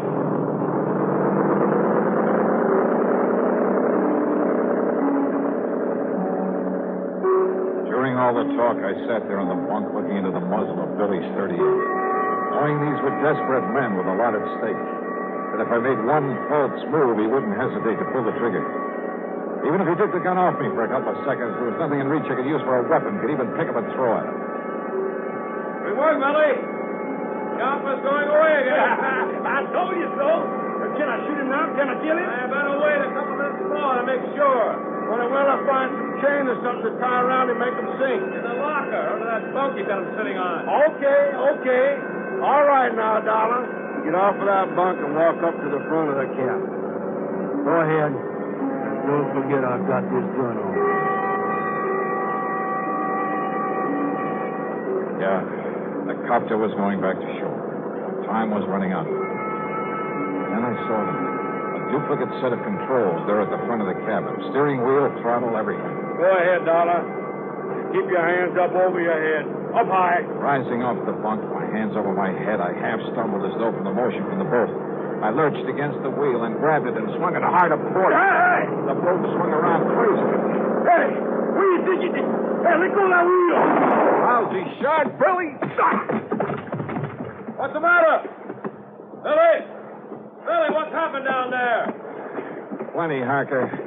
And if you want some of the same. Wrong, Dollar. Dead wrong. Because I have a gun, too. Not another stick. I see what you mean. Too bad you didn't take Billy's when you... Billy? Billy? Okay, Harker. I'm okay. But if you think I'll go wait any longer to kill this guy, you're crazy. Okay, Billy. Go ahead and kill him. You don't, I will. No, look. That cop. What?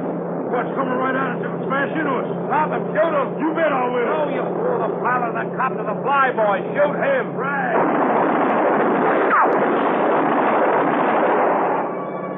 My last chance. They turned to fire at Tinker up in the copter. I lunged against Billy, shoved him over the side. By the time Harker turned to fire at me, I was on top of him, swinging with everything I had. Oh, I'll kill you. Oh, brother. What a rest. Oh. All right, Johnny. Okay. Okay, Tinker. Okay. You want to pick up what's left of Billy out there in the water? Sure, Johnny. After all, that's what I told the tower. This was the rescue operation. See you back in Buffalo.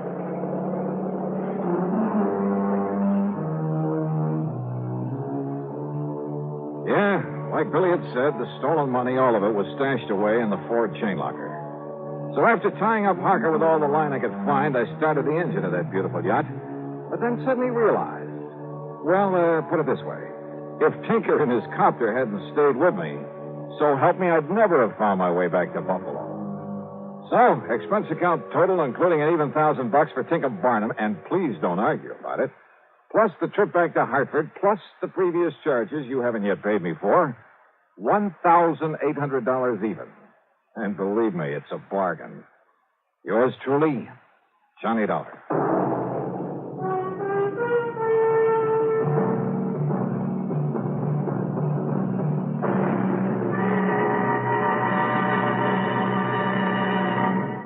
Now, here is our star to tell you about next week's story. Next week, two beautiful girls. One of them a sweetheart, and one of them a killer.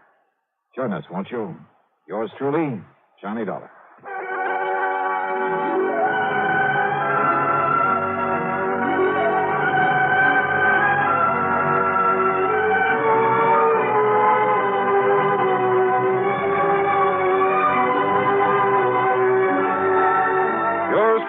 Johnny Dollar, starring Bob Bailey, originates in Hollywood and is written, produced, and directed by Jack Johnstone. Heard in our cast were Lawrence Dobkin, Bartlett Robinson, James McCallion, Dick Crenna, Junius Matthews, and Gil Stratton. This is Jim Matthews speaking.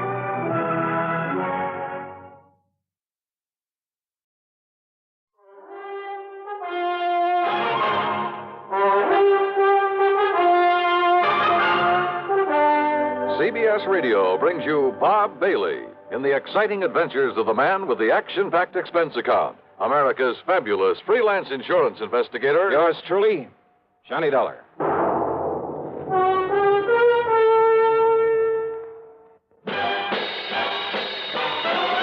Are you smoking more now, but enjoying it less? Have a real cigarette, have a Camel. The best tobacco makes the very best smoke. Have a real cigarette, have a Camel. Are you looking for flavor and mildness?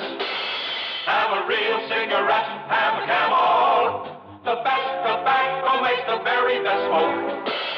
Have a real cigarette, a real cigarette, a real cigarette, have a Camel. Again, for the 11th straight year, Camel outsold every other cigarette, filter, king size, and regular. The best tobacco makes the best smoke. So if you're smoking more now but enjoying it less, change to Camels. Get more real satisfaction every time. Start to really enjoy smoking again. Have a real cigarette, a real cigarette, a real cigarette, have a Camel. And now, Act One of yours truly, Johnny Dollar.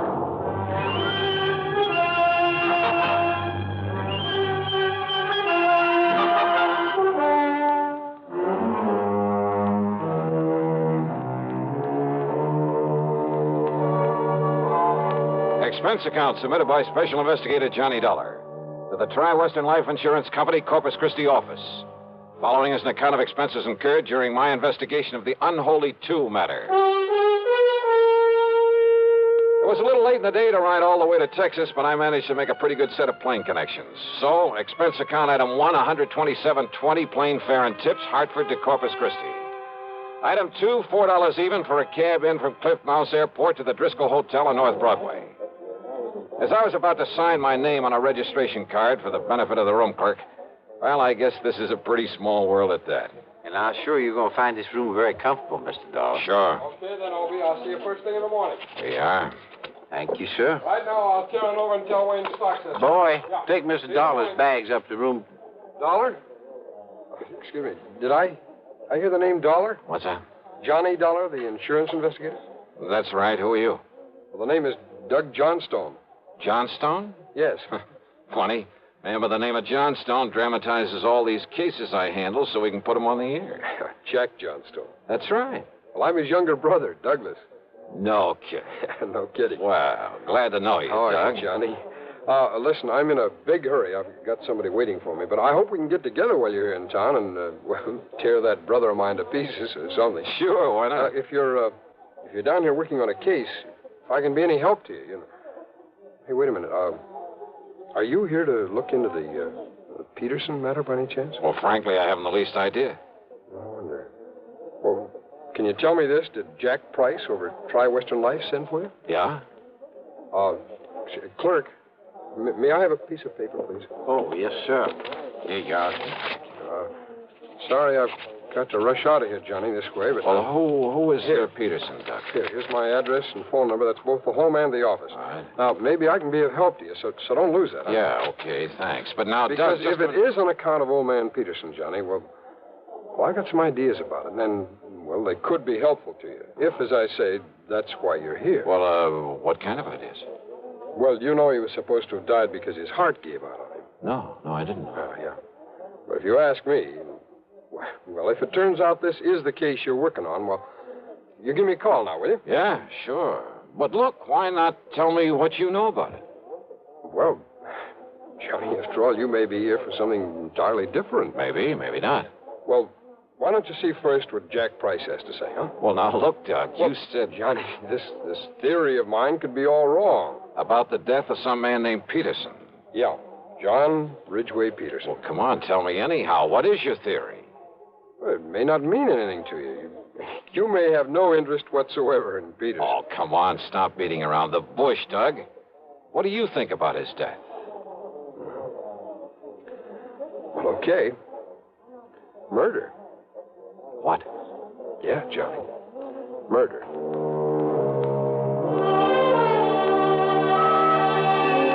But because neither of us really knew if I'd become involved in it, that was all he'd tell me at the moment. And as he said, he had to run off to meet somebody. It was late, and I was tired after the plane trip, so I grabbed a bite to eat. That's item 3, 2 1/4, then hit the sack. But first thing in the morning, I was in Jack Price's office at Tri-Western. Well, no, I didn't mean to sound in a rush for you to get down here, Johnny. On the other hand, the hotter the trail, the easier it is to follow. Whose trail, Jackson? Sterling Peterson, beneficiary of his uncle, John R. Peterson's life insurance policy. 100,000 clams. Yes. And what's happened to him? The nephew Sterling, I mean. He simply disappeared. When? About the same time his uncle died, apparently. When was that? 5 days ago. Funny that he should leave town when he was about to be presented with that wad of insurance money. He didn't know that he was his uncle's beneficiary. Oh? No. Old John Peterson never told him. Actually, the old man didn't particularly want to leave it to this nephew, but, well... Why not? Oh, they never really got along, as I understand it. The old man had been a hard worker all his life, and Sterling is anything but. Nonetheless, he named him his beneficiary, so that's that. And as heir to whatever else there is to the estate, huh? No, that goes to Sterling's half-brother, Paul. Much of an estate? Certainly not as much as the insurance. The old man didn't have much use for either of them, Johnny. But since they were his only surviving relatives, since they'd probably get everything he left anyway... Yeah, I see what you mean. Does Paul live here in town? Yes. What does he do for a living? Apparently has some money in the stock market. And Sterling? Johnny, I don't know what he lived on. No visible means of support kind of thing. You know what I mean? Uh-huh. I tried to call him, tell him of his uncle's death. His landlady said he wasn't there, hadn't been there for a couple of days, that he'd simply packed up his things and left. I'll give you the address. Yeah, do that. Then I called his brother, but Paul didn't know where he was either. Just disappeared. That's right. I wonder why. Who knows? Have you called the police? Why? Just because a man suddenly leaves town? That's hardly reason to call in the police, Johnny. Maybe not. What? Sterling didn't know he was beneficiary of this policy. No. But maybe he did think he'd get some of the estate if he were lucky and the old man turned up dead. And maybe Sterling needed money. I understand he always did. So if he could help the old man on his way... No, Johnny. The doctor said it was a heart attack. Yeah? Well, there are a lot of ways to make it look like a heart attack. Has there been an autopsy? Why, no. Then have one made. The insurance company's entitled to one. But you're saying Sterling murdered him? Maybe. Johnny. Just go ahead and order that autopsy.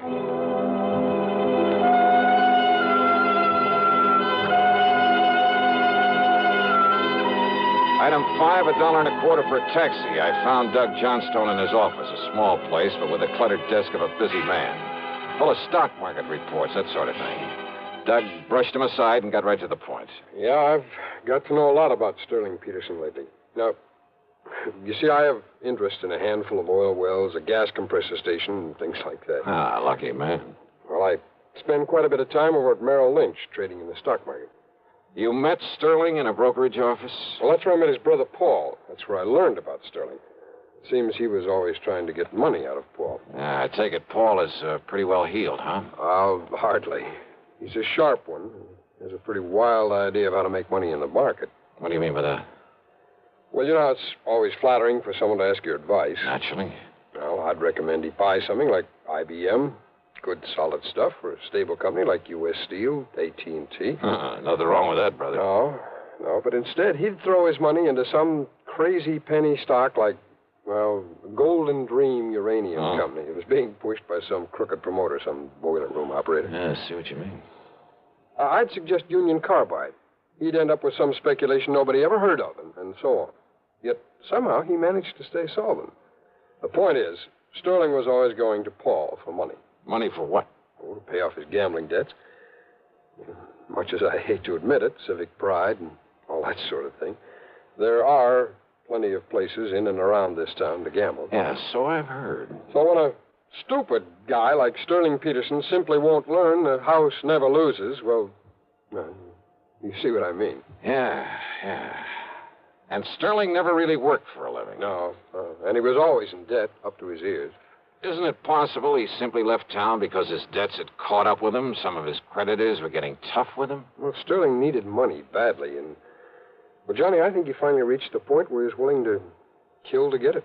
His own uncle? If what Paul has told me about him is true, yes. Now, you remember, he thought that he would inherit part of the estate. Which, of course, was wrong. But he didn't know that. Not then. Then his running away... Well, the way I look at it, Johnny, if he did kill his uncle... And you think he did? Yes, I do. Wow. Well, when he found out he wouldn't get his uncle's money, his property, after all, that he'd killed him for, nothing, he didn't know about the insurance, you know. Yeah, I know. Well, what was left for him around here? I'll buy. Nothing but a lot of creditors pounding on his door. And once people begin to think about that, they might get suspicious, start asking him questions about his uncle's death. Questions that he didn't have good answers for. But to run out is the surest way in the world to arouse suspicion. I know. It's stupid. Well, what do you think? Well, I'm not sure. But thanks. I'll see you later.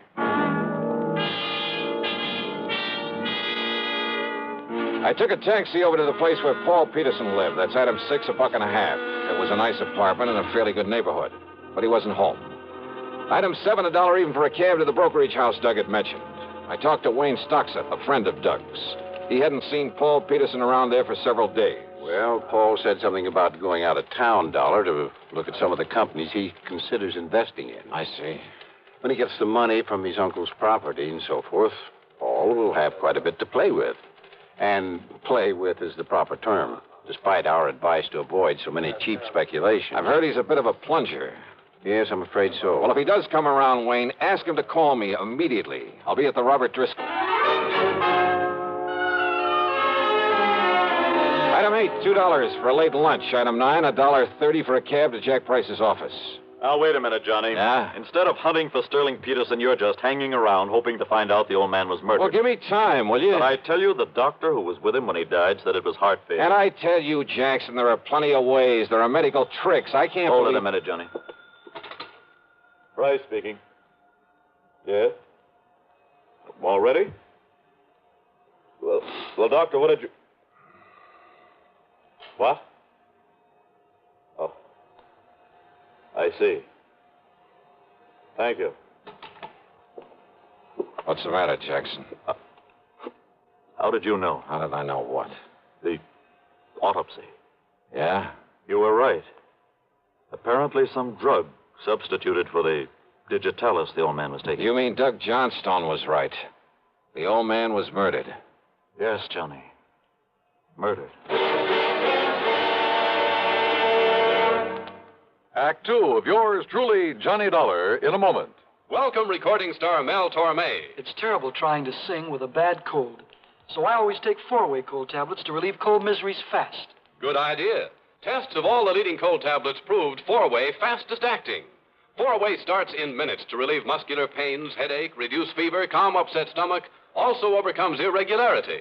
When you catch cold, try my way. Take 4-way cold tablets. The fast way to relieve cold distress and feel better quickly. 4-way, only 29 cents. Now, here's a word about another fine product of Grove Laboratories. To get rid of embarrassing dandruff in 3 minutes, change to Fitch Dandruff Remover Shampoo. 3 minutes with Fitch regularly is guaranteed to keep unsightly dandruff away forever. Apply Fitch before wetting hair, rub in 1 minute. Add water, lather 1 minute. Then rinse 1 minute. Every trace of dandruff goes down the drain. 3 minutes with Fitch and embarrassing dandruff's gone. At the same time, Fitch can brighten hair up to 35%. Get Fitch Dandruff Remover Shampoo today. And now, Act 2 of yours truly, Johnny Dollar.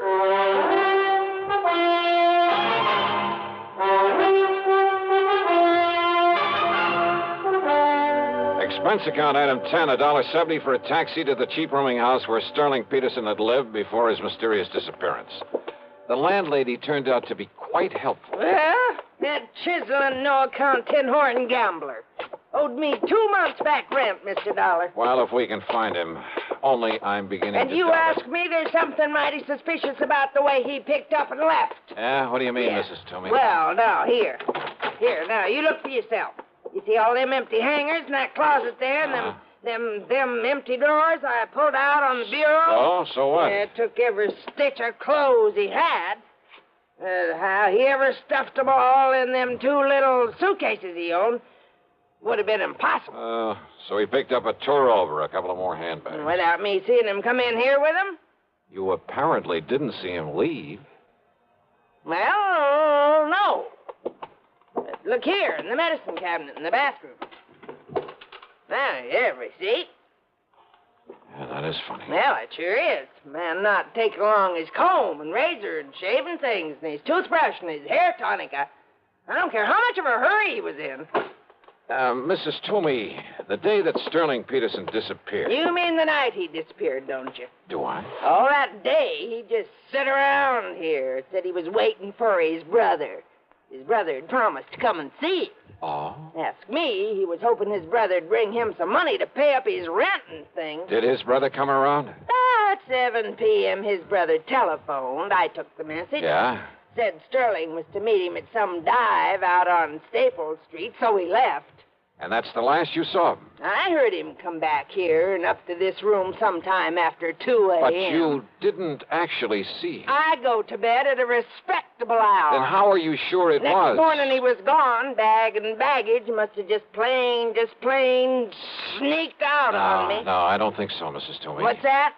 A couple of things I learned earlier, a couple of things you've told me, and the stuff in that medicine cabinet. Eh? Now, I don't think you'd better bank on collecting any back rents. Not from Sterling Peterson. That beat. Is he? Of course he is. Or is he just plain dead? I went back to my hotel. No, Paul Peterson hadn't called me. But there was a message from Jack Price, so I went to my room and I phoned him. I just wanted you to know the police are in on this now, Johnny. As a result of that autopsy. Yes, they're looking for Sterling Peterson, too. Also, they've been looking for you. They're very anxious to talk with you. Anytime they like. After all, it was you brought this thing out in the open by suggesting the autopsy. Because you had the idea that it might be murder. No, that was Doug Johnstone's idea, and a very good one. Have they talked with Paul Peterson? Well, I assume they will. Well, if he's back in town, huh? Okay, Jackson, thanks. Now, let's see. Yeah? Come in. Dollar? That's right. I'm Paul Peterson. I got your message. Wow. Come in. I understand that you're an insurance investigator, that you're looking for my half-brother Sterling. Ah, that's right. Who didn't know that he was the beneficiary of your uncle's insurance. Sit down. Well, thanks. I just got back in town from a business trip, and... That's so? Look, I found these letters waiting for me. Oh, from Sterling? Yes, here. Dallas, Wichita, Sioux Falls, South Dakota, Fargo, North Dakota? Yes, and by now he could be across the border in Canada. Yeah, maybe. Read it, Dollar. Just keep quiet and give me time, and you won't have to worry about me anymore. Yeah, the others are practically the same. Yeah. Neatly typewritten, no signature. I'm afraid it's obvious who they're from. So it looks as though your half-brother is running away. Now that we know your uncle was murdered. Murdered? Yeah, that's right. Sterling. Type these on your own machine, Paul? That might be pretty easy to trace. What? Yeah, with Sterling out of the way, you'd get your uncle's insurance as well as his money and property, wouldn't you? I suppose so, but I don't see what you're driving at. Oh, you did things up pretty well, Paul. Much better than your stupid brother could have. What are you talking and about? And all to play safe in case we discovered it was murder. Dollar. That so-called business trip. It was so that you could mail these letters to yourself, make it look as though Sterling had done the murder. Well, he must have. And what happened? Did you make the mistake of telling him you'd done it? I? Now, look here. After all, he would never have thought of substituting for the digitalis your uncle was taking. Look here, So Dollar. did Sterling threaten to blackmail you? Is that why you had to kill him, too? You're crazy. You don't know what you're talking about. And the tiny thing that tipped me off. What? When you went back to his room that night, after you'd killed him, to haul away his stuff, make it look as though he'd taken a powder. Yes? Silly little thing. But no man, no matter how much of a hurry, would have left behind his comb, his razor, a toothbrush. And that isn't all. I say you don't know what you're talking about. Or maybe you do. Oh, no, easy, Paul. That gun will make an awful lot of noise in here. No. Not when it's tied up against your back with a pillow over it. Stand up, Dollar. And if I don't? Well? Okay, Doug. What? Kick open the door. I'll cover him. I tried it. The police. That's right. All right. Look, boys. I said you covered, Peterson. Drop it. Drop it. Johnny, you okay? Yeah, sure, Doug. You hear it all, Sergeant? Yeah, sure did, Mr. Dollar. It's funny, though. Funny? All I really came up here for was to talk to you. Not much point in it now, is there?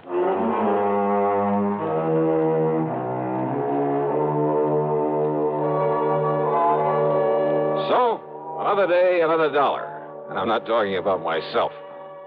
Expense account total, including hotel bill, a flock of incidentals, and a plane back to Hartford, $287.20. Yours truly, Johnny Dollar.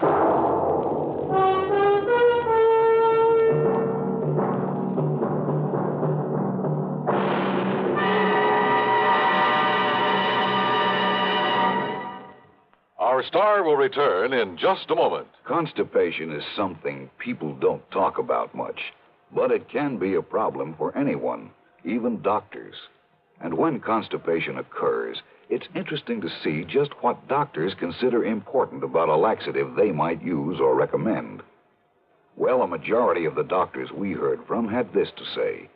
A laxative should be effective, gentle, as close to natural acting as possible, and a medicine that can be used with complete confidence. Now, X-Lax has been popular with many doctors and millions of people over the years because pleasant-tasting chocolated X-Lax is effective. Overnight, it helps you toward your normal regularity. X-Lax is gentle. Next morning, it gives you the closest thing to natural action. And that's why many doctors and millions of people use X-Lax with complete confidence. X-Lax, the laxative that helps you toward your normal regularity gently, overnight. Is X-Lax in your medicine cabinet? Now, here's our star to tell you about next week's story. Next week, a hurried trip to Alaska to look for a clue to a murder. And say, if you've been to Alaska, if you know anything about the customs, the manners of the people up there, especially their eating habits, well, it's quite possible that you'll find a solution to the case even before I do. Or maybe you will anyhow. Because it all hangs on a tiny, seemingly unimportant clue. And yet, well, give a listen. See how well you can break down a killer's alibi. Yeah. Join us, won't you? Yours truly, Johnny Dollar.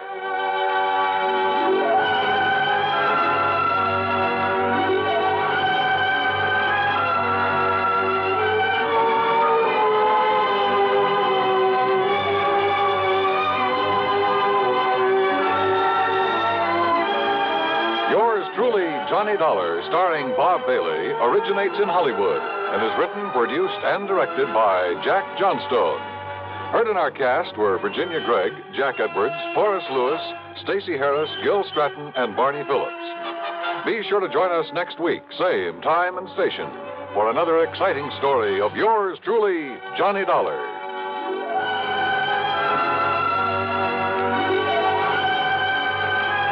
This is Dan Coverly speaking.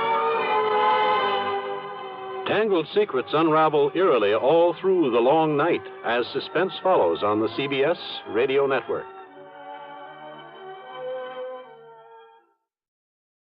From Hollywood, it's time now for Johnny Dollar. Earl Foreman, Johnny. Hi, Earl. How are things in sunny Florida? I think I'll move to California. What? I mean, get away from this crazy insurance business as far as I can. You sound like you have a problem. I sure have, a real wild one, trying to get rid of $65,000. That's a problem? It's insurance on a policy bought and paid for by one Albert Schuyler Kingman. Well? He died and left the money to his only child, his son Henry. Well, what's the matter? Can't you find him? Find him? That's just the trouble, Johnny. I've found two of them.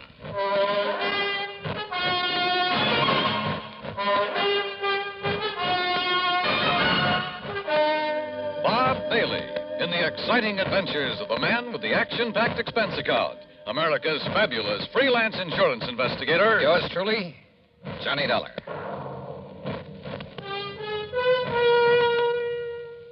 And now, Act One of yours truly, Johnny Dollar.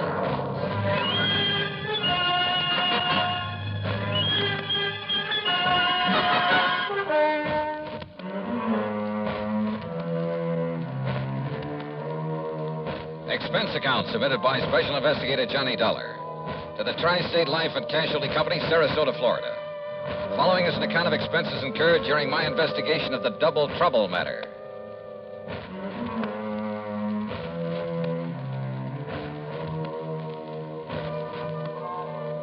Expense account item 1, 8320, plane fare and incidentals, Hartford to Tampa to Sarasota, Florida. Item 2, $1.75 for a cab to Earl Poorman's office in the Conroy building.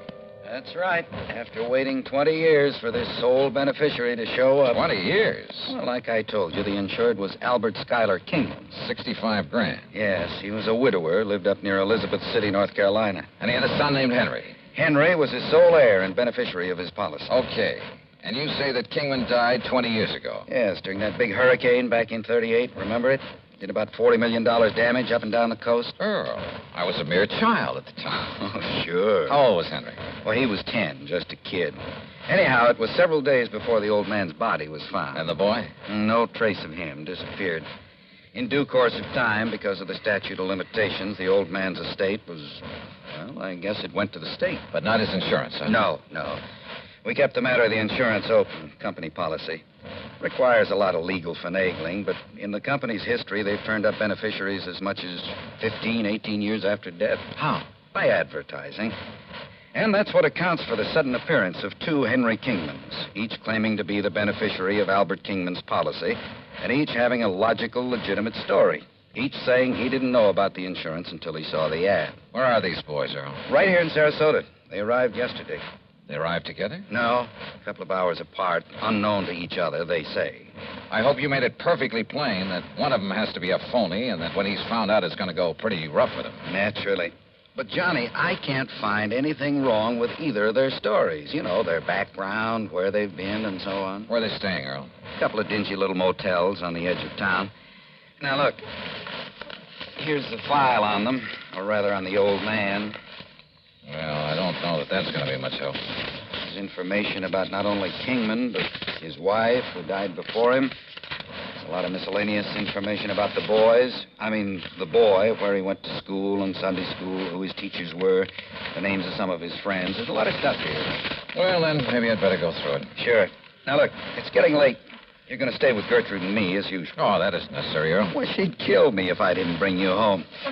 So, come on, we'll drive on out to the quay, have cocktails and some dinner, and you can spend the evening poring over that material. Come on.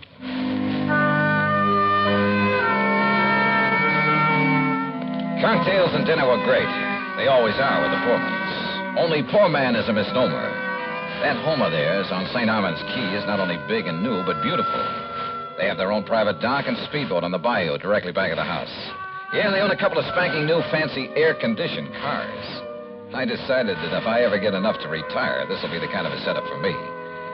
It was nearly 10 o'clock by the time I got around to the folder on Henry Kingman. But by 2 a.m., so help me, I knew more about him than he himself could. Yes, I was all set to expose one of these claimants as a phony, a fraud. Had the whole situation right in the palm of my hand, I thought. But, brother, I had no idea of what was coming. Believe me.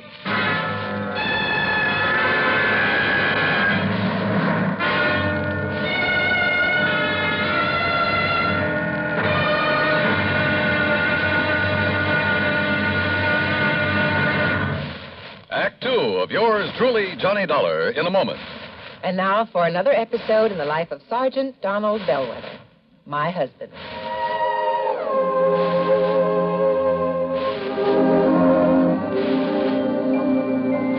Reba! Reba! What is it, Donald? Confounded Reba, I can't find the fountain pen. I've looked all through this desk. Here it is, dear. You must have used it as a marker when you were reading this book. Let's see. This great literary classic, Six Gulch. All right, never mind about my reading habits. Just look at the coverage we're going to get with this new auto accident policy. Let's see. Yeah. Collision. $50 deductible. Fire, theft, public liability, property damage, medical benefits. In other words, we have complete coverage. That's right. Of course, it's going to cost us money. I'm sending the company a check right now. Gee, it's too bad we don't live in Rhode Island. Rhode Island? Why? Oh, because then our rates would be lower. Rhode Island has less accidents per capita than any other state. Oh. Well, which state has the highest? Let me see. Here it is, Nevada. No, by golly, Nevada's second highest. Alaska has the most. Really? I didn't know that.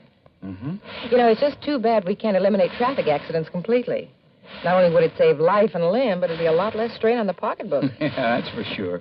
These automobile accident policies get more expensive every year, just because there's so many costly accidents. Well, I'm glad we've got some good insurance coverage, Donald, but just remember one thing. Oh, what's that, honey? Well, some auto accidents ruin a fender, and some ruin a family. Yeah, that's true. Very true. But as far as I'm concerned, I don't want any of your old insurance money.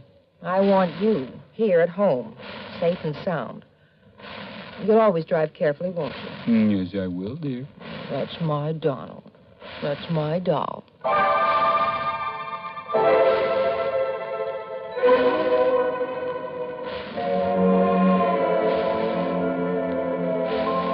And now, Act two of yours truly, Johnny Dollar, and the Double Trouble Matter.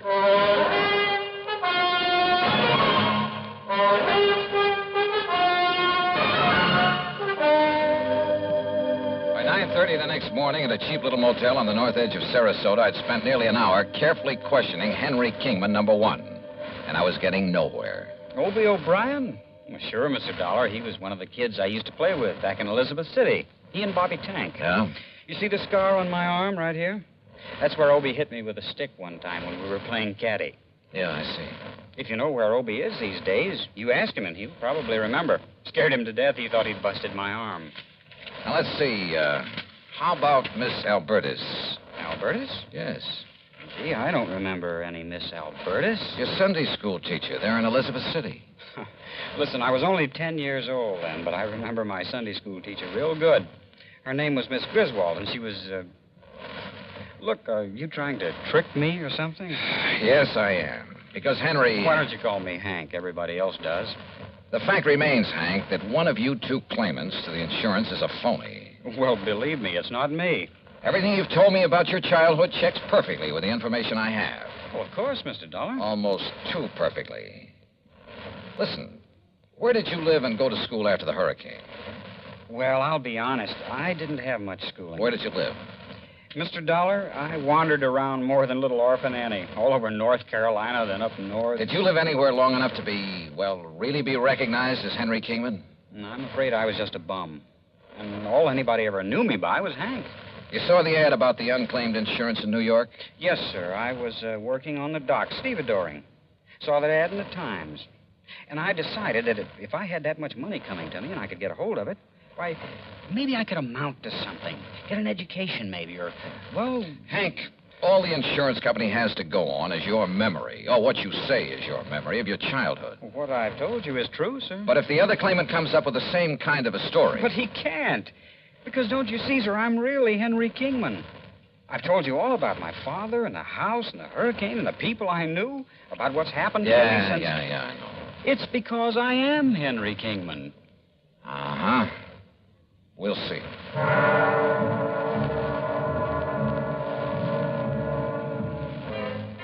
I tried to trip him up in a dozen ways, but with no success. He had a logical, reasonable answer for every question about his past and present. As for not being able to produce anyone who could identify him as Henry Kingman, well, it was simply because of his rather aimless life spent wandering from city to city, never having any close friends because he chose to go it alone. He was a tall, well-built lad with a mop of blonde hair and clear blue eyes. And I must confess I kind of liked him, his open frankness. But you know something? I could have been awfully wrong.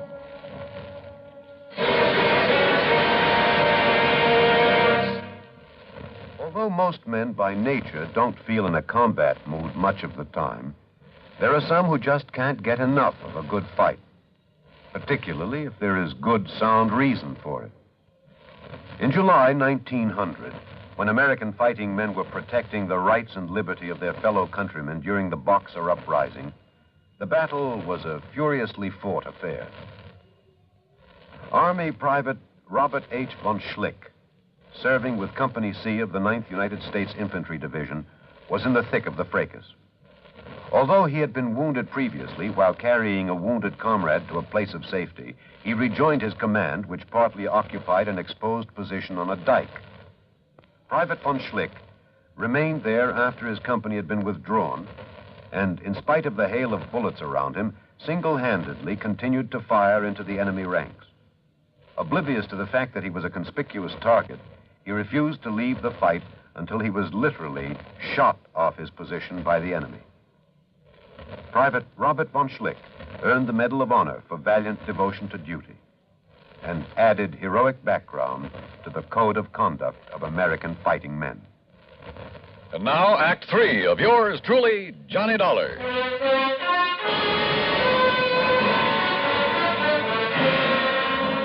I got into the car that Earl Portman had loaned me and drove to the motel east of town to see Henry Kingman, number 2.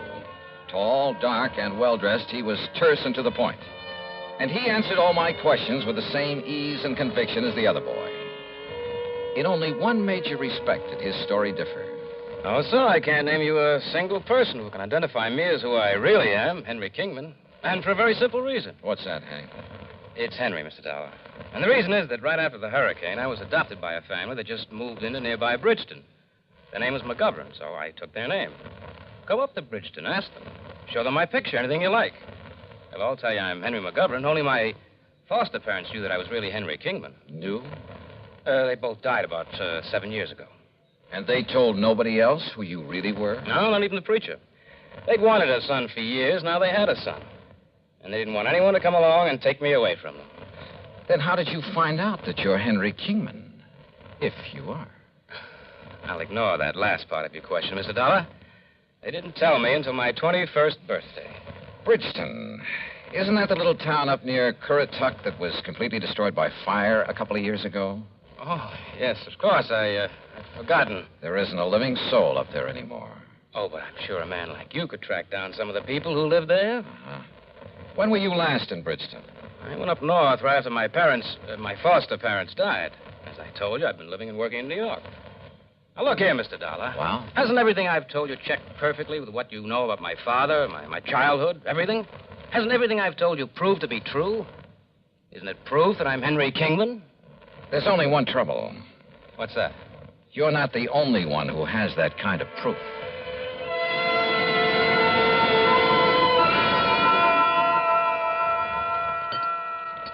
Here, Johnny. Have some more of this baked sea trout. No, thanks, sir. Johnny, you've hardly touched a thing. Yeah, I know, Gertrude. I'm sorry. I will have another cup of coffee, though. Oh, sure.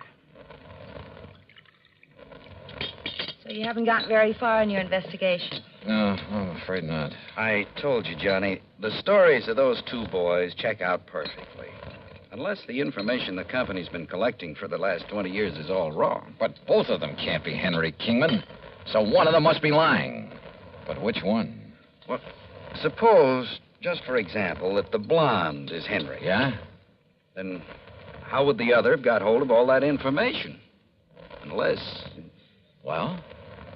Do you suppose they've known each other sometime in the past? They certainly don't like each other. I mean, each other's being here. I asked them, Earl, and they both deny having ever seen each other until they came here within a few hours of each other. I didn't see the blonde boy, but the other came here to the house, and I just didn't like him. The dark-haired one, I mean. Hey, wait a minute. Yeah? What is it, Johnny? The description of the father in that folder. Excuse me. Can I help you? No, thanks. I got it right here. Huh. You find it? Hey, listen. Does Dr. Crutcher still live up the street? Well, sure. Do you want me to drive you over? No, thanks. I'll walk. Johnny, what'd you find in that see folder? You later. Walking out that street, and there was no moon, turned out to be a big, fat mistake. In the first place, I almost bumped into a palm tree in front of the house. In the second place, I didn't see what stepped out from behind the next palm tree until it was too late. Huh? What do you want? Oh!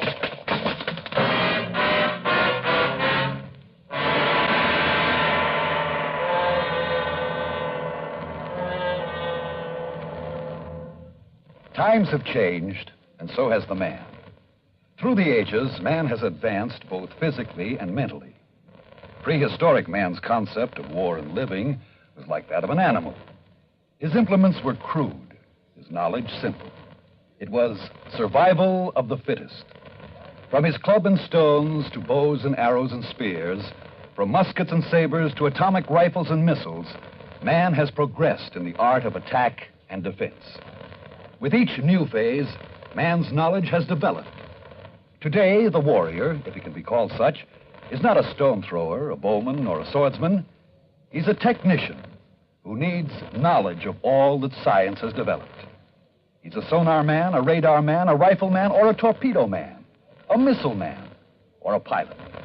But whatever his job, he needs the skill and the technical know-how to do the job and do it well. Yes, times have changed, and so has the man. And now, Act 4 of yours truly, Johnny Dollar.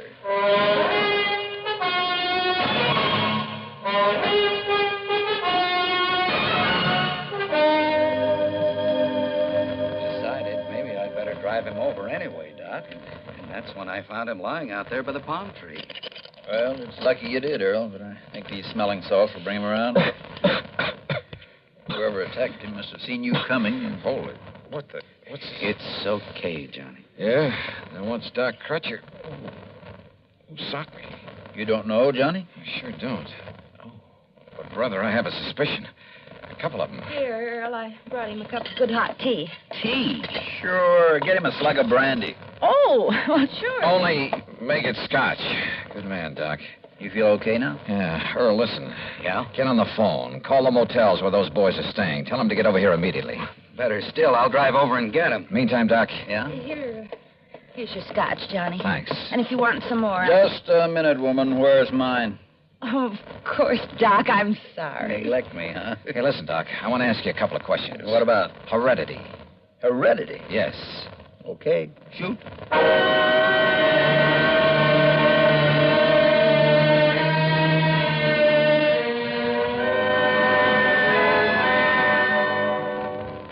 All right. Just to keep things straight, I'll call you Hank. Sure, Mr. Dollar. And you I'll call Henry. Well, it does happen to be my name. Now, Earl tells me he found you both in Hank's motel just now. That's right, sir. Comparing notes? I went over there to tell him that he's a phony. But if he doesn't get out of town... Oh, sure. Hank, let me see your hands. Huh? Oh, sure. Here, sir. What about them? Look, Doc. By golly, you're right. Right about what, sir? How did you bruise these knuckles? Well, it was kind of clumsy, but my hand slipped trying to open one of the windows in that cheap motel. Don't you believe it, Johnny. He's the one who... Wait a minute. This one has a bruised knuckle, too. Oh? Now, what's your excuse, Henry? Well, you can believe it or not, suit yourself, but exactly the same thing happened to me. What? You ask me, Johnny, they both attacked you. On the other hand, Earl, they may both be telling the truth about this. Of course it's the truth, sir. What did you mean about this? I mean that at least one of you was lying about being the son of Albert Schuyler Kingman. Well, of course you did. I told you. All right, you know. just pipe down for a minute. I suddenly realized that the laws of heredity could solve this case a lot quicker than detective work. What's heredity? So I checked with Dr. Crutcher to make sure I was right. Then I checked descriptions of Henry Kingman's father and mother. Did you, sir? Both of them had brown hair and brown eyes. So what? Where both parents have identical color hair and eyes, any offspring will have the same. Hank, your hair is so blonde it's almost white, and your eyes are blue. Now, Mr. Henry, Dollar. your hair is almost black. Your eyes are also blue. Now, Henry, Dollar. you crazy fool. I told you this wouldn't work. Crazy fool, huh? If you'd let me come here alone. Yeah? Then you'd never have cut me in. Of course, I got suspicious. So I... You kept out of the way. I got here first, didn't I? Well, how was I to know you were coming? Why didn't All you right, get up? boys, all right. No, it isn't all right, Dollar. Come on, now, put that thing You down. make one move and I'll kill you. Come on, Hank. No, go ahead and kill him. If you got... No. Get back. Get back.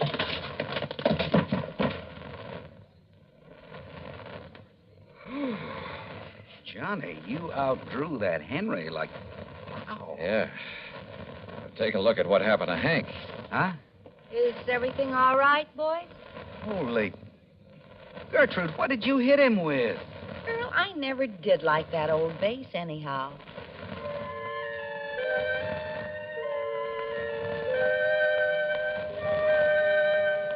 Yeah, my heredity gag was just that, a gag. But it certainly brought things to a head in a hurry. How did they know so much about the real Henry Kingman? Well, listen. As soon as we locked them up, I called the National Press Services, had them put the story of this attempted fraud in the headlines all over the country. Result? A phone call from the head of an orphanage where the real Henry had been taken in as a child, where he still lived. And, yeah, the phonies were a couple of kids who'd run away from that orphanage after he'd palled around with them, told them all about himself.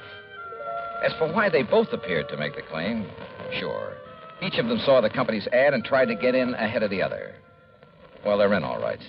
For a long time. Expense account total, including incidentals and fare back to Hartford, $178.70. Yours truly, Johnny Dollar.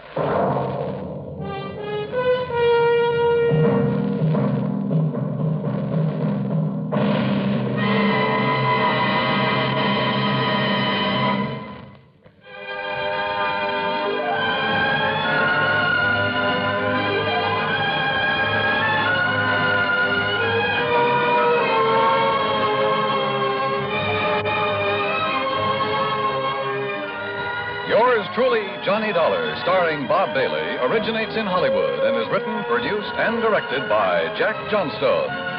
Heard in our cast were Virginia Gregg, Vic Perrin, Sam Edwards, James McCallion, and Parley Bear. Be sure to join us next week, same time and station, for another exciting story of yours truly, Johnny Dollar. This is Dan Cumberly speaking.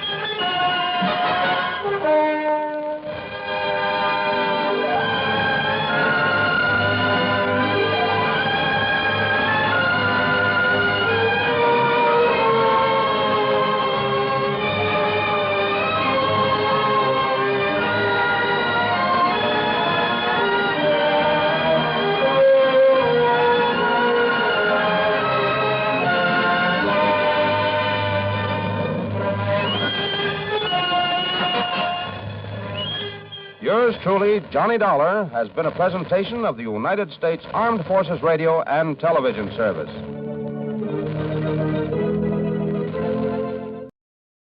From Hollywood, it's time now for Johnny Dollar. John, this is Harry Branson of Philadelphia Mutual Liability and Casualty Company. Well, hi, Harry. What is it this time? Fraud, murder, arson? No, none of them. Then what kind of a case has you in a dither this morning? As a matter of fact, John, there is no case. Oh, now don't tell me you're spending company money on just a social call. Why, Harry. Of course not. John, I wish you to take a motor trip with one of our very important clients. Well, now, that depends. Perhaps you've heard of her, Betty Charlene Winters. No, but she sounds interesting. She is. She's one of the most charming people. Very wealthy, too. John, you'll love her. Oh, tell me more. I want you to accompany her to her summer place on Lake Wawayanda in northern New Jersey. Sounds better all the time. On expense account, of course, plus a fee of $1,000 for the week or any fraction thereof. How can I lose? Harry, I'll grab the first train.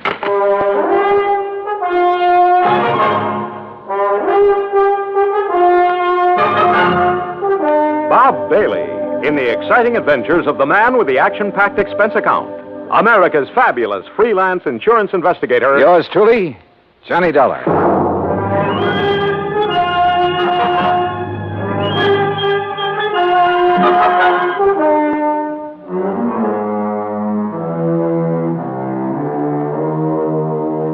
Expense account submitted by Special Investigator Johnny Dollar to the Philadelphia Mutual Liability and Casualty Company, Philadelphia, Pennsylvania. Following is an account of expenses incurred during my investigation of the Wayward Widow matter. Expense account item 1, 2150, fare and incidentals, Hartford to Philadelphia. At his office on Walnut Street, Harry Branson looked as though he'd been just sitting there waiting for me ever since his phone call. I'll get straight to the point, John. Well, good. You don't mind if I sit down first, though, do you? Oh, no, of course not. As I told you on the telephone, Mrs. Winters is one of our Mrs.? You didn't tell me that. Her husband died just a short time ago. Oh. And you, the old friend of the family, have been consoling the lovely widow, eh? John. Yeah, when you pick 'em, you really pick 'em, Harry. Hey, do you remember that little brunette you went for in the last case I handled with you? John, that has nothing whatsoever to do with the matter at hand. Yeah, okay, maybe not. Oh, but you sly dog. I'm betting right now you wish you could make this trip to the lake instead of me. Of course I do. The beautiful forests and mountains up there at this time of the year. Oh, sure. Just for the scenery. All right, now tell me all. Well, the Winters were very wealthy. Betty Charlene Winters still is. Thanks, among other things, to the $500,000 she received on her late husband's double indemnity policy. $500,000? You make this sound more attractive every minute. John, you don't suppose the gorgeous babe helped him have an accident in order to collect that John, money? You are being absurd. Am I? Tell me this. Was he older than she? Yes, he was. Uh-huh. And 2 and 2 make 4. And you are making no sense at all. Hey, you have got a case on her, haven't you? Will you please stop this nonsense and listen to me? Now, as I started to say, their lovely home is out between Ardmore and Bryn Mawr. All right, go on. Their home, which Mr. Winters inherited from his father and his grandfather before him, is a veritable art gallery. I see. But she is going to dispose of most of it to the better-known museums and galleries. She plans to sell the family mansion, too, just as soon as the estate is settled. Doesn't go for the old stuff, huh? You're quite right. Her taste is more for the modern. That's the way I like 'em. I beg your pardon? Nothing. Go on, Harry. Yes. Some of the things, however, she is taking up to the summer home on Lake Wawayanda. Oh, well, now, wait a minute, Harry. Am I taking Betty Charlene up there? Mrs. Winters, John, please. Okay, I'll stay out of your territory for the time being. But am I being hired to take her up to the lake or just some of this junk you've been talking about? Both. Ah. You see, there's one thing in particular, some statue or other that she wants help with. Statue, huh? So you and she and the statue will make the trip. Now, that's the kind of chaperone I like. When do we start?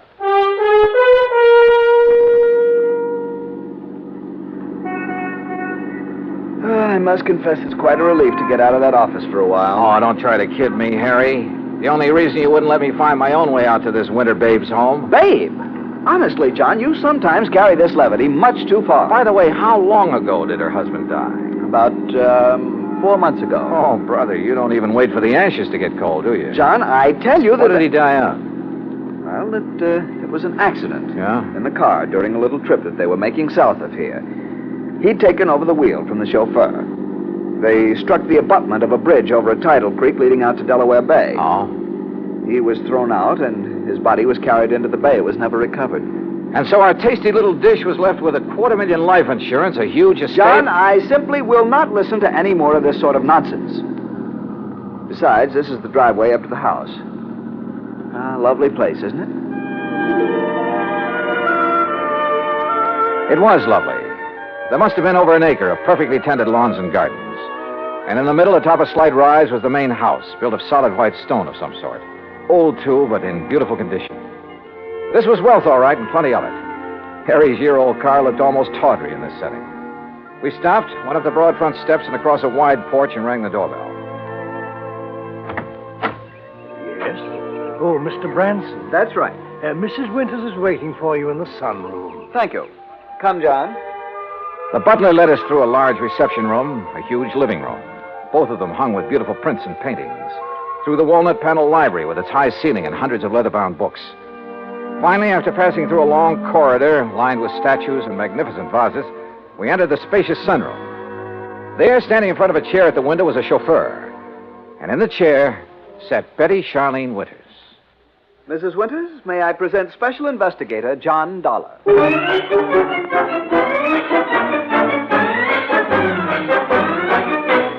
Well, she was a cute little thing, that I will say. But instead of a young, blonde, and beautiful, well, let's face it, she was 70 if she was a day. All my dreams of a high old time during a week at a mountain lake suddenly vanished into thin air. How nice of you to come, Mr. Dollar. Investigator, did you say, Mr. Branson? Yes. I see. Well, don't just stand there. Sit down and be comfortable, both of you. Thank you. Yeah. Is something wrong, Mr. Dollar?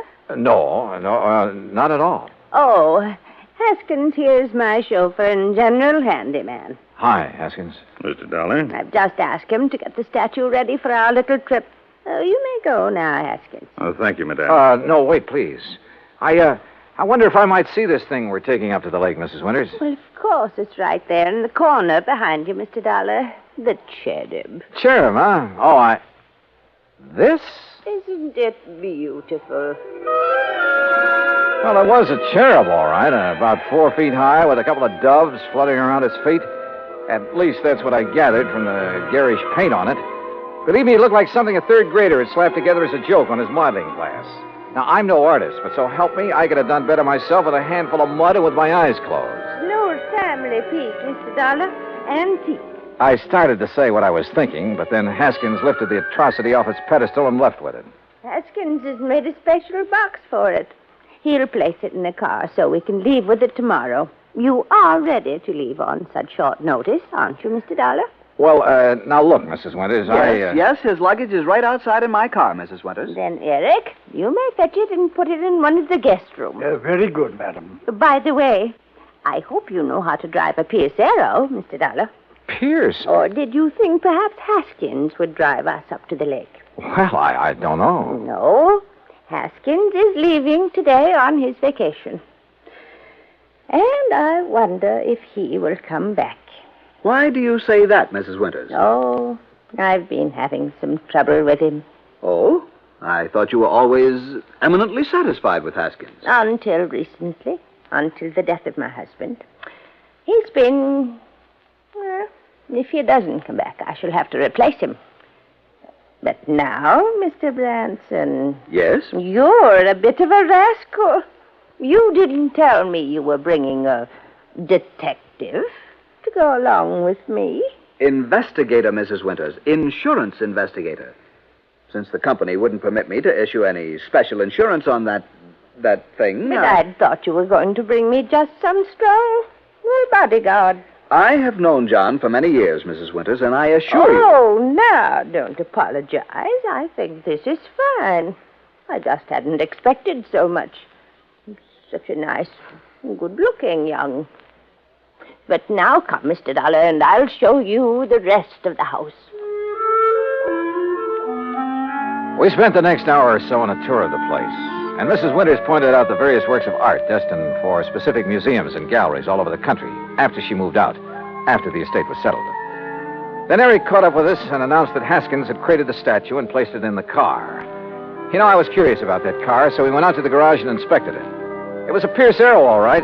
Vintage of 1928, complete with headlights on top of the fenders and as bright and shiny as the day it was made. When I tried the starter, it purred like a contented kitten. With a bass voice, that is. Along about 5 o'clock, Mrs. Winters, with a sparkle in her eye, announced it was cocktail time. Harry, being a teetotaler, decided to leave, but not before I buttonholed him for a quick conference. What doesn't make sense, John? Oh, that silly statue, Harry. All the fuss over that piece of junk. After all, John, with all the big policy she carries with us on the legitimate artwork, well, we just can't afford to displease her. But if it had any real value... Perhaps it does to her. How can it? Unless she has a lot of jewelry hidden away in the base of it or something. What, John? Cocktails, she said, and I'm sure ready for them. Go on back to Philly, Harry, and wait for my final report. Well, I must admit that Betty Charlene Winters turned out to be a charming hostess, a very interesting conversationalist. Even long after dinner, over brandy and cigarettes, we chattered away like a couple of magpies. I didn't question her about the statue because I wanted to find out more about it on my own hook. Finally, about midnight, we decided to retire, had a nightcap, and went to our respective rooms. But instead of going to bed, I sat around and read for a few minutes, turned off the light, waited a few minutes more. Then, quietly, I slipped out of my room. That was a mistake. For as I reached the end of the long hall to the stairway, a door behind me suddenly opened. Huh? Who's there? I said, who's... Oh!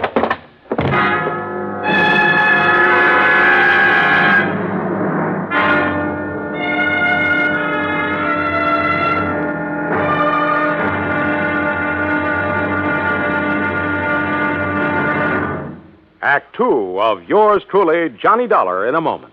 With the bigger, more impressive kaleidoscopic change of events on the world scene today, we sometimes forget the smaller kaleidoscope, the child's toy, with its ever-changing designs and color. The kaleidoscope is a fantastic experience for any child.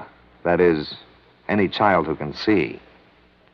But what of those children who cannot experience the ecstatic pleasures of form and color in the ever-changing world about them? This problem has bothered many, and many such people have tried to solve it. One-time soldier in the United States Army, Robert Neiman, is one of them. Captain Kenneth Moyer, also of the Army, is another. Both men, while stationed in Japan recently, set about the task of raising funds for the purpose of providing eye examinations and operations for sightless Japanese children. In return for this gesture, Japanese eye surgeons did not charge for their services. For those children who could not be cured, Braille typewriters were purchased and donated for training purposes in the hope of giving a few more people useful lives. Both Neiman and Moyer worked independently of each other.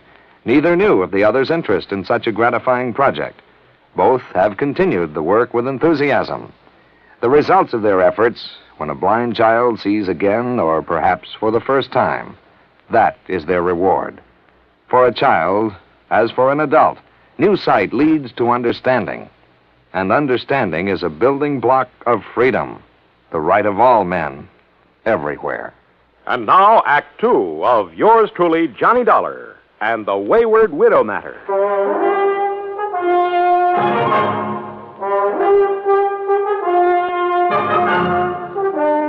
When I came to, it was morning, and I found myself in my pajamas lying comfortably in my bed in the guest room.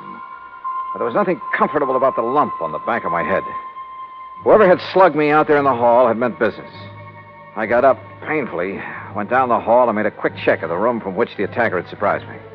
It was just another guest room.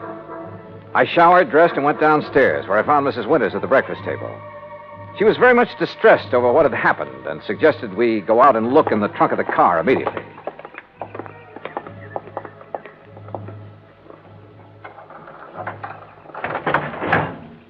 There now. Do you see, Mr. Dollar, the box with the statue, and it hasn't been touched. I don't understand it. Where is your chauffeur, Mrs. Winters? Why, Haskins left on his vacation last evening. I thought I told you.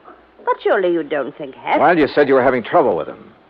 Maybe we'd better open that box to make sure that... But it hasn't been touched. And I'm the only one who has a key to that little lock on it. Yeah, I see. But now it's pretty logical to assume that whoever slugged me last night was interested in... Hey, Mrs. Winters, how long has Eric, your butler, been with you? Why, Eric, the dear boy, has been with me for nearly 30 years. But good heavens, you surely don't suspect him of anything like this. He's a very fine person, Mr. Dollar, and a perfect gentleman.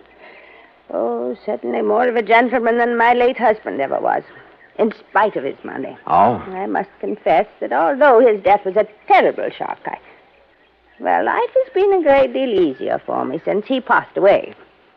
Just how do you mean that, Mrs. Winters? No, well, why talk about it? Something that... Oh, why not talk about it? I married Charles for his money, Mr. Dollar. I'd never got any further than the front line of the chorus until he came along. Would you believe that I was a chorus girl? Well, as a matter... And the wealth and the luxury that he could give me was very attractive, was very satisfying for a long, long time. But for the past 10 or 15 years, maybe more, he insisted that we just stay penned up in this musty old museum he called a home. And what happened? Well, all our friends were traveling around the world, seeing new places and new people. We just sat here looking at four walls and at each other. Except for a couple of blessed months up at the lake. You'll love the place up there, Mr. Dollar. It's new and fresh and modern. I had it built over his protests. Young people came to see us, and it was such a relief from a... Oh, well, I'm sorry. This must be so boring for you to hear. Not at all. Now, look. Why don't we call the police in about this thing that has happened to you? Come, we'll go right back into the house and Wait a we'll minute. No, let's not. A bunch of policemen prowling around would scare him off, whoever he is. Suppose you're attacked again. Well, at least I'm ready for it now. I just don't like your taking this chance. Of course, we could leave. Go up to the lake. Run away from him? Well, yes. Oh. Of course, it might prove whether he's interested in the statue. If he follows us, I mean. Oh, dear. Why don't you let me call the police? Only if you think they ought to be around here to protect the house while we're gone. No, that isn't necessary. We have a very efficient burglar alarm system. Well, it doesn't look as though it was working very well last night, does it? Unless it was someone in the house who attacked me. Who else is there besides you and Eric? No one, except the cook. Male or female? Oh, no, Mr. Dollar, not Martha. Why, the poor dear is nearly as old as I am, and a real companion for me. Sounds strange, I know, but we're real nice friends. All right, let's go back in, have our breakfast, pack our things, and go on up to the lake. Eric, who served the breakfast and whom I hadn't seen since dinner last evening, kept giving me a rather strange look. And as soon as breakfast was over, I quickly stuffed my things into my handbag and headed down to the garage. Eric was waiting for me there. He insisted that he put my things into the trunk of the car, which killed any chance I might have had to pry open the box with the statue. I started to question him about the night before, but as it turned out, my questions were quite unnecessary. Yes, Mr. Dollar, it was I who carried you back to your room and put you to bed. Oh? You see, I was making a final inspection of the house, as I always do after everyone else has retired. I'm always concerned about the many valuable things we have. I don't blame you. Well, I was on my way up the main staircase when I heard you fall. I was slugged. Forgive me, sir, but when I found you there at the head of the stairs, I thought your condition was due to... you must pardon me, sir, but was due perhaps to having imbibed too much brandy after dinner? Not a bit of it. Somebody barged out of that guest room and struck me from behind. But I saw no sign of anyone else about. You're sure? Most certain, sir. Was this fancy burglar alarm system you have turned on? Yes, sir. Well, then whoever did it either stayed in the house until this morning or knew the place well enough to get out without setting off the alarm. But I don't see how that would be... Have you called the police, sir? No, and we're not going to. Mrs. Winters and I are leaving for the lake just as quickly as possible. But don't you think this is sufficiently serious to warrant... Don't forget one thing, Eric. It was pretty dark in that hall. The attack might have been intended for you. Good heavens. But why, sir? I don't know. Oh, dear. Oh, there you are. Eric, you may fetch my bags from my room while Mr. Dollar and I planned the trip. Very well, madam. No, you don't know how glad I'll be to get there. Such a relief from this place. And all the things associated with it. I'll be so glad when Charles' estate is settled and I can sell this old house and just Martha and I can stay at the lake. Oh, I know all the paintings and things are all very fine and valuable, but I'm so tired of looking at them. Well, then why do you take this so-called, I beg your pardon, this statue up to the lake? Well, this is different. Oh, yeah, I'll grant you it is a bit different from the other things that... Oh, well, let's talk about it along the way.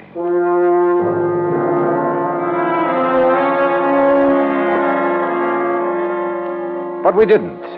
Simply because I didn't bring up the subject again. Why not? Because a couple of pretty wild ideas had begun to peck away at the back of my brain.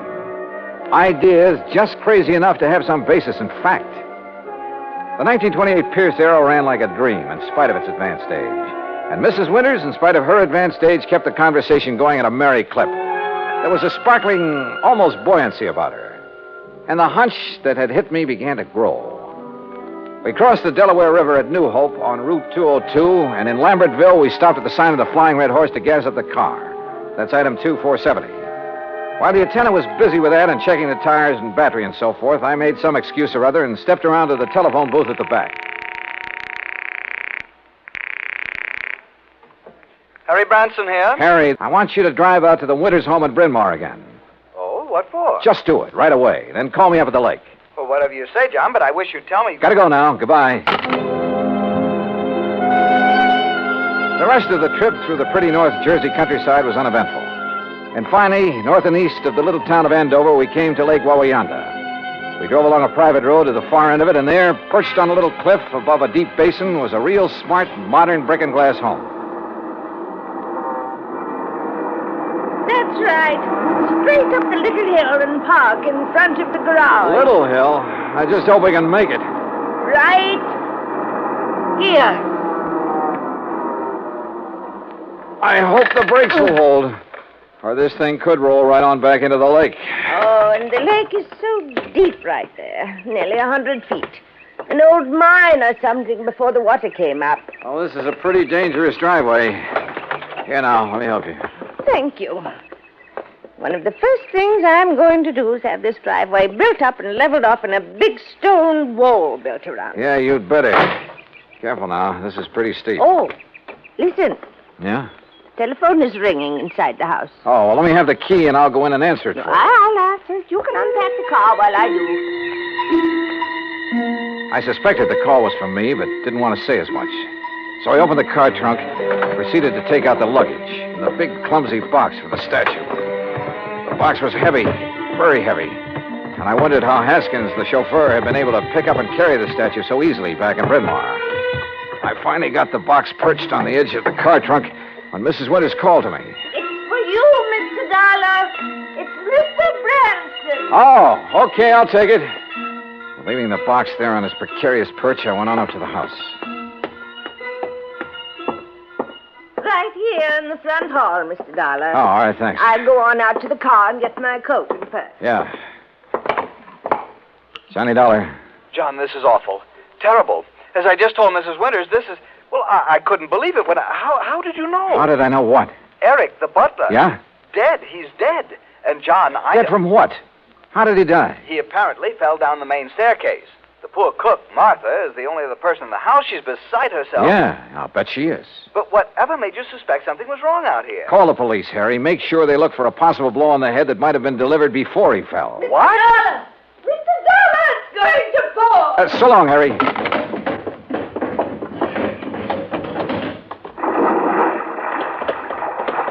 Oh, dear. Oh, Mr. Dollar, oh, dear.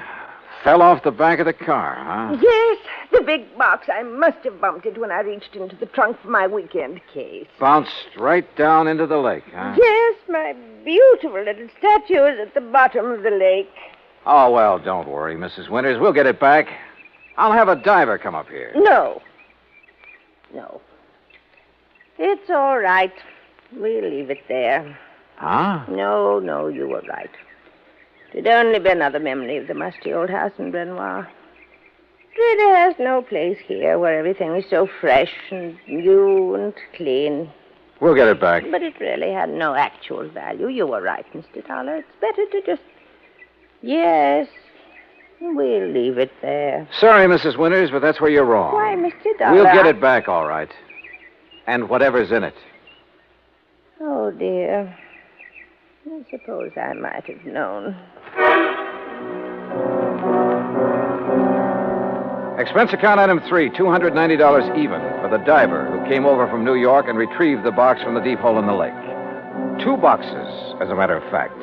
One with Haskins' body in it, and the other with the body of Charles Winters, the body that was supposed to have been washed out to sea after a car accident. The story? Well, of course. After Haskins got rid of Charles for me, I had to do something about him. Or rather, we did. Martha, you know. Such a wonderful friend. Was Haskins the one who slugged me? Yes, so foolish of him, wasn't it? But he'd heard Mr. Branson say you were an investigator, and it frightened him. Worried me a little, too. Well, he might have killed you, too, if Eric hadn't stopped him. And, of course, Eric knew that Haskins had unwittingly made this second box for his own body. So now Eric's gone. Martha, huh? Yes, she did it. But she had to put him away. Oh, yeah. You see, he was the one who took care of Haskins for us. And we couldn't have him around knowing everything. Oh, dear. Martha and I had planned so many wonderful things together. But now... Oh, dear.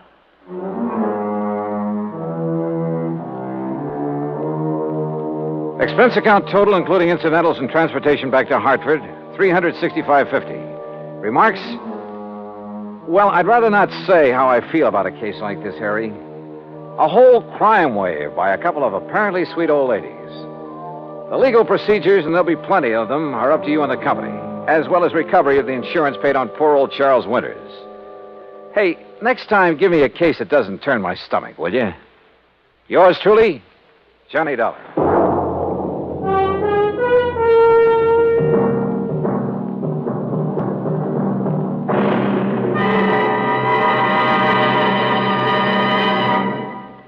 Now, here's our star to tell you about next week's story. Next week, a taste of the Old West and a taste of lead from a .38 Colt. Join us, won't you? Yours truly, Johnny Dollar.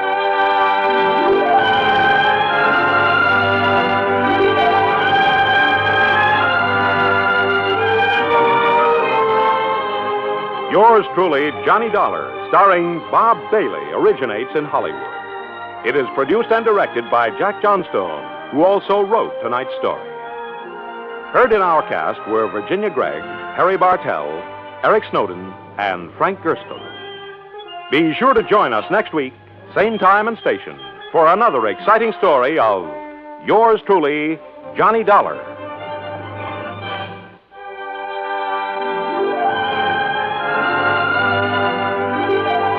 This is Joe Walters speaking.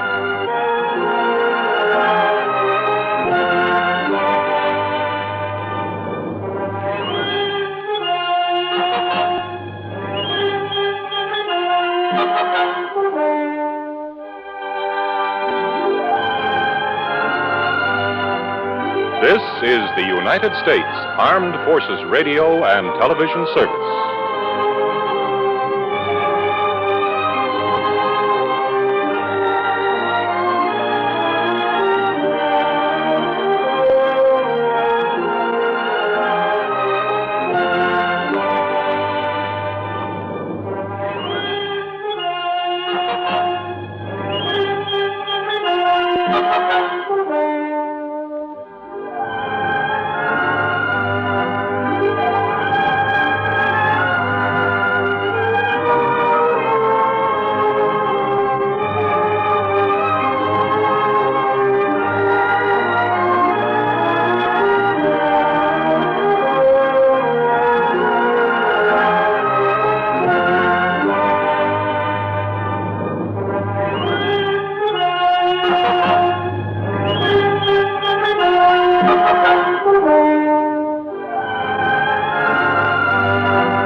From Hollywood, it's time now for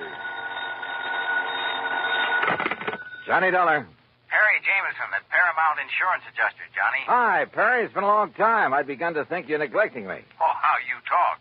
Matter of fact, I've just been waiting for a nasty enough case to come along for you. Yeah, you do have a habit of handing me the dirty ones. What is it this time?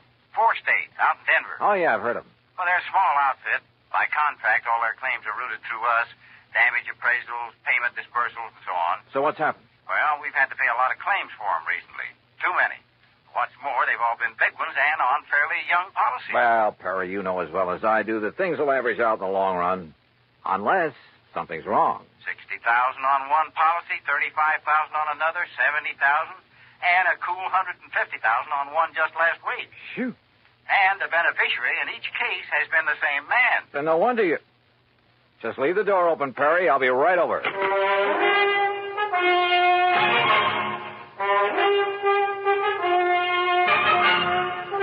Bob Bailey in the exciting adventures of the man with the action-packed expense account. America's fabulous freelance insurance investigator. Yours truly, Johnny Dollar.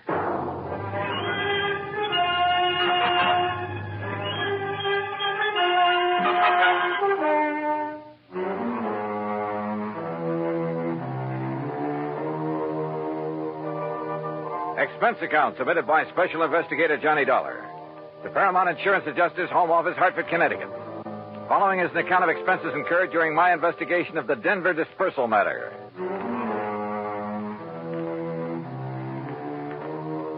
Expense account item 1, $1.10 for the cab that took me over to Perry Jameson's office at Paramount. True to form, the door was wide open for me. I kind of thought this thing might get you down here in a hurry, Johnny. Sit down. Yeah, thanks. And I took the liberty of calling TWA and getting you a seat on the plane to Denver. Good idea. When? Well, there's one leaving New York at 6 p.m. Okay. And I'll get you into Denver about, 10:30 Mountain Time. Uh-huh. Think you can make it? Sure. Charge your expenses to us. That's the deal we have with 4 State. All right. And the man to see you out there, it's almost a one-man outfit, his name is William Whitney. Got it. Now, look, Perry, I've been thinking on the way over here. Woo, wonders will never cease. Thanks, pal, but how well do you know this man, Whitney? Maybe he's in cahoots with this big beneficiary, this Don Ricardo. Is that his name? Yeah. Such things have happened. No, Johnny, you're wrong. Poor old Willie Whitney's a mild, timid milquetoast. His wife, an ex-chorus girl who probably thought he had money. Well, you can be sure she's the one who wears the pants in the family.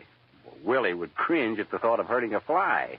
Well, it was an idea. I don't blame you, but no, forget it. Well, what makes you so sure something's wrong? Well, I didn't say I was, but $215,000 to one beneficiary in a period of only 3 months. Well, I just want to be sure it's okay. And I called you in because I am willing to pay to make sure. No, don't worry, Perry. You will.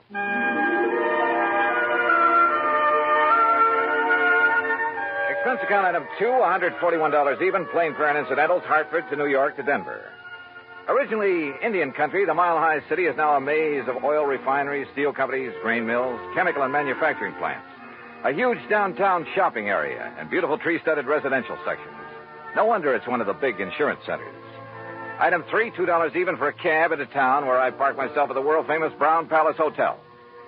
Item 4, 10 cents, phone call to an old newspaper pal from back east who is now working on the Denver Post. Pete Packard. Johnny Dollar, Pete Packard. Okay, what's the story?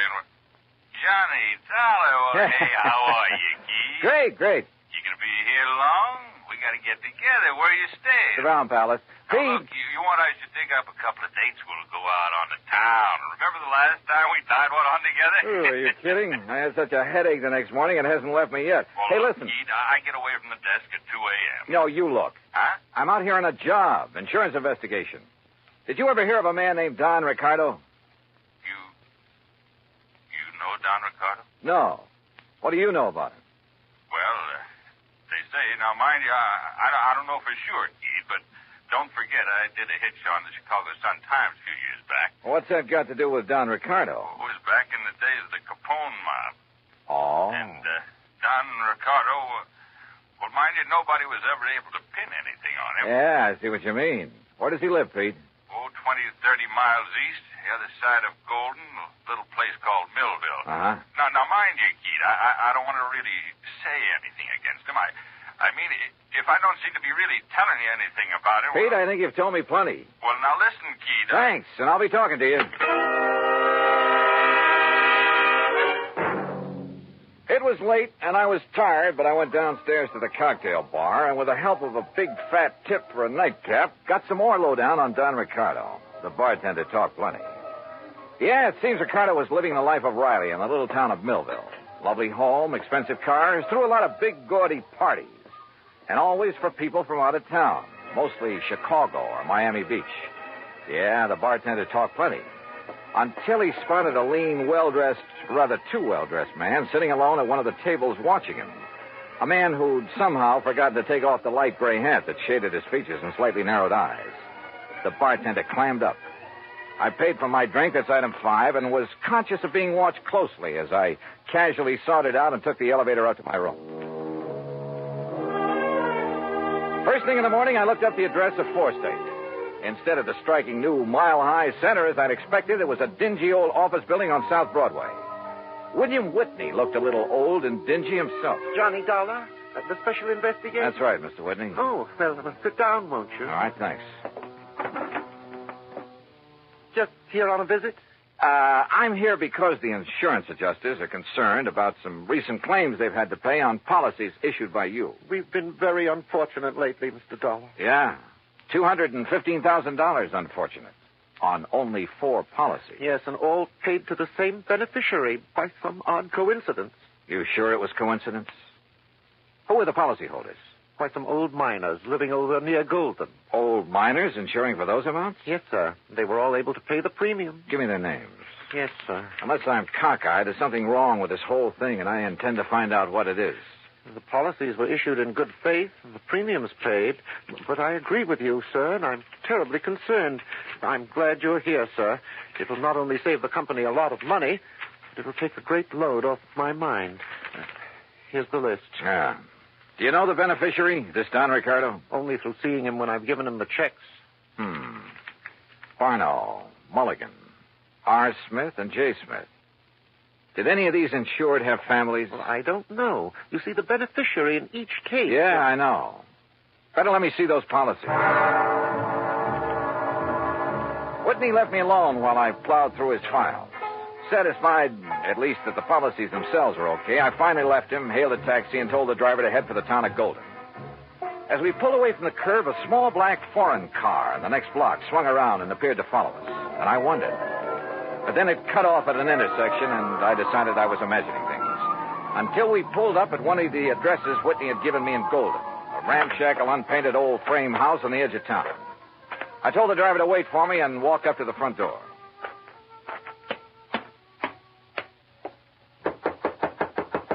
It looks to me like that house is empty, mister.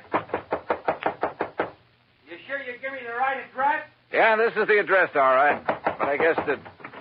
Huh? Hey, that door open by itself? I don't know. Hello? Hello? Anybody? No! Mister!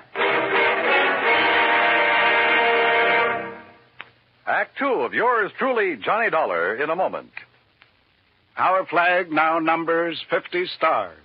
And behind each star there stands yet another flag representing one of the 50 states. Vermont's state flag, in its early form, imitated our national flag, uniquely bearing 17 stripes and 17 stars, with only the inscribed word Vermont to distinguish it. The good people of Vermont assumed, as did our national government, that stripes as well as stars would be added as each new state entered the Union. Vermont entered the Union after Tennessee and Ohio, and with Kentucky to join shortly, the Vermonters naturally put 17 stripes on their flag. In 1818, the United States Congress put a stop to this, and since then the stripes have always been at 13, and only stars are added for each new state. Vermont's present flag captures the famous beauty of the Green Mountain State in its coat of arms, and inscribed is the phrase, Vermont, Freedom and Unity. Vermont's state flag, the flag of the 14th state to enter the Union, was adopted on April 26, 1923. And now, Act Two of yours truly, Johnny Dollar and the Denver dispersal matter.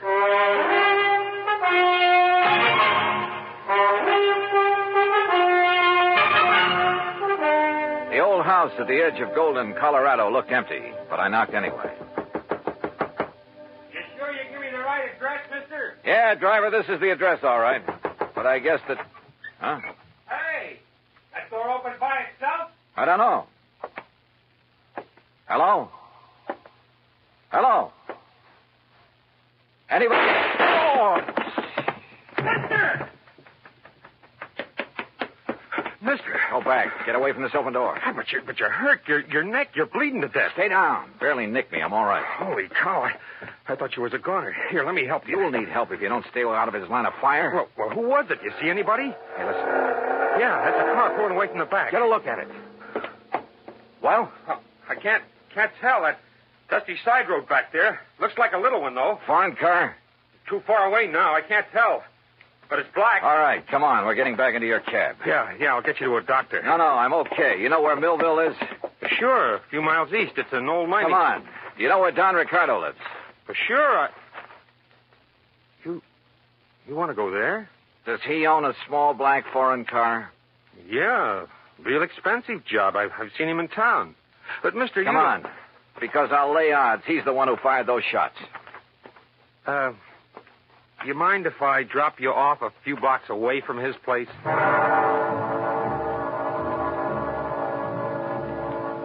The cab driver relented, dropped me off at Ricardo's front door, then hightailed it for other parts.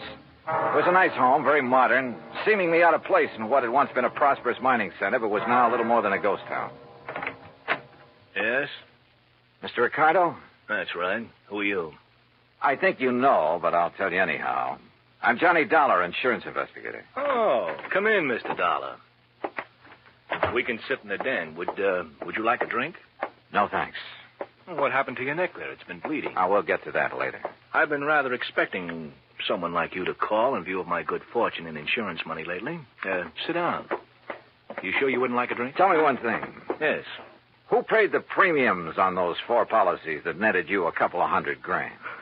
Why, the policyholders, of course. At least to the best of my knowledge. 4 old broken-down miners? They were still quite active, Mr. Dollar, hoping to find a new vein in some of the old workings in this region. Then maybe you grub-staked them, huh? Well, as a matter of fact, I did. And they promised me a share of whatever they might find. In return, they named me in their insurance policy. Oh, you must have given them plenty. More than a worked-out mine could ever yield. How do you mean? To afford the premiums on those hefty policies. Now, look, Dollar, it was all perfectly legal on the up and up. How old were they? Barno? About 68, I believe. Mulligan and Smith and the other Smith? About the same. So what? Oh, the company was crazy. How did they die, Ricardo? By some strange coincidence, the poor old fellows all went the same way. Accidents there in the mine they were working. Did the police investigate those accidents? I imagine so. Now, look, Ricardo, as you know very well, I was shot at a few minutes ago. Shot at? At a little isolated house on the edge of Golden. You were a lousy shot. Now, look here. Also, you should have known better than to park that little foreign job of yours in the driveway, at least without washing it down. What are you talking about? That kind of purplish dust it's covered with. Dust? Yeah, I'm talking about the side road back of that house where you tried to plug me. Well? Okay, Dollar. Maybe you're right about the whole thing. So what if I did try to knock you off? Oh, you admit it, huh? Yeah, why not? But since I didn't kill you then... Oh, no, you know.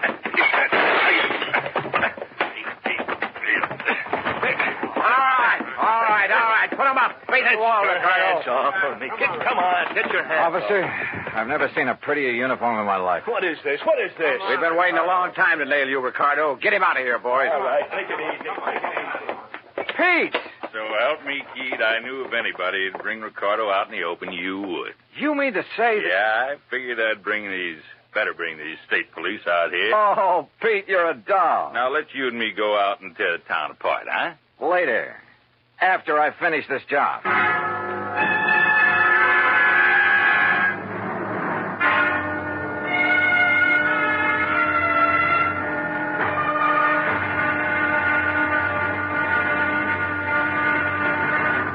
Act 3 of yours truly, Johnny Dollar, in a moment. Over 150 years ago, the Swiss poet Henri Amiel wrote, "Heroism is the brilliant triumph of the soul over fear. Heroism is the dazzling and glorious concentration of courage." During the Korean campaign, Corporal Ronald Rosser was attached to the heavy mortar company of the 38th Infantry, 2nd Division, United States Army. Rosser, a veteran of World War II, rejoined the Army and shipped to Korea when he heard that his brother had fallen in the winter assault of the Chinese Communists. One day, Rosser's company moved into enemy territory. At the time, the corporal was a forward observer and carried a radio. Suddenly, in the midst of an enemy attack, Rosser handed his radio to a buddy, slipped the safety off his carbine, and filled his shirt with hand grenades. He charged at the enemy through fierce mortar and artillery fire, shooting from the hip. Straddling a bunker, he riddled its occupants. Still advancing, he accounted for 2 more of the enemy, shooting one through the head and clubbing another to death. Continuing his one-man charge, he jumped into a trench full of enemy soldiers, opened fire, and forced his way relentlessly down the length of the trench, killing right and left with grenades and carbine fire. Out of ammunition, he returned to his company, where he replenished his supply. Then he charged the enemy again and again. Finally, he returned to his own area, and taking the radio back from his friend, he moved out with his company. Corporal Ronald Rosser was awarded the Medal of Honor for his action. Action which had shown the enemy that his personal code of conduct wouldn't let them push around either his kid brother or his country. And now, Act 3 of yours truly, Johnny Dollar, and the Denver dispersal matter. It took hours, even with Pete Packard's help, and he finally had to go back to his job at the Denver Post. But there in Don Ricardo's house, carefully hidden away under a drawer lining and a sideboard, I found what I was looking for, a handful of canceled checks. It was well after dark when I appropriated one of Ricardo's fancy cars and drove back to Denver, to a little house in the south end of town, not far from the office of 4 State Insurance Company. As I pulled to a stop, a big passing truck nearly sideswiped me. Good. It covered the sound of my stopping there. As unobtrusively as possible, I walked up to the front door of the place. Even above the sound of passing traffic, I could hear voices, loud ones, coming from somewhere in the rear of the building. Cautiously, I edged my way around the side to where I could see the lighted window of a bedroom. All right, I hate you. Only why don't you tell me why? Stop asking questions. Get the things back. Make sure it's only enough to put in the car. We're traveling light and fast. All right, Willie. All right already. Boy, you're bossier than Don ever was when you want to be. Forget Don Ricardo and collect your stuff. If it wasn't for me, you'd still be working in one of his nightclubs in Chicago. Lucky you never talked this way down to that insurance office of Oh, yours. stop that. I thought we was going to stay in Denver until you made a lot of dough with the insurance racket, huh? I left this happy domestic scene to walk slowly back to the front door. Yep. My original hunch at the office in Hartford had been right. What's that? Somebody at the front door. Well, why don't you go answer it? Huh? Willie? Oh, Mr. Dollar. That's right. Oh, my, I'm glad you're here, sir. Well, you look upset, Mr. Whitney. I am, sir. I am terribly upset. Handbags? They're in the hall? Yes. Going somewhere? It's that Don Ricardo. Oh? I thought you didn't really know him. I didn't. Oh, if only I'd done it before. I'd never have issued those policies naming him as beneficiary. Done what, Mr. Whitney? Investigated that Ricardo. But I did. After you left me this morning. He's a gangster. An ex-gangster, Mr. Dollar. No. Yes. I suddenly realized that in your investigation, you'd investigate him, and he'd think I'd had you investigate him. He'd think I was trying to make trouble for him. Frightened me terribly. And that's why you decided to leave town, huh? Yes, of course. Until this whole thing blows over. He's a dangerous man. He'd stop at nothing. He might even try to kill me. I must leave here immediately. Oh, I wouldn't be too sure of that. Where did you plan to go? Far away, anywhere where he couldn't find me. And where maybe I couldn't find you. Of course. What? Why did you say that? Well, I was just thinking. This morning when I was going through the files at your office, you left me alone for a while. Yes, I recall that I did. Why? To make a phone call, maybe? To Don Ricardo? What? Is that why he just happened to be waiting in his little foreign car a block or so up the street about the time I left your office in a cab? Oh, Mr. Dollar. Pretty good theory, isn't it? Especially when I have these little scraps of paper to back it up. What are those? Some of Don Ricardo's canceled checks. Made out to you. 20% of the take on those big, fat insurance payments. Where did you get those? Funny, too. They're all dated one day after you paid off on each of those big claims. Give me Oh, those. you don't. We're going to need these in... No, I'll kill you. Mr. Milktoast, huh? You dirty... I'll kill you. Okay, baby. All right. All right. Okay, Willie, get up on your feet. Yes, sir. Anything you say, Mr. Dollar. But please, you must believe me. Oh, I'm cut an it. innocent That man. timid soul Poles of yours may have sold insurance to a handful of suckers, wouldn't he? But it hasn't sold me a thing.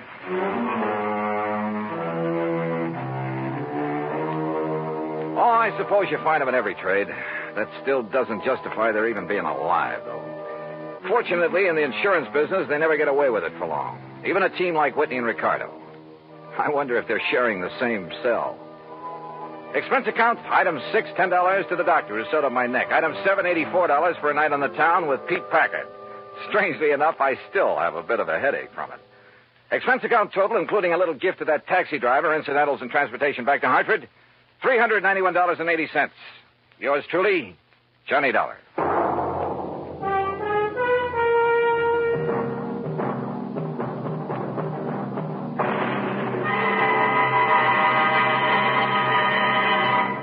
Our star will return in just a moment.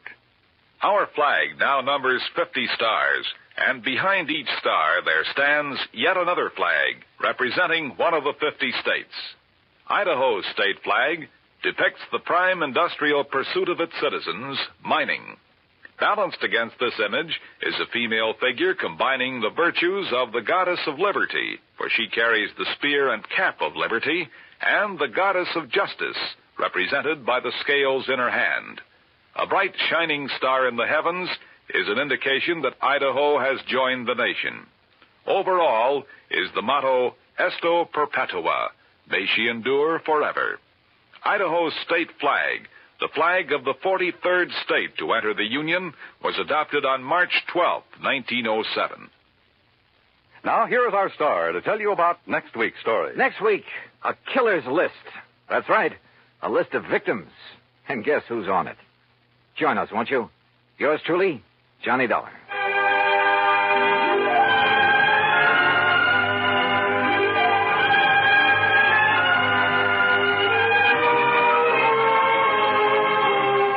Yours truly, Johnny Dollar, starring Bob Bailey, originates in Hollywood and is produced and directed by Jack Johnstone, who also wrote today's story. Heard in our cast were Virginia Gregg, Forrest Lewis, Barney Phillips, Edgar Beria, Frank Gerstle, and Peter Leeds. Be sure to join us next week, same time and station, for another exciting story of yours truly, Johnny Dollar. This is Dan Cubberly speaking.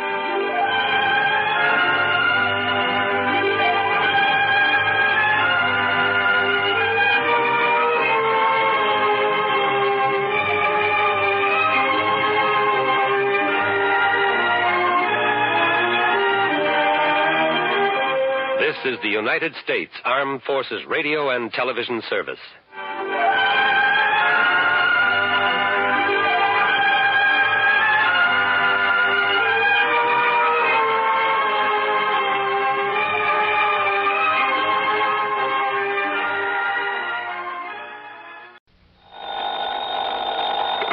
Johnny Dollar. 30 days have September, April, June, and November. All the rest have 31? Except... Okay, except so. Today is February 27th, so this month we get cheated at a couple of days or two. So what, and who are you? Oh, now, Johnny, after all these years? Oh, sure. Sure. Pat McCracken, Johnny, Universal Adjustment Bureau. Right, and I... Hey, you mean I sound like that over the phone? Yeah, just like one of the pallbearers at your own funeral, Pat. Okay, let's get down to business. Yeah, why not? But what's the worry about February being a little short on days this year? And every year? Plenty, because of something that happened almost 6 years ago. A case that even the famous Johnny Dollar couldn't solve. Oh, look, if you ever start adding up all the cases I haven't solved. Hey, wait a minute, 6 years ago? That's right. Bernard Margot. That's right. Barney the bum. Yep, the cheap hoodlum who died when he jumped off the Triborough Bridge in New York back there in 19... Hold it, Pat. You know as well as I do that whole thing was a phony so that big Mike Killian could collect Barney's $300,000 insurance, remember? Well, I seem to remember you spending a few thousand of the company's money trying to prove that. But I also remember you didn't even get to first base. Because I couldn't find Barney, couldn't find where he'd skipped to. But if you could now, before the 1st of March, you'd save the company that $300,000. Pat, you mean you got a lead on him? Maybe. Want to come over here and talk about it? Brother, I sure do.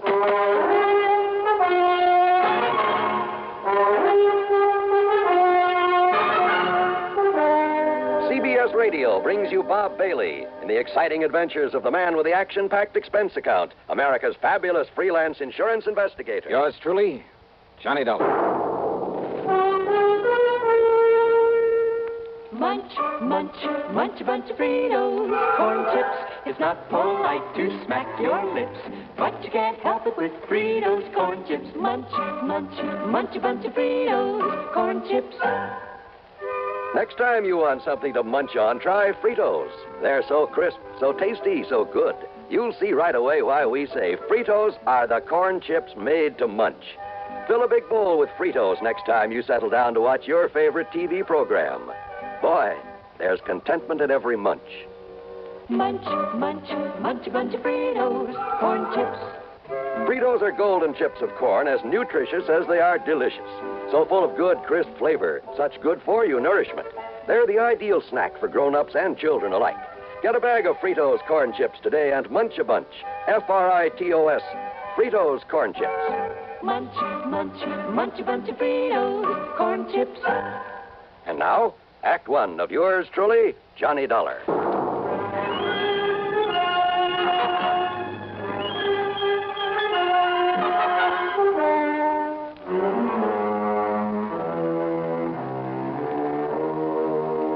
Expense account submitted by Special Investigator Johnny Dollar to the Universal Adjustment Bureau, Home Office, Hartford, Connecticut.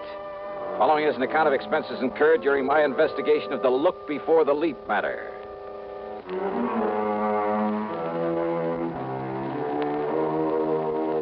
Barney Margot, Barney the bum, a strong arm for Big Mike Killian, and his case had made me look like a fool. So, expense account item one, $1.25 for a cab to Pat McCracken's office. Now, this is one you'd really like to clean up, isn't it, Johnny? Sit down. Pat, Eastern Trust and Insurance were crazy in the first place when they issued a big policy on that cheap mobster. I know. When they let him name Big Mike Killian as the beneficiary. Well, anybody with half a brain should have known something was wrong with it. I know, Johnny. And then to top it all by waving the suicide clause. I know. The minute we found out about it, we asked them to cancel it, but we were too late. Barney Margot had apparently jumped off the bridge. And neither you nor the police nor anybody else at that time could prove that he hadn't. And just because some of Barney's clothes were found in the water, because of that phony suicide note he left on the bridge. Don't forget the witness, Johnny, the girl who saw him alone out there on the bridge before he disappeared. Yeah, I who remember. also saw something, presumably his body, topple off into the water. Mady Prescott was in Yeah, it. that's the one. And since Barney had been seen going onto the bridge but didn't show up after what she saw... So they took Big Mike Killian's word for it that Barney made the leap. That's right. Whereupon Big Mike immediately claimed the insurance. However, Johnny, Killian has not been paid that $300,000, nor will he be if you can produce Barney Margot in time. Yeah, but how much time? Well, according to the final decision of the courts, while we were fighting this payment, unless he's picked up before March 1st... Oh, are you kidding, Pat? Today is the 27th of February, and Yes. according to that little rhyme you tried to charm me with over the phone, Yes. tomorrow is the last Johnny, possible chance. Johnny, will you listen? Yeah, well... The girl, that Mady Prescott, just came back from Paris. Paris? Well, what's that got to do She with it? made a report to the police, and they passed it on to us. She says that only a few weeks ago, right there in Paris, she saw Bernard Margot. Oh? Oh. Yeah. Thanks to all the international red tape involved, there's no way we can possibly get him back here in time. Well, even so... What's more, all the proof in the world that he's still alive is no good unless he himself is brought back to New York. Oh, now, wait. Well, that was the decision of the courts. That's the way it stands. Oh, great. But, Johnny, if you somehow, and believe me, not only I, but the police will close their eyes to whatever method you might have to use, if you could somehow get him back here in time, well, I'm thinking about a $10,000 fee, in addition to your expense account if you produce him. Nothing, of course, if you don't. Before March 1st, it's impossible. Yes, I know. So, Pat, I'm going to try.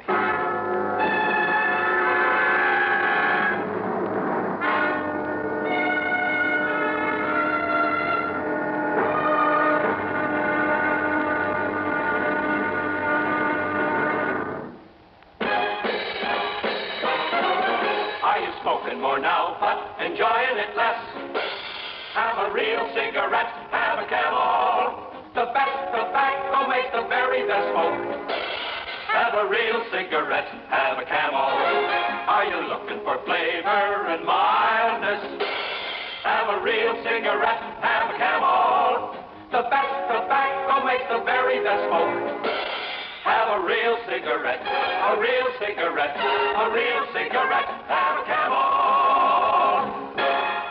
If you're smoking more today, but enjoying it less, try Camels. The Camel blend of costly Turkish and domestic tobaccos has never been equaled for rich flavor, easygoing mildness, real smoking satisfaction every time you light up. The best tobacco makes the best smoke. Have a real cigarette, a real cigarette, a real cigarette, have a Camel. And now, Act Two of yours truly, Johnny Dollar, and the look before the leap matter.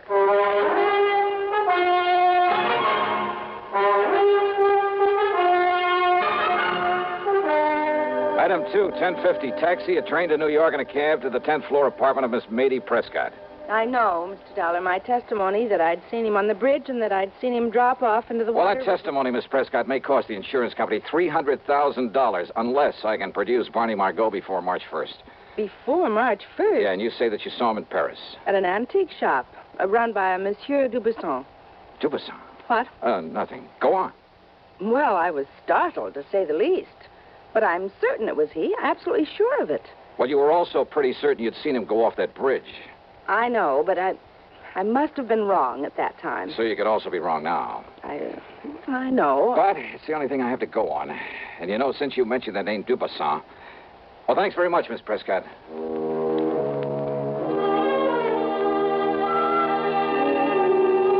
Dubuisson's a fence. They're in Paris. Exactly the sort of character Barney the Bum might tie up with. Perhaps even as a contact for Big Mike Killian. As I stepped into the self-service elevator to get back to the street, I wondered. But I didn't wonder for long about anything. Okay, Jimmy, push that stop button. Yeah, sure, Milford. Between floors. Yeah. All right, what's the idea? Johnny Dollar, huh? Maybe. So there's only one reason you'd be calling on the Prescott date. What of it? Big Mike didn't like you interfering when poor Barney died. He don't like it now. Oh, well, that's just too bad. In fact, he don't like you. Now, Jimmy, come No! Yeah. Now, James, leave us dump this stiff in the basement. It was the building superintendent who found me there in the basement, got me back on my feet again. Item 3, 10 cents for a call to one of the transatlantic airlines. Item 4, $31 for a cablegram. Then item 5, $1 for a cab to the 18th Precinct headquarters, my old pal Randy Singer. Sure, Johnny. A couple of Big Mike Killian's boys. Must have been. You want me to have them picked up? No. Only I warn you, Killian will have an alibi for him, sure as gun. Don't worry about him. I'll take care of that pair myself. Well, now, Johnny. And, Randy, all I ask is that you stand by until I get back here from Paris. Paris? Yeah, somehow I got to perform a miracle. I got to bring Barney Margot back here before March 1st. Today's the 27th. That means I have until midnight tomorrow night. So long, Randy. Johnny, wait a minute. Sorry, but every second counts, and I just have time to catch a plane. Hey, Johnny, listen. So long, baby, and wish me luck. I'm going to need it.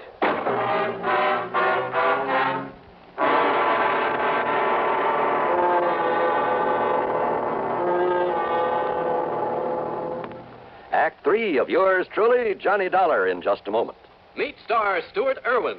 Nothing's worse for an actor than a nasty cold. To feel better quickly, I take wonderful 4-way cold tablets, the fast way to relieve cold distress. Right.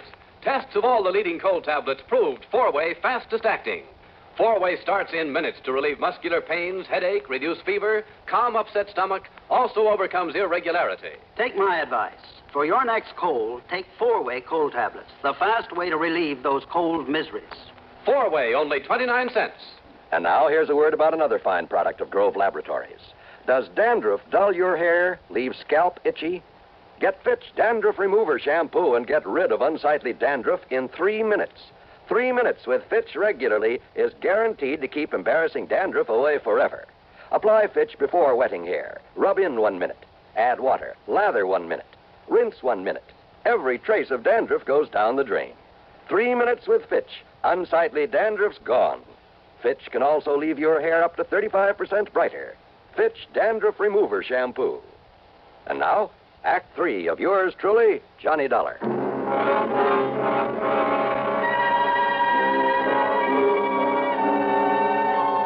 Item 6, $420 for a plane ticket to Paris. When we landed at Orly, I put in a call to Louis Dumassac, who calls himself Le Chat Gris.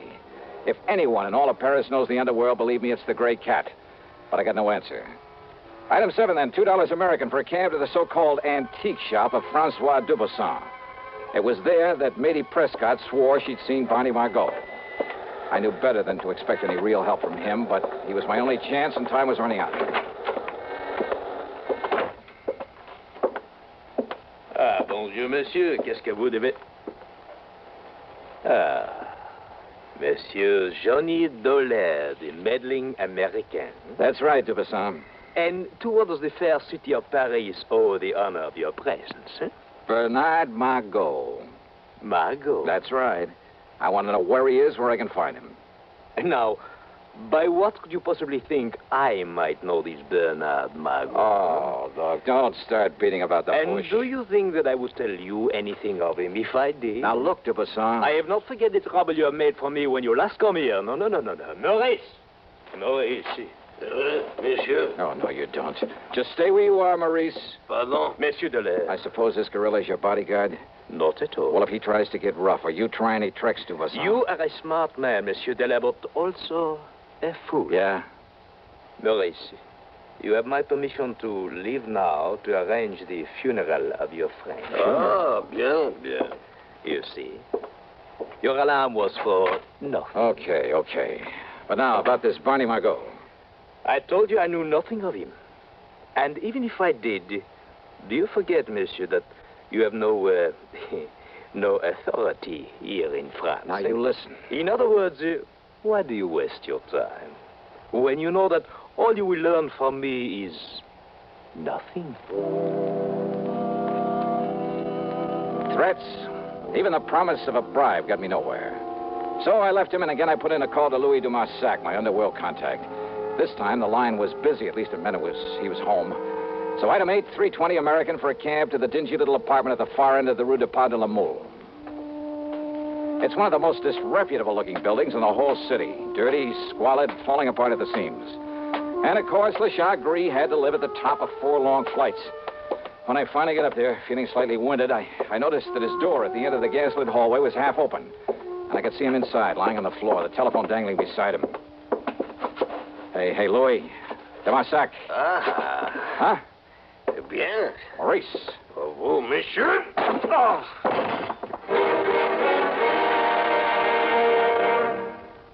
Hello, I'm Burgess Meredith. Did you know there are over 3 million persons in America who are hard of hearing and not doing anything about it? Maybe you or some member of your family is hard of hearing.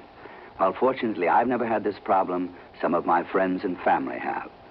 Now, a few years ago, your excuse might have been that you didn't want to wear a bulky hearing aid. But today, it's a different story. I've just seen the new Super 60 hearing glasses developed by Mako Electronics. If I hadn't known they were hearing glasses, I would have guessed them to be regular eyeglasses. It's a wonderful way for any hard of hearing person to conceal a hearing loss. There are styles for both men and women. For an interesting free booklet on hearing glasses for yourself or a friend, stop in at Mako or write to Hearing Glasses, CBS, 485 Madison Avenue, New York. Don't wait until your hearing gets worse.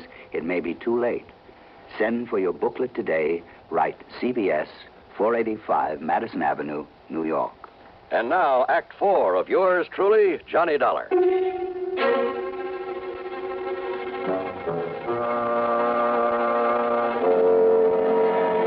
Only my sudden arrival had kept Maurice from killing Louis Dumassac. It got me that clout on the head. But Maurice was gone now. After working over Louis for a few minutes, pouring some cognac into him, he finally came around. Oh, Monsieur Dollar. Yeah, that's the stuff, Louis. Just let me help you up here on this couch. Oh, but so much pain. Yeah, you really got it, brother. Only for you, my oldest, my dearest friend, would I suffer so? Yeah, here, take another slug of this. No, alas. Even that will not mend my broken head. Would a couple of $100 American help? Eh? Oh? Did you get my cablegram? Oh, oui. And I found him for you. Barney? Where? It is worth perhaps $500. $300. But, monsieur... Okay, $350. Where is he? But if Monsieur Dubuisson finds out that it was I who took care of Barney Margot... He already knows that I'm here. That's why he sent that Maurice character to arrange for a funeral. Funeral? And he was talking about your funeral. But now, wait. You say you've taken care of Barney the Bum? It would perhaps be worth a little extra if I were to have him all tied up and waiting for you. What? Listen, if you can actually deliver him to me, I'll give you $1,000 right now. But I can, monsieur. Where is he? And perhaps 2,000 if I've arranged a way to get you both out of the country, back to the United States, without anybody knowing about it. Yeah, 2,000. I'll cable it to you if I can get him back to the States before midnight tonight. Oh, before midnight, you say? New York time. Well, we can try, monsieur. Good. Then let's get going. But first, perhaps I'd better accept the 1,000 just in case. All right. All or nothing. $2,500 if I make it. Then come. First, we get Barney out of the closet here. Out of this closet here in your room? But of course. Well, I'll be. And then we drive to the airfield where the plane is waiting for you.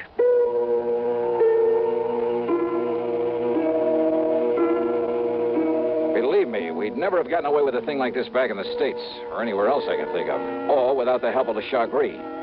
After making sure that Barney was securely bound and gagged, we piled him into a car that DeMarsac said was his, only I doubt it. We headed westward through Versailles to the city of... Well, maybe for diplomatic reasons, I better not mention the name of it. Anyhow, their little airport was an old amphibian plane waiting for us. This time it was the pilot I had to haggle with, $7,000 for the trip. But there were $300,000 at stake. Item 9 for a transatlantic call to Randy Singer in New York. No, listen, Johnny, this is too wild, too crazy. You got the ID for this plane? You've written it down? Sure I have, but Johnny... And all you have to do is get us a clearance to land, if we make it. You're out of your mind. This stunt could cause an international incident that even the United Nations couldn't... You want Barney the Bum, don't you? Well, of course we do. Then I'll lay him right in your lap if you'll hang up the phone so that we can make our takeoff. Johnny, listen to me. Randy, I haven't got any more time to talk, because if I don't get Barney back there before midnight tonight... No, Johnny, no, listen... See you in New York. I hope.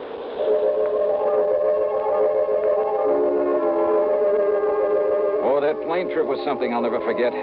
Sure, on the ground, the big amphibian looked pretty good. But up in the air, it shuddered and shook like the old crate it really was. And I wondered if she had enough gas aboard.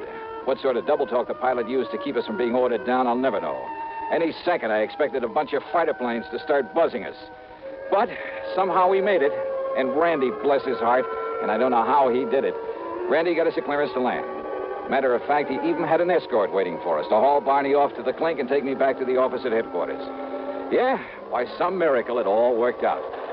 Except for one thing.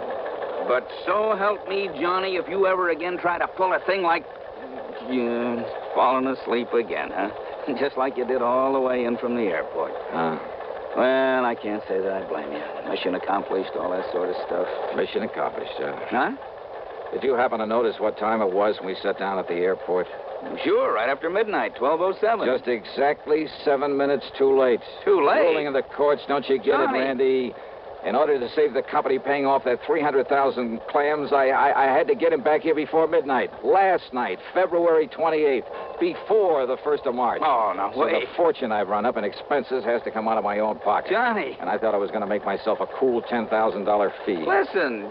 You were right, Randy. I should have known better. It was crazy. The whole idea was completely crazy right from the beginning. Johnny, will you listen to if me? I had any sense, I'd blow my brains out 7 minutes after midnight. That's right, February 28th.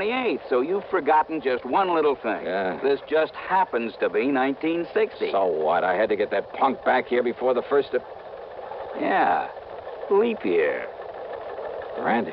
That's right. So today just happens to be the day before the 1st of March, February 29th. Oh, no. You mean I made it after all? You mean I... Oh, no. It's a fact, Johnny. Fact.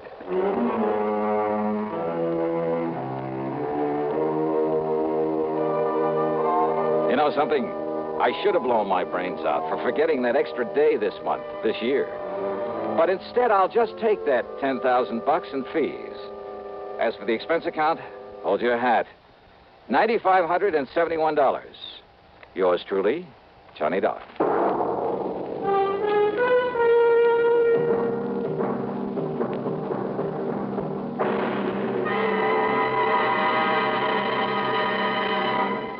Our star will return in just a moment. Constipation is something people don't talk about much, but it can be a problem for anyone, even doctors. And when constipation occurs, it's interesting to see just what doctors consider important about a laxative they might use or recommend. Well, a majority of the doctors we heard from had this to say. A laxative should be effective, gentle, as close to natural acting as possible, and a medicine that can be used with complete confidence. Now, X-Lax has been popular with many doctors and millions of people over the years because pleasant-tasting chocolated X-Lax is effective. Overnight, it helps you toward your normal regularity. X-Lax is gentle. Next morning, it gives you the closest thing to natural action. And that's why many doctors and millions of people use X-Lax with complete confidence. X-Lax, the laxative that helps you toward your normal regularity gently, overnight. Is X-Lax in your medicine cabinet? Now, here's our star with something to think about. On account of its Brotherhood Week, Johnny? John, it's a thought for this week and every week, and it's simply this. In my job, I run across all sorts of people, both the right guys and the wrong ones. And this much I'm sure of. A crook is a crook in any place, in any language. He's just no good. But an honest man, a man who respects the law and the rights of his fellow humans, regardless of his hue, his origin, or his accent, well, believe me, that one is yours truly with Johnny Dollar.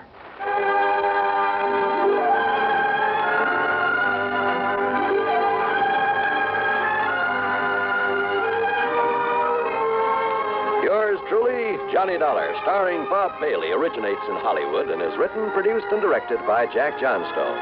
Heard in our cast were Virginia Gregg, Lawrence Dobkin, Forrest Lewis, Frank Gerstle, Herb Vigran, and Tony Barrett. Be sure to join us next week, same time and station, for another exciting story of yours truly, Johnny Dollar.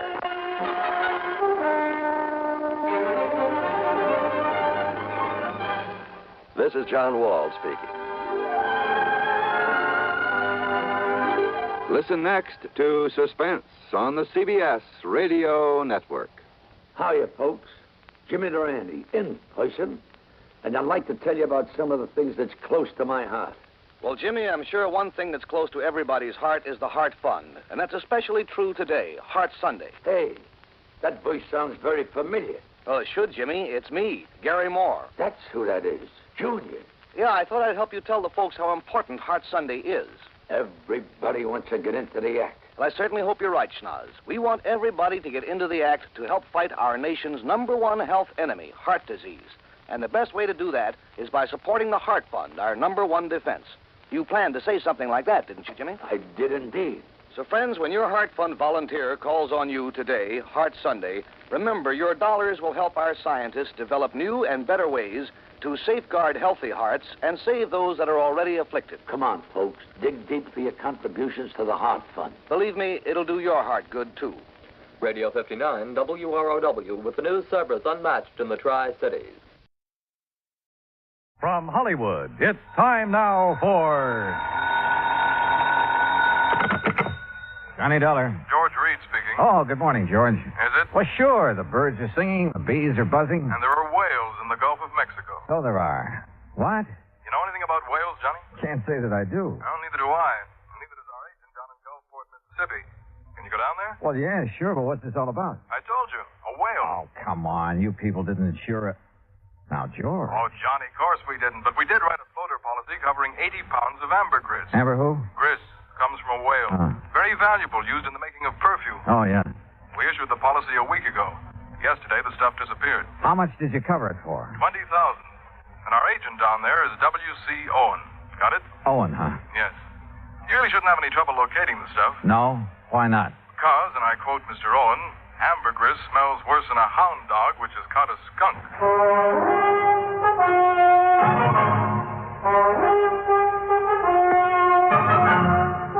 Bob Bailey in the exciting adventures of the man with the action-packed expense account. America's fabulous freelance insurance investigator. Yours truly, Johnny Dollar. And now, Act One of yours truly, Johnny Dollar.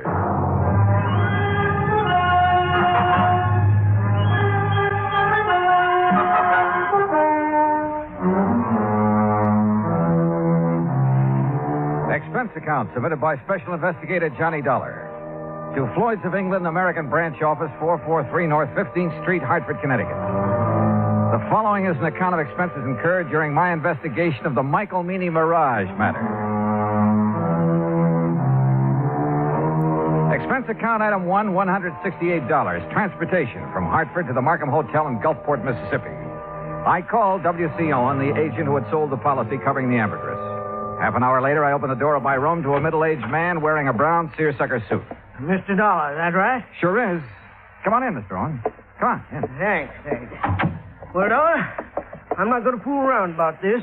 I'm in a mess, and you're my only chance of getting out of it. Well, I'll do whatever I can, Mr. Owen. You just find that ambergris. And, man, please find it within the next 48 hours. Oh, why the rush? 2 reasons. When the ambergris was stolen off the freight platform at the train depot day before yesterday, it was packed for shipping. Had enough dry ice around it to last 72 hours, but no more. Uh-huh. Now, what's the second reason? That Mike Meany. Who's he? Owner of the ambergris and a real good client of mine. I promised him you'd locate the stuff for sure. Well, I appreciate your confidence, Mr. Owen. Name's W.C. Mr. around here sounds too highfalutin for an insurance salesman. Okay, W.C. But what's this fellow Meany so worried about? The ambergris is covered for $20,000. He told me he'd learned it was worth a lot more than that since the floater was issued. Something up near $60,000. Pretty rare stuff. It is. Matter of fact, this is the first time I've ever heard of anybody finding ambergris in the Gulf. Who fished in out of the water? Meany? No, a young fellow worked for him named Billy Fisher. Did Meany buy it from Fisher? Didn't have to. Belonged to Mr. Meany right off. Oh, why's that? Well, because Fisher works for him. Mr. Meany lets out his fishing boats to fellas which ain't got no boat of their own, or even a chance of getting one. He rents them out, you mean? No, he don't rent them. He lets them out on share. Mr. Meany puts up the boat, gas, nets, everything. And whoever runs the boat, well, whatever he catches, he belongs to Mr. Meany. Oh, and because Fisher happened to be in Meany's boat when he found the ambergris, it automatically became Meany's property, huh? Now you got it, boy. Uh-huh. Did Fisher know what it was? Or the value of it when he turned it over to Meany? Well, you have to ask him about that. Yeah, I plan to. But first, I'd like to have a talk with this Mike Meany. I'm way ahead of you, Dollar. I called Meany right after you called me. He's waiting for us. How far does he live from here? Oh, about 3 or 4 miles down the beach road toward Biloxi. Place called Mississippi City. Mississippi City? Uh-huh. But don't let the name fool you. Ain't nothing there except a couple of stores, fishing boat landing, and the train depot. Sounds like a real quiet place. It is. It's also where this whole thing started and where I hope it finishes. And the sooner, the better. A few minutes later, we were driving east along the coast. Ahead of us, we could see Mississippi City's one and only landmark, a long wooden pier extending far out into the Gulf. Anchored near the end of it were several small fishing boats. We passed the Meany General Store and the Meany Fish Market, then turned into a narrow driveway. I'm not sure what kind of a house I'd expected Mike Meany to live in, but this certainly wasn't it.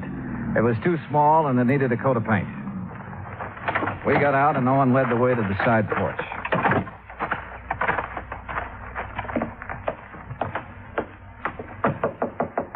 Mr. Meany, you at home?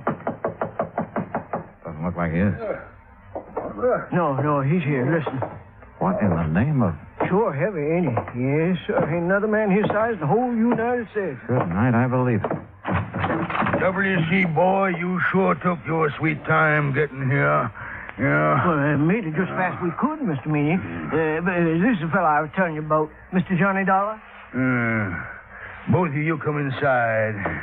That's it. Come on in. You men sit down on the sofa. I'll just lower myself into this here chair. There. Yeah, now then. You're a detective, huh, Dollar? Well, then, me ain't giving me an answer. You're a detective or you ain't a detective. Now, which is it? I'm an insurance investigator. Right now, I'm being paid to find 80 pounds of ambergris that you lost. Lost? You didn't mean nothing by saying that, Mr. You Meany. hush up, you road agent. Mr. Meany. Dollar, that stuff was stolen, you hear? Thieved. Right in the broad light of day. You're sure? Why, I'm sure 80 pounds of ambergris didn't get up and walk off by itself. Yes, sir. Me too. Itself. Exactly where was it when it was stolen? Sitting in a box I had built for it, a special box. Smell-proof. Cost $25. Oh, shut up. I was sending it to New Orleans to a fella I'd heard might be able to sell it for me. The box was on the platform right outside the American Express office of the depot. Here in Mississippi City? Boy, you ever take a bad fall out of your crib? No, you ignorant, in Tuscaloosa, Alabama. Where do you think that depot was? Well, it could have been in Gulfport. No, it couldn't never do business there. Okay, so I'm wrong. No, but that's the first time you ever admitted it. Had the box been checked in at American Express? You mean had the freight been paid in New Orleans? Yes, that's what I mean. That scrounging, ignorant, no good. Had it been paid, Mr. Meany? No, it hadn't. Why not? Because the rat I trusted with the ambergris and sent down to the station to see it got on the train. Yeah? He'd promised. He'd give his word. He wouldn't take his eyes off that stuff for 1 second. No. That dirty. That no account. Are you okay, Mr. Meany? No. But you sit down. You make me nervous, W.C. Yes, sir. Every time I think of that, T.J., that stupid nephew of mine, well, you know what he done, Dollar. He spotted something more interesting to look after than $20,000 worth of ambergris. Okay, who was she? Oh, W.C. told you. No, I didn't. No, sir. Mr. Dollar, he's just clever. Yeah, well, anyway, according to T.J., this young female pulled up in an open car across the road from where he was at, and it wasn't until he got up close that he could see that she was wearing a strapless bathing suit. You see, Mr. Dollar, T.J. thought... He knows what T.J. thought, you miserable. You keep your mouth shut, W.C. Oh, whatever you say, Mr. Meany. Well, while T.J. was investigating the situation, someone made off with the ambergris. That right? Right. Well, what about the other people at the station? There weren't no other people there. How about the baggage clerk and the passenger agent? Where were they? Sam Burroughs is the only man that works down the depot, and he was busy selling some woman a Pullman ticket to Memphis. How long did T.J. talk to the girl? Just a couple of minutes, according to him, that is. You want to ask him yourself. He works at the all-night cafe in Gulfport. All right, thanks. Well, we sure haven't much to go on. You got nothing to go on. So you might as well give me my $20,000 and head back up north, where you belong. Not yet, Mr. Meany. You got 45 hours. At the end of that time, I want my insurance money. You don't see that I have it, Mr. W.C. Owen, you're going to be sorry. You know what I mean? Yes, sir. I know. Owen didn't say another word until we pulled out of Fat Mike Meany's driveway and a turn left going on down the beach toward Biloxi. I suppose you think I should have stood up to him a little more, huh? No, I figured you had your reasons for not wanting to get into an argument with him. See those boats off the end of the pier? The small fishing boats, Well, they belong to Meany. He's also got money invested in half the business places along the beach. You know what that means, Dollar. Yeah, well, where I come from, he'd pull a lot of weight. That's it. And anybody he gets riled at, well, one word from him and a good many of my clients would be screaming for me to cancel their policies. Like that, huh? Just like that. Hey, where are we going? Billy Fisher's. This way, this here's the boarding house he lives in. Come on. Uh-oh. Okay, boy. Okay. Easy now, easy. That's it. Good boy, good boy. Didn't you notice I'll get back in this house? Well, afternoon, Miss Harvey. Oh, well, my goodness, Miss Owen, this is an unexpected pleasure for sure. Why, thank you, ma'am. This here is Mr. Johnny Dollar, Miss Harvey. Afternoon. Pleased to know you, Mr. Dollar. Wouldn't you like to come in and sit down? No, thanks. We really don't have much time. Oh? Mr. Dollar is an insurance investigator. Right now, he wants to have a talk with Billy Fisher, providing he's home. Why, sure he is. You find him round the side there. Oh, but Yes, sir? Well, he's with Jane Higgins, Mr. Owen. Jane Higgins? Oh, you know her pa rented that old Miller place again. The girl that got Billy into that trouble. Oh, yes. What kind of trouble, Mrs. Harvey? Well, it happened when the Higginses were down here 2 years ago. Billy and Jane have always been sweet on each other. But being as Billy is Billy and doesn't have a thing of his own, not even a job except fishing one of Mr. Meany's boats. Well, Jane's pa just put his foot down. But didn't mean a thing to Billy. No, sir. At least not until old man Higgins got a sheriff after him. That still didn't stop Jane. And finally, the Higginses just packed up. They didn't come back until just 3 weeks ago Saturday. How old is the Higgins girl now? Oh, 18, 19. And she hasn't changed one bit in those 2 years. No, sir. She's just over here all the time. Sure be some fur fly when her paw finds out.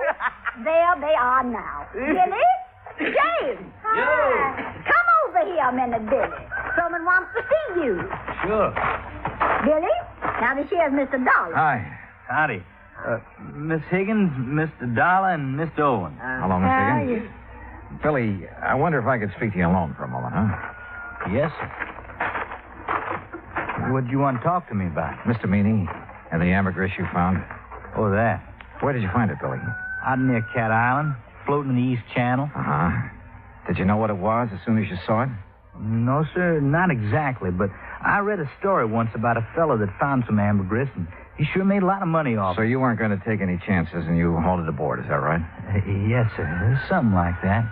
Billy, you realized that anything you caught or salvaged with that boat belonging to Mr. Meany, it wasn't yours. You realized that, didn't you? Well, not right then, I didn't know, sir. He gave me some kind of a contract to sign when I started working for him, but I never read it. Well, what happened when you put in at the pier that night? Oh, that Cliff Stillinger, Mr. Meany's checker. He spied the ambergris right off, and he made me turn it over to him. Was that the last time you saw it? Yes, sir. Yes, sir, that was it. Okay, Billy. That's all I had on my mind. Well, that's all? I mean, no questions about whether I swiped it from the train station or not? Would you tell me if you had? You crazy or something? Heck no.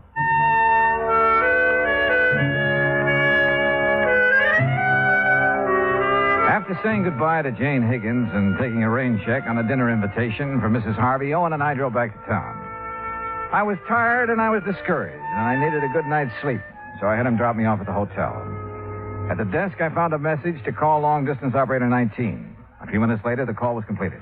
George Reed speaking. Hi, George. Thought it was you. Johnny, where in blazes have you been? I've been trying to get hold of you all afternoon. Oh, something important? No, I was just curious about the weather down there. Oh, well, it's great. Warm, but not too warm. Johnny.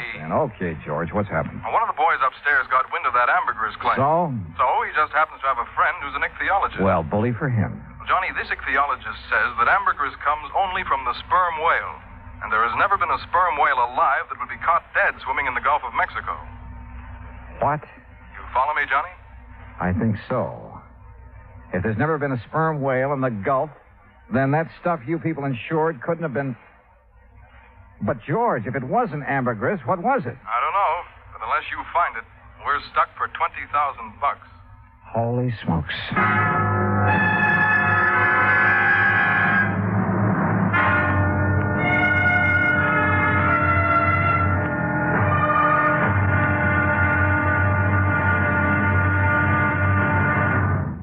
Act two of yours truly, Johnny Dollar, in a moment. Our flag now numbers 50 stars, and behind each star there stands yet another flag for each of the 50 states.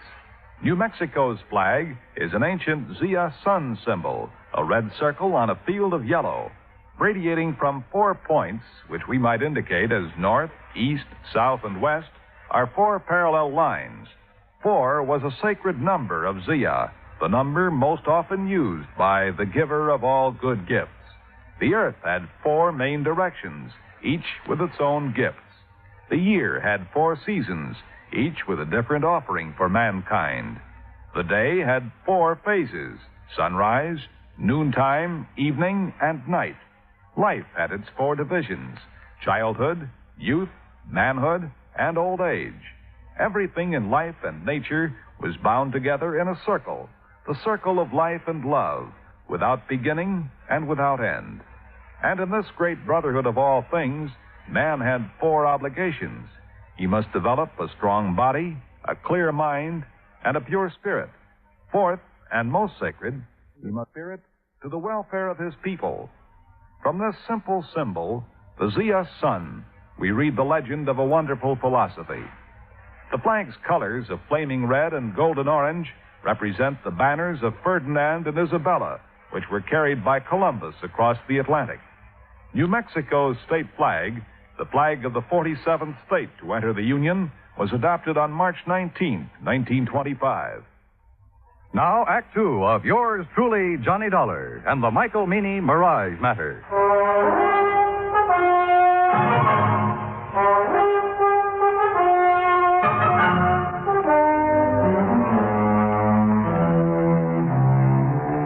After talking to George Reed and learning that there was considerable doubt in his mind concerning the origin of the ambergris Mike Meany had insured with Reed's company, I called WCO and the agent who had issued the policy to come down to the hotel. He was as shocked and surprised as I'd been. Johnny, I just can't believe it. Yeah, well, it's true. At least according to a man who studied the habits of sperm whales for years. Oh, and those kind of whales never come into the Gulf? No, not according to him. What if ambergris isn't ambergris? What is it? WC, your guess is as good as mine. But whatever it isn't worth $20,000. No, guess not. Johnny? Yeah? You don't think Mr. Meany's trying to pull a fast one, do you? Trying to defraud the company? Yeah. Oh, no, I doubt it. He has all the money he'll need for a while. Yeah, that's for sure. Tell me, WC, did Meany have the ambergris analyzed before he asked you to insure it? Matter of fact, he did.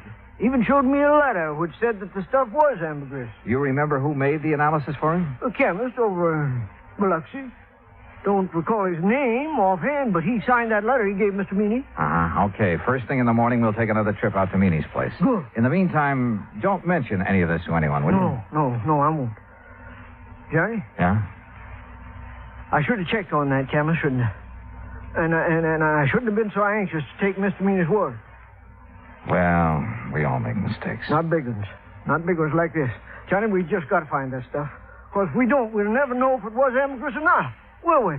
No, WC, we won't. I felt sorry for Owen. I knew as well as he did that the company might recall his franchise unless we could prove it was ambergris that had been insured. And at the moment, I was quite sure we couldn't do that. The next morning, the coffee shop was crowded, so I started up toward the center of town, looking for another place to have breakfast. I was about 4 or 5 blocks from the hotel when I heard someone calling me. Mr. Dollar, Johnny. Oh, yeah. Good morning, Jane. Morning yourself. Well, what are you doing in town so bright and early? I'm going on a shopping spree. Oh? A girl can't get married and just any old thing, you know. I guess she can't. Oh, well, who's the lucky guy? Well, who do you think? Billy Fisher? I certainly wouldn't marry anyone else. Well, Jane, it's none of my business, but I heard. You heard that my father's dead set against Billy, didn't you? Yeah, something like that. Well, he is. But there isn't much he can do about it. I'm over 18. Besides, he's going to change his mind about Billy. I hope so. He's going to be real sorry he ever treats Billy the way he has. Jane, look, I haven't had breakfast yet. How about joining me for a cup of coffee? Oh, I'd love to. Where we go? Oh, how about over there, the all-night cafe? All right. Oh, no, do you know what time it is, Mr. Dollar? Just 10 after 9. Why? Well, I just remembered something important. I'll see you later here. Funny. Or is it? I crossed the street and entered the all-night cafe. Behind the counter, wearing a white T-shirt, apron, and a Valentino-type hairdo, was a man about 23 years old. Morning. What'll it be? Ham and eggs and coffee. I want them eggs. Over easy, okay? It's okay with me. I ain't eating them. 2 half-mice with pig. You want your coffee now? Yeah, please. Do you happen to know a man named Mike Meany? I should. He's my uncle. Oh, well, then you must be TJ. That's right. How come you know me? I was talking to your uncle yesterday. My name's Dollar. Oh, yeah. Yeah, he told me if you come round, I should tell you anything you want to know. Well, what happened at the depot that afternoon, TJ? Didn't he already tell you that? I'd like to hear your side of it. Well, ain't much to tell. I was sitting there waiting to put that box in the 303, and this here gal drove up. Uh-huh. What happened then? Man, she gave me just about the biggest come on I ever did get. So you left the freight platform and crossed the road to talk to her. Well, shoot, Mr. Dollar. I didn't see nothing wrong in doing that. There wasn't nobody around. Oh, there must have been. Yeah, I reckon so, but I sure didn't see you. TJ, did that girl tell you her name? Yeah. What is it? Betty Lou Miller? Betty Lou Miller. Yeah. Now, look, mister, I'm busy. No, wait. Have you seen her since then? Well, sure. When was that? Well, just now, out in the street. She's the gal you was talking to. I finished my ham and eggs and walked back to the hotel. Owen was waiting for me, but before we drove to Mike Meany's house, we made a stop at the railroad depot. The agent remembered everything that had happened that afternoon, the ambergris had been stolen, including the name of the woman who had purchased the Pullman ticket to Memphis at the time of the theft. After thanking Sam for his help, we went on to the Meany place. Come on in. Sit yourself down. Well, thank you, Mr. Meany. Dollar, you find my ambergris yet? No, sir. But I think I know who has it. What do you mean? You mean you know who stole it from the depot? I think so, Mr. Meany. I'm not sure. Well, boy, you just let me have their names. Yes, sir, I'll get the sheriff out here and see their foot under the jail. Now, you come on. Tell me, who did it? No, sir, I'm sorry. I'll tell you when I'm sure and not before. What? Well, when's that going to be? Depends. Depends on what? Whether you'll help me or not. Why, you ignorant, stupid Yankee. You know good and well, boy, I'll help you. Yes, sir. Now, what? What do you want me to do? Give Owen here the letter you received from the chemist that analyzed the ambergris. Is that all? That's all for now. But, boy, you Dollar. Where do you think you're going? To see a lady, Mr. Meany. Owen, I'll call you as soon as I'm sure. Right. Good luck, Johnny.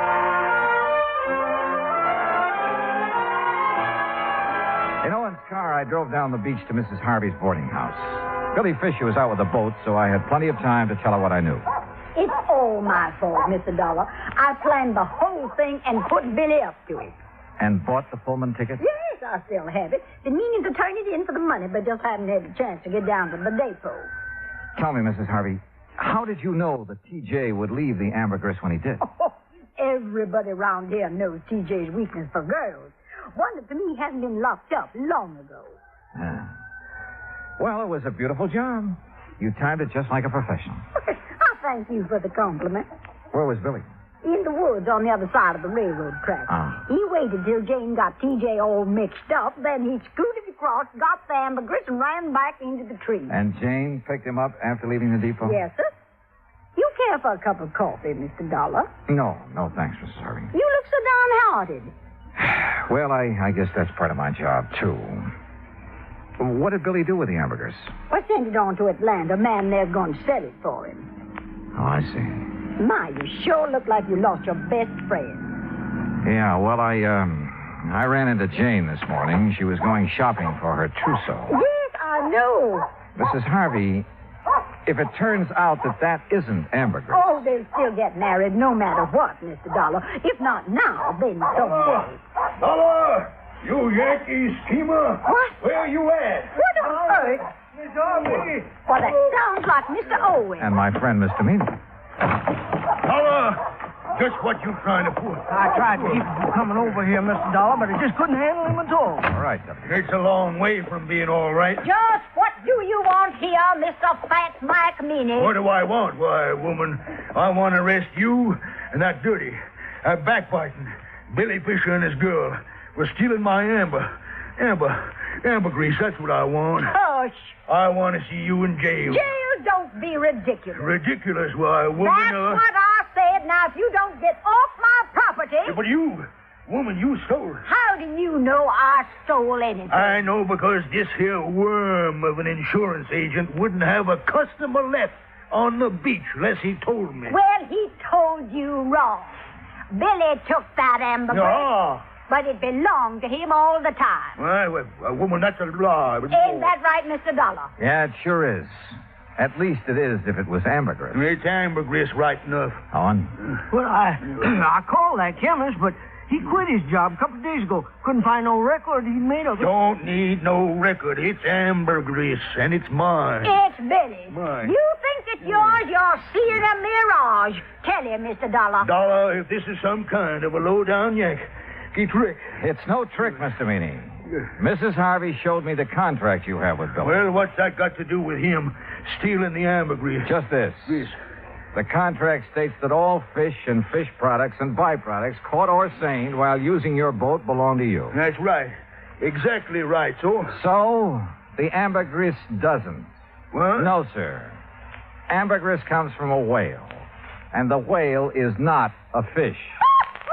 It's a mammal. But Dollar, now, Dollar, you boy, no, wait a minute, Dollar. Well, doggone. They say that young love can work miracles, and I guess it must be true, because later that day, a huge sperm whale was sighted about 3 miles offshore near the Cat Island Channel. Proving, as I've always said, you can't figure whales any more than you can people. Expense account total, including hotel bill and transportation back to Hartford, $420.10. Yours truly, Johnny Dollar.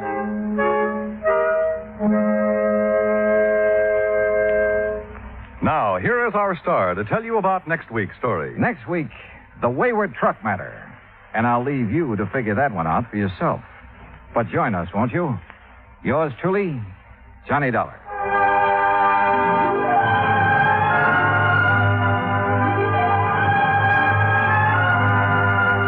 Yours truly, Johnny Dollar, starring Bob Bailey, originates in Hollywood.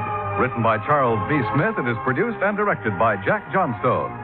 Heard in our cast were Virginia Gregg, Jeanette Nolan, G. Stanley Jones, Junius Matthews, Gil Stratton, Dick Crenna, and John Daner. Musical supervision is by Amerigo Marino.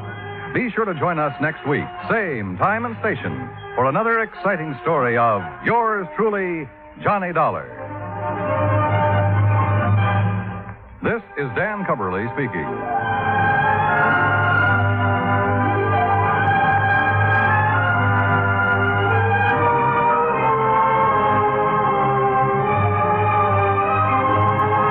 Johnny Dollar has come to you through the worldwide facilities of the United States Armed Forces Radio and Television Service.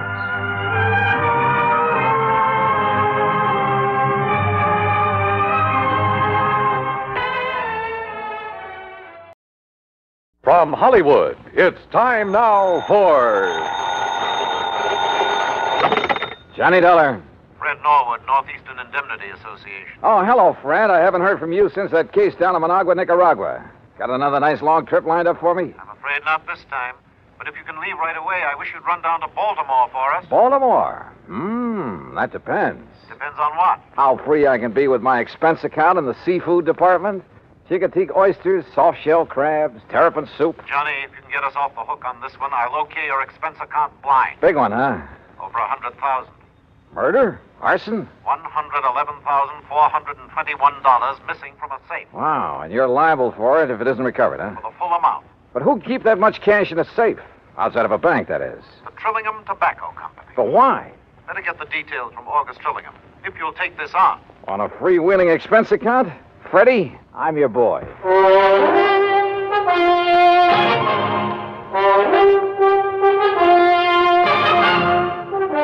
Bob Bailey in the exciting adventures of the man with the action-packed expense account.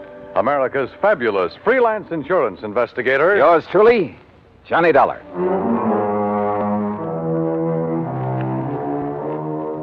Expense account submitted by Special Investigator Johnny Dollar to the Northeastern Indemnity Association, Hartford, Connecticut.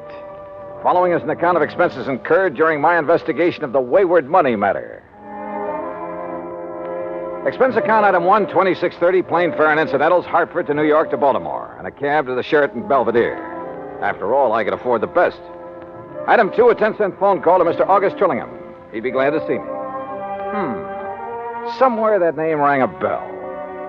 Item 3, $1.20 for a cab to the Trillingham Tobacco Company on Conway near Charles Street. It was a huge old brick building with what I guess you'd call a vaulted roof. Offices at one end of it, and the rest looked like a kind of warehouse. I'm glad you could get here so quickly, Mr. Dollar. The loss only occurred last night, you know. Well, I left Hartford the minute the insurance company called me.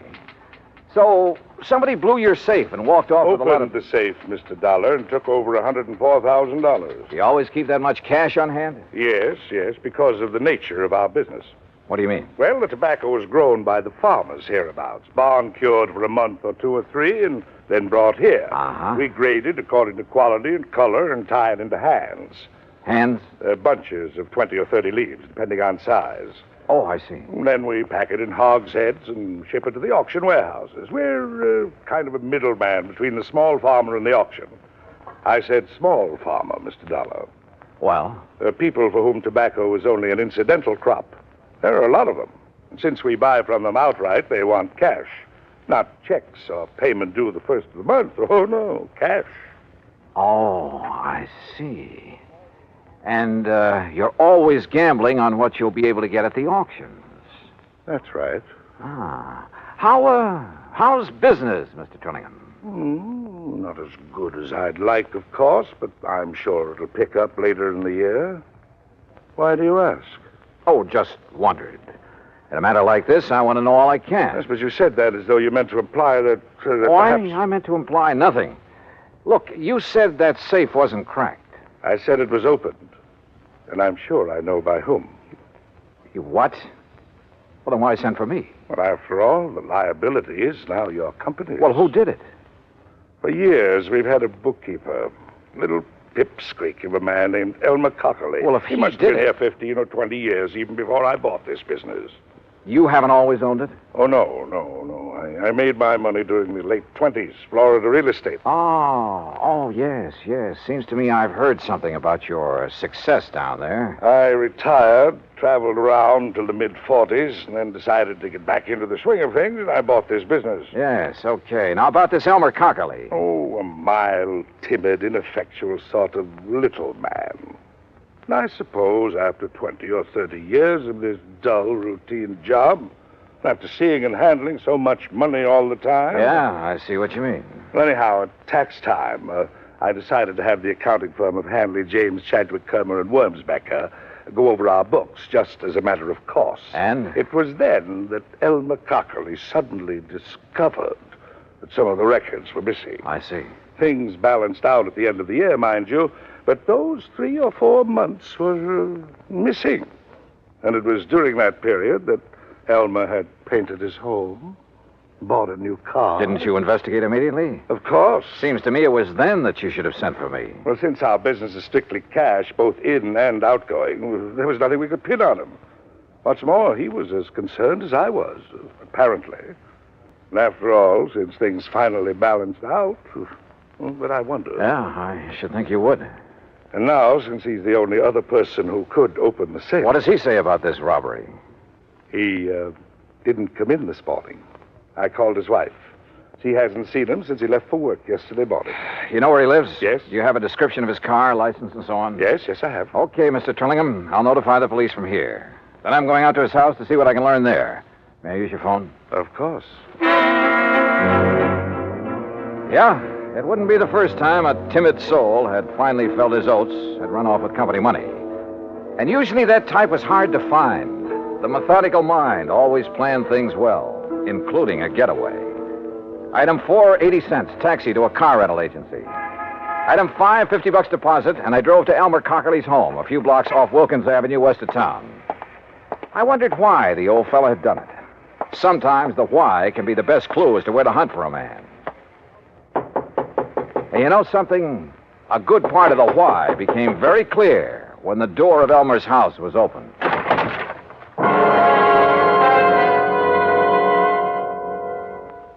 Act 2 of yours truly, Johnny Dollar, in a moment. And now, Act 2 of yours truly, Johnny Dollar, and the Wayward Money Matter.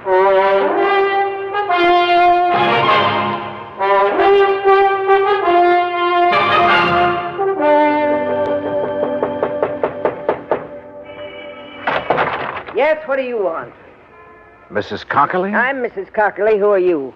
Johnny Dollar, insurance investigator. Insurance investigator? I haven't even filed a claim on Elmer yet. Oh, you think your husband is dead, Mrs. Cockerly? Of course he is.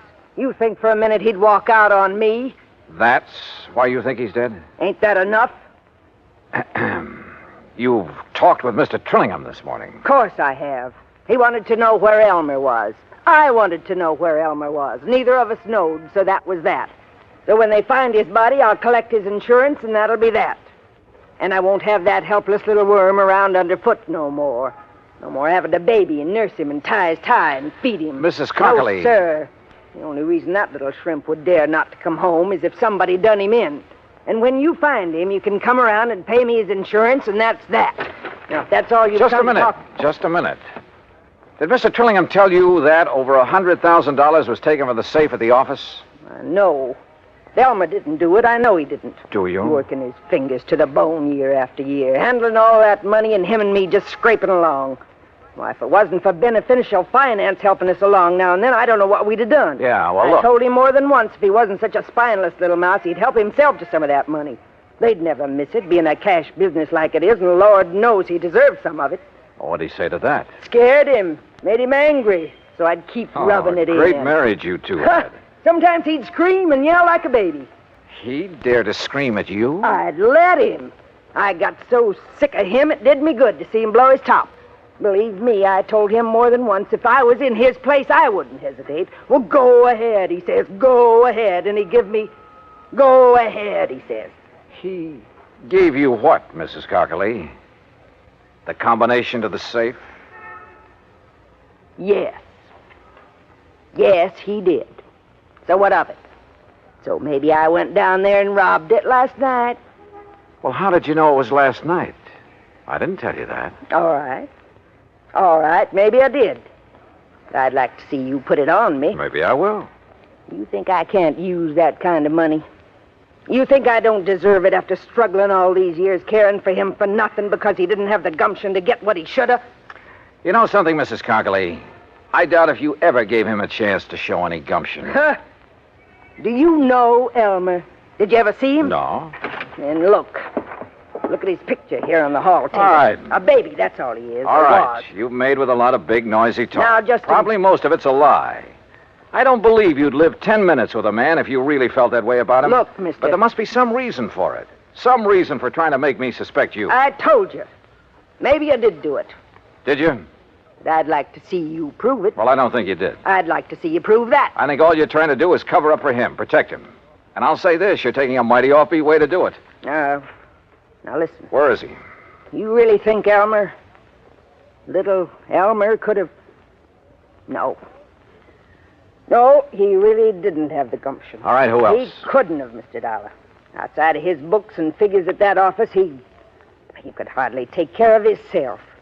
That's why he needed me, to tell him what to do and feed him and take care of him. Well, this is quite a change of pace, Mrs. Cockley. So maybe I did make him toe the line. So what about it? He liked it.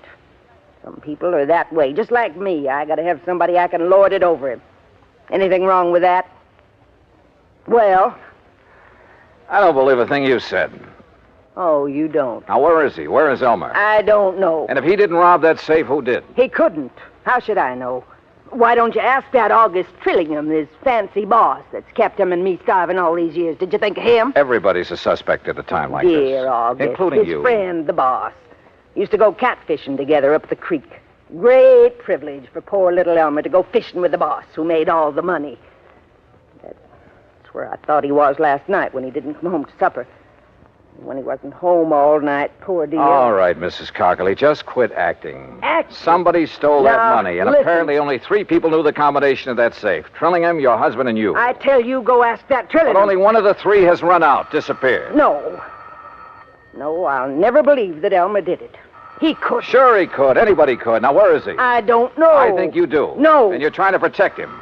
Or are you waiting to hear from him so you can join him and the money? That isn't true. Then why isn't he here if half of what you told me is true? Because go answer the phone. Hello. Yes, I'm her. Who? Oh, just a minute. Sergeant Macklin, he says. Oh, the man I talked to at police headquarters. Here. Thanks. Johnny Dollar. This is Macklin, Mr. Dollar. Yeah, Mac. Looks like it's all sewed up. Yeah, who? Elmer Cockerly. Driver's license, identification You found the card. money? Well, what's left of it. They got the money, did they? You know what Cockerly looks like? I've seen his picture. Well, then maybe you better come out here. Where? Hance's Bridge. Hance's Bridge. It's where Elmer used to go catfishing all the time. It's about 9 miles up the creek north of town. Okay, I'll see you there. Yeah, I want you to see if you can identify Cockerly's body. Oh, I see. Act 3 of yours truly, Johnny Dollar, in a moment. And now, Act 3 of yours truly, Johnny Dollar, and the Wayward Money Matter.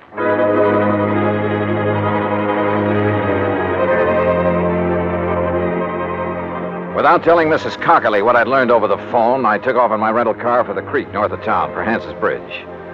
Yeah, this was a crazy case if ever there was one. Elmer Cockerly, bookkeeper for the tobacco company, was the only real suspect in the $104,000 robbery. And where there's only one suspect, I always begin to wonder. But who else was there? His wife? Maybe. She'd done everything she could to confuse me. The owner of the company, Trillingham? Yeah, I thought of him too.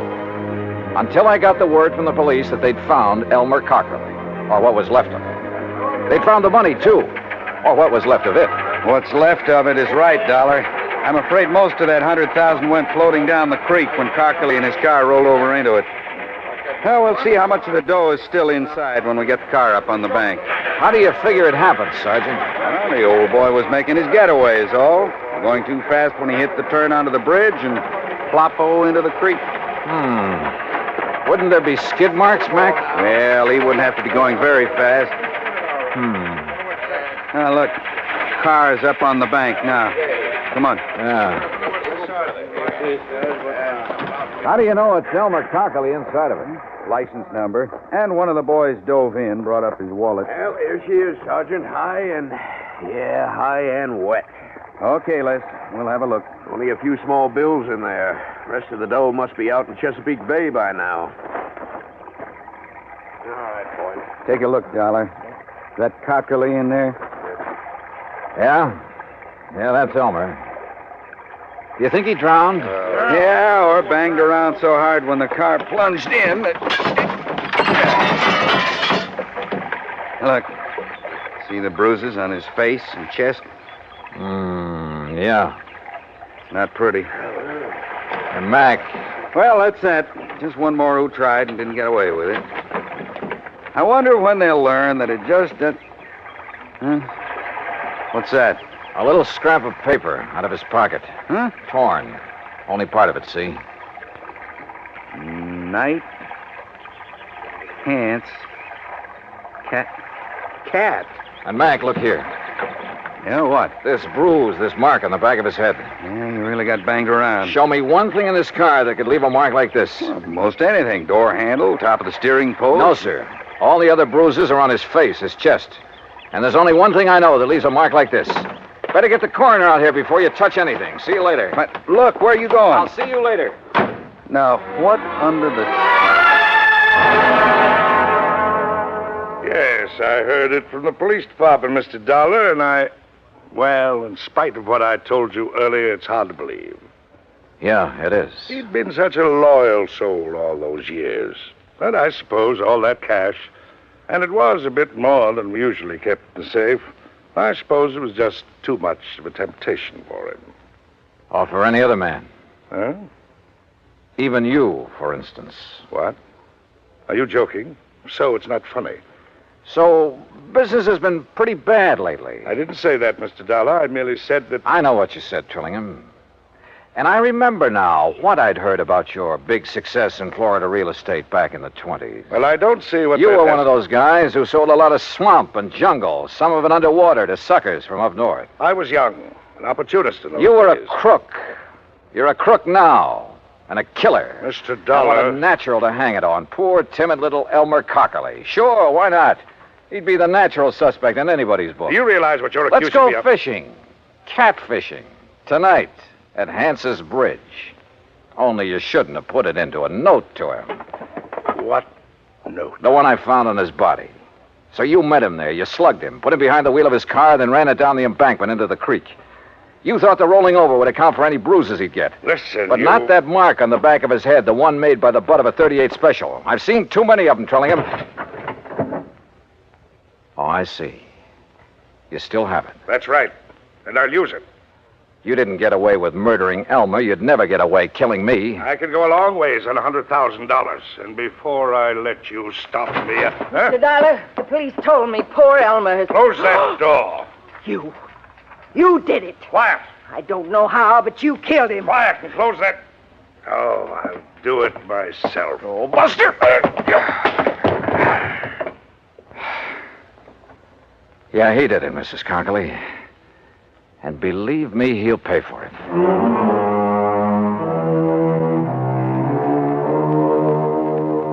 Well, so ends another dirty chapter in the history of crime. I hope the insurance on Elmer makes up in some small way for Mrs. Cockley's loss of her... Well, I was going to say husband, but I guess Elmer was kind of a baby to her. To manage, to browbeat, and to love. Expense account total, including transportation back to Hartford, $104.70. Yours truly, Johnny Dollar.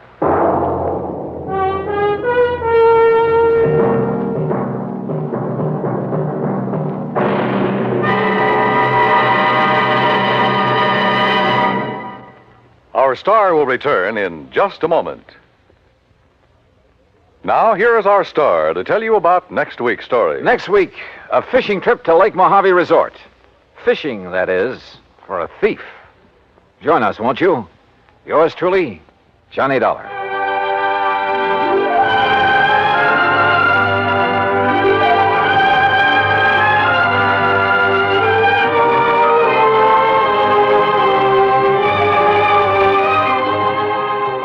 Yours truly, Johnny Dollar, starring Bob Bailey, originates in Hollywood and is produced and directed by Jack Johnstone, who also wrote today's story. Heard in our cast were Virginia Gregg, Edgar Barrier, Alan Reed, Vic Perrin, and Frank Nelson. Be sure to join us next week, same time and station, for another exciting story of yours truly, Johnny Dollar. This is Dan Cubberly speaking.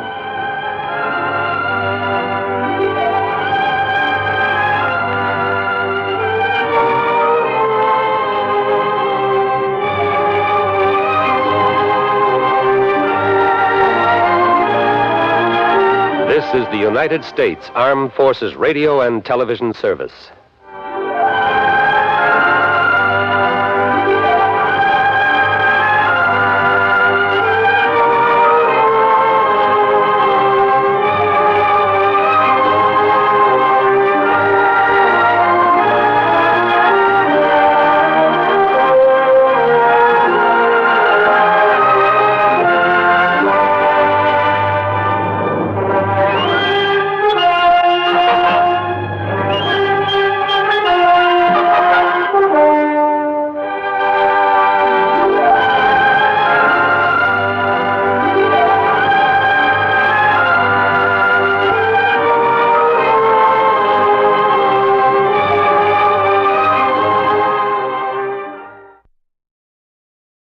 From Hollywood, it's time now for... Johnny Dollar. Paul Kendrick, Johnny, over at Eastern Allied Casualty, remember? Oh, sure, Paul. How are you? Seen any good fights lately? Prize fights, that is? Yeah, the championship bout at the stadium over in Mulville last week. Were you there? No, I had to miss it. But it didn't miss me. Huh? The minute Georgie hit the canvas in that fourth round, it cost me $50. Johnny, do you remember Al Coronado? Are you kidding? I've watched that boy come up from the Golden Gloves. Well, he fought in one of the preliminary bouts. I know. I lost on him, too. $20. Come on over, will you? And I'll tell you why the company may lose $50,000 on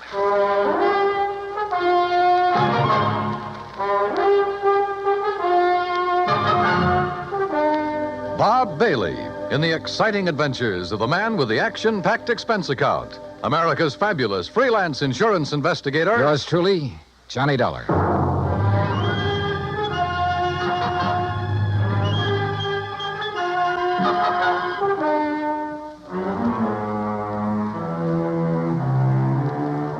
Expense account submitted by Special Investigator Johnny Dollar to Eastern Allied Casualty Insurance Company, 422 Spidal Building, Hartford, Connecticut. Following is an account of expenses incurred during my investigation of the Squared Circle matter. Expense account item 1, $1.10. Cab from my apartment to the offices of Eastern Allied. When I got upstairs into his personal cubicle, I found Paul Kendrick pacing the floor. Sit down, Johnny. Have a drink if you want one. No, thanks. Hey, looks like you're the one who could use a drink. What are you worried about? Don't tell me you've been hitting the company till for big money to bet on the fights. Johnny, I'm worried about murder. Listen. I'm all ears. How long since you've seen Al Coronado fight? Oh, 6 months, a year, maybe. But before that, when he was working all the local arenas, you and I were present every time he put on the gloves. So? We knew him when he had reflexes quick enough to... Well, do you remember how he'd show off by picking a fly or mosquito out of the air, grabbing it between his fingers without even hurting it? Yeah, sure. He was no metal giant, not by a long shot, but he had the fastest eyes and hands I ever saw in a man. Right. But something has happened to him, something very wrong, and I think I know what it is. Listen. I'm listening. A few years ago, his manager, Ricky Malone, took out a $50,000 policy on him. Annuity. So what? A lot of managers take out policies on their boys. And then get him killed? Look, Al is fighting again tomorrow night in a small town outside of Joplin. Joplin? Missouri? A little place just across the state line. Johnny, I want you to be there. You mean as a sort of bodyguard? I want you to see the fight, that's all. See Al Coronado fight. Yeah, but this murder correct. I'm having a copy of the policy made, and you can pick it up at the Joplin post office. General delivery. Now, Paul... I know. I may be all wrong. This may only be a hunch, without a single legitimate reason for suspicion. That's why I took a whole week to think it over before calling you. That's why I want somebody who knows Al as well as you and I do to... Look, will you go down there and see him? Well, We'll pay the freight. Pad your expense account, anything you like. Oh, now that's an attractive But do offer. it, Johnny. Will you?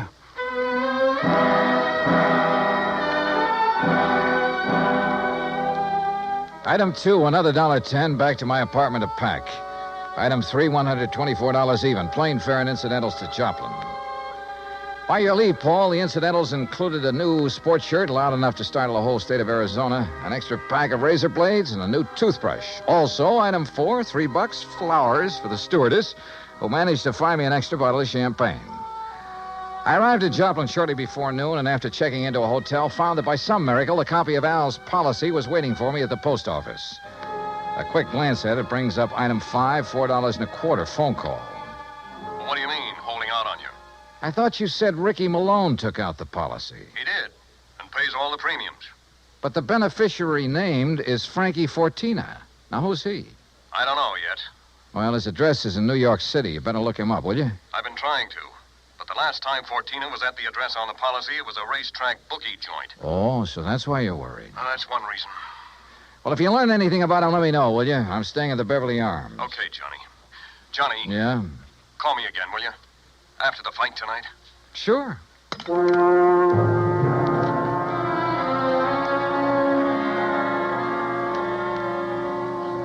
I was tired, so I had a big lunch. That's item 6. Went up to my room and slept. I overslept.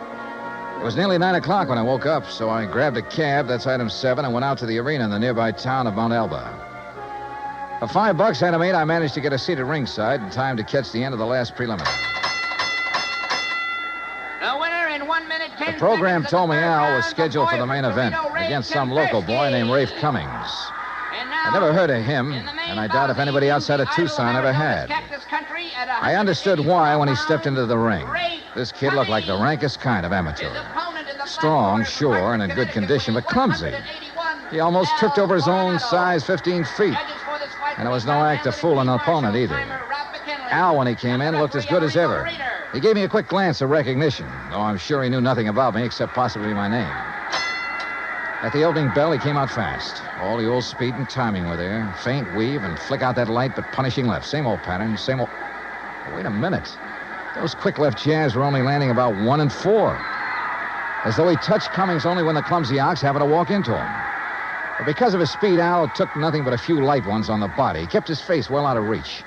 Oh, yeah, his timing was perfect, but his aim was terrible. Every time he shot out his fist, he was 3-4 inches wide. Then a funny thing happened.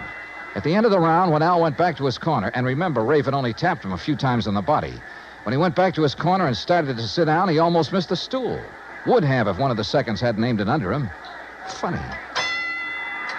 The second round got underway the same as the first. Al was all speed, dodging, weaving, keeping his face out of the way. But again, he wasn't hitting his mark. And then it happened. He missed Cummings wide, then practically ran into his glove, catching it hard in the cheek, and down he went. Why, there wasn't enough steam behind Cummings' glove to hurt her. But Al took the count. He'd been hurt by that tap on the face. Then another thing. The second he was counted out, his handlers practically hauled him out of the ring and back to his dressing room. And believe me, Al looked terrible. His eyes had a strange, almost far-away look, as though that little smack had knocked his brains loose. My seat was on the far side of the ring, but I elbowed my way through the crowd and back to the row of dressing rooms in a hallway built onto one end of the building. Al Coronado. I told you on the way up the aisle, Doc, Huh? we don't need you. The boy's all right. Go on, Doc, beat it. You hear me, Doc? Listen, this is Johnny Dollar. Huh? Old fan of Al's from Hartford. I want to see him. Some other time. No, now, right away. Come on, open up. I said some other time, don't you understand? We're pulling out of this, Berg, and we ain't got time to stand around and talk. Now, look, buddy. Malone's the name. I'm Al's manager, see? And when I say get out, I mean vamoose. Al, are you okay, boy? This is Johnny Dollar. Oh, no, you don't. Brother, that's where you're wrong. Hey, Al. Al. Good Lord, Al, what's the matter with you? Hello, Johnny. Hey, Al, look at me. No, I mean straight at me. Here. Al. I'm all right, Johnny. You're in bad shape. You should never have fought tonight. Oh, that's all right. Where are your seconds, your trainer? Ricky, he don't let nobody in after fight. Look, Al, can you get up off that table, stand up and walk? Oh, sure, Johnny. Then come on, I'm taking you out of here to No, a doctor. Johnny. Easy, Al. No, look behind Al, you, Rick. please, He's come on. up, he's got it. You bet I am, Dollar.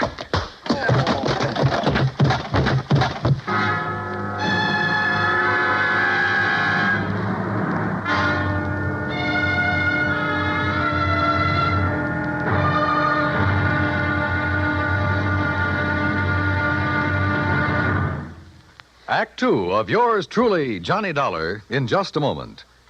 Each Monday through Friday evening, most of these same stations bring you the Amos and Andy Music Hall. Variety entertainment at its best. For top songs, informal visits with top stars, and for a never-ending supply of fun. Turn your home into the Amos and Andy Music Hall 5 nights a week. Now, Act Two of yours truly, Johnny Dollar, and the Squared Circle Matter.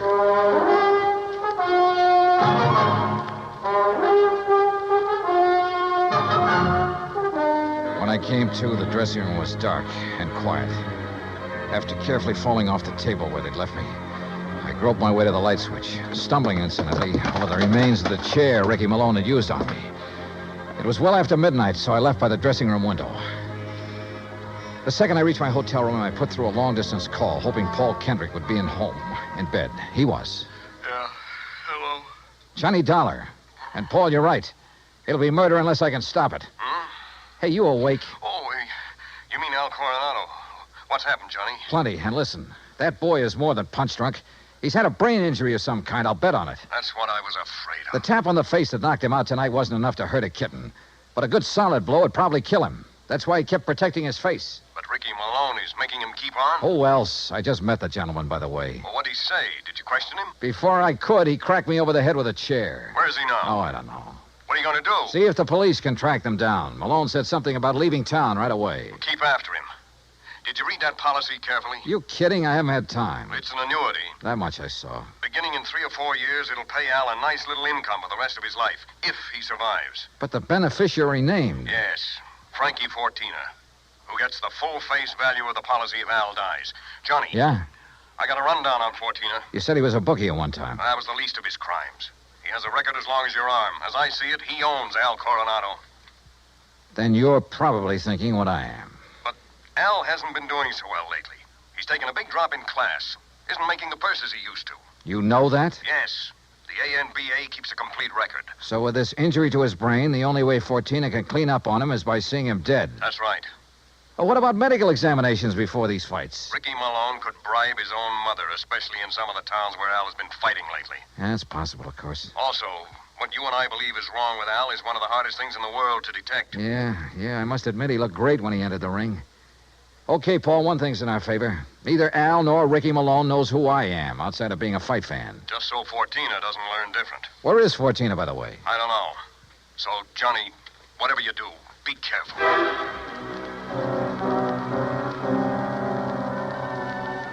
Expense account item 9, $370 for a couple of phone calls, some breakfast, then a taxi to police headquarters. I'll say this for the Joplin police. When they go into action, they really get things done. Within less than 2 hours, Sergeant Danny Ruskin dug up all the information I wanted. Well, that ties in with what Conroy found out at the airport. Now, that does it, Herm. Thanks very much. Something? Well, I think it gives us the whole story, Johnny. Al and his manager, Ricky Malone, checked out of their hotel, the Rayberry, at 1 o'clock this morning. Just the two of them? Right. There was no third party by the name of 14 or anything else, just the two of them. They caught the 140 plane for Oklahoma City. Oh? And there they bought tickets routing them to Monterey, Mexico. Mexico? How soon can I get a plane? Going down there, huh? I told you, I gotta save that guy's life. All right, look, in Monterey, look up Sergeant Romelia Garcia, Main Homicide Division. You mention my name, he'll give you anything you want. Good. Now, what about that plane?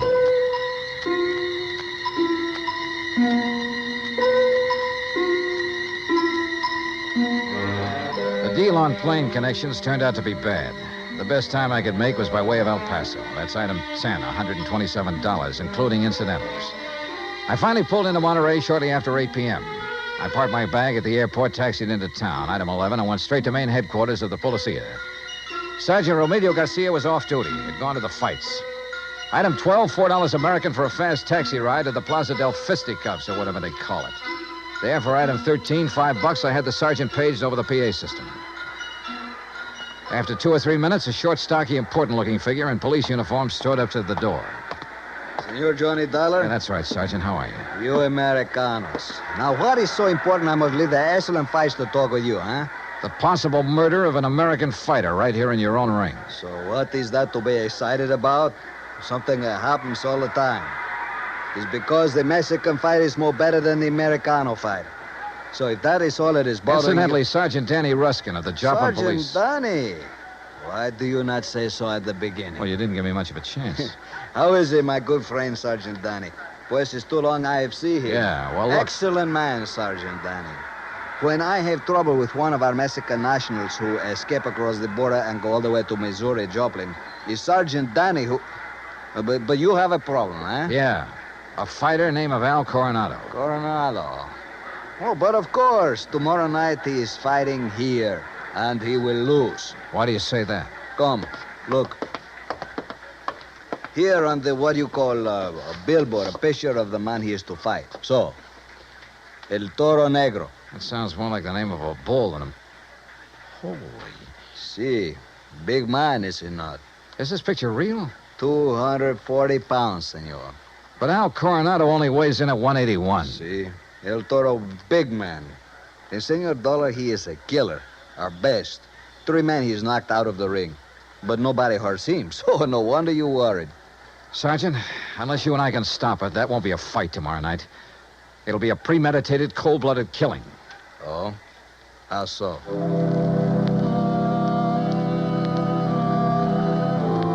I showed Garcia my credentials, then told him what I knew and what I suspected.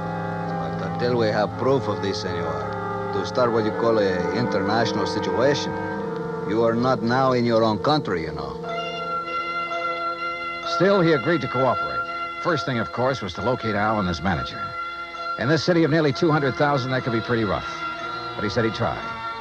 He drove me by the airport to pick up my bag, then to a hotel. And there, as the bellhop unlocked the door of my room, I got a real break. The next door down the hall opened. Hey, kid, how'd you like to bring me up a glass of warm milk, huh? Al Coronado. Huh? Oh, hi. Here, boy. Just put in my bags inside and leave the door open. Gracias, senor. Hey, Al, are you alone? Oh, sure. Hey, you're Johnny, ain't you? Yeah, that's right, Johnny, and I want to talk to you. I used to see your rig side all the time up in Hartford, huh? You saw me in Joplin, too. Only you don't remember. Where's Ricky Malone, your manager? Oh, he said he had to go meet somebody. He's always going out. Look, Al, I'm an insurance investigator. Oh? Oh, I got some insurance. Yeah. One more fight and somebody's going to collect it. Ah, no, Johnny, that's my retiring money. The only one who'll retire on it is Frankie Fortina. Hey, Frankie, he's my owner. You know him? Hey, who takes all the aspirin around here? Me. I get a lot of headaches all the time. But maybe that's why I ain't been hitting so good lately. Yeah. Here, catch this bottle. Hey, now... now look what you did. No, Al. You look what you did. You missed that bottle by 3 inches. For the same reason you haven't been hitting well. Why you have these headaches. All right, I'll give it to you straight. You've had a brain injury, Al. One good wallop on that head will kill you. And that's just what Ricky and Fortina want. No. Ricky always says to keep my head protected, so you must be wrong. Am I? Well, Ricky's good to me. Why, you numbskull, he's trying to get you killed. Johnny, you're all wrong. You know the man you're up against tomorrow night? Well, I know his name. Well, he's the one scheduled to finish you off. Johnny, I don't believe that. Al, listen, you gotta believe it. Now, where's the Here. Who you gonna call? Hello, this is an emergency. Get me Sergeant Romilio Garcia at Central Police Headquarters. Cops? That's right, Al, and a doctor. No, look, Ricky says to stay away from doctors. All they do do is stop you from ever fighting again. And that would make you worth just $50,000 less to Frankie Sergeant Johnny Dollar. I found Al. Hotel room right next to mine, room 915. Bring a doctor, a brain specialist if you can, even if you have to drag him out of bed. Oh, look, we'll fight the international situation when we come to it. You get a doctor up here, you hear me? You hang up or I'll blow your head off. Well, Mr. Fortina, I believe. Frisk him, Ricky. Sure, boss. He's clean. Huh? I hate to shoot an unarmed man, Dollar, but if you make one phony move... So you know who I am, huh? Well, Ricky here may be stupid in some ways, but he had sense enough to call me from Joplin after you broke in on him there. Finding out what you're up to wasn't difficult. Finding out what you're up to wasn't very tough either, Fortina. But it's all over. Not for me, Dollar. That's where you're wrong. That phone call I made was to the police. I know, to Central Headquarters. That's over 3 miles from here. By the time your sergeant finds a doctor and gets here, you'll be dead. And I will be gone. Have you forgotten that you have a border to cross, Fortina? You think I'm stupid? Frankie Fortina has never been here. Has never been even in Mexico. Because my tourist card reads Charles Edward Smith. And since the next plane leaves for the States in about 20 minutes, Ricky... Yeah, boss? I think Mr. Dollar had better have an accident. Fall out of the window, perhaps. Oh, now, wait a minute, What? boss. I mean, well... Listen to me, Malone. I had 2 reasons for coming down here. To see if you were right about Dollar and to make sure of that fight tomorrow. You've been stalling with Al. You've taken too long. The heat is on up north. I need the dough. I told you, boss, that El Toro will do it tomorrow. Fellas, Shut up. And look, if you take care of Dollar, what about me? What? Maybe you can get back to the States, but me, with Dollar laying dead here, and if Al talks... Al won't talk. You won't either. Frankie. Dollar has given us a perfect setup. He came here to Al's room. You found him here. You had a fight. Dollar ends up in the street below. But what happens to me? Haven't then? I always taken care of you in the past when you were working for me? You know what will happen if you ever try to cross me. No, All right, listen, all right, Frankie. all right. I have contacts down here. I have plenty of them. I have lawyers, good ones. It's going to be self-defense, pure and simple. But what if Al talks? I told you before, Ricky. You've taken too long with him. Frankie, listen... While I hold this gun, you're going to take care of Al, too. The way you should have a long, long time ago in his fights. I don't understand. No, listen to me, Frankie. You listen. I can't You've been do in it. this whole thing just as deep as I have, and deeper. Because you're the one who's kept Al fighting. You've paid off all those phony medicos. You set him up for this El Toro tomorrow night. You'll do it, Ricky. No. Then I'll use the gun on all 3 of you. Frankie. You're out of your mind, Fortina. Am I? It'll still look like a fight between you and Ricky. Boss. Al just happened to get hit accidentally by the gun that will be found beside your body. Boss. Boss, I'll do it. You bet you will. I'll do anything you say if you'll just help me get out of it. Okay. Go ahead. Dollar is first. And, brother, if you think it's going to be easy... It's either the window or this gun, Dollar. So far as you're concerned, I don't care which. Go on, Ricky. Okay, Just remember, boss. your own life depends on it. You bet Play dirty, will you? The window, Ricky. The window, I said. Remember, it's your own life, Ricky.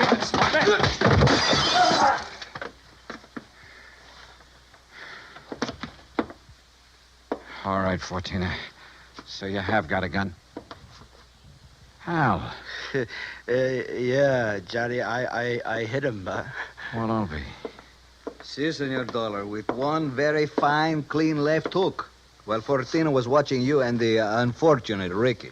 Yeah. You got here a little late, Garcia. You see, but tell me, Senor, what makes you think this Al Coronado has lost his punch? Expense account item 13, $100. Legal expense, mainly a deposition for a lawyer to take to court. Just how Garcia got me out of having to stay in Monterey for a hearing, I will never know, but he did. As for Al Coronado, I suggest the company make some adjustment in his policy that'll permit paying his annuities immediately. And why not? The company should have investigated more thoroughly before issuing this policy anyway. And if it doesn't show a little heart, but I'm sure it will. Item 14, $224.50. Hotel and incidentals and transportation back to Hartford. Expense account total, $491.20. Yours truly, Johnny Dollar.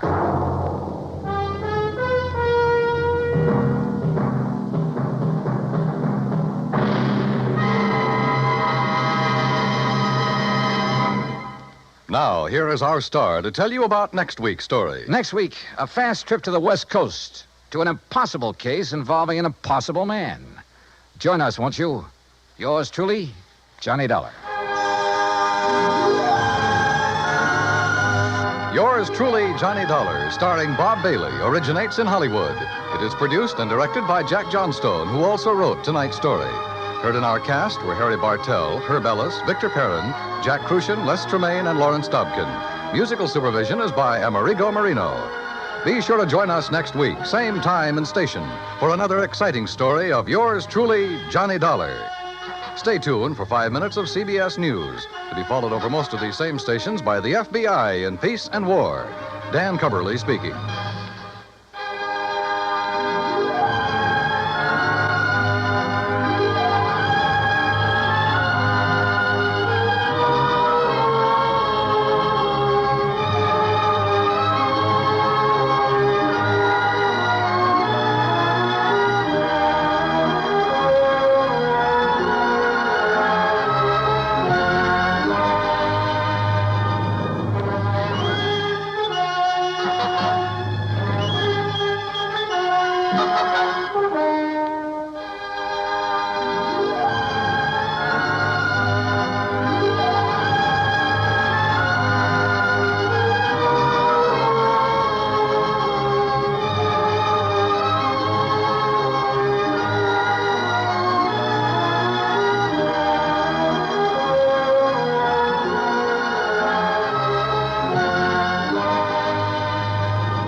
From Hollywood, it's time now for... Johnny Dollar. Lud Barlow, Johnny. I'm on a spot. What's the matter? The Templeton house in Boston was knocked over sometime during the night. We have a $100,000 loss on our hands. Can you go over there right away? Well, I'll see what the plane situation is, Lud. And Never mind the plane situation. Just pack up and get out to the airport. I'll meet you at Hangar 12. What? I'm chartering a plane for you.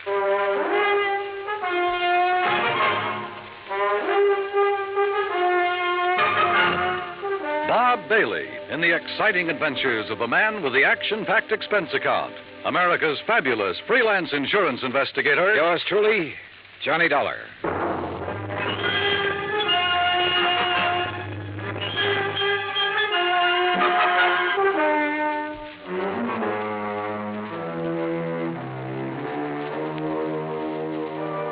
Expense account submitted by Special Investigator Johnny Dollar to the Mideastern Indemnity Corporation, Home Office, Hartford, Connecticut. Following is an account of expenses incurred during my investigation of the Templeton matter.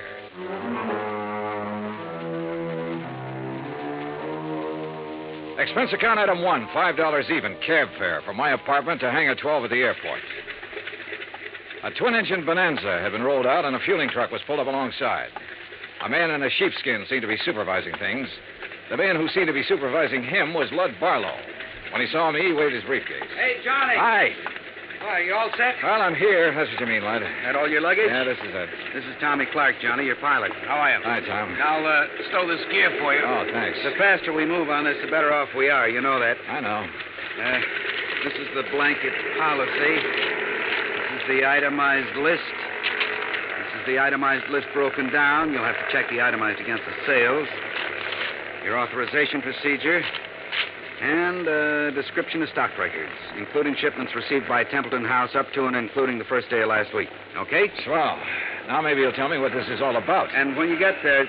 What? What it's all about. Let's start with Templeton House, huh? It's the biggest jewelry firm in Boston. You said they were robbed last night. Burglarized, broken into somewhere between 5 and 7 o'clock in the morning. All set, Mr. Dollar. What'd they get away with? Well, that's for you to find out, Johnny. We carry a blanket policy on all their stock. Anything in the store in the way of merchandise is covered. On the phone, you said something about $100,000.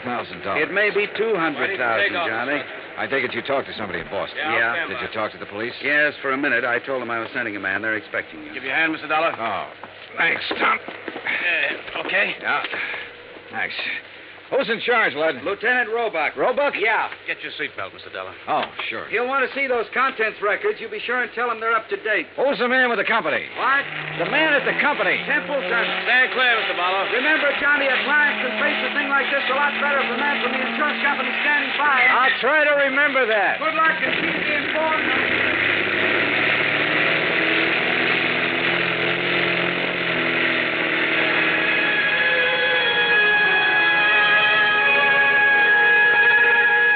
By the time we arrived at the Boston airport, I'd read over the policy and had a fair idea of the coverage involved. Expense account item 2, $10, more cab fare. I dropped my bags off at the Independence Hotel and had the driver take me over to Templeton House. 2 police cars were parked in front of the building, and 2 uniformed police officers were parked in the doorway. I'm sorry, mister. The store's not open today. Well, I'm from the insurance company. Oh. Lieutenant Roebuck's in the back. Go ahead.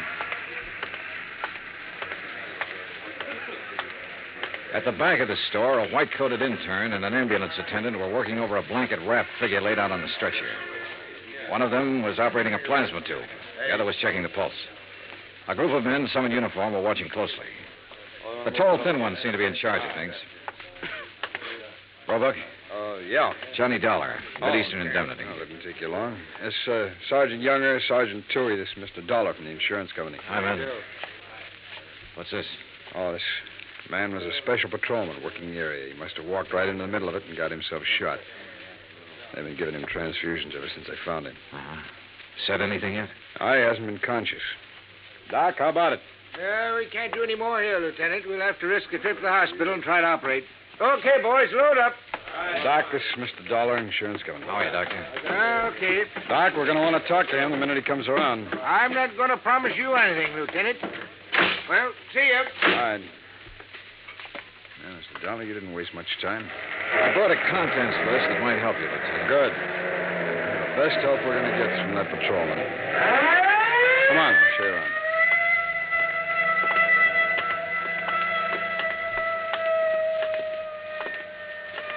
This is where they got in. Jimmy, huh? Yeah, most likely. There's marks there on the door jamb. As near as we can tell right now, they only took important stuff. Easy to move. Easy to break down and unload, you mean? Yeah. Here you can see where they snipped the alarms, grounded the wires. Mm-hmm. Showcases aren't touched. No, they went straight for the safe, Dollar.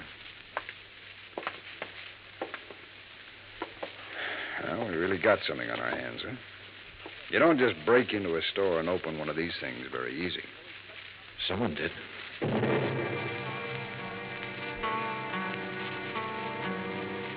The neighborhood was canvassed for possible witnesses.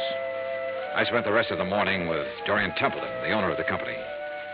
By noon, we had taken an inventory of the missing stock and drawn up a tentative list. As far as I know, that about does it, Mr. Dollar. Now, what's the next step?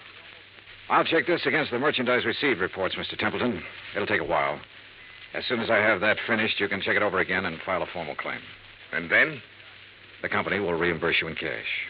Well, what are the chances for recovery in a case like this? Well, I could quote the actuaries, Mr. Templeton, but I won't. Why not? Whoever broke in here last night knew what they were about. They opened your vault the way you'd open your front door. They took what they wanted and got out very quickly. No alarm, no witnesses. The chances are they planned the rest of it just as well. They probably scattered. The police aren't sure how many men were involved. They know it was at least 2 men, possibly 3. How do they arrive at that? One man working on the safe, another man looking out, possibly 2. The point is, the more men who are involved, the harder it'll be for them to take the jewelry, break it down, sell it, and stay out of sight. They're going to get away with it? I didn't say that. Well, nothing seems to have gone wrong with their plans so far. One thing went wrong. That special patrolman surprised them. True, he didn't have time to draw his gun or sound the alarm, but they had to shoot him. And if something hadn't gone wrong, they'd have been satisfied to knock him on the head. Yes. Well, what happens now? Well, that's up to the police. I can tell you their investigation will take some time. Burglary is the toughest kind of thing to work on. Why? No witnesses. I never thought of that. Dollar, you all cleaned up? Well, we got a tentative list. As soon as I check it, I'll give it to you. Okay. Mr. Templeton, I'd like to have you come with me now. Now? Yes, we'll want your statement, sir, and there's quite a bit of work to do with the employees. All right. Dollar, as soon as you get the list up, give me a ring, will you? Yeah, okay. Any news about the policeman? Yeah. It's a murder case now. Expense account item 3, $25, stenographic fees. The public stenographer at the hotel helped me make a comprehensive list of the stolen items, which was verified by Templeton. The amount of loss was set at $100,000. By late afternoon, clerks, stenographers, accountants, designers, salespeople, stonecutters, all in Templeton's employ had made statements to Lieutenant Roebuck. The statements were in the process of being checked. A general roundup of known safecrackers and burglary suspects had begun. Expense account item 4, $3.75 dinner. Lieutenant Roebuck and myself. Well, it's going to be a long night. Yeah. Any luck on the employees? Well, it's hard to say yet. One of them has a record. Hmm? Yeah, a fellow named Tabor, one of the janitors there. He's a two-time loser. I had him tucked away in a cell until we clear some of this other stuff away. Has he said anything? Oh, he denies all knowledge. As far as time incident goes, he was home sleeping when all this happened, but that doesn't rule him out of somehow getting that safe combination and passing it on to a friend. Yeah. Man with a record's apt to have that kind of friends who'd be interested in just that kind of thing. Hey, how much do you want me around? You're a free agent, Dollar. If you have any ideas, I'll listen. It's a tough baby, any way you look at it. Let me talk to Tabor. There might be a shortcut. Why not?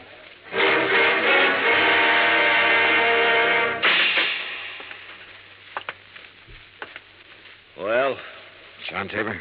That's right. Who are you? Johnny Dollar. I'd like to talk to you a minute. Okay, talk. You might be in a lot of trouble, Tabor. That'd be too bad. They tell me you're a two-time loser.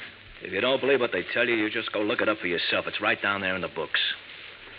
How did you get that job at Templeton's? I asked for it.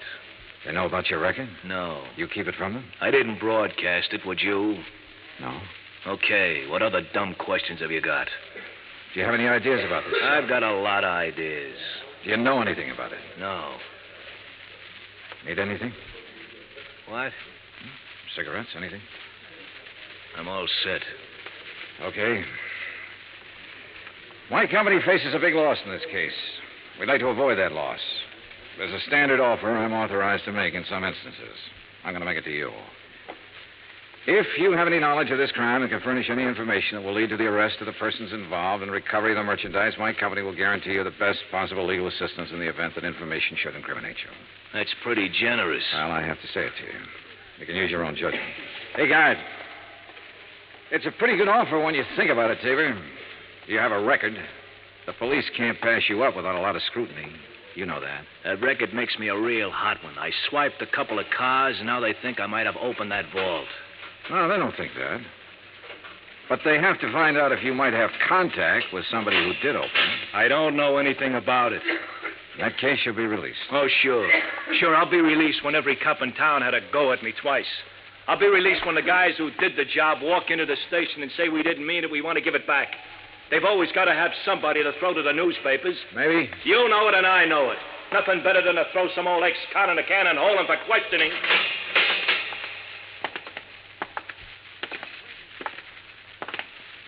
Well, Dolly, you go for it? No.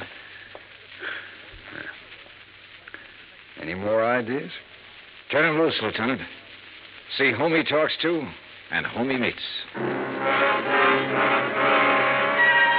John Tabor was released without bail, and a 24-hour watch was put on his residence. By 10 o'clock the next morning, the police had located 3 witnesses to the shots that had killed the special patrolman. However, none of them had seen the burglars or the car that was used. The district attorney's office issued an order impounding the financial records of Templeton House. A complete audit revealed that its affairs were in excellent shape. It also revealed that Templeton himself was the only man in the jewelry firm who had the combination to the vaults. His statements emphatically denied giving the combination to anyone. As far as the police were able to determine, he was telling the truth. The search for all known safecrackers extended into New York and Philadelphia and Chicago.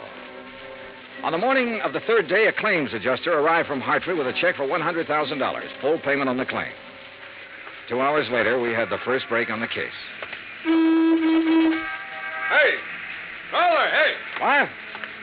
Oh, hello, Lieutenant. Come on, get in. What's up? Well, the Harbor Division found a body down by the docks early this morning, all weighted down with 38 slugs. They were fired from the same gun that killed that special patrolman. They match, huh? Like the dimples on your knee.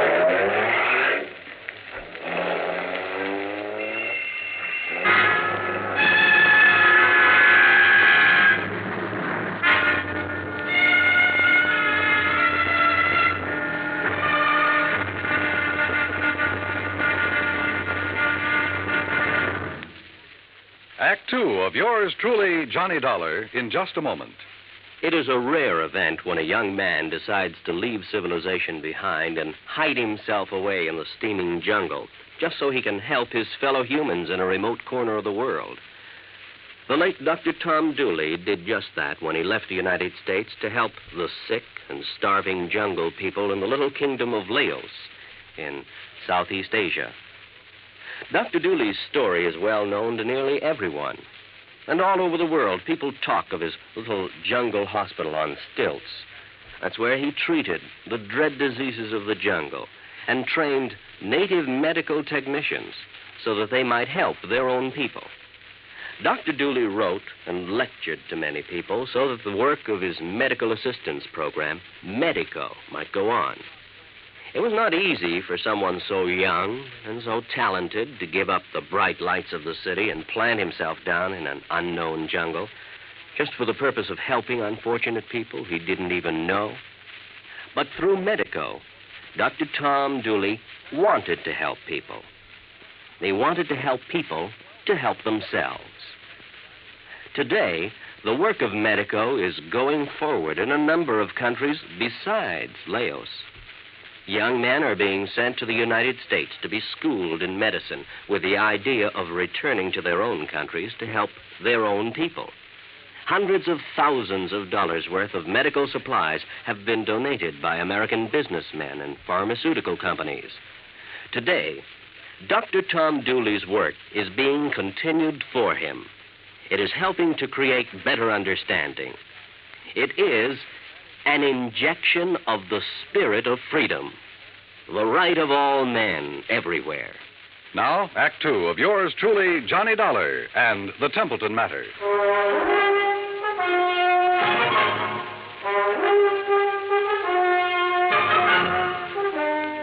I spent the rest of the day with Lieutenant Roebuck at the morgue. The body that had been found in the harbor was a man about 35 to 40 years old, slim build, dark hair. The labels had been cut out of his clothes and the laundry marks torn off.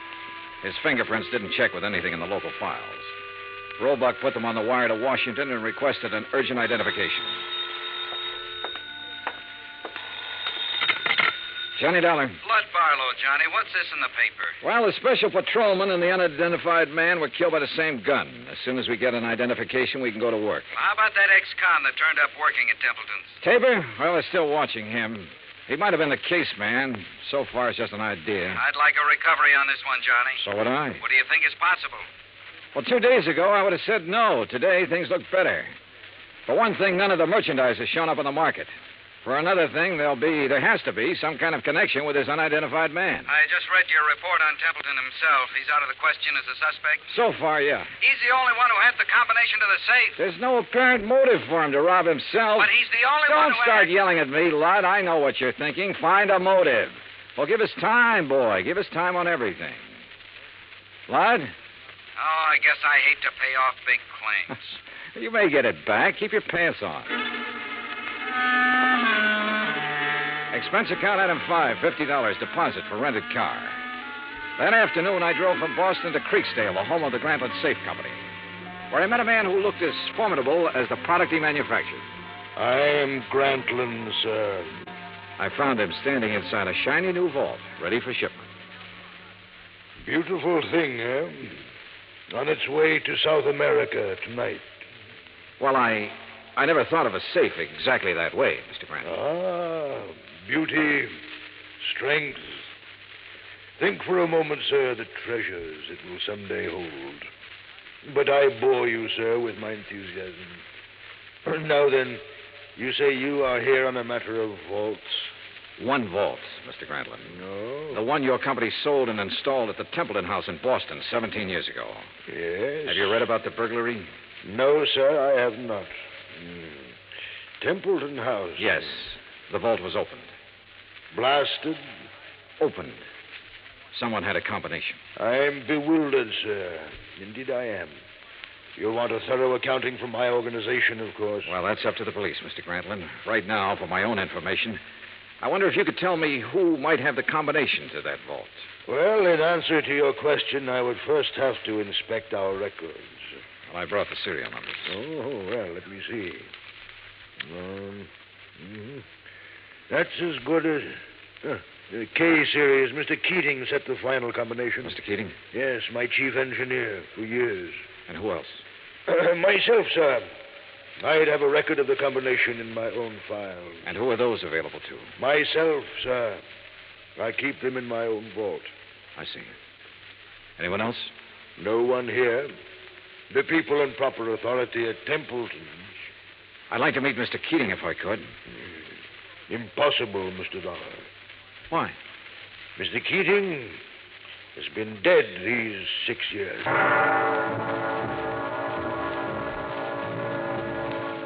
I drove back to Boston, phoned Roebuck, and told him about my interview with Grantland.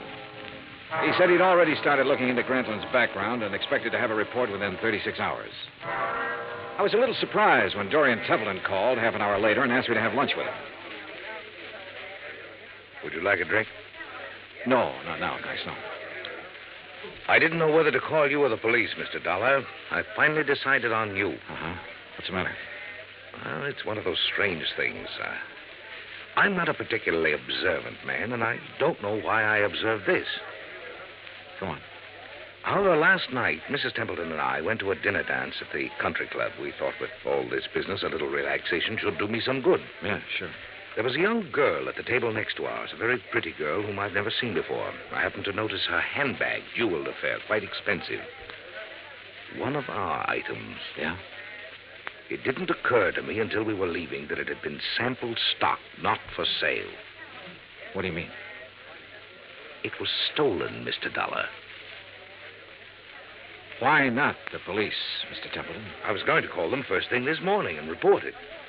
And then I got a package in the mail. It was the handbag, intact. Crazy? You said it. Did you happen to get the name of the girl? I asked the maitre d'. He said her name was Helen Tabor. That's not so crazy.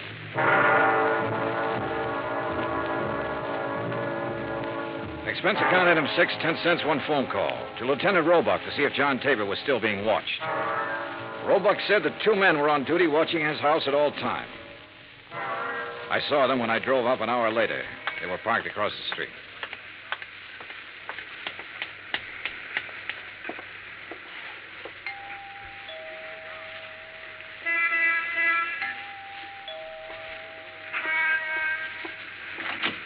Yes? Miss Tabor?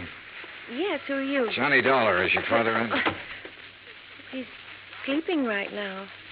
May I help you? I don't know. Didn't I see you at the country club last night?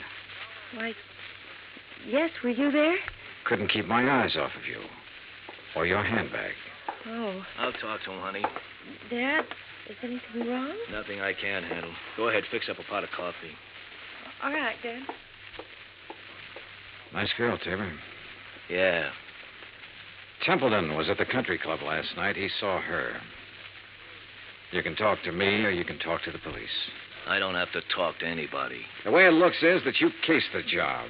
You might even have killed a special patrolman. He was shot close range. Could have been someone he knew and trusted. You've got your share of things. That handbag was part of it. A little part of it. The way it looks, huh? And that's about it. Of course, I don't understand why you sent the handbag back, but then you've probably got a good story for that. Oh, I've got a good story. Nobody will believe it, but I've got a good one. It starts off by me saying I didn't help in that heist. I had nothing to do with it. I didn't case the place for anybody. I didn't even know it was coming off. Let's get to the handbag, huh? I took that 2 days ago. I borrowed it. I've been borrowing stuff right along whenever my kid needed anything. I always come back in good shape. I told her they let me do it. She don't know anything. Borrowed, huh? That's kind of a strange philosophy. I don't even know how to spell the word. I do know my kid's got a life ahead of her. I got to give her every chance to look good, act good, use her brains, meet the right people. Not just because the right people have money, but because they know more right people. It takes a little extra to let her do things like that. You let her use the handbag because she had a date to go to a dance. You guys are all the same. I didn't expect you to believe it. Oh, relax. Maybe I do believe you. What? It sounds nutty enough to be the truth. It is the truth. All right. You taking me in? I'm going to tell Roebuck about this. He'll probably want to talk to you. He can check it better than I can. No, I haven't any authority to take you in. I wouldn't take you in anyhow. I'm interested in guys who walk into vaults. See you around. Hey, wait a minute. What? I never thought I'd see the day when I try to help a cop or anybody like a cop. Maybe this is the day. I saw the paper last night. Oh? The picture of that guy they found floating in the harbor. They tagged him yet? He's a John Doe until we hear from Washington. His name's Kiley. Billy Kiley. How do you know? I used to know him a long time ago. Billy Kiley? Yeah, from Philadelphia. Thanks. A check with the Philadelphia police and a comparison of fingerprints identified the man as William H. Kiley. His Boston address was on Parker Street. I drove out there with Lieutenant Roebuck. It was an ordinary, undistinguished apartment house. No one answered at apartment 12A, so we let ourselves in. The room had nothing to offer in the way of evidence. Well, did you find anything? No. Well, I'll have some men come out here and give it a good going over. Well, maybe the manager or the tenants will have something that'll help us. Come on, let's go. Yeah. Now, be careful, Dollar. Yeah. Yeah? Tim? Yeah, this is Tim. Any trouble there? A little. Say that again. A little. I don't know who you are, but I know you're not Tim. Well, it sounds like we're getting something. Here, let me have the phone. I'll see if I can trace him. Don't bother. I know where we can find him. What? I'd recognize his voice anywhere.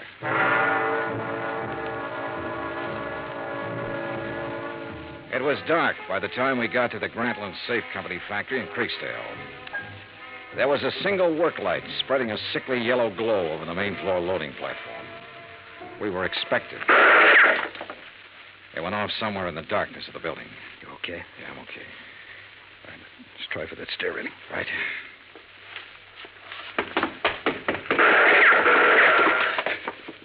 You see the flashes? There. All right. We'll have to try and make... Mr. Dollar? He thinks you're alone. Answer him. Yeah? What are you doing here? Looking for $100,000 worth of jewelry and the answer to a couple of murders. Funny? You're very foolhardy, but you're courageous. A man of your perception could do well with a part of that money. No, thanks. I'll take it all. You will take nothing, sir. Keep him talking. I'll try to get under the stairs. Are you alone? For a little while. But I've got people coming, though. Oh, people, eh? Mr. Dollar? Still alive and kicking, Mr. Grantland. You can't shoot around corners. No. But then I don't have to shoot around the corner.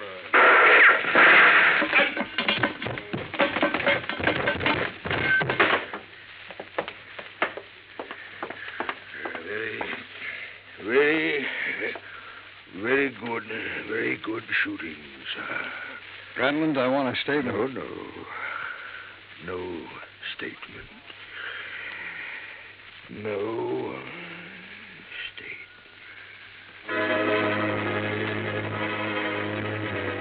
He was dead before the ambulance arrived, and there was no statement.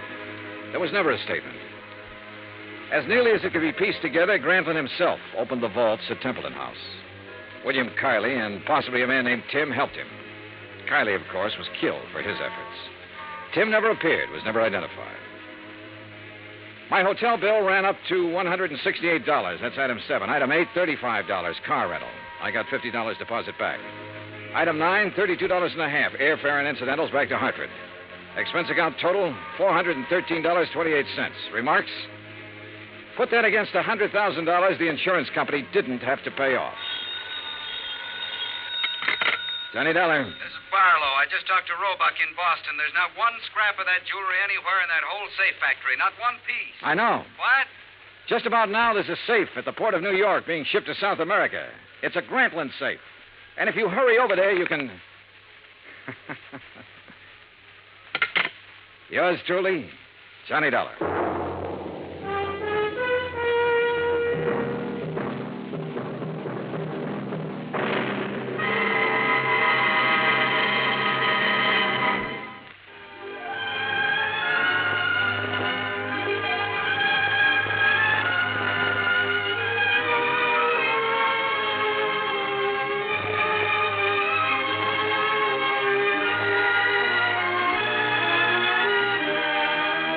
Johnny Dollar has come to you through the worldwide facilities of the United States Armed Forces Radio and Television Service.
From Hollywood, it's time now for... Johnny Dollar. Johnny, this is Vincent Price. I'm calling from Hollywood. Oh, sure. My name's Shirley Temple. Now, who is it and what... Really, Vincent Price? Do I sound like Mickey Rooney? Well, no. But now, tell me, Mr. Price. Now, look, the name is Vincent. Okay, Vincent. What can I do for you? Johnny, I have a little problem in connection with one of my paintings insured for $100,000. $100,000? You call that a little problem? This painting has suddenly disappeared. Oh, I see. What's the insurance company? State Mutual. Oh, well, they have a small branch office right there in Los Angeles. Yeah, I know, but Bert Parker, the man who sold me the policy and should take care of this matter, well, every time I've called him, he's been out. And I learned just this morning that nobody knows where he is. Okay, Vincent, I'll grab the first plane.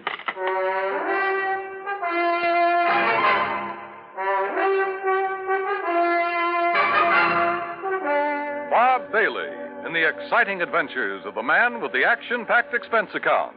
America's fabulous freelance insurance investigator. Yours truly, Johnny Dollar. And now, Act One of yours truly, Johnny Dollar.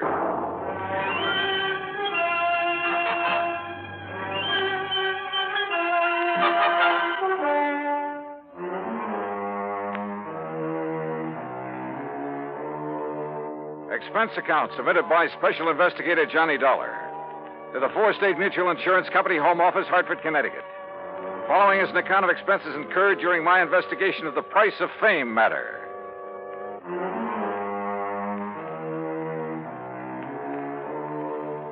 Expense account item 1, $178.50, plane fare and incidentals, Hartford to Los Angeles.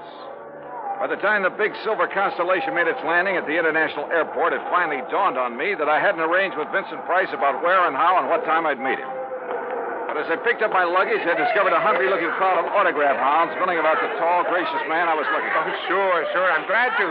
Look, but just one at a time, will you please? I can't very well. All right, there you are. Now I have to meet a friend. Gee, just one more, please. Huh, Mr. Price? All right, if you insist. Here.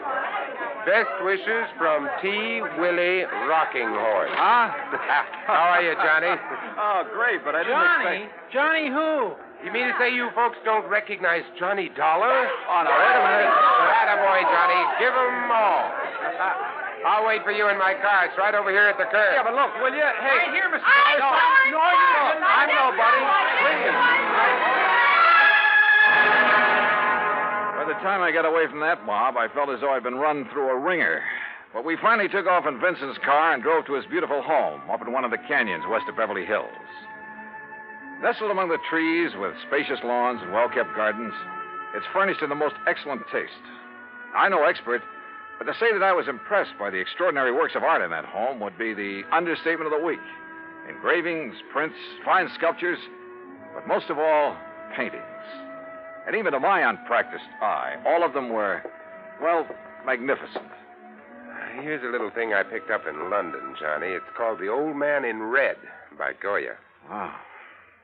Yeah, I thought original oils by him were found only in the big museum. Well, I've been pretty lucky in getting hold of some of these. Yeah, you've known what you were doing, too.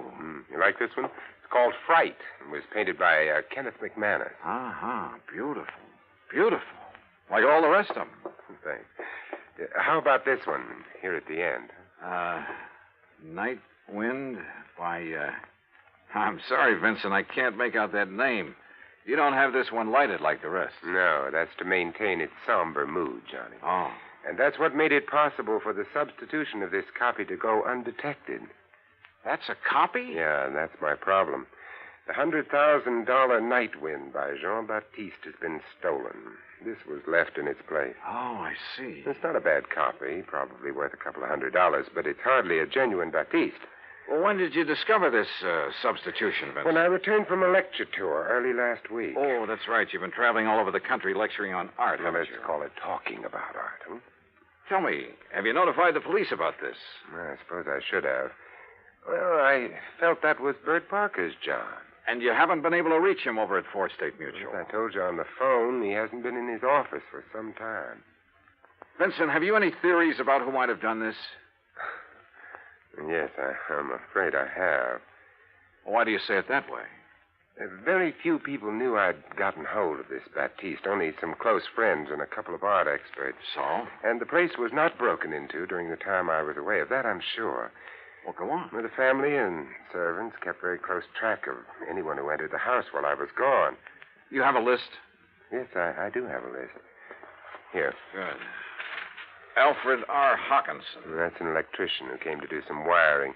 He wouldn't know a Rembrandt from a Mickey Mouse. Ann M. Schumann. A music teacher. Loves music, hates paintings. What about delivery boys, people like that? Oh, they never get beyond the back door. Go on, read on. That next one is Ben, the gardener. You can forget about him. And Bert L. Huh? Yeah, Bert Parker. He was here twice. What for? Well, ostensibly to check on some of the paintings he'd insured. The first time, on the 11th, Mrs. Price was with him while he poked around. On the 15th, she had to leave to keep an appointment. And just when he left the house, nobody seems to know. Oh, brother.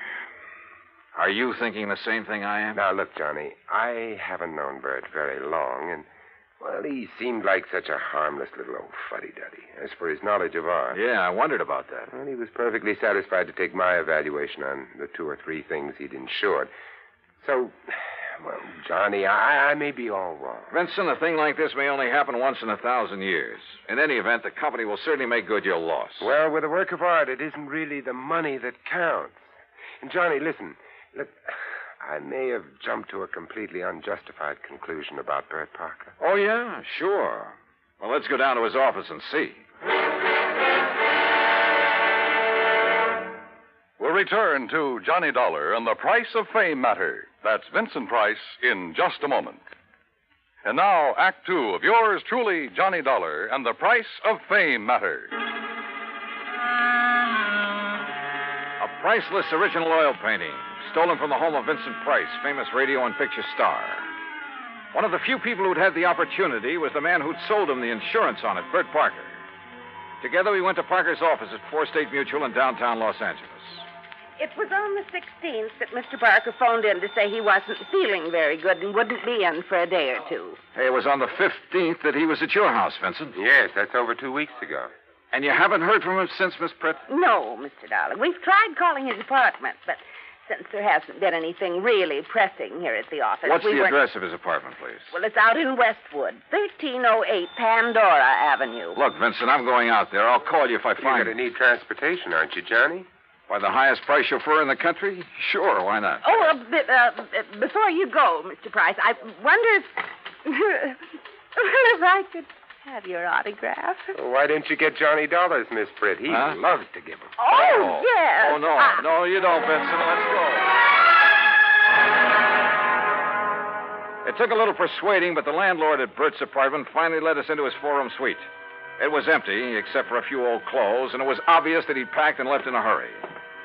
I rummaged around in the closets, tables, bureau, for a clue as to where he might have gone, and came up with nothing. You give up, Johnny?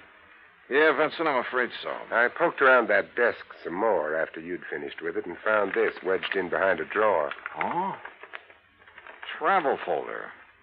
Paris. Yeah, it looks real fresh, too. Minor Travel Agency, Beverly Hills. Well, what do you think? Pretty much of a long shot, Vincent. But they do pay off sometimes, don't they?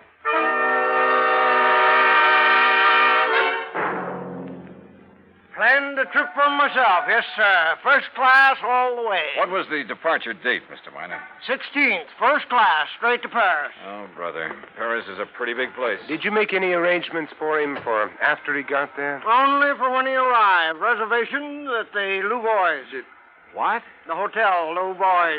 The Louvois, perhaps. That's what I said. First class, too. Said he wanted something not too far from the Montmartre. Montmartre, if you don't mind. That's what I said, yes. Now, can I fix you gentlemen up with some plane reservations, too? Well, suppose you give me the same flight he took, and I'll stop at the same hotel when I get there. Hey, wait a minute, Johnny. You're not going to leave me out of this. Well, look, I'm still playing a long shot, Vincent, a very long one. Well, what's the difference? Also, I don't know if my expense account will get by the home office. Expense account, forget it. I'm having a ball. Mr. Miner, start making those reservations.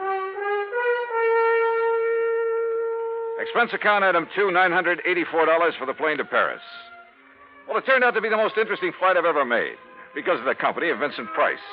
An amazing conversationalist. He could talk about anything, including art. And he has a tremendous sense of humor. So, as he put it, we had a ball from the time we took off in L.A. till the time we set down in Le Bourget. Item 3, 5:20 American, taxi into the Hotel Louvois, where the manager was, somewhat helpful. Oh, mais oui. The Monsieur Parker leave us but only 2 days ago, after some slight misunderstanding about l'addition, the deal. Yeah, you mean he was running out of money? Monsieur, I did not say that. But that's what you meant, isn't it? You know where he spent his time around here? But of course. His business, he say, took him constantly to Montmartre.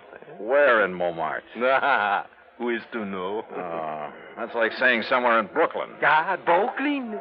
Perhaps you know my cousin. Johnny, he was... Johnny, I just got an idea. Shoot.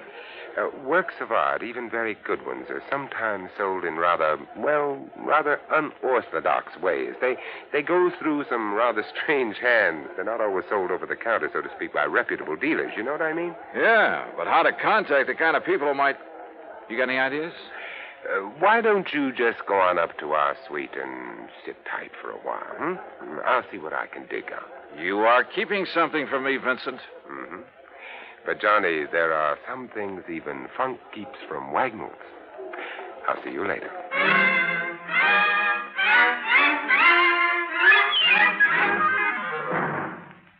Act 3 of yours truly, Johnny Dollar, in a moment. And now, Act 3 of yours truly, Johnny Dollar, and the Price of Fame matter. All of gay, romantic Paris just outside the door, and time on my hands. So what did I do?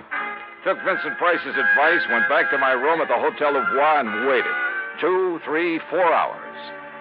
Finally, shortly after 8 p.m., Vincent came in bearing a couple of packages. Sorry to have made you wait, Johnny, but I think I'm on the trail of something. Looks to me like you've been on a shopping spree. Props, Johnny, for you. Have you found out where Bert Parker is? No, but I think you will. Here, try this on. Huh? What's this all about? A 10-gallon hat? Yeah, I had to guess at your size. Where in Paris did you find this? Try it on. Oh, what do you... Holy... What am I supposed to be, a refugee from Texas? Exactly. You made it in oil wells. Your name is Matthew. Huh? You're over here to see the sights, all the wild nightlife you've heard about, the Folie Bergère, Rue Blondel, Place Pigalle. Here, try on this shirt. Oh, brother. Look, I don't know what this is all about, but hadn't we better get something to eat? Try it on.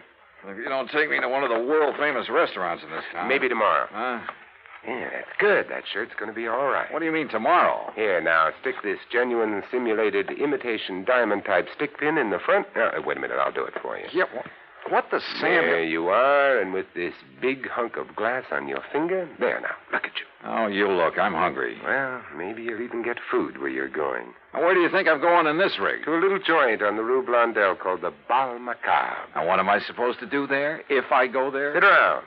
Look prosperous. And see what happens. Oh, Vincent. Remember, you made it in oil. Millions. Yeah, but Vincent... Also, you're interested in art, and your name is Matthew. Look, will you... On your way, Johnny. The taxi that's waiting for you out front knows exactly where to take you. The